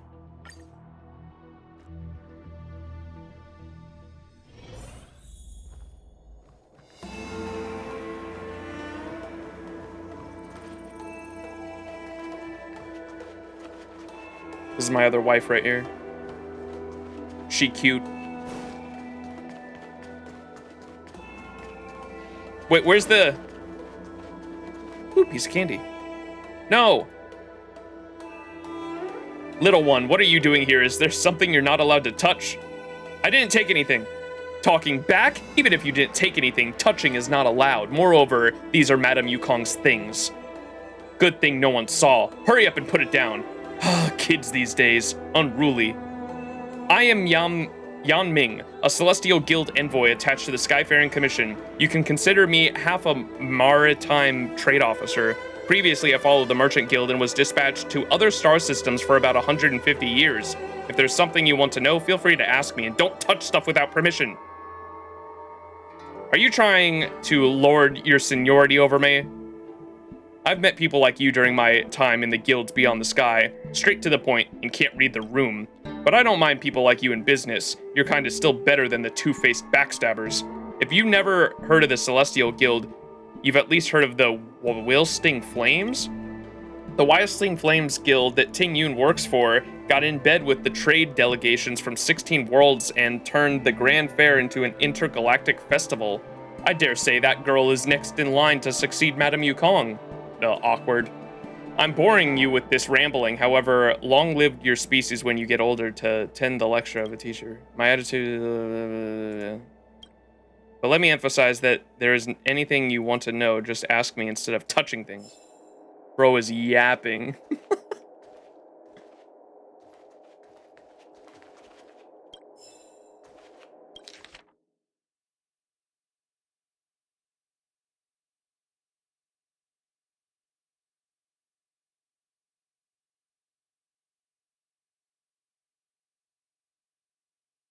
Whoa, spooky.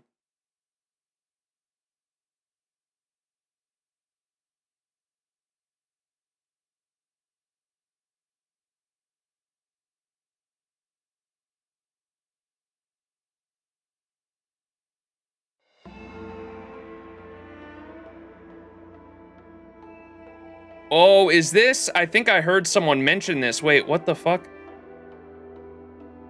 So, they're talking back and forth with one of the ships. I crackle, had enough. You know they're beyond hope. Isn't that guy who escaped and told enough for you? Silence. The exterior of the Ya Chao looks fine, but they couldn't have survived. Their engine stalled and they're drifting towards the giant red star, long crackling white noise. The Luofu Palace of the Astrum HQ, we could have saved them just by establishing this line of communication. Half a dual hour is good enough. The Luofu Palace of Astrum HQ, how on earth did things come to this? Oh, maybe this isn't the one. I really wanted to look into, someone was saying that the history of one of the ships, one of the original, so the XianZhou Alliance used to be 9 ships total, right? And like now it's down to 6. And like how one of them went out was like literally fucking driving into a fucking star, which is insane. And I want to read into that and like find out what the fuck happened there. I thought that's what that was. It was not. Oh, look who it is.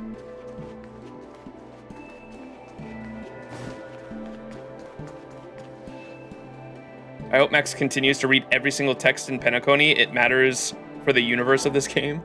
I heard one of my buddies that actively plays the game said that Penacony's reading matters a lot, and he was saying, he was like, I skipped all the reading and just watched lore videos. Nice. They rammed the entire ship into a star. That's crazy. I want to read. I don't know where I go to read that. Is that in the databank at all? Or is that like a collectible? Or do I learn about that later on?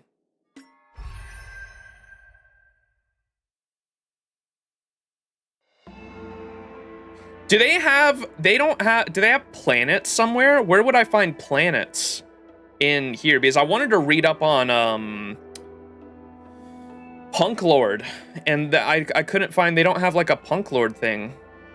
It's a collectible somewhere? Fuck. 2.0 is going to be longer than 12-hour stream for sure. Oh yeah, it'll be multiple. Planets are the ornaments, I guess? Wait, what?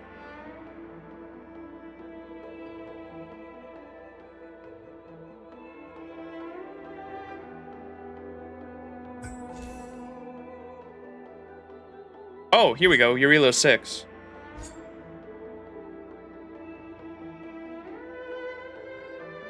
XianZhou Luofu is one of the 6 flagships of the XianZhou Alliance. It sails in the endless ocean of stars like a one-way arrow shooting forward the destined enemy of the Lord of the Hunt. Shooting towards the destined enemy of the Lord of the Hunt. After the war with the denizens of abundance, the Luofu traveled between densely populated interstellar regions, trading and conducting cultural exchange between different worlds. They signed agreements with the Interstellar Peace Corporation and helped many worlds ravaged by the denizens of abundance to rebuild their ecosystems. People arrived at the Luofu to seek medical treatment, study, and trade, and throngs of visitors filling the docks. Though warfare has receded, the Luofu has not relaxed its war against the denizens of abundance. The starskiffs of the Cloud Knights would head to planets that went out of contact to seek information, while the XianZhou Ten Lords Commission remains on guard for any elixir-seeking pursuers of everlasting life. The desire for immortality is the beginning of all tragedies. The XianZhou will not allow younger civilizations to walk its old path.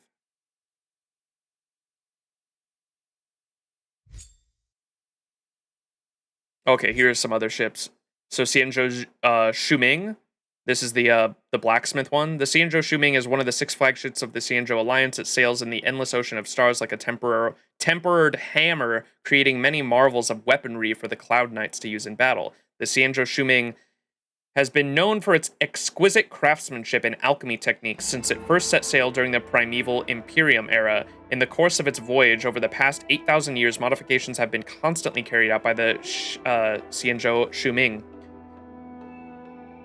such that it no longer resembles how it originally looked. Regardless, the fire of innovation and knowledge burning in the hearts of the craftsmen on board has never been extinguished. After the Flaming Catastrophe War, I want to go here so bad. After the Flaming Catastrophe War, the Flint Emperor, predecessors of the Heliobi. After the Flaming Catastrophe War, the Flint Emperor, a predecessor of all Heliobi, was imprisoned within the Shuming. While in captivity, it fell into a deep slumber. Craftsmen of the Shuming then constructed the ring-shaped flame wheel forge around this creature of celestial levels of pure energy, drawing upon this source of infinite energy for their use. By now, the XianZhou Shuming has become the holy land of artisanship, renowned throughout the stars. Its production engineering technology, rivaling that of planet Scrulum and Pierpoint, has attracted countless people seeking to learn and who have all returned home with an abundance of knowledge. That's so sick. I want to go there so bad.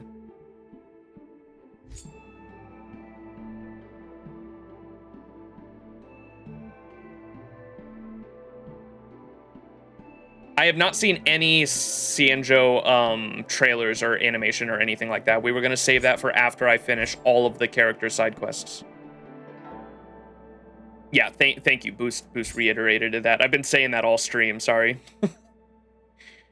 Penacony, the planet of festivals in the or maybe I should say, well, someone remind me to read this right before we start Penacony. How about that?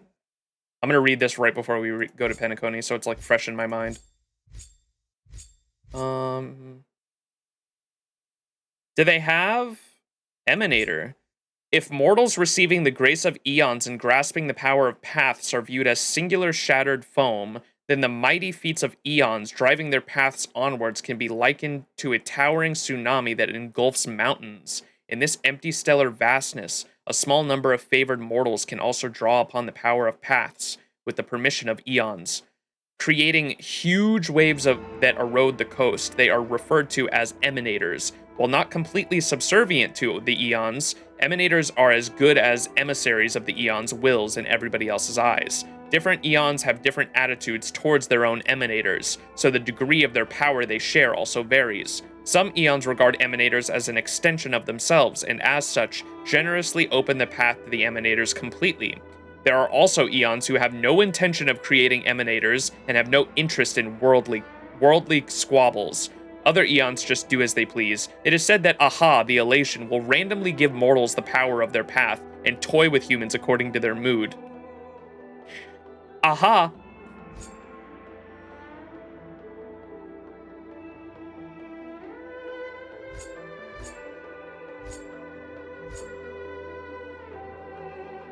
A Lord Ravager. This is what the thing we just went against in. There's 7 Emanators, and a Ravager is one of them, right? I guess we should read this. The Eon of Path of Destruction, Nanook, cast a glance at the powerful creatures sprouting destructive impulses throughout the cosmos and brands them with a mark, granting them powers. These powerful creatures are twisted from the inside out and are recast anew in the world of the Warforged. Their inadequacies patched up with antimatter, they ultimately become members of the Legion. Responding to the desire to destroy everything, Lord Ravagers emerge to command each of the different legions. A Lord Ravager is an emanator of the Eon, an executor of the will of destruction, obsessed with the beauty of destruction. They implement practice of returning all things to entropy. They are also artists on the battlefield and ultimate weapons of destruction. They command interstellar warfare and control the might of destruction bestowed by the Eon. Each Lord Ravager has a unique philosophy of destruction, making them extremely dangerous. Academics believe that Lord Ravagers were elevated as emissaries of Nanook due to the absolutely obsessive and intense destructive aesthetic. The displacement and desolation caused the Lord Ravagers are not some distant whale, but are closely linked to the fate of the cosmos. Any world could be the next victim, and nobody should take them lightly.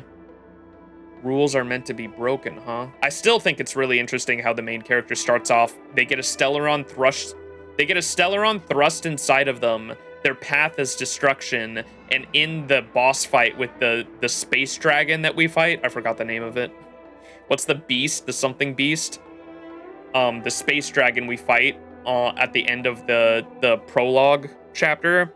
Like fucking Nanook like literally looks at us. The Doomsday Beast, yeah. I still think there's like some huge significance there that like we don't know about yet. Or it's the Stellaron like inside. Yeah. I don't know what it is. I'm just saying like it's significant. Ruan Mei is her own term. Polka.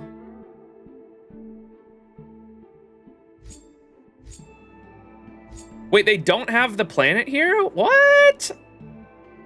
They have Herta Space Station, Urilo 6, XianZhou Luofu, XianZhou Yaqing, XianZhou Shuming, Penacony, but they don't have fucking Punk Lord? There's no Punk Lord page. What is that shit?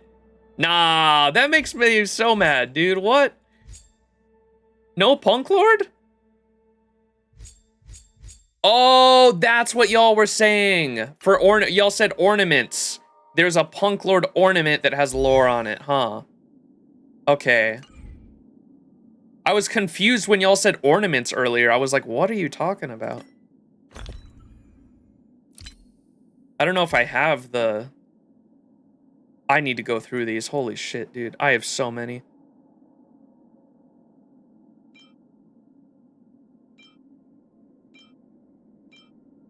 Fleet of the Ageless.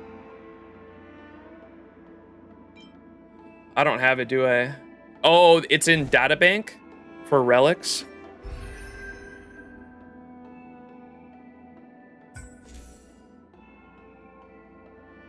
Would it just be called Planar Ornament?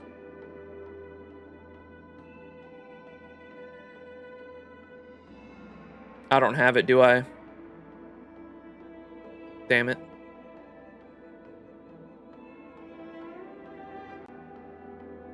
Not even all eons we know are in the databank. Yeah, it's true. No one spoil it for me, but someone I wish someone wouldn't have told me in our first stream, but in my very first stream when I was going through the databank, people were telling me that it says 16 out of 16 here, but there's 18 total, and so that was kind of spoiled for me. I know about that, but I'm really curious to see when that comes in, because I have no idea what the extra eons are going to be.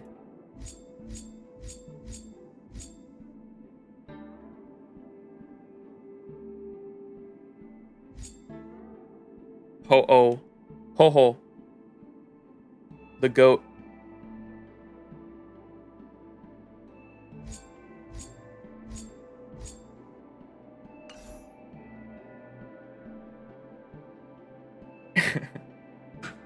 Equilibrium.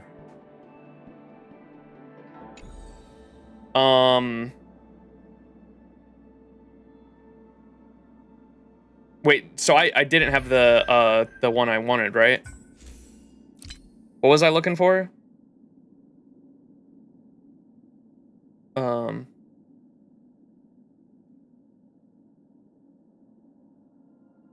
Punk Lord. Would it just be called Punk Lord? Is one of these Punk Lord? Or do I not have access to it yet?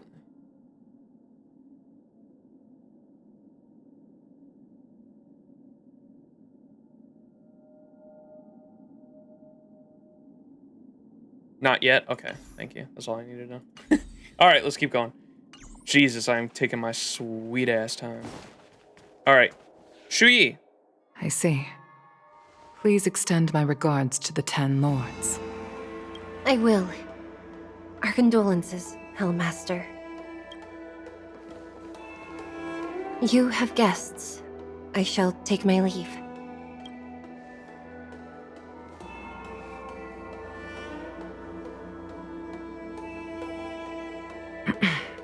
Oh, wait. On Okay. behalf of the I'll read that. Skyfaring Commission, I would like to thank the crew of the Express for saving the Luofu from the Stellaron crisis. Madame Yukong must have heard about Miss Tingyun. Yes, I have heard. Seeing 4 leave, yet only 3 return, was enough for me to know that Fu Xuan's report was indeed correct. Miss Tingyun left this behind.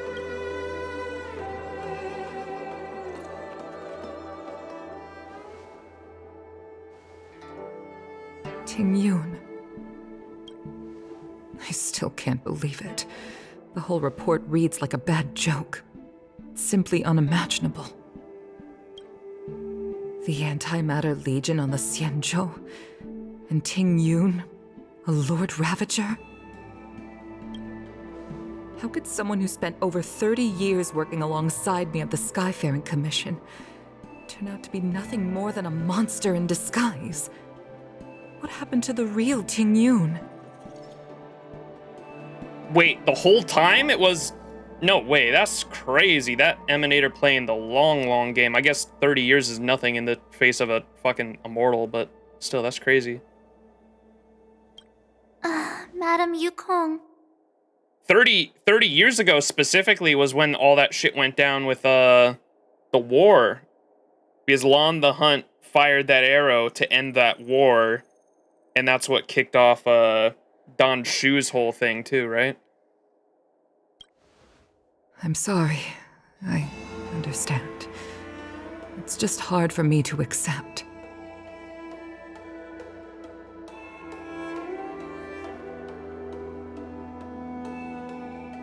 Oh, at some point along those 30 years, the real Tingyun was replaced? Thank you for bringing Tingyun's belongings back to the Palace That of was not 30 Astron. years ago. I wasn't talking about the Stellaron tree. crisis has cost us too many comrades. Brothers, sisters, children. I thought Don Shu mentioned that 30 years ago, that's when Lan the Hunt killed the person that she cared about, right? Wasn't that 30 years ago? I wasn't talking about the Lan the Hunt destroying the tree. That was thousands of years ago.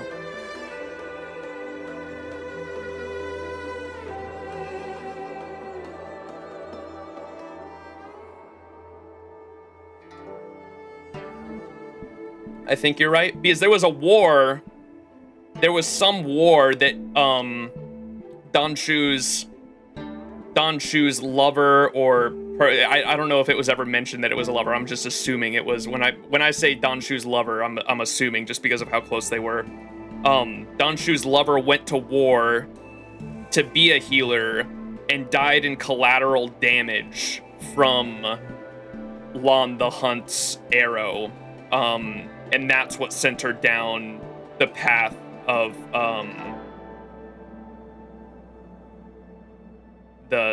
what are they called? The Sanctus Medicus. That's what led her down that path, and she became the leader of the Sanctus Medicus. And I assume that was 30 years ago. That's what the timeline I think from everything we read earlier, this stream made it seem like that was 30 years ago, right? Launch shot an arrow, wiping out the Wing Weavers and a large portion of the Luofu fleet. Yeah, was that 30 years ago specifically? You'll learn more about it in the companion quest? Okay. I'm just trying to make sure my timeline matches up. When I mentioned Lan's arrow, I wasn't talking about the tree being burned. That was specifically like 8,000 years ago or some shit. That was a long, long time ago. But the one where Dan Shu's lover was killed by the arrow was way more recent. I'd like to invite all of you, as witnesses to this war, to a soul-soothing ceremony hosted by the Skyfaring Commission. Will you consider? Witnesses to the war to the soul-soothing ceremony hosted by the Skyfaring Commission. Soul-soothing ceremony, that sounds nice. A soul-soothing ceremony? Why have I never seen Yukong from the side? You got a hip window? Or what would you call that? That's not a hip, that's a side belly. You got a side belly window? To put it into short life terms, a funeral. You see, for long life species of the XianZhou, death has always been a distant, mystical concept. Ordinarily, the Ten Lords Commission guides people to the Hall of Karma before any symptoms of Mara are detected.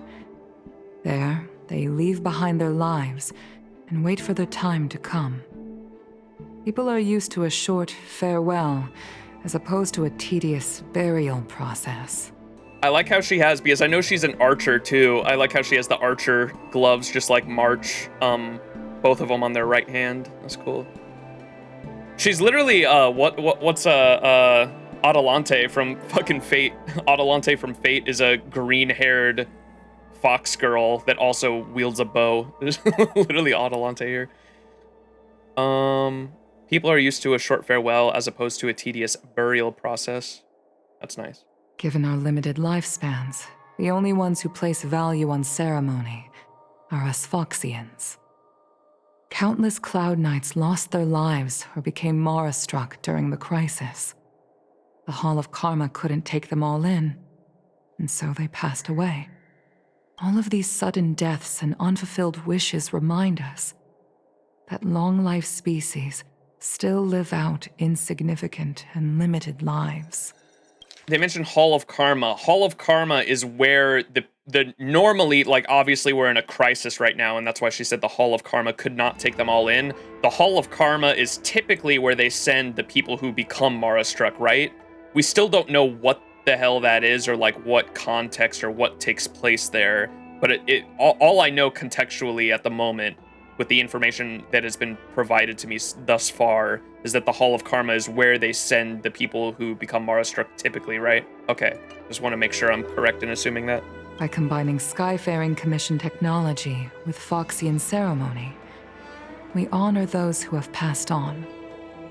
We place items of the dead onto star skiffs and send them out to sail between the stars, to shine brightly among them. Among Us, you'll learn more about it from Shuyi, yeah, because she's a judge, and the judge specifically hunts down Mara-struck, and that's why we learned about that in that one side quest last stream.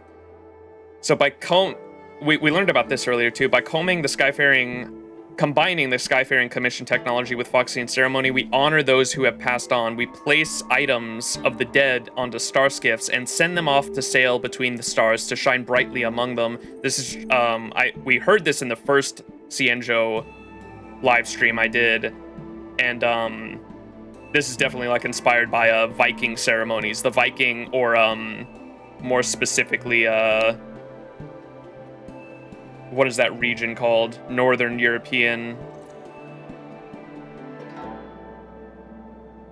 Lost Belt 2. Why am I spacing on it?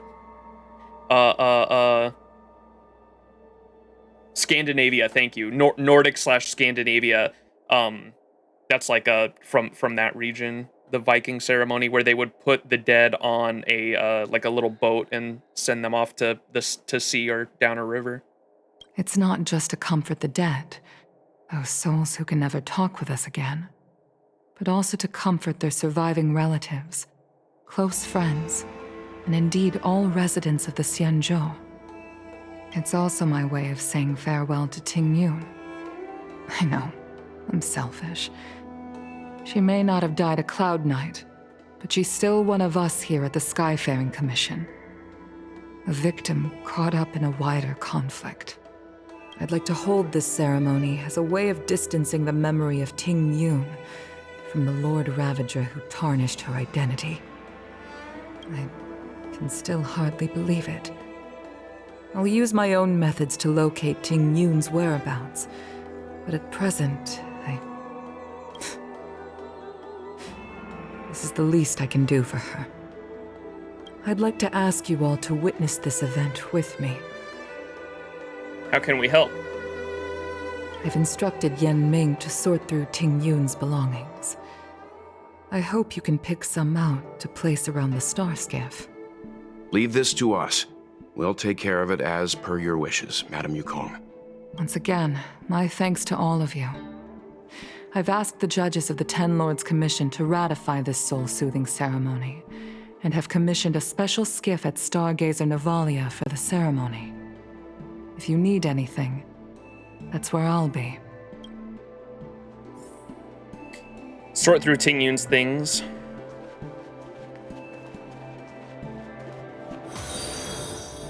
You always did say that I like to gossip, and here I am rambling on, proving you right again. If only you were here to cut me off. Or you could just cut yourself off? Mr. Yan Ming? Oh. It's you. For a moment, I thought she'd returned. Did the Helm Master send you over? They start taking people away when they start having symptoms, yeah, to the hall. This isn't the Foxian guy from the Foxian quest. No, he had like a bowl cut, right? Because I know he came to this room.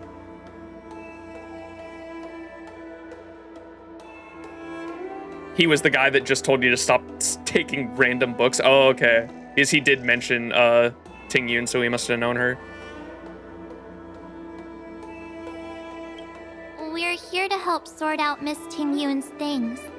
Madam Yukong wants to use some of them for No, her Foxians have soul-soothing ears. ceremony. No, I meant the the quest where with the guy on Herda's space station that's obsessed with Foxians, and he ends up coming here because he's like so obsessed with Foxian girls. That's who I was referring to. Foxians have ears, buddy. Well, I've managed to get through pretty much everything. Yeah. It's all in this box. Please, take your time. He had a bowl cut though. This definitely isn't him. The catfisher, Okay, yeah. let's see what there is.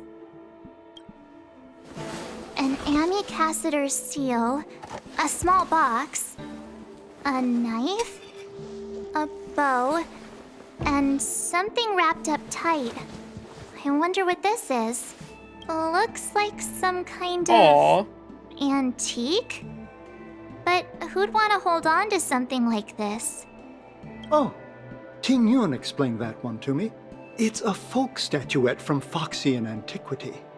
They say it can bring wealth if placed correctly. There's also a note in the package. This is for you, Mr. Yan Ming. Wishing you fortune and success in every endeavor. Yan Ming, it seems like this is a gift for you from Miss Ting Yun. I remember asking her for one at the time. This is unexpected. I only mentioned it in passing, but she remembered. Ting Yun and I were from different guilds. We were competitors, but also colleagues.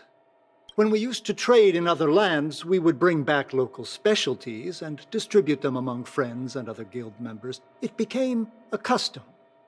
The rivalry between us and the Whistling Flames to be the Skyfaring Commission's top guild was always fierce. we would gift each other all kinds of bizarre oddities. Candy that made your leg hair grow. A violin that could shatter glass with its piercing shriek. Oh, I was completely unprepared for this. I never thought Ting Yun would leave something behind for me that was so sincere and earnest. If I don't return a gift, I'll lose our little duel.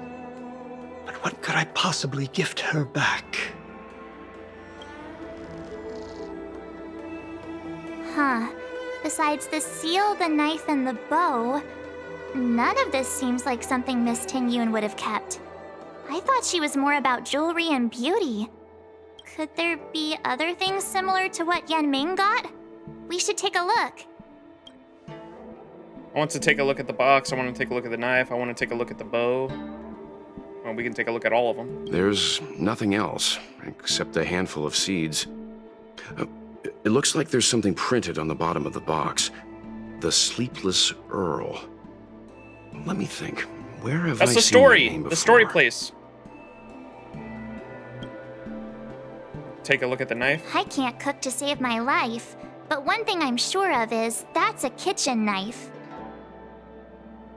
I've never seen Miss Ting Yun use anything like that to defend herself.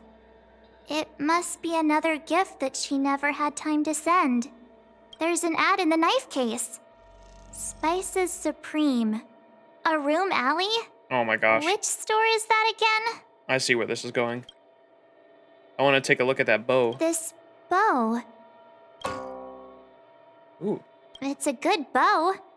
It couldn't be meant for me. Could it? Probably for, Miss What's-Her-Name. Think again. I'm sure you weren't the only archer she knew. All right, just kidding. Just trying to liven things up around here. Our O'Malley is a whole different quest? Okay. We should get going. Do you know where we're supposed to take these things?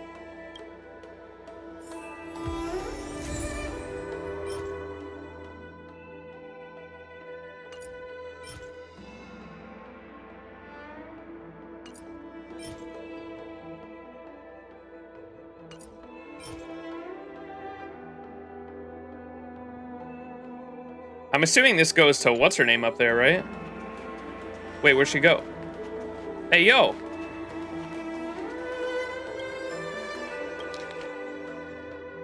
Great-Grandma.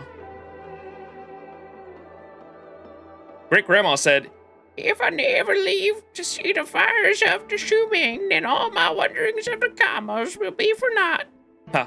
Now that I think about it, she always has a whole load of cheesy habits of speech just like this. Can I say that? Going on about it now, if I never lived to see the Crystal Palace of Thalsa near to Pier Point or near to Planet Screwlum, basically everywhere she prays probably is sights worth seeing. And if it's on the Alliance's turf, then there's nothing stopping a pilot from going there.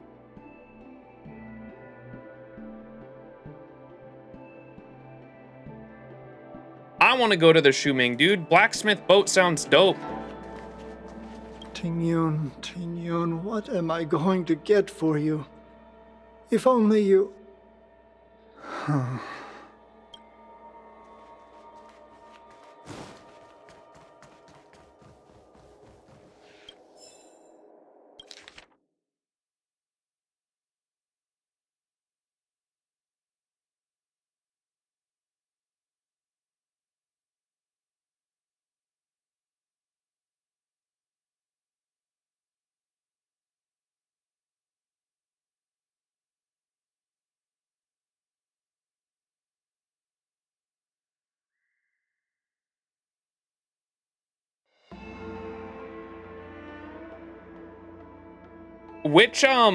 Which boat was it that rammed into a star, by the way, chat? Y'all were saying it's a... That's one of the relics?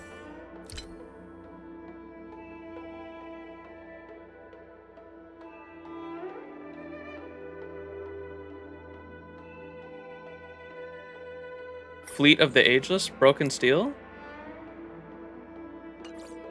Oh, they rammed into a planet, not a star?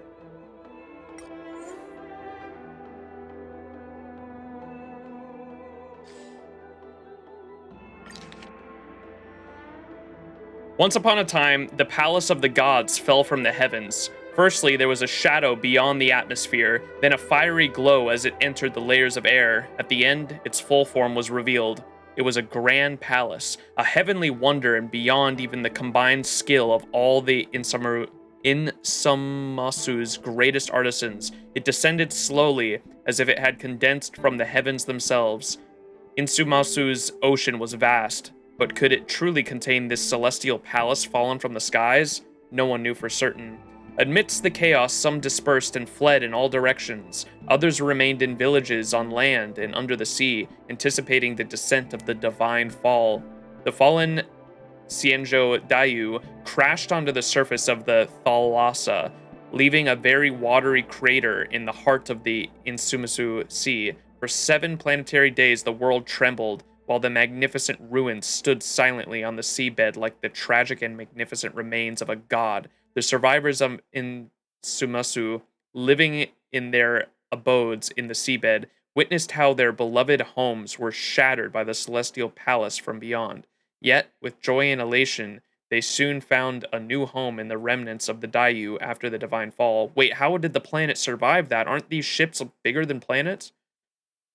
As living conditions improved, the people of Insumasu had more time and energy to think. They finally had the opportunity to ask the most important questions as they gazed upon the magnificent ruins that descended from the heavens. Who were they, and from whence did they come?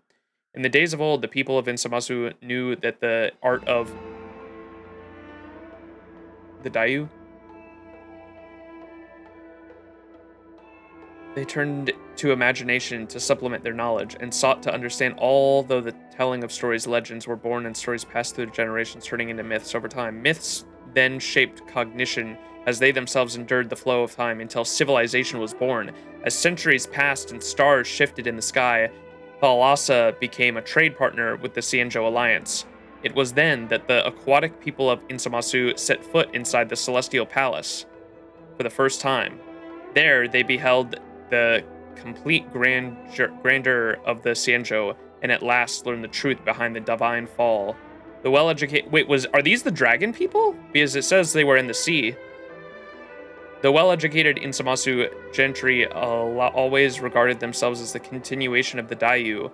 What the Daiyu once followed, we should know. What the Daiyu once fought against, we should also fight. When they tell stories from the past, they would still begin these words. Once upon a time, the palace of the gods fell from the heavens. They're just other aquatic people?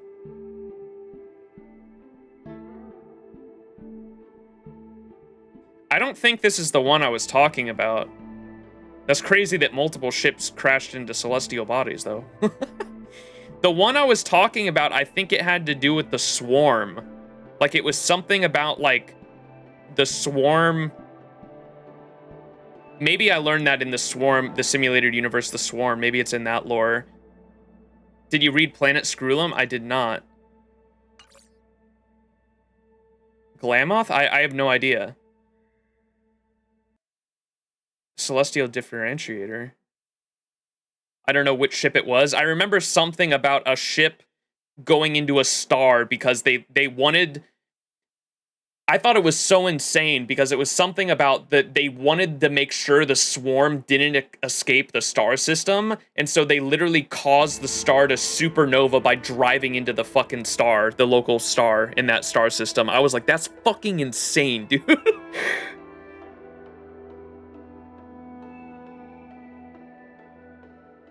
Oh, it literally devoured... It was a planet that was alive, created by the Abundance Emanator? Okay, maybe that's what it was. And to destroy it, they drove into a star, right? That's... I want to read that. Where's that at? Or where do I find that lore?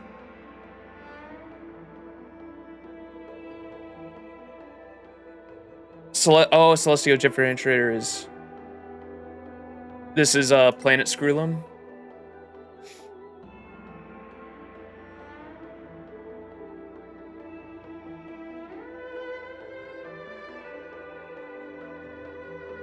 Wait, is it a Dyson sphere? The inhabitants of the planet Screwlum euphemistically refer to it as the Steel Sun. Is it a Dyson sphere? Wait, can I zoom in on this? The artwork? It looks like it might be a Dyson sphere.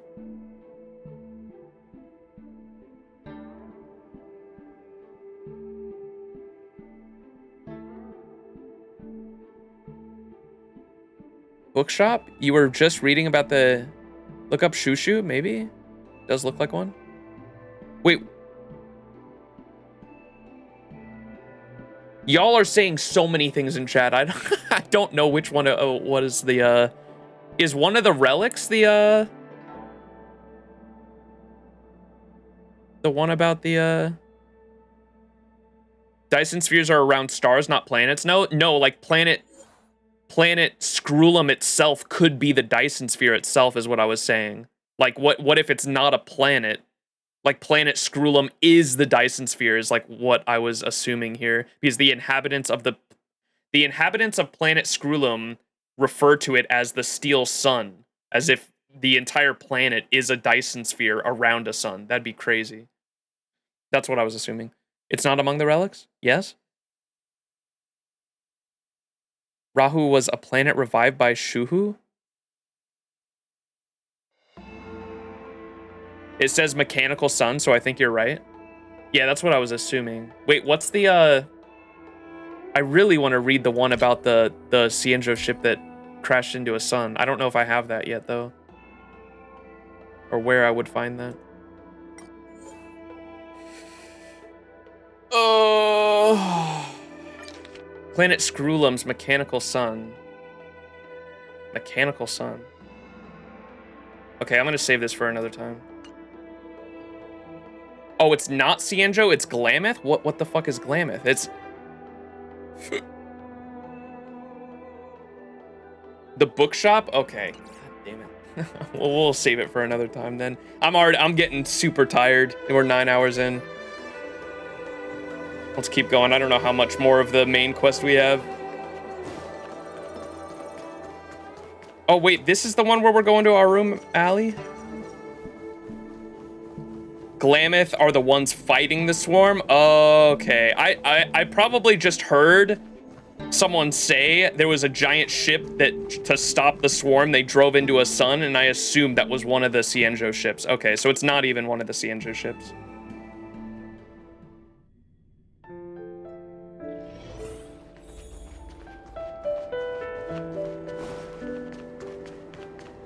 Are the wanted posters still up? From inside the pilot house came the general's battle cry.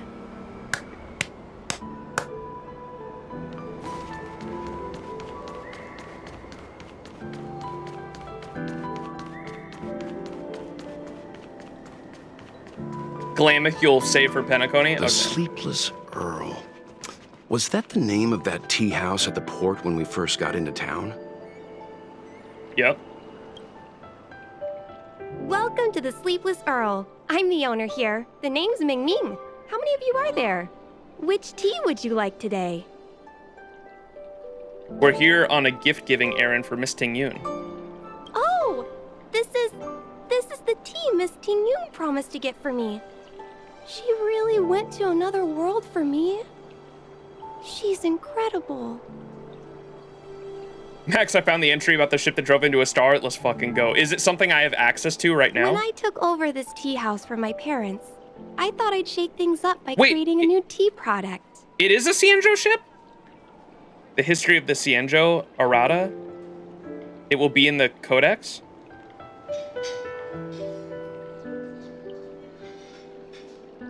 Famous brews like Whale Tide Spring or vegetations in the Alchemy Cauldron have been around for millennia, and imported mixed teas have also found a niche.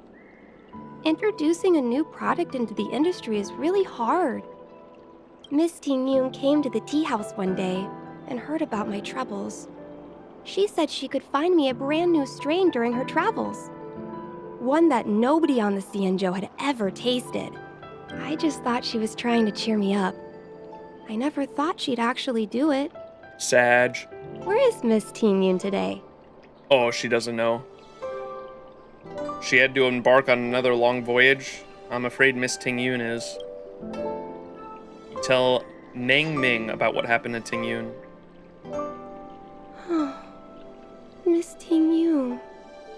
We found this box of seeds among her belongings.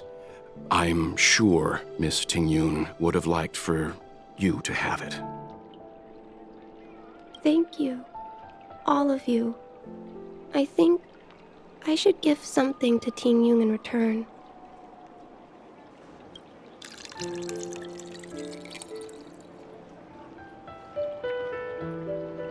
Based on her suggestion, I improved the Whale Tide Spring, Emerald Hills, and Dawn Dew strains to make a new variety with a sweet, long-lasting taste. I called it Ting Yun's Blend.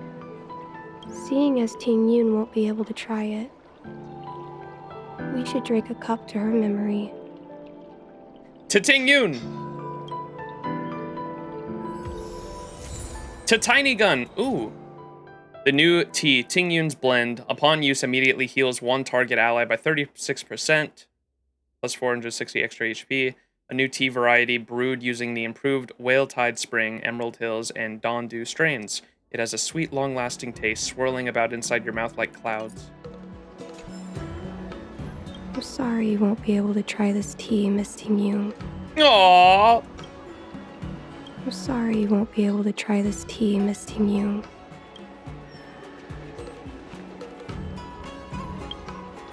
Found it in the Matrix? Okay, where do we go? Is it in the databank? Or where do I go for it? Would be in books, right?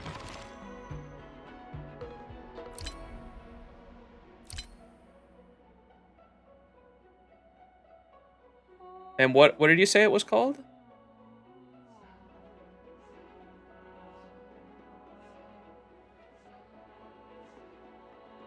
Back to the Future? Wait a second. Oh my god, did they do a Back to the Future lore card reference to, like, is there a star skiff they made that is able to, like, like a DeLorean star skiff?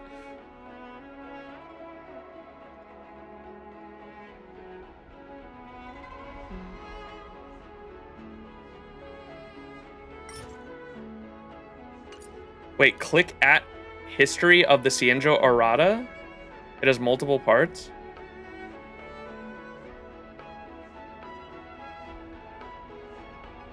Oh, right here. Oh, I have all of them. History of the XianZhou, The Three Sufferings, Fragment Volume 1.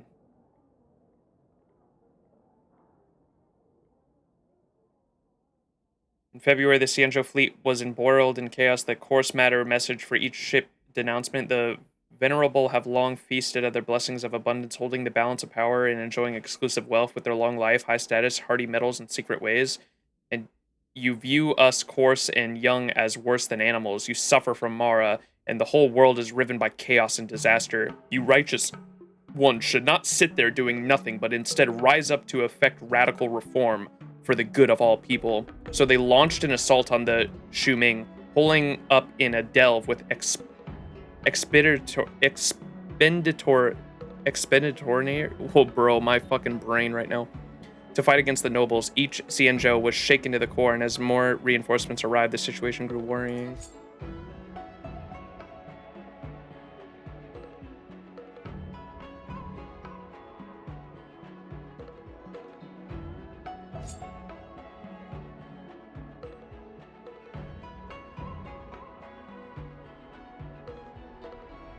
Oh wait, this was the one. This is the one we just picked up with the crackling noise.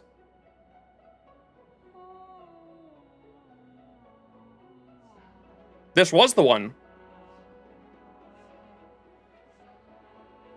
The Yan Chao has disappeared from the line of sight towards a position of 12 o'clock and into a red giant star. Heavy sighing. The Yan Chao is now confirmed as missing.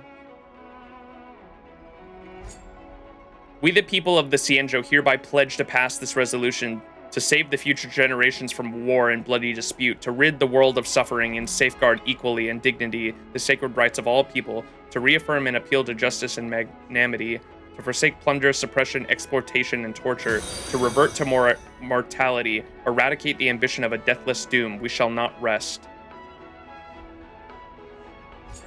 It was a civil rebellion war that led the ship to stalling and it drifted into the Red Star. TLDR.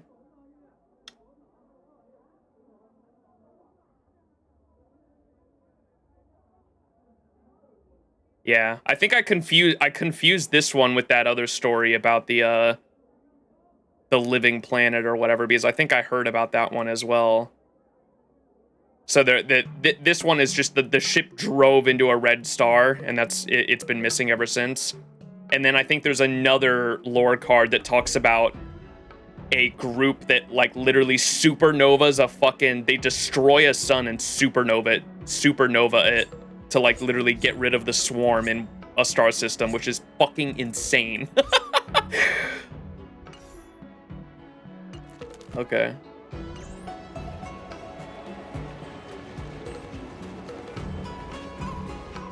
That would be Glameth? Okay. Yeah, I want to learn more about them. You said you'll learn more, or I'll learn more about them in Penacony? Oh. Do I have enough for... some amazing goods. Oh, yes. Give me this.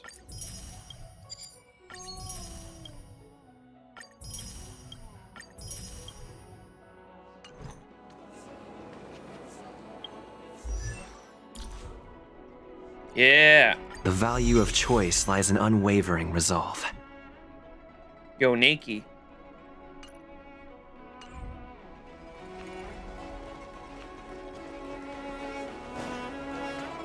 Tuskpear wrap. No Gamba yet?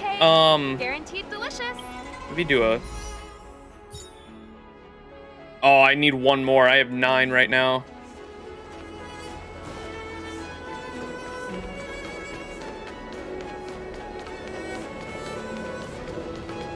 Next banner, yeah. Definitely doing the Kafka banner, that's for sure. Oh, I haven't been back here. Yo! It's so pretty.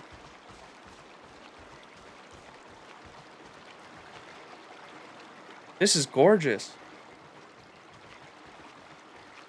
You say you like me, Artificial landscape. Would anyone bathe in the pool? People who do so are uncivilized. Pass like a dream out of sight and mind. 600 years in this mortal bind. Yeah, saving for Kafka Black Swan at the moment.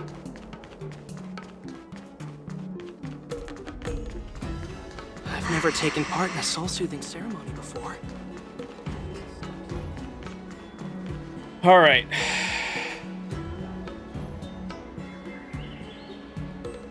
What were we doing? Going to the Exalting Sanctum. Arrive at Arum Valley.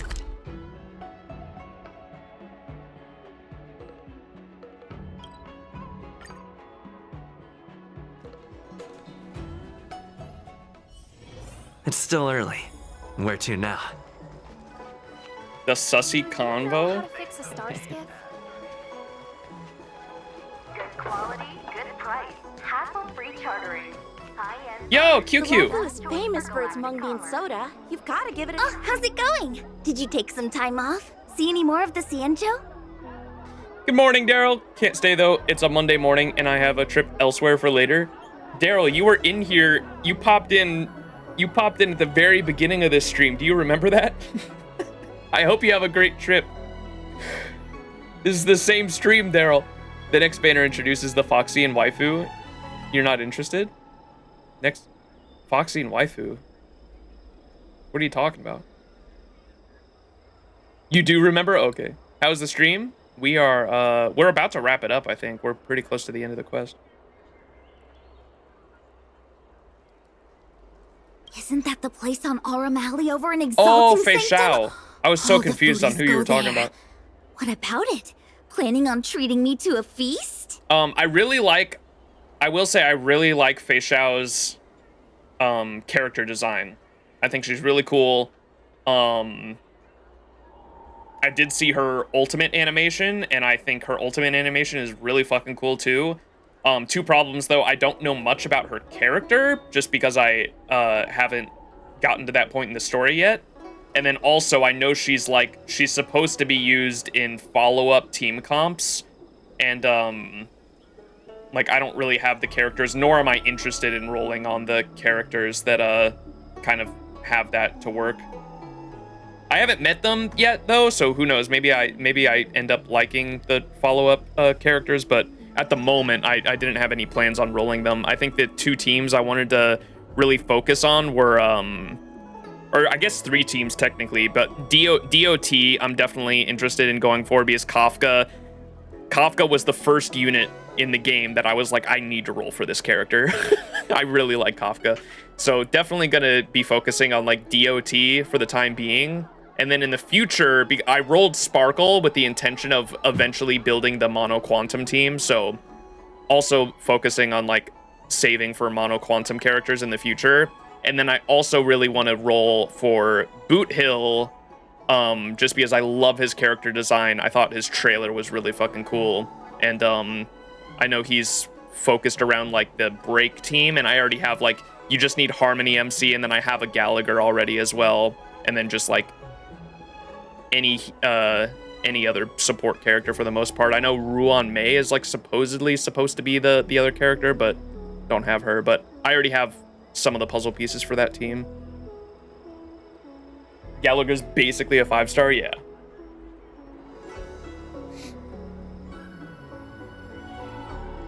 Yeah, Kafka and Black Swan at the same time is crazy. Boot Hill adds physical weakness. I didn't know there were characters that could do that until a couple streams ago, and I was like blown away when I was like, wait, Silverwolf is literally a cheat code where she just puts weakness from your team at random onto the enemy, and then of course because Silverwolf herself is quantum, if you just have a full team of quantum, you put the quantum weakness on the enemy every single time, and that team comp is called Mono Quantum, of course. And so I thought that was really cool, and ever since I heard that, I was like, okay, I kind of want to do that. That sounds fun.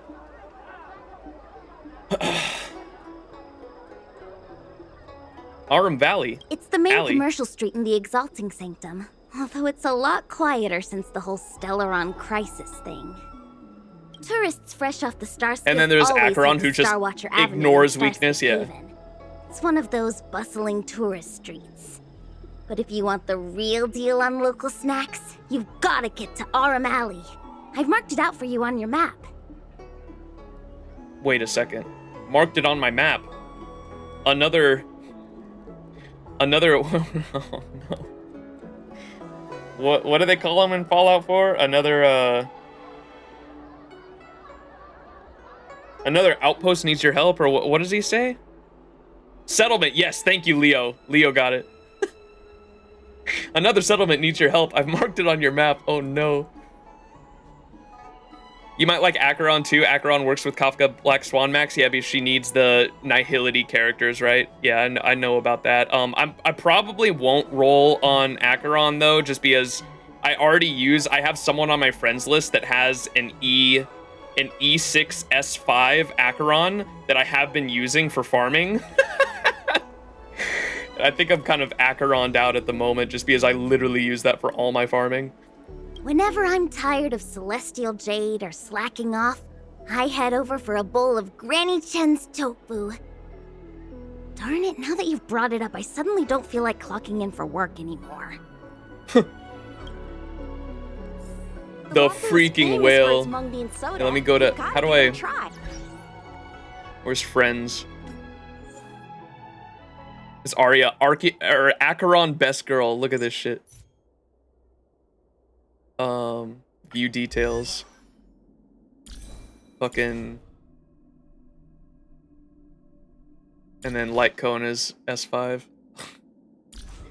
Yeah, I've gotten a lot of work done on this. Not enough crit damage? What the hell are they doing? Get those relics up. And then Sparkle as well. They have Sparkle. They rolled for Sparkle. Sparkle is S5 and E6 as well.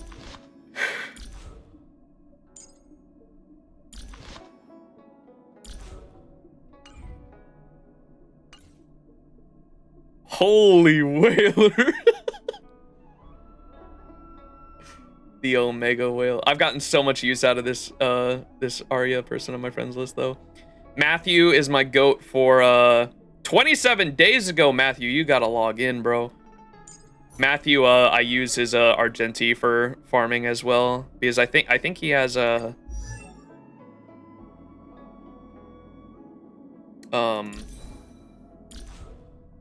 yeah, E1.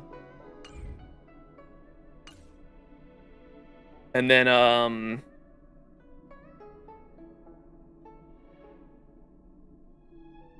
oh no, GB changed their lineup. They had where is your boot hill, dude? I think I literally added this person because they had a boot hill that was this person had a boot hill that was E6 S5, I think. Boot hill gone. That's why I have them favorited right here, because I used their boot hill that was why is that not on their showcase? We got another one.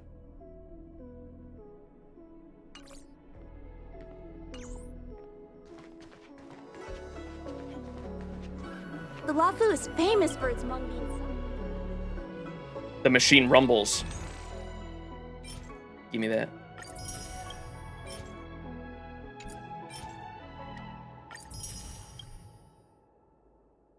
E6 boot hill is basically pseudo destruction. He is, I think, the one character so far that I've considered like saving for E6 because of like how insane. What does this E6 do again? I can't even remember specifically. I know it does something fucking crazy though. Hey, the wanted posters are still up. E6 allows him to AoE. That's what it is. Yeah, that's fucking crazy. I saw that and I was like, fuck. I might actually try to go for like, not on one banner. I don't think I'll ever go for an E6 on a single banner, but like on his initial rerun, maybe I go for a couple copies, and then like on his like returning like reruns, I try to get more. But his E6 is fucking insane. I do remember that. You like Space Cowboy? I saw his trailer and it immediately was like, oh my god, I love it. Like, I love some of my favorite fictional themes are space westerns. Like, space westerns in general are so fucking cool. He literally has a fucking revolver in his arm. Like, that's so fucking sick, dude. His character design goes crazy.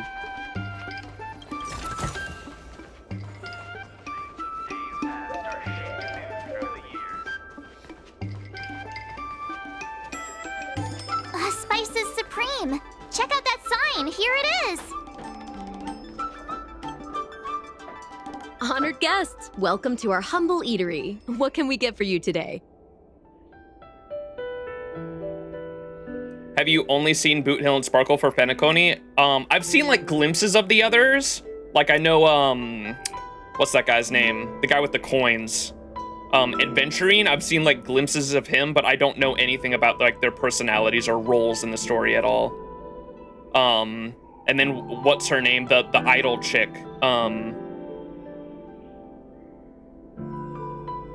What's her name? The idol girl, Robin. Yeah. And I know she's from Penacony too, but I don't know anything other than that.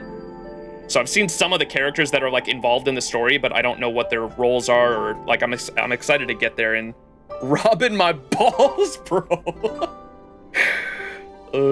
Get it better for you to experience it for yourself. Yeah, I'm trying my best to stay completely spoiler free, but obviously like because I watch YouTube videos, like some stuff is like I'm gonna get spoiled on regardless, but like anytime like something is like gonna be spoiled for me while I'm watching a YouTube video, like I kind of like dip out. I'm trying my best to stay spoiler free.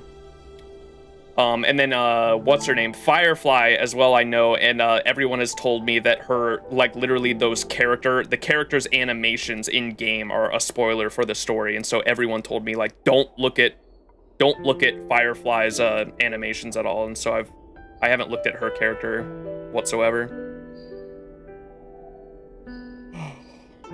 He is banned from using her. Yeah, do not. Gotcha. Firewife.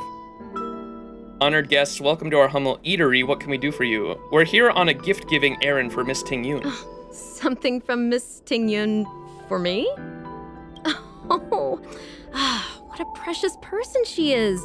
A sweet thing like her, gifting me a kitchen knife.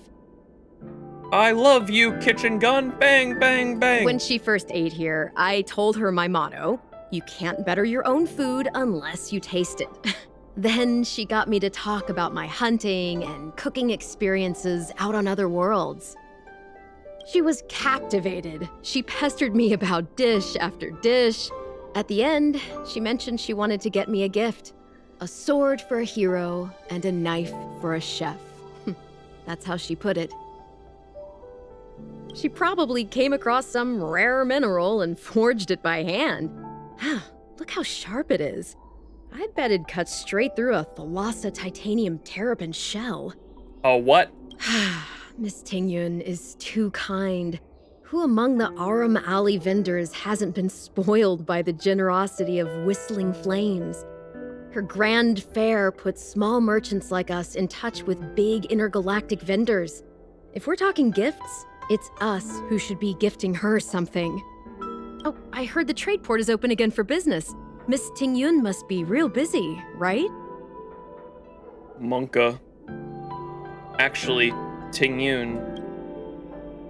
You tell Yankui what happened to Tingyun. This is real, right? The monster you mentioned, where did it come from?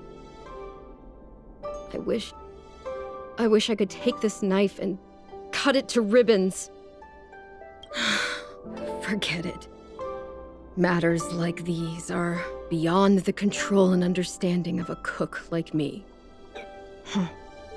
Thank you, all of you. Let me prepare a dish for you as a gift from Miss Tingyun. Let's go. We got tea from the tea shop, and we're gonna get food from the food shop. Yankui goes into the back kitchen and brings out a steaming bowl of food. A toast to Tingyun. It was our chili oil beef offal stew that first attracted Miss Tingyun to our restaurant. I can't believe that she'll never taste it again. Please, you'll have to eat her share too. About that bow, I think I know. Chili oil beef oval stew, when used, instantly restores 4 technique points for the team. A bowl of fresh, fragrant, boiling, and spicy beef oval stew. It's made with yellow boulder beef chunks and offal together with red cloud chili sauce. It looks so good. Oh, who Miss Tingyun intended to gift it to. Mr. Yan Ming said an ambassador will return with a gift for a trusted colleague. The person who Tingyun trusts the most is Madame Yukong, right? I forgot her name. I was gonna say it's Yukong, though. If only Miss Tingyun could try this one last time. Aww.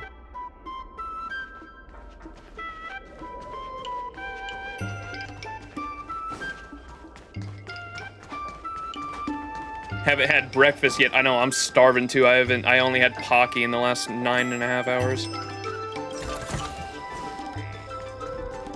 I like the music here. Oh my gosh, so many chests.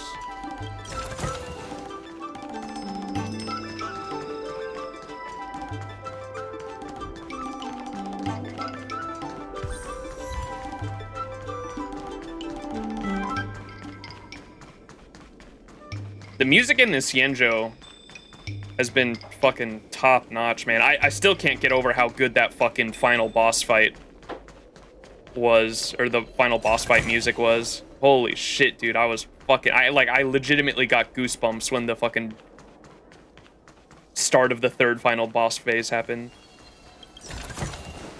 Is that all? Where are the puzzles, bro? No puzzles. What am I doing? I need to get off. Ay, ay, ay.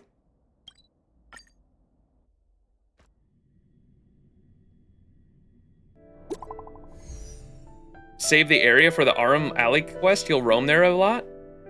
Wait, what do you mean?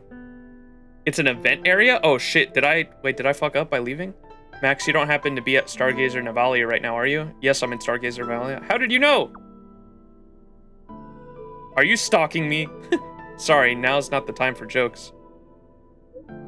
I saw a cycling system that you were nearby. There's an important task I need your help with. It's really urgent.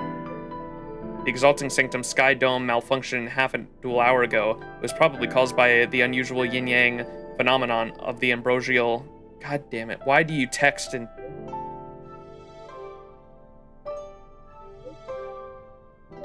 This is a side quest, isn't it? This isn't related to what I'm doing right now.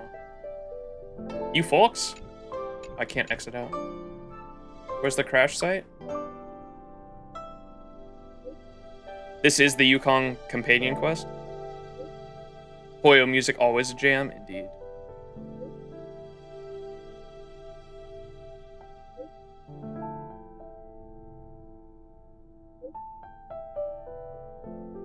Wait, Yukong's ship crashed? Is that what happened? Starskiff? The Exalting Sanctum Star Dome malfunctioned a dual hour ago. It was probably caused by the unusual yin-yang phenomenon in the ambrosial arbor's new growth. The technical details are complicated, so I won't elaborate. In short, one district has a serious problem, and it's about to explode. The entire Luofu has yet to fully recover from the chaos, and there's no one available to handle the emergency. Fortunately, there is an officer worker in the Skyfaring Commission who jumped on a star skiff and flew to the Sky Dome to carry out an emergency fix. But the star skiff also broke down during the rescue, probably due to the yin-yang phenomenon again, and lost contact over Stargazer Navalia. It may have been forced to land or even crashed. I've already informed the Cloud Knight to send reinforcements ASAP, but 1 second can mean the difference between life and death for this kind of thing. Can you folks please go take a look first? Where did the star skiff crash? I'm trying to find out. Your friend Mr. Yang is also nearby. I've already contacted him. Anyways, try to find the vantage point in the Stargazer Navalia and use a psych-ring to locate the star skiff. I'm counting on you folks. Also, this officer worker is a bit special. I implore you both to do everything in your power to save her life. For I have touched the sky. Okay, you said that's the Yukong side quest?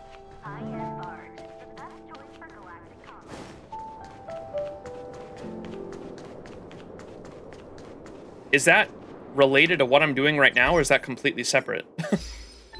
Because we were going to meet Yukong anyway.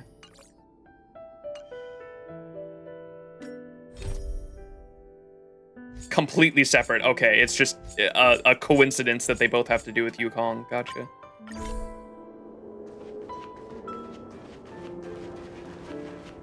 Let me do this puzzle real quick.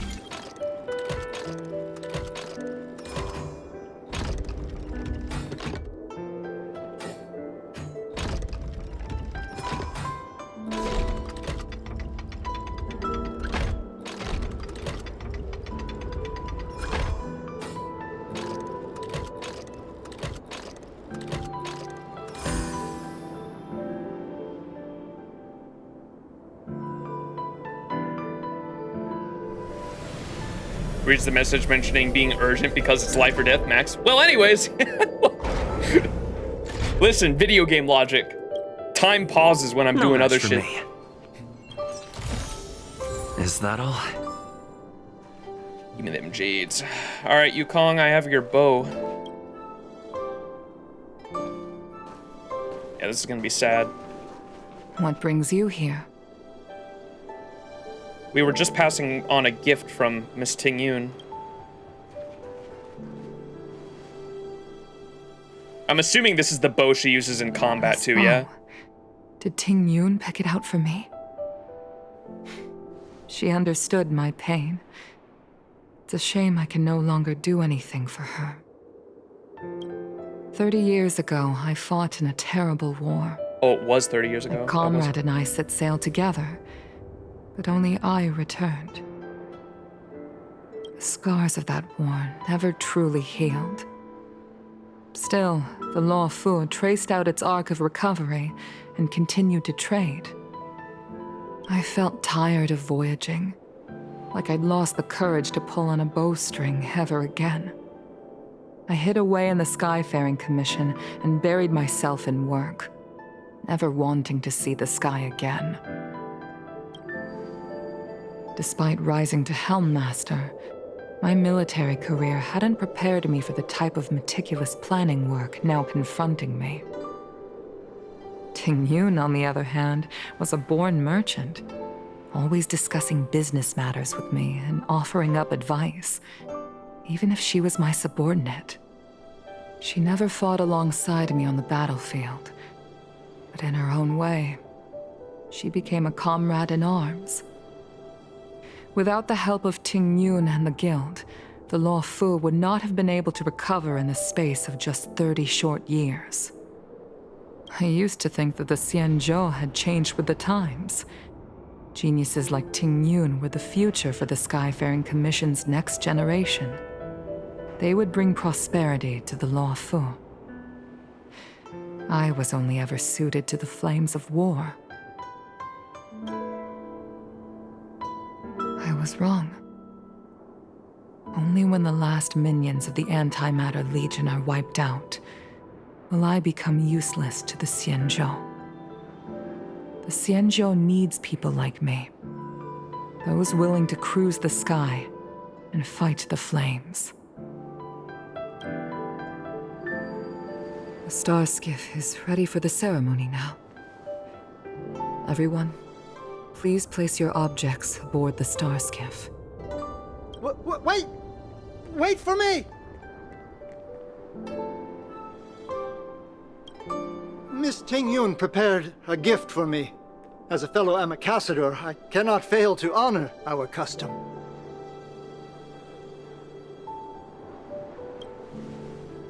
Yan Ming, what is it that you've prepared?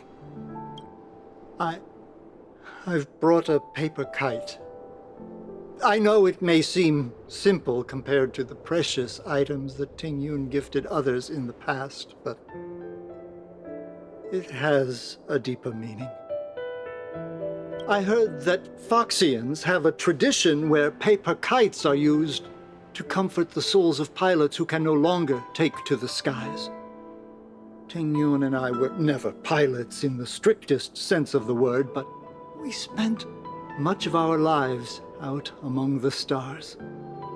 For her to be able to take wing once again would make her very happy.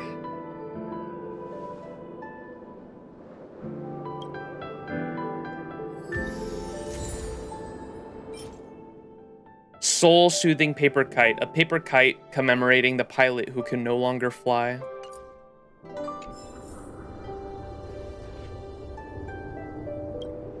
Paper kites are often gifted to children, but as a symbol of spreading one's wings and soaring high up into the sky, they are also a comfort to Foxian pilots. It's an old tradition that's carried on to this day.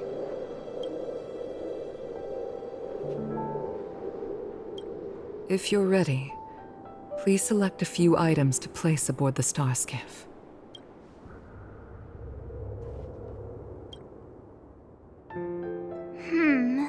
Out of all this stuff we've got, what do you think we should place on the star skiff?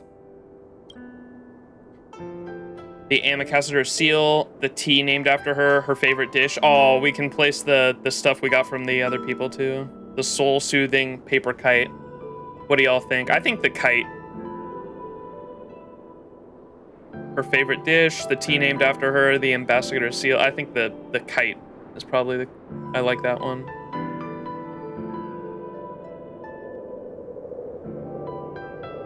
I'm going with the kite.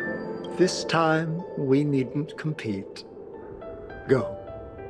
Fly on to other distant worlds. Oh, we can. Okay. Her favorite dish. This is a gift from Miss Yensui on behalf of all the restaurants on Arum Alley. You're going to love this. The tea named after her. This is the tea that Meng Ming has made, especially named after you. And finally, the ambassador seal.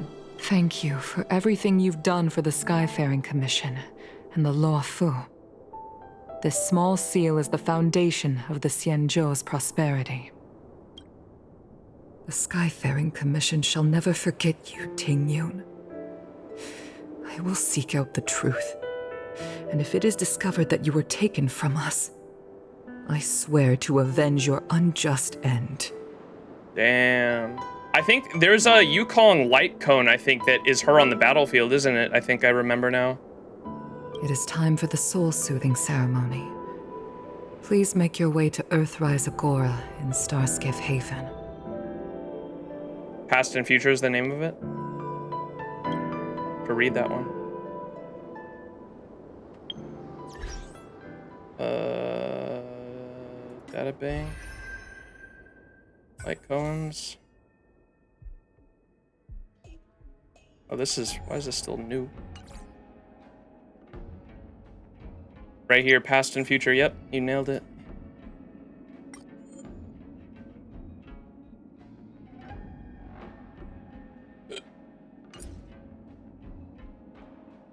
The wings of the paper kite in her hands were broken. Wait, is this this isn't spoilers, is it?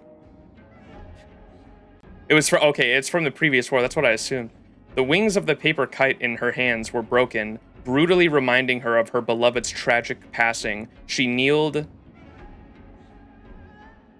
next to the fire of war, eyes full of sorrow. If you are the only one left to do this, then our sacrifice would... Gunfire raged on, painting the sky red without dampening its majesty. She looked up to the sky, eyes full of fury. Sag.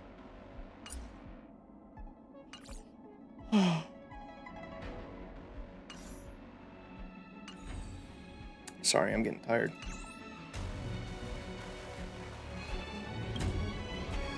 Soon the star skiff will carry the items you selected to the stars unknown, vanishing in the vastness of their halo. Long life or short life, everyone sails towards the same destination.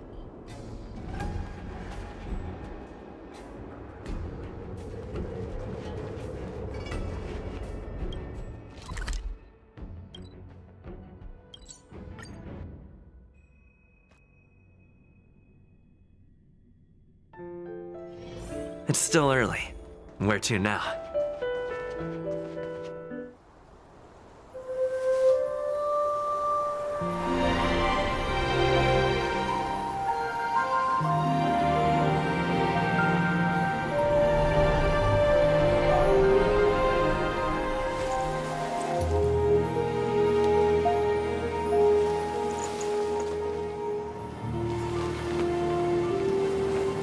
That's a nice shot.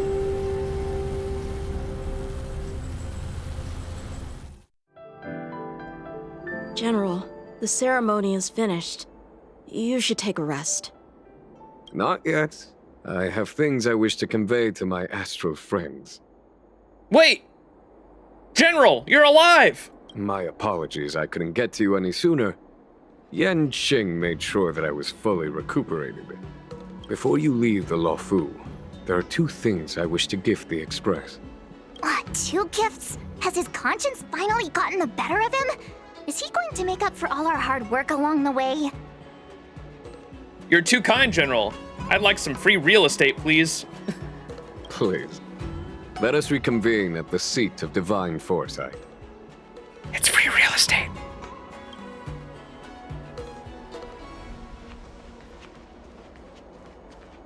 So they also hold funerals. Huh. I once held the same ceremony on the Feng Hu, some 30 years or so ago now. Painful memories don't ever fade away with time. I don't want to bear witness to those scenes again. Once I've finished handling the various tasks at hand, I want to aid the Cloud Knights in their investigation. I'll fly out on a star skiff and trace Ting Yun's original flight path onto the XianZhou. Rest assured, I will leave no stone unturned. I once held the same once I finished. I've got it. It turns out that this ceremony of theirs is a XianZhou funeral. So they also hold funerals, huh? I thought they'd be... Why do you look so disappointed? Is your dream dashed? What are you talking about? I'm just feeling a bit sentimental. The hero I'm looking for is one of the Cloud Knights. Unfortunately, he passed away. Are you talking about your hometown fairy tale? The one about the longsword knight that rescued hundreds of people with a battered sword? Yeah, it's him. It isn't a fairy tale, but a historical event that took place centuries ago. I thought he was an invincible hero that was spared from illness and death. Little did I know. For some reason, seeing the funeral makes me a bit sentimental. What do you think lies at the end of life? So they also hold funerals. Huh. With a battered sword, huh? Nothing in this report makes sense. Real estate is a major problem in the Luofu. Yeah, I can imagine if they're all long life species.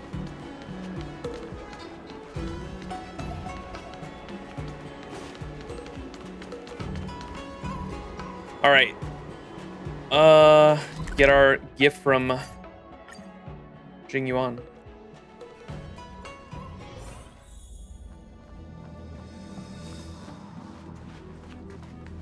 Is that a bald story? Oh, maybe. I didn't think of that because he does have the battered sword. We still don't know what the fucking backstory is between all of them. That's all post-story stuff. I can I can definitely see some of the issues people were having with I love XianZhou Luofu for the world building and the storytelling it really had, but I definitely can see the pacing issues that people had with it, especially with like the we still don't know anything about the backstory between Blade, Jing Liu, and Dan Heng, and like what was going on with them, and the of 5, 3 will pay a price or whatever you said.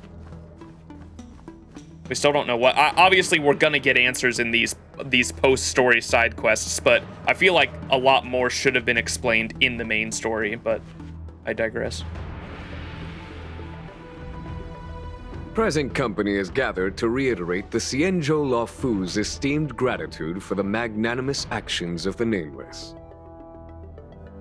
I am sure Lady Fu has given voice to this already, but the Luofu is greatly indebted to you. Therefore, on behalf of the Luofu Cloud Knights, I hereby present you with a jade abacus, a symbol of our allied friendship. Let's go! We get our own computer system. These are like their cell phones.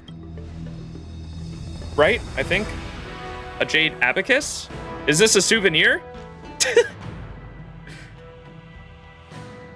It could indeed be considered a souvenir of a certain variety, but not one you could find in a gift store. Back when the Alliance was first established, all those thousands of years ago, the XianZhou ships swore an oath, etching the record into a jade abacus. The world may crumble, and the heavens may fall, but this oath shall never be broken.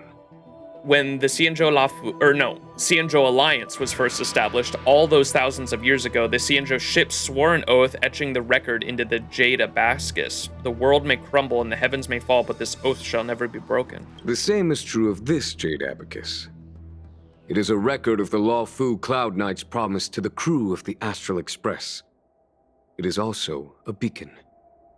Grip it tightly, and it will send a message to the jade abacus here in my hand. It's like a bat signal for the XianZhou Alliance. You telling me if I'm on a planet and if I'm in trouble, Jing Yuan, I can squeeze that thing tight and it will send you a signal, and all of a sudden the 6 giant-ass planetoid ships will show up for my protection? This is amazing. This is the greatest gift you could have given me. No matter how astronomically distant you are, the Luofu Cloud Knights will always come to the aid of the crew, whatever your need may be. Yes, basically he's Batman. We're gonna need this for the Nanook Avengers Assemble scene. Oh yeah, let's fucking go. Wow, now that's what I call a payoff. Of course, I trust that such an important article will not be used for trivial or inappropriate circumstances. I hope you can understand. No, what if I want to just have dinner with you? You tell me I can't use the bat signal for dinner? What the hell? Yep, got it. Say no more. Wait, what did March say? That's what I call a payoff? Oh. March was about to say, let's go to dinner. Sure thing. Thank you for your generosity, General.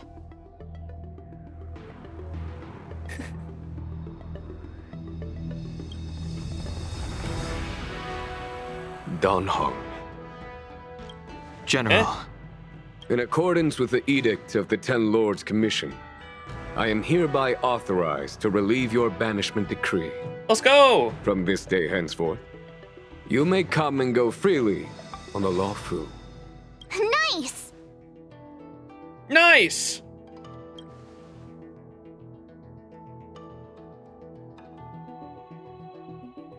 But I must remind you that the crimes of Don Feng have had far-reaching implications. We still don't know what And those some crimes people, are. such as those in Scale Gorge Waterscape, will not be much moved by the issuance of a paper edict. While I can guarantee your freedom to come and go as you please, I cannot guarantee your safety. Damn. Again, I hope you can understand. I understand. This issuing of gifts brings with it a sense of relief. Even my wound is feeling much improved. The occasion calls for a line or two of poetry. Though I feel my efforts would be overshadowed by the erudition of Lady Fu. Another time, perhaps. Wasn't even Bro's fault. That's crazy. This is like the same thing with me, like wanting to kill Aldrin again after he got reincarnated as a guardian in Destiny, though. The sins of your past life still haunt you in the present.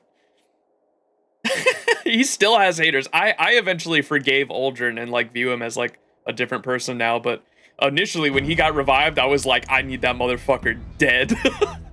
The Express and its passengers have a long voyage ahead of them. May that voyage be smooth and untrammeled. I bid you farewell.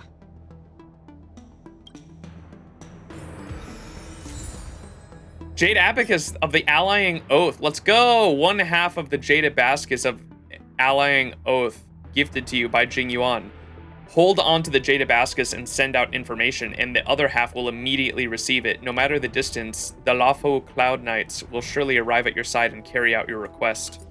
This is the Avengers Endgame moment. Let's go. Setting that up. Yo, Yan King! Oh, hi. I know we haven't got the chance to get acquainted, but I've heard a lot of good things about the crew from the General. I have to say, I'm very impressed. Abacus, not Abascus? It's an Abascus. Have you ever used an abacus, Max? No. So you gonna watch videos or watch it on stream, yeah? No. When we completely finish all the character side quests, we will. Yon King. Yon King. Is he done with... No, we have all the side quests to do. This is the finishing up of the... This is the epilogue, though. I'm leaving the Luofu. So soon? I wanted to help the General, but things didn't turn out how I wanted them to be. I've learned my lesson. Also, I have a rather abrupt request. After fighting Dan Heng, I feel like my skills are lacking somewhere. If you have any time to coach me... Yo! Coach? I think Dan Heng is a better match for you. We could schedule a couple of rounds. I'm worried that he still holds some grudge against me. But to be honest, I'd love to have another spar with him. Goodness me, it's time for Pikakoni? Not for... We're probably gonna get to that like in 2 weeks from now, to be honest. I have so many side quests to do. Safe travels.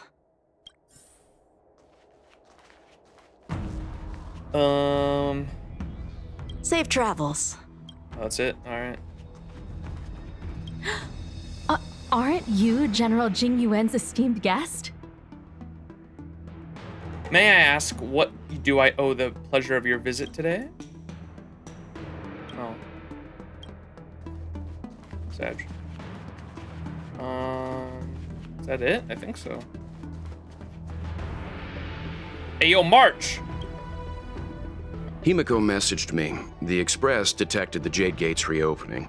She asked whether we'd be heading back anytime soon. She was also asking after you, Dan Heng. I think it'd be best if you update her in person, don't you think? She must have been worried. I'll return to the train and put her mind at rest. Himiko must be eager to hear about what we've been up to on this mission too, right? Hang on. Oh, how could I forget? We should bring something back for the conductor. Have you got any unfinished business on the XianZhou? I'd like to visit some of the friends we made along the way. Oh yeah, there are some people we haven't said goodbye to yet. Fine, fine. Dan Heng and I will go back to the Express. The two of you come back soon, okay? Don't worry, Mr. Yang. Bid farewell to the people you got to know in XianZhou. We've been so busy running around in circles, we haven't gotten the chance to say goodbye to friends we've just met. I feel like parting is still such sweet sorrow. Who should I go to first? The Master Diviner? Jingche? The Miracle Doctor? Or what about Master Gongshu? Master Gongshu! Shall we go and meet them all? Who's the Miracle Doctor?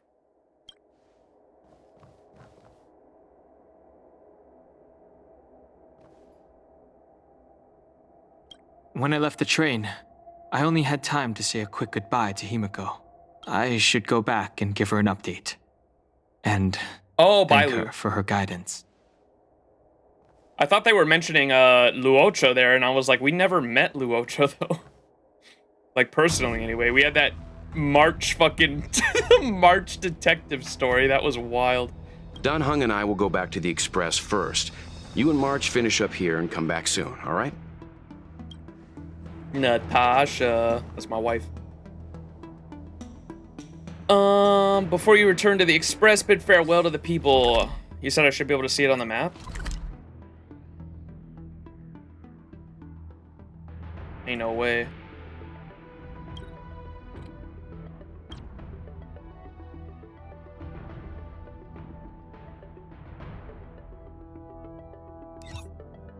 The most important person you met first, Sushi. Just leave? No, I wanna talk to the people.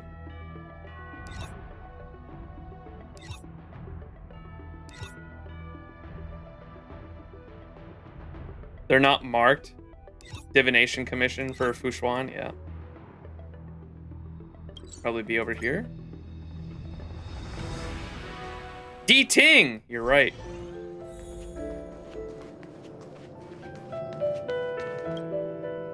Are you here to say goodbye? I'm leaving the Luofu. There's no need to be so anxious.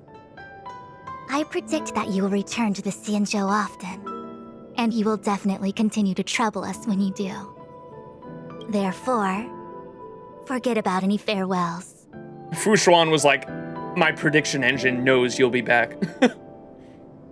Even if I do return, this is still farewell, right? Is this really everything you want to say? All right, okay, I understand. I wish your travels be fleeting of foot, and may your crises be effortlessly resolved. Aww. May your travels be fleeting of... Alright, you said Artisanship Commission for... what's his name? Would he be over here by the boss arena? I'm leaving the Luofu, not really.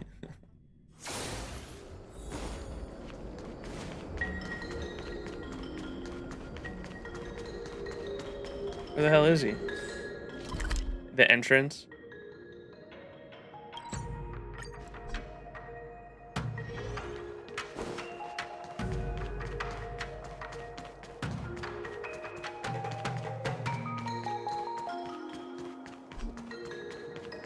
Where this man's at?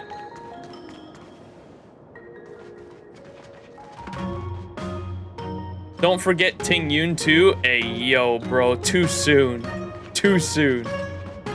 Did I pass him?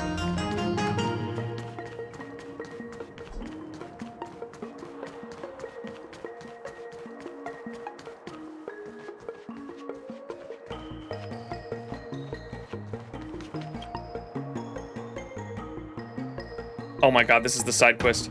Oh no.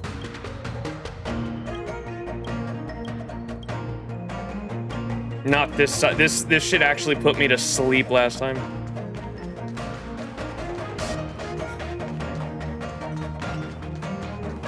I ran past him? Where? Wait, what? Nuh-uh.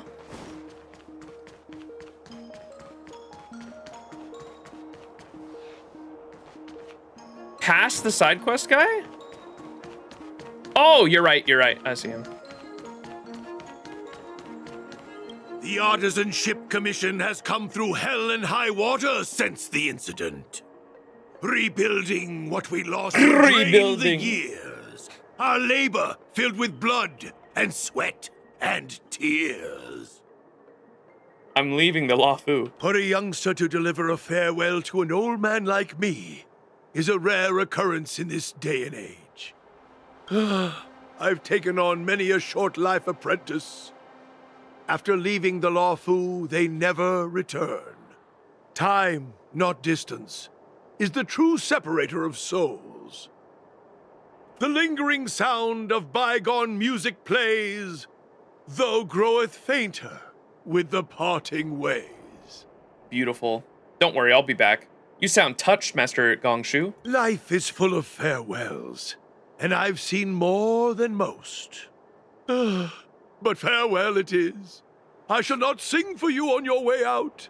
I fear the sound would break my heartstrings. But farewell it is. I shall not sing for you. I think someone said that he gives you daily puzzles, right? Like you can come here for daily puzzles. Wait, now that I've done this, is that one vendor in Central or Cloudford? Oh, it is there. I didn't have access to this.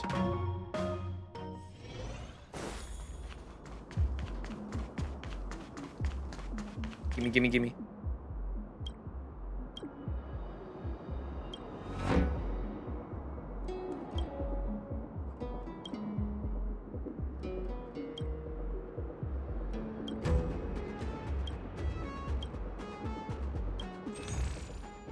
I think people said you can buy this weekly, right? Do I buy all 3? And I come here every week and buy all 3, I think, right? Yeah, okay. What does it have? I don't even know what's in it. I just know people said this thing refreshes weekly and I should buy it. It's free mats. Unclaimed parcel. Give me all those too. Yo, give me all this soda. Yo, give me all this miso. Yo, give me this hammer. Yo, give me this mushroom.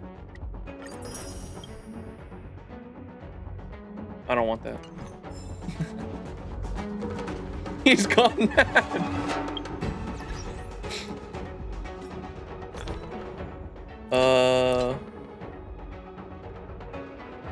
Is it a consumable? Where's the, wait. Ain't no way I can eat the hammer.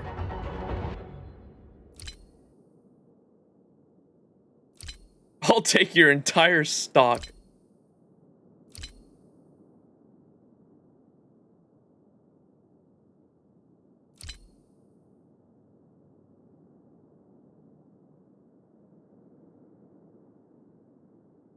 You can eat the Stellarons. What's a hammer? No, it's different. The far right one. Music. Yo. Free mats. All right. 130 tickets? Yeah. I turned in all my, do y'all not turn in your Stellar Jade? Like, saving for Kafka? Bro's rich, that's insane. Is it? I feel like that's not a lot. That's only like just over enough for a 50-50. I haven't rolled on, you have to remember, I haven't rolled, I've been saving since launch. I rolled on Argenti, and since Argenti, I had been saving everything for Sparkle, and then we got Sparkle in 50 pulls. we got Sparkle and her light cone in 50 pulls. It was 30 tickets for Sparkle, 3 multis for Sparkle, and then 2 multis for her light cone. And so only spent 50 tickets there, and I've been saving since then. I haven't spent anything since then. Forgot you got Sparkle in fucking 40 and 30.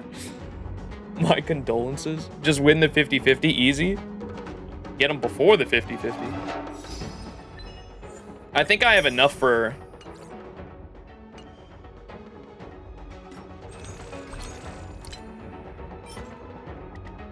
$11, $10.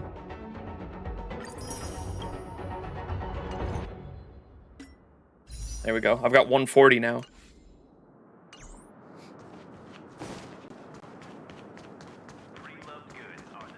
All right. Where am I going now? The Gambler.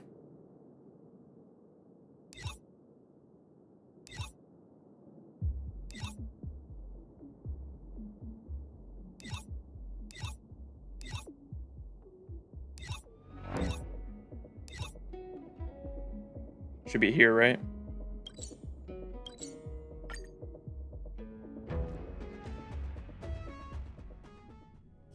I'm still salty about your sparkle. Like, dude, how?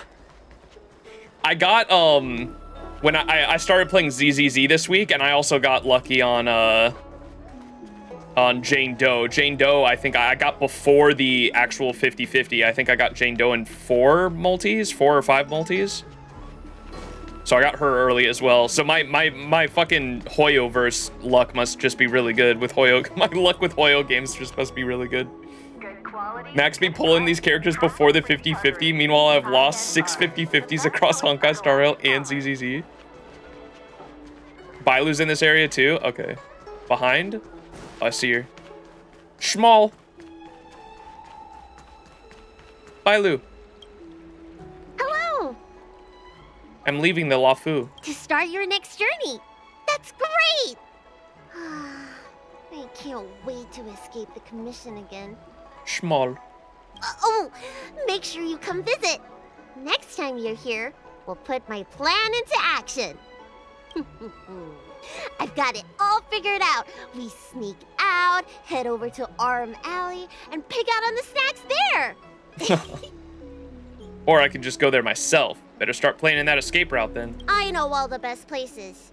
You'll be lost without me. And don't forget to come see me if you get any headaches, fever, tendon pain, joint pain, anything. My treatment is on the house. I really appreciate how I don't find the kids annoying in this game. Like, most times, like, writers for kids, like, make them extremely fucking annoying. I know Bailu's not... like, Bailu and what was the kid in, Pitch Dark Hook the Great? Oh my god, I loved her quest lines. They were so fucking fun. I really appreciate how they're not fucking annoying, because like in most fucking video games, I feel like they always make the kids super fucking annoying. Or maybe that's just me. I usually find kids annoying, but they're pretty great in Honkai Star Rail.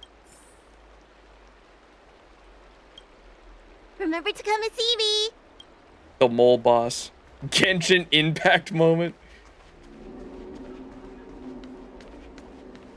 What about the mushroom? Can we say bye to the mushroom? I'm so sad. No! Wait, it's voiced now. Do you often talk to mushrooms? Oh, I'm so sad. The ambrosial arbor is growing again. No. It is probably because I'm just a mushroom. Mushrooms only care about the ground and not things way up at that kind of altitude. Oh my god. That mushroom is literally me. Try to communicate with the vase. An eternity in the celestial realm, a millennium gone in a flash. Young man, you've come back. You brought me some hustle and bustle of humanity last time. Thanks to you, my vase has everything now. We literally stuffed trash in it. You really should come and see the world inside this vase. I call it my cage of freedom. Go on. Are you coming in for a look or not? What? There's no way a trailblazer can fit in there. Reach in your hand, stick your head in. The immortal has miraculous powers, and it may be able to include you in the vase, but somehow your head gets caught in the mouth of the vase. That's normal. How could a human head hope to fit in such a small vase? Can't fit? That's just because you still have mortal worries inside of you. Embrace the formless and shrug off that mortal shell. Then change into 1,000 forms as thy mind desires. In this case, I actually have a request. There's some things on you that's preventing you from shrugging off your mortal shell, but are in fact quite useful to me. It's because of those things that you have to busy yourself in the mortal realm. You could have put your own satisfaction first, instead of wasting this short life of yours on your companions. But it's just what I need In this world inside my vase, that hustle and bustle of humankind is growing rampantly, filling every spot in this vase, but it doesn't recognize who is the real owner of this cage of freedom. I want you to hand those things over to me. Help me, and perhaps you'll be helping yourself. I don't understand what you mean. You sound like the Riddlers. It can shed thy skin of beasts, teach aquatic bugs to live on land, and disappear without being seen. This strange thing cannot be provoked. It doesn't matter if you don't understand. Just stand there and don't move. I'll get it myself. Stand still. Don't come over here. You can't have it. Haha, don't be scared. I won't take anything you don't want to give. Have another think about it. Unlike you, I have all the time in the world to spare.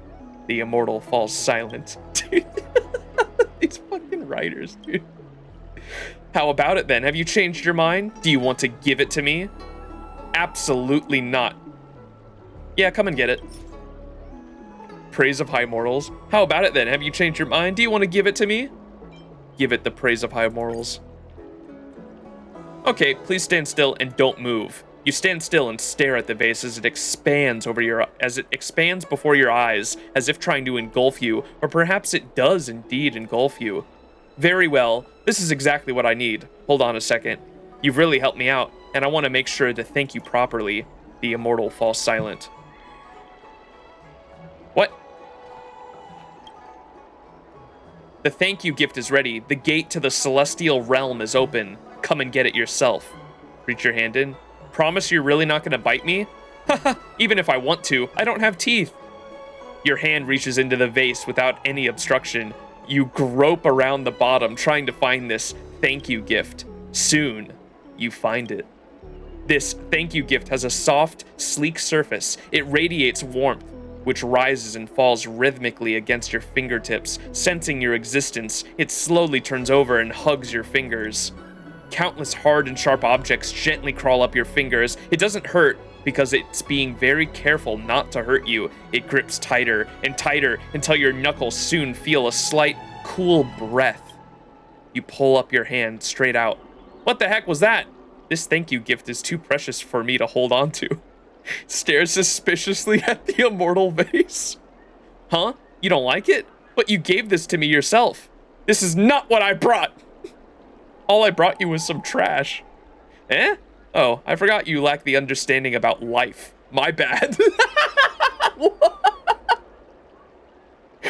Nature sculpts us all on its potter's wheel, and the land creates the masses, that is all. If you don't like it, I have some other thank you gifts. Come pick one out yourself. I'm not sticking my hand in there again. Reach my hand into the vase. Reaching your hand to the bottom of the vase, you soon find another thank you gift. It doesn't move, which is a good start. The immortal vase stops talking. You look at the crude and ordinary vase before you. Everything that happened just now feels like a fever dream. And perhaps it was. That's fucking wild. Wait, now it's a normal vase? Oh! You've smashed countless ordinary vases like this before, and this one's no different. The vase shatters as if nothing had ever happened. No, nothing did happen. Nothing happened here. Nothing had ever happened here. Nothing should have happened here. Nothing happened here. That's it. It's best like this.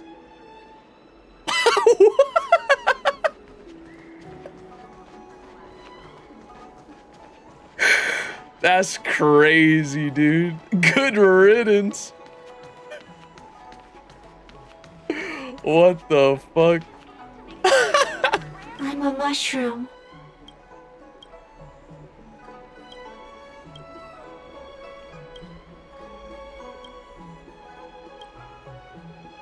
What the heck are you? I'd call myself a mushroom. What would you say I am? Fine, then you're a mushroom. Really? But you sound reluctant. Oh, I'm so sad. I want this thing as a pet, dude. Y'all said that they're adding pets. Y'all said that they're adding pets to Honkai Star Rail, right? I want this thing as a pet. I want the mushroom. Mean kid, what's going on over here?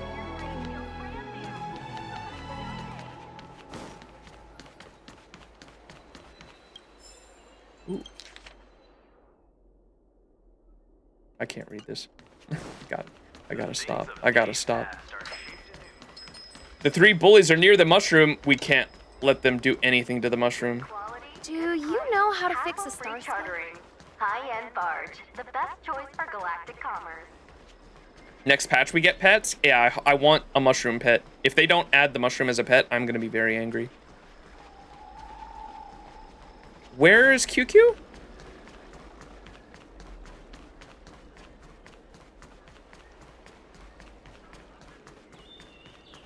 Where Don Shu is usually? Oh, where before she got deaded?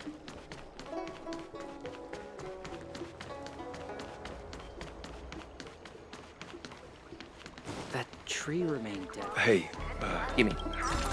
There's something I need. Looks good.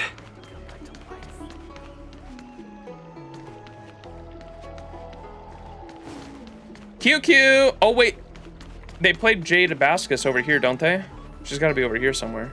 You'd be a tool to miss a talent. There she is. I don't believe QQ. in ghosts. I'm guessing seeing you here probably means that your affairs on the XianZhou are mostly complete. Oh, the blind girl? Wait, those were the people bullying the blind girl, huh? I'm leaving the Luofu. Is that it? I thought you were gonna stay for at least a little longer. Did Welt learn how to play Celestial Jade in the end? No. If he hasn't got the hang of it yet, tell him to come see me, and I'll show him the ropes. Oh, I haven't asked you yet. Are you interested in learning yourself? Sure, if it's easy to learn. Aha! I thought so. Come back when you have time. I'll teach you. We're in agreement then. You can come back anytime and I'll teach you how to play. Dub! Wait, can I play it? Ayo! We're in agreement then. You can come back any... Let me play Jade Abascus like, what's that game from, The Witcher? They added, like, they created an entire card game in The Witcher for you to play. Your star skiff serviced? Look no further. Wait, where's the blind girl? Gwent, yeah. You'd be a tool to miss a talent. The fuck is this? A lost and found notice has been slapped onto the wall, sticking out like a sore thumb. Go ask Guangda outside the realm keeping commission chancery. He's responsible for fixing such scars around the city. I am not doing that right now. Wait, is this the blind girl right here? Oh no, she's where Don Shu was. Thousands of years, and it figured now's a good time to come back to life. Wait, she's looking at me. I thought you were blind. She hears me, surely. Is that you, big brother? Damn, your sixth sense getting crazy. I knew it was you by the sound of your footsteps. Hey, yo. It's me. I'm planning on leaving the Luofu. You're leaving? Thank you for helping me. And thanks to Don Shu, too. I should be taller the next time you're back, Aww. so I won't be such a burden on everyone. You're not a burden. By the way, is Don Shu okay? Oh no. Me and my friends are worried about her. We haven't heard from her since the last time she delivered the medicine. She's dead. Dude, that's such a fucked way to say it. She's on a sabbatical studying medical pellets. I'm just gonna tell her the truth. I did it with the other character. It feels so bad saying it to a kid, but I hate like even white lies. Like because if she finds out later on, she's gonna know that we lied to her, and I don't like that. So just rip the band-aid off. I hate how it's just she's dead. Like there's probably a different way you could phrase that, but Dead. What does dead mean? It doesn't mean going to a really, really, really far away place forever and ever, and never coming back, like my mommy and daddy. Yep. That's one way of putting it. She committed a serious crime and was executed on the spot. Okay, I'm not saying that. That's one way of putting it. So Don Shu will never come to see us again? The little girl stares in your direction in silence, but the look in her eyes says a lot. Thanks for telling me, XianZhou always said, we can't expect others to take care of us forever. Bye-bye, big brother. I'll give her a hug. That tree remained dead for thousands. We must protect at all costs. Where are those bullies? I need to take out my anger. She didn't come to see us to begin with. Hey, yo, that's fucked up, bro. I don't believe in ghosts. You should have just lied. Well, I wasn't gonna say the second part. The she was executed on the spot. I'm not gonna say how she died, but I think she deserves to know like what happened to her. I'm not gonna say she went away on a business trip. The mean kid's near the mushroom.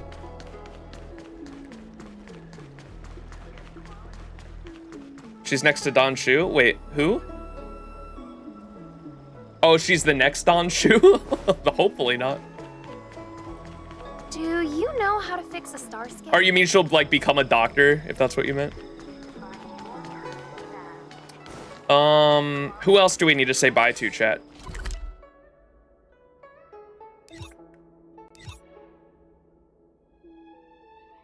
Sushang Central Star Skiff? Probably over here.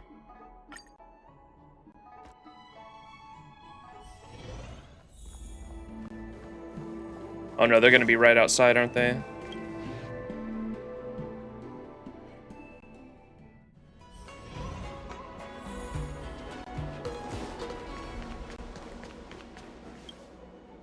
Are you off then? I'm leaving the Luofu. The XianZhou Luofu is all the richer for your brief time with us. I offer blessings on behalf of the Skyfaring Commission on the eve of your departure. If you require resupplying during your journey, you can always count on us. Dub. Life is fleeting. We hope you'll have the opportunity to return to us on the Luofu soon. Oh, I'll be back here doing side quests every week. Where's D Ting? Yo, D Ting! Where my boy B? How time flies. Or Sushi? Northwest area of the map? This way? From inside the pilot house came the general's battle cry. I'm leaving the Luofu. Aww. I don't understand. What's that? You're gonna miss me? D-Ting lifts its front paws, draws an arch in the air with its round head, turns around, and runs off in the distance. It looks like he has something to show you. What's that? Someone's in the well!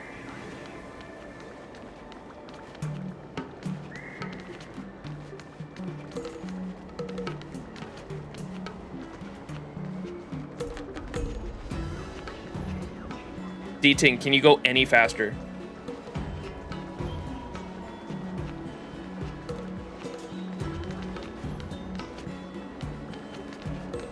I went to sleep and woke up and see you're still streaming.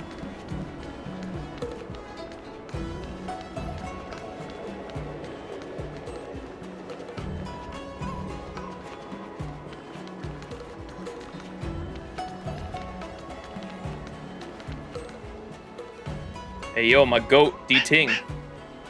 Is this a gift for me? D-Ting circles around and sits down, expectantly wanting you to open the chest and get something nice. I guess a dog really is a man's best friend after all. Oh! Yo! D-Ting profile picture! Dub! Wait, is that a profile picture? I think so, right? Do we change the trash?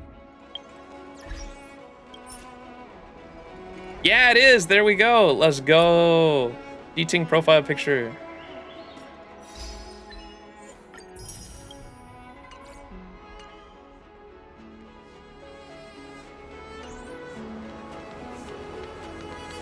Yo, D-Ting, my homie. We gotta have D-Ting meet, what's the dog on the space station's name? Pepe? Pee-Pee? Pee-Pee. It's not Pee-Pee. What's it? Peppy.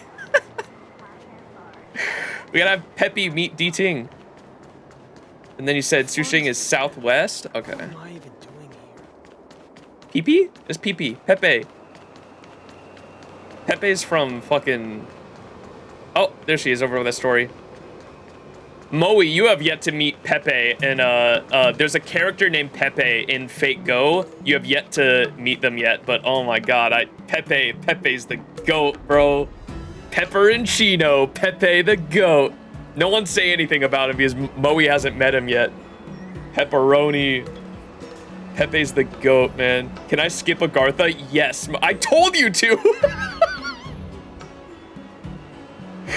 Literally, like, I think the only 1.5, and it's not even necessarily, the only 1.5 that has any relevance for the future content of FGO is, what's the one with Musashi? Why am I spacing on the name? Which one should I not skip? The one with Musashi. What's that one? He read Shinjuku already. Shimosa, yeah. Read Shimosa. Shimosa's really good. Shimosa was my personal favorite 1.5 chapter. For a lot of people, it was the good America singularity, which is Salem. Salem is really good too, but it's not necessary for understanding some of the stuff in Cosmos and the Lost Belt. Shimosa both introduces you to Musashi, who will be relevant in like, they assume you've already met Musashi when you get to Cosmos and the Lost Belt, so that's kind of relevant. But that's like that. There's that, and then like the end of Shimosa kind of has some lore implications for the Cosmos and the Lost Belt, but it's not super important. So like you can skip Shimosa, but there's some things in Shimosa that will be like relevant for the future.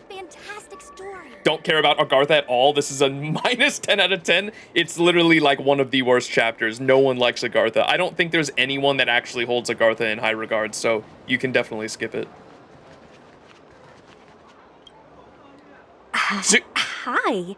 Sushi, are you listening? Oh, we've never met Sushi, so she doesn't even know who we are. Are you listening to one of Mr. Xian's stories? Sure am. Things have been in constant turmoil since I transferred to the Luofu. Now that I've got a little free time, I'm here to listen to some storytelling. Are you... Sorry, I've met so many people recently. You seem unfamiliar. Judging by your clothes, you must be an Outworlder. Dan Heng told me all about. Yeah, I'm Dan Heng's friend. I see. Silent but Deadly told me something about meeting up with a friend. You must be them. Silent but Deadly? Mm-hmm. Pretty accurate nickname, right? That guy has a lot on his plate. It's enough to make you worry. The fact you're standing here right now must mean things are pretty much taken care of? I'm leaving the Luofu. Is that so? Well, before you leave, I recommend listening to Mr. Xian's Legend of the High Cloud Quintet. Ooh. Okay. Ever since I was a little kid, I've always wanted to be an epic hero. I never get tired of hearing about the quintet. I'm sure you'll love it. You should bring Dan Heng along next time. We can chat over some tea. Anyway, I'm getting off track. I won't take any more of your time. Good luck. Cold Dragon Young. After Susheng, you have to go beat the kids up by the mushroom?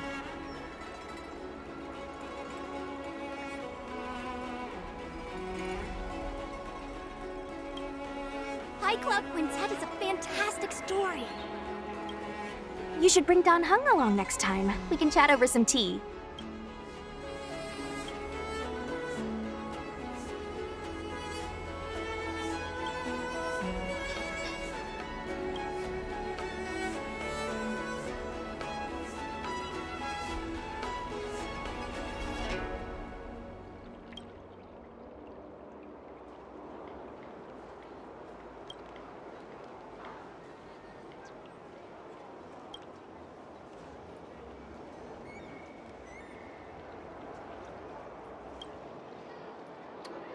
Tell me something from the High Cloud Quintet. This isn't long, is it? Hopefully. If the customer wishes for it, then allow me to regale you a tale from the Imbibitor Lunae. We must first speak of the shackling prison On this day, a visitor from another star was jailed for slaying 7 of the 8 Cloud Knight soldiers and was thrown into the depths of the prison for his heinous crime. Well, there it is. That's the sin, isn't it?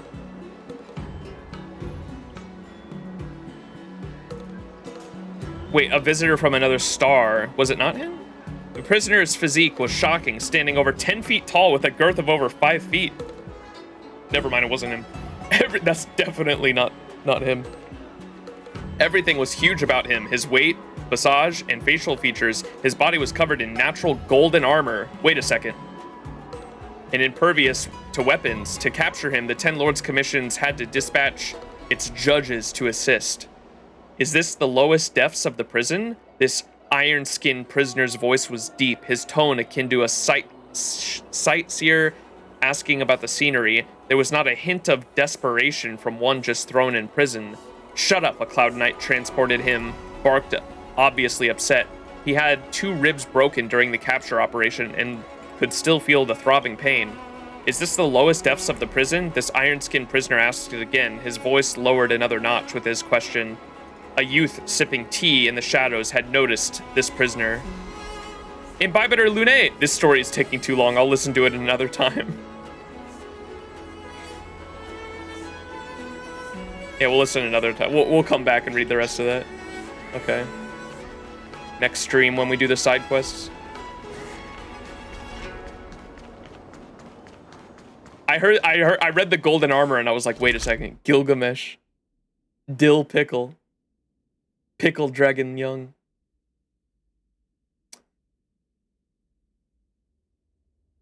He kind of makes stuff up. Yeah, he's a storyteller. I kind of got that impression the first stream when we met him. Is there anyone else we have to say bye to?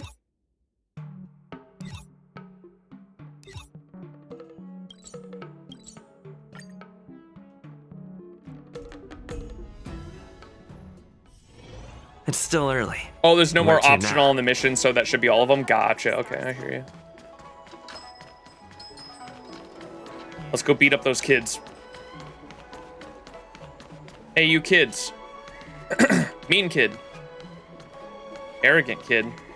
I can only talk to the arrogant kid? What do we do now? We don't really have to turn over a new leaf, do we? Yes. No way! We pretend to obey the grown-ups, then get back to business as soon as we get the chance. I say I have someone I want you to meet, kids, and their name is Pitch Dark Cook the Great. She'll teach you some manners. Hey, what are you looking at? This is our conversation, okay? Why does this Outworlder seem so familiar to me? Their name is Mr. Baseball Bat. Pitch Dark. What's a Diggertron? Pitch Dark Cook the Great would introduce him to Diggertron.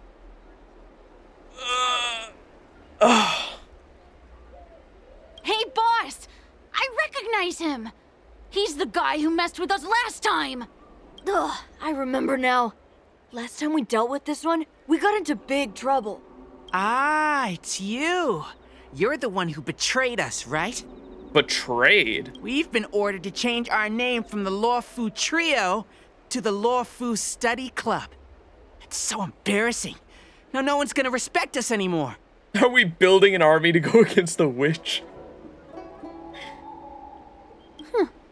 So tell us, how much compensation are you gonna give?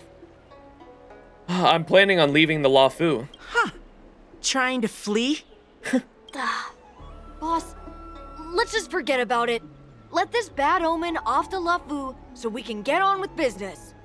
Just go then. What's it got to do with us? You think we're friends or something? You want to say goodbye to us? Don Shu asked me to bring you a message. Don Shu? Who's Don Shu? She's the leader of the Disciples of Sanctus Medicus. The one everyone was talking about. Sanctus Medicus? What do you want with me? You want us to join you or something? Stay away from Xiao Yu. You hear? Otherwise... You guys must think you're pretty tough. Bullying kids like us out in the open. Have us arrested then. Time to throw in the towel, boss. They're playing for real. If you want to start a fight with the disciples, I'm out. I guess you're right. These guys mean business. My mom said they ate 3 or 4 kids for breakfast. Yeah. Hey, you! We promise not to bully Xiao Yu again. If you promise not to mess with us. And don't bully other kids either. Okay, we promise. But you have to keep your word too. Then, as the Luofu trio, we... Shh! We're the Luofu Study Club now. Don't say anything about the trio. You ought to be more afraid of the disciples of Sanctus Medicus. Good thinking, boss. Long live the Luofu Study Club! Then, as the Shh! Cute. Alright. No more bullies. Can I say bye to the mushroom? I'm so sad.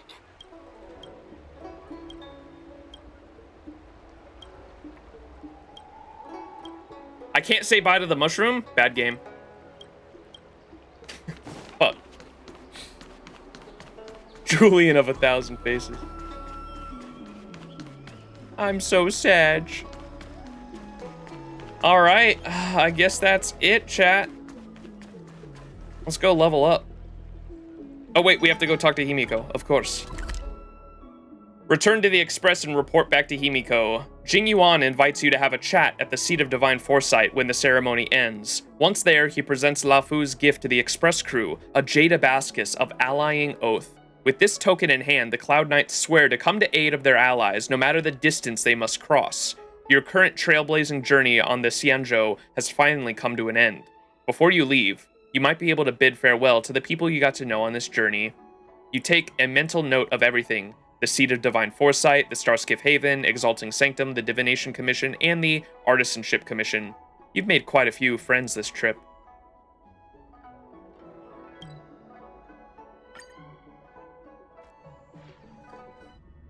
There's a dreamlike quality to watching these star skiffs depart through the Jade Gate. How long will these ships sail? And which stars are they traveling to? Himiko, no one, and I mean literally no one, is pondering that, dude. From a universal perspective, there is little difference between the lives of long and short-lived species. The transcendence that the XianZhou pursues is nothing compared to the enduring majesty of the stars. And the grief felt here is no different from our own.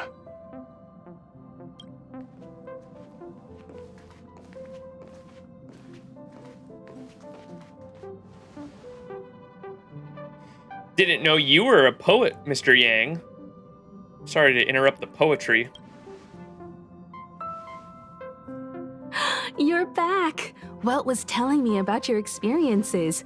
I'm more than a little envious. The Ambrosial Arbor, the Ebon Deer, the Divination Commission Matrix, Scale Gorge Waterscape.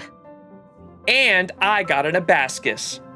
I pestered Don Hung to tell me about his experiences, but alas, what could have been a magnificent saga was reduced to a few words and a grunt. Next time, I think I should be the one trailblazing with you guys. Welt can stay on the Express. Oh, Himiko coming with us to Pikakoni? Since when did the work roster just change like that? What's our next stop? Penacony. Do you remember? Before Kafka's proposal, that was our original destination.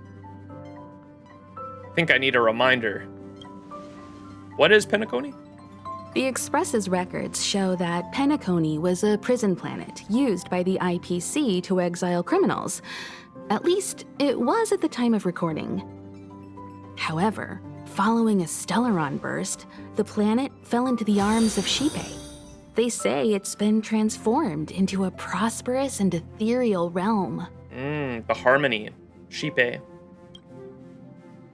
The family is throwing a banquet there, and they sent invitations out to the Express. I was curious about the state of the planet, so I accepted.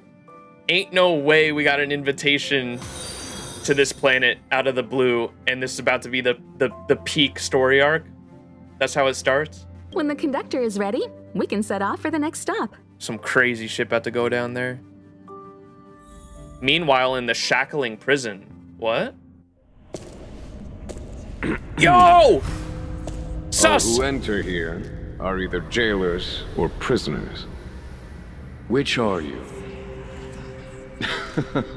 Neither. I'm merely a lost traveler. What a spectacle. The Stellaron, the Ambrosial Arbor, the Disciples of Sanctus Medicus, the Lord Ravager. A series of threats that almost succeeded in diverting attention away from the crucial question. They who brought the Stellaron onto the XianZhou, what was their motive? Will you surrender, or do you require encouragement, abomination of Yaoshi? General, my power does indeed stem from the abundance. But I'm the same as you. We are both enemies of Yaoshi. That's right, Jingyuan. Stay out of our way. The revival of the Arbor is an omen. It's time for the XianZhou to choose its next path. The Rainbow Arbiter, the Plague's author, the Ruin author. This is a chess game between eons. If you don't stand with the winners, you stand to lose. And this time, we will put the abundance in their grave. Damn!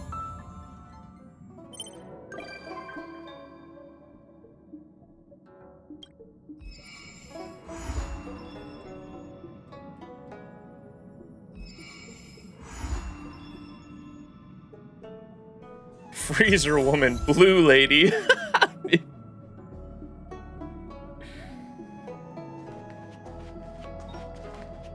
Oh, great. Look at all the messages that are about to come in.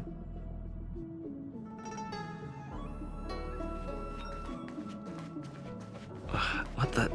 Is this a letter? What letter? Pom Pom? Dude, why am I text from Pom Pom?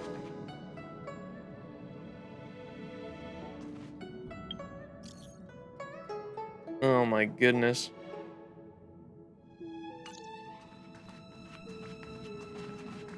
Good knife and my goat.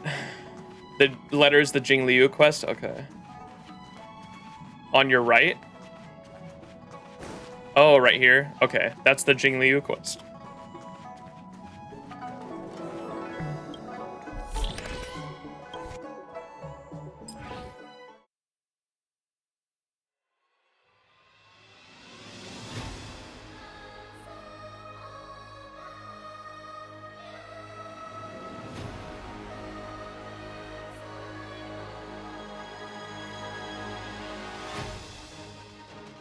The boss fight.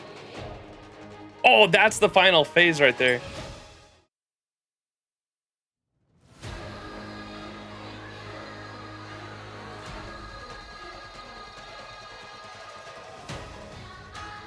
God, it is so fucking good, dude.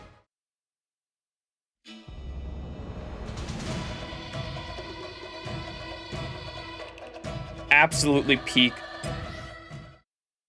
This was the one, though. This is the final. This was the final. I wish I could turn up the audio. The music's already all the way turned up. Right here, though, there's a moment.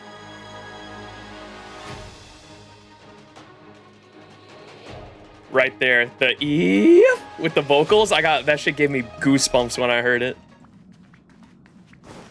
What a banger soundtrack. Hey, did you hear about our next stop? It's a world called Penacony. I hear it's a beautiful, dreamy place. I'm so excited. Something tells me some bad shit's gonna happen there based on everyone saying it's peak.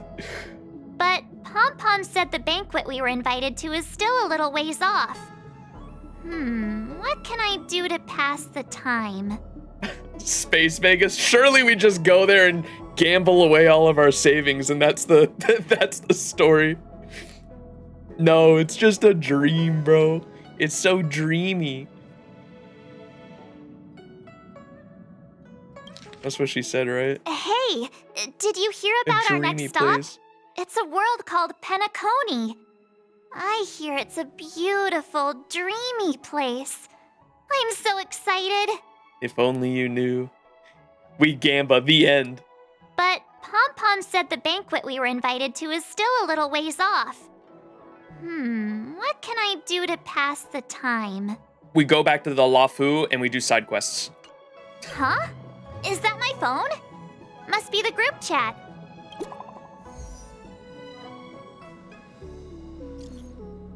Branya? Okay, oh, this is the Eurilo 6 one. Hey, Branya. Long time no see. It's been a while. Branya, we're missing you so much. Great, I was worried that you couldn't receive messages. I know you're busy, so I'll keep it short. Jesus Christ, that's not short. Recently, I've been working on preparing the Soulwarm Festival, a traditional Belobog festival. The standard celebrations for this festival have been suspended for years now due to the fragmentum and the lockdown, and Belobogians really need a heated celebration to lift their spirits. So if you have time, I'd like to invite you to the Soulwarm Festival and witness what we've achieved so far in reviving Belobog. Sure thing. I will come for sure. Me too, festivals and celebrations are right up my alley. It'd be great if you can come, everyone has been missing you. Has Don Hung been busy these days? He hasn't sent any messages in the group chat. He's holed up in his room recently. I guess he's turned off all of his devices. We'll check on him for you. Thank you, March. I'm looking forward to seeing you all at the Soulwarm Festival.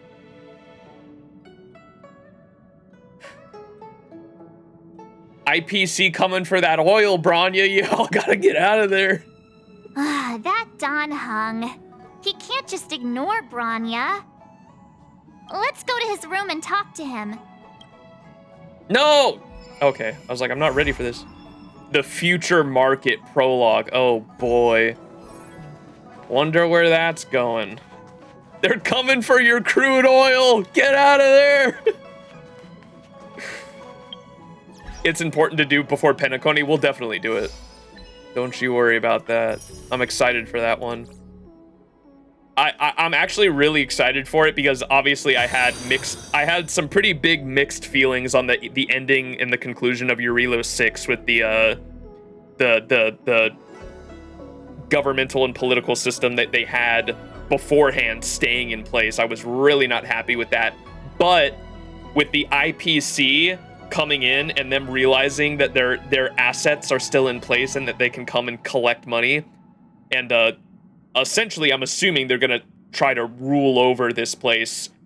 Now it doesn't even matter what I think, and now it's gonna be a case of we have to set aside all differences and go against this stronger enemy, because I really hope that's what's gonna happen, because as of right now, from everything we read a couple streams ago about, because we did the whole quest line with the IPC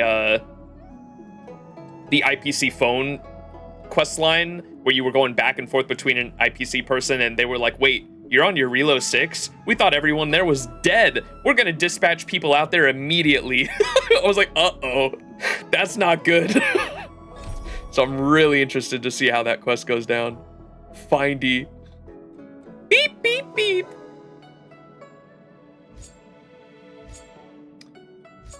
So that's Future Market. Finest duel under the pristine blue. What is this one? Before embarking on the next step of your journey, the Express received comms from the XianZhou Luofu. Jingyuan extended an invite to all wanderers to join this. Oh, is this an after Penacony one? After Penacony. Gotcha. This is the current. This is when you go back. Understood. Okay. So we'll definitely do this one a couple streams from now, but for the next couple streams, we're gonna focus on like doing all the side quests and going through all these messages here that I have.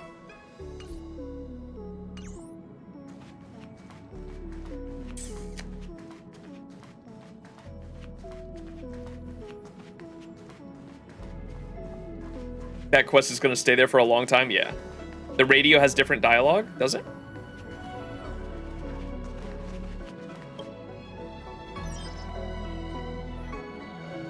You have an interstellar message. Please check it promptly. Phew. What's up, Pom Pom? Just got a message from the XianZhou Luofu. Looks like it'll conflict with our original schedule. Wait, should I Alt F4? This is the start of 2.4?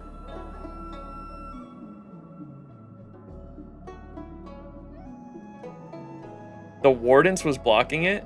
Just quit? Okay, I'll Alt F4 real quick.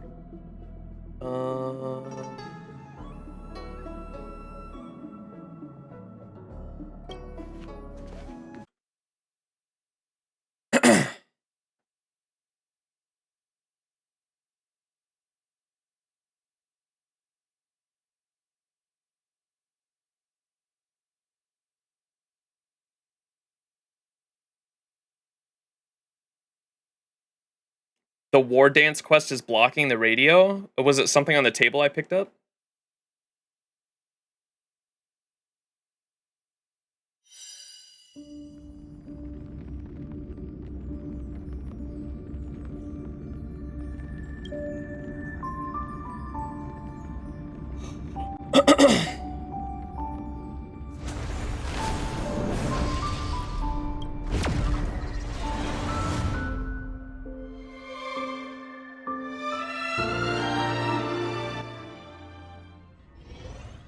Okay, cool.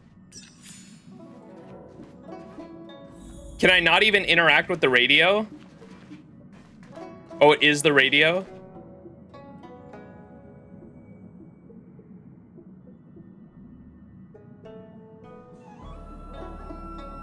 You can't interact with it? Yeah, so it's the quest is it is the radio, but the quest for that quest, for the 2.4 quest, is above the actual listening to the radio? That's dumb. Guess not, Sag. Ah, you're back.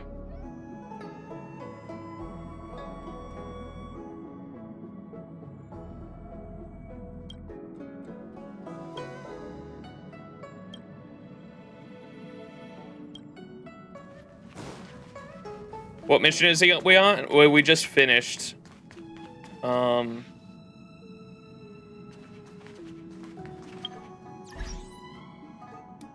I think we're done. I think we're good to end stream, actually. A new journey is about to begin. Okay, so this is Penacony, right? A long day's journey into night. This starts Penacony, so we're not going to be doing this for a while. Future Market, we might do, like, maybe the stream after next, because next stream, and then this we're not doing until after Penacony. Wait, if the radio thing starts 2.4, what does this start? I thought this was 2.4. Are they both 2.4?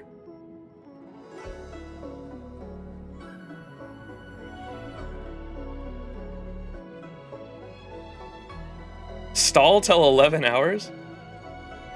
It's the same. The radio thing is from 2.0 as optional. Okay. Oh, this is the radio. Okay, okay. Receive comms. Okay, that's dumb.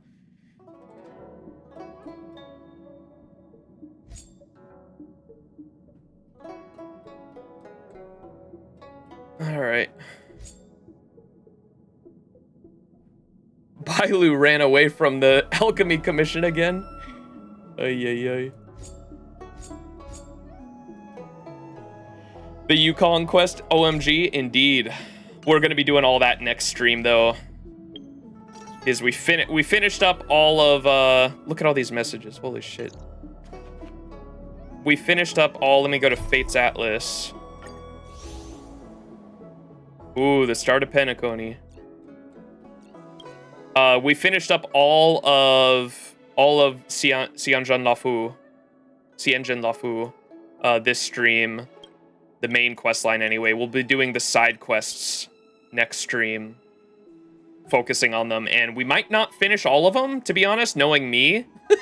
Knowing me, it took me 3 streams, I think, or I guess we did other stuff that wasn't Yurilo 6, but in between XianZhou Luofu and Yurilo 6, there were like 3 streams of us doing side quests, so who knows how long these side quests are going to take before we start Penacony. I'm assuming it'll be at least 2 streams.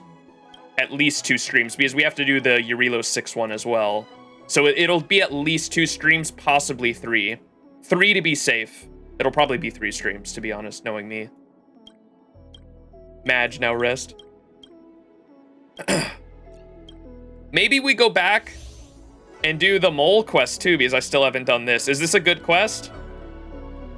The adventurous moles? I still haven't done this one. Maybe before we do the Yurilo 6, the Yurilo 6 quest before Penacony, we'll do this one real quick in the same one. It's a fun quest.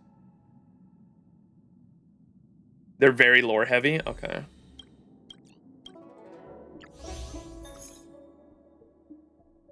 Letter from strange woman.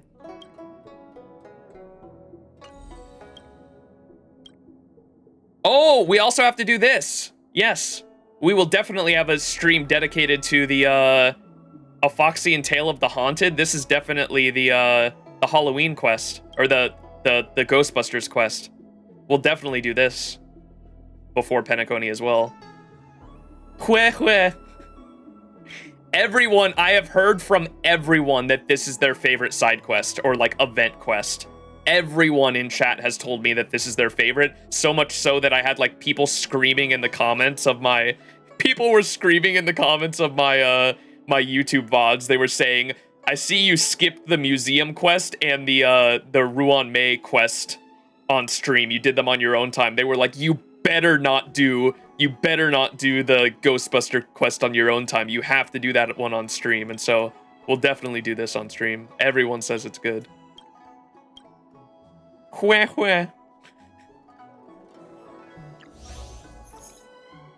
The dragon returns home. I'm assuming that's Dun Hung. Total Recall. Clouds leave no trace. We gotta do all those too. Oh look, Penacony's on here now. All right, exciting. Yeah, so that's about the full month of September planned out right there, to be honest. Dude, knowing me, it's gonna be like 3 or 4 more streams until Penacony. We ain't starting Penacony until October, bro. Holy shit, we have so much to do.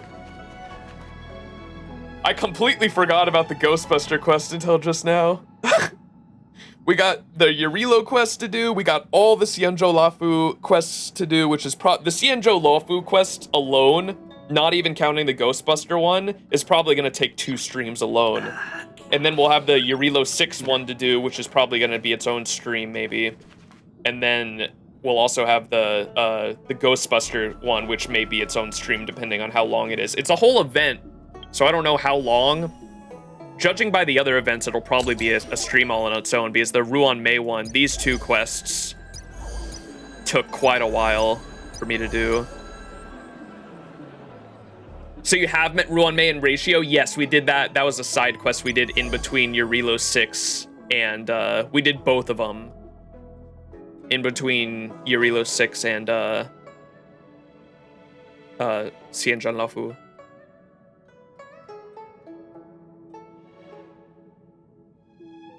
I can finally get Argenti's Ascension mats. Let's fucking go. The critters go boing boing, yeah. This was a fun event. What is this one? Hustle and Bustle. Fuck, now I can do this one too, huh? What is this? Aetherium Wars? Is this XianZhou Luofu?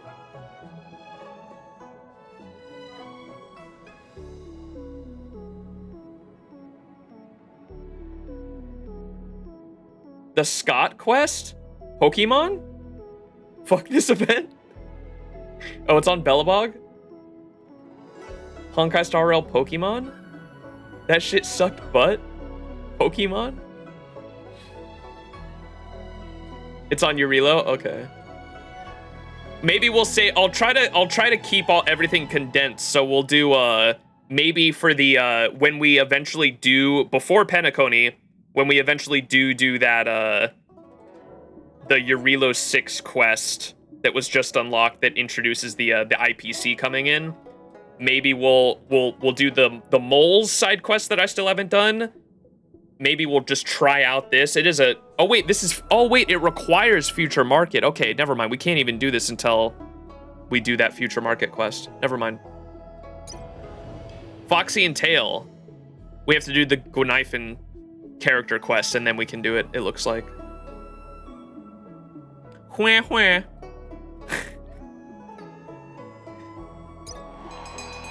I still haven't finished this. Tales of the Fantastic.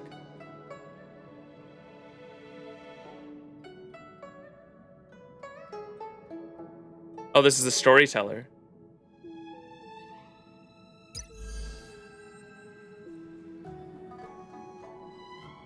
That's a light cone, not a quest? Wait, which one? What?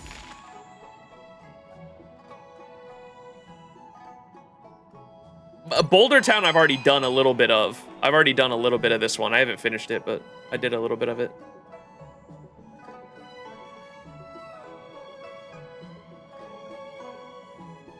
The Tingyun, can someone find it for me so I'm not looking up anything I don't know if I want to look up. I don't know if I want to type certain things into the search bar and get spoiled. Can someone find me that Tingyun cutscene and we'll watch it again?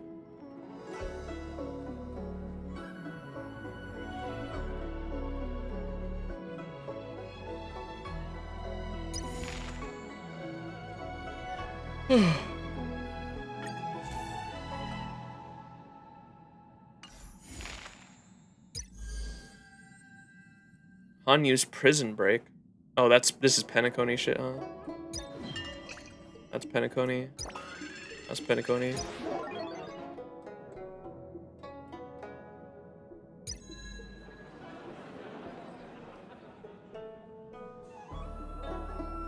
Do Ethereum Wars before ghost hunting?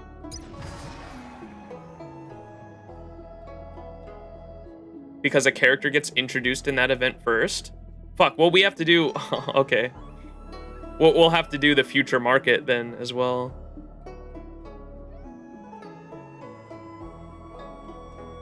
Here's the cutscene. Thank ya.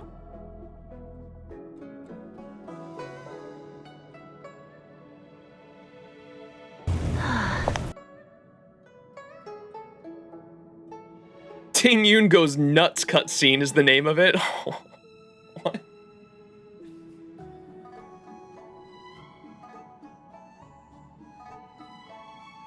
All right, here was this. Because the reason we're watching this again, chat, for anyone who wasn't here, at the beginning, or towards the beginning of this stream, I think we were like 3 or 4 hours into it when this happened. Because I took so much time reading shit. I didn't catch... Chat had to inform me like minutes later that Tingyun's neck snapped here because I was so blown away by the plot twist of her like betraying us that I didn't even realize that she like died here. But then there's the whole thing of her body disappearing and we're not even sure it was actually Tingyun, but what a shame. It would have been nice to observe for a little longer. You received the gift of abundance. Surely you can still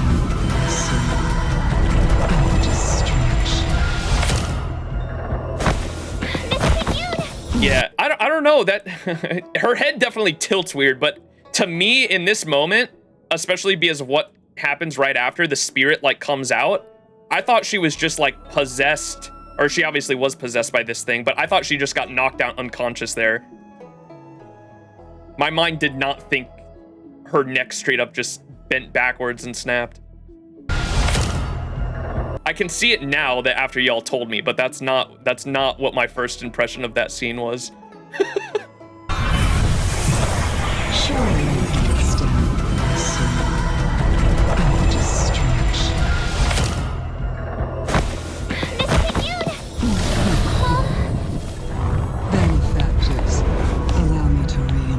lost myself. That's crazy.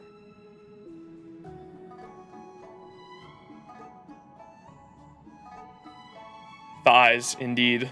I refuse to believe that she's dead. This was obviously just a copy, and they baited us, and Ting Yun's still out. The real Ting Yun is still out there somewhere. Her body disappeared. There's no proof she was actually dead, chat.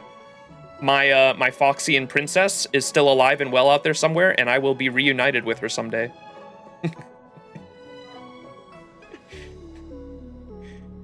Oh, fuck.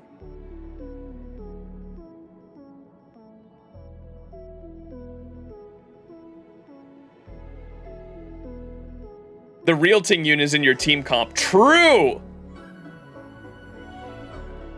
Hwah, hwah. All right, chat. I think we're good, though. I think that's it. Good stream, fun stream. Impactful stream. The final boss fight was sick, dude. Oh my god, I still can't get over how good the fucking OST for that shit was. I kind of wish the conclusion was a little cooler. I mean, like, we didn't even, like, kill the Emanator. Like, I feel like we should have actually put the Emanator in the ground, but I understand, like, the Emanator was, like, a ghost or, like, an ethereal, like, being that, like, couldn't actually be touched, so there's that. Yo, Burning, thank you so much for the Prime Gaming sub. Appreciate it. Thank you so much. If anyone else would like ad-free viewing, access to cool emotes, you can subscribe for $6 a month or for free with the Twitch Prime by linking your Amazon Prime account with your Twitch account. And you can subscribe to your favorite streamer for free. Thank you. A Helio Buy, yes, thank you for the Helio Bros. The Helio Buy, yeah, it's the Emanator, that Emanator of Destruction was a Helio Buy, which is interesting, and like I assume you can't fucking kill those things, considering the Luofu or the XianZhou Alliance just locked them in fucking impenetrable cages instead of killing them.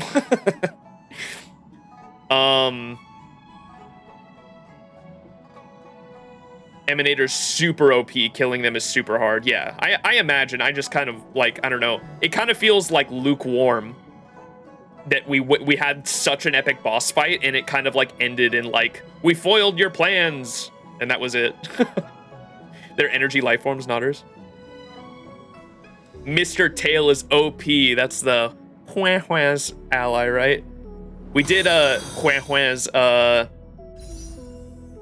trial quest or whatever. I've done all the trial quests on here, right? Yeah, because that's about to end. Make sure you do these if you haven't, chat. Do your trial quests, because that's about to end. There it is. Because yeah, this thing, which is Hwah Hwah's tail, right, is a Helio Buy, or I assume it is, because it looks similar to the thing that the Emanator was. So I'm assuming this is a Helio Buy, and then in Hwah Hwah's ult, because we use the ultimate, the tail like goes inside or takes possession of Hwah Hwah, and that's like the ult animation. Make sure to do Ethereum Wars before the hunting event quest. Yeah, so we're gonna do like 3 Belobog things, because I think I have 3 Belobog things on my list. This is one of them, because you need to do the future market quest. So we'll do in one of the streams before we do this one, we'll dedicate a stream to the Urilo 6 shit, which we'll start off with the moles quest. We'll start off with the moles, then we'll do future market, and then we'll do Ethereum Wars, or we'll just start it off. It is an event, so I'm assuming it's probably long and has a bunch of... If it's anything like these two, I'll probably finish it up on my own time, but we'll start it up on stream after I do the other Belobog shit.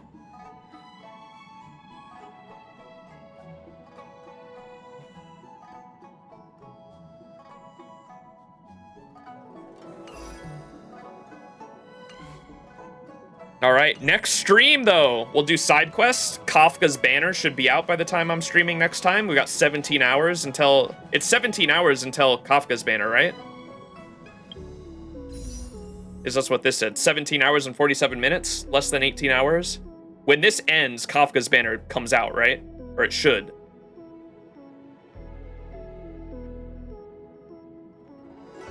No? No? A day after? 5 hours after patch? Tomorrow's a bannerless day. There's bannerless days, chat? This is bullshit. A day after it ends? Okay, so we got like 2 days then. All right, well, by the time I stream next, Kafka's banner will be out and we'll do banner rolls. 22 hours? All right, let's find someone to host because I like passing on the love of all you lovely people.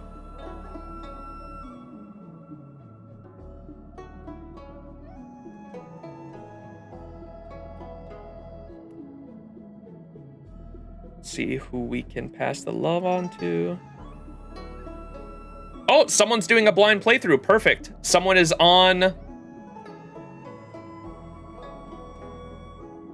Someone is on the Eurilo 6 playthrough right now, about to fight Svarog for the first time, doing a blind playthrough. I know who I'm raiding. I like to raid new players. All right, go show this person some love. Welcome them to the Honkai Star Rail community. Pass on that love. We reached close to 12 hours today. We did.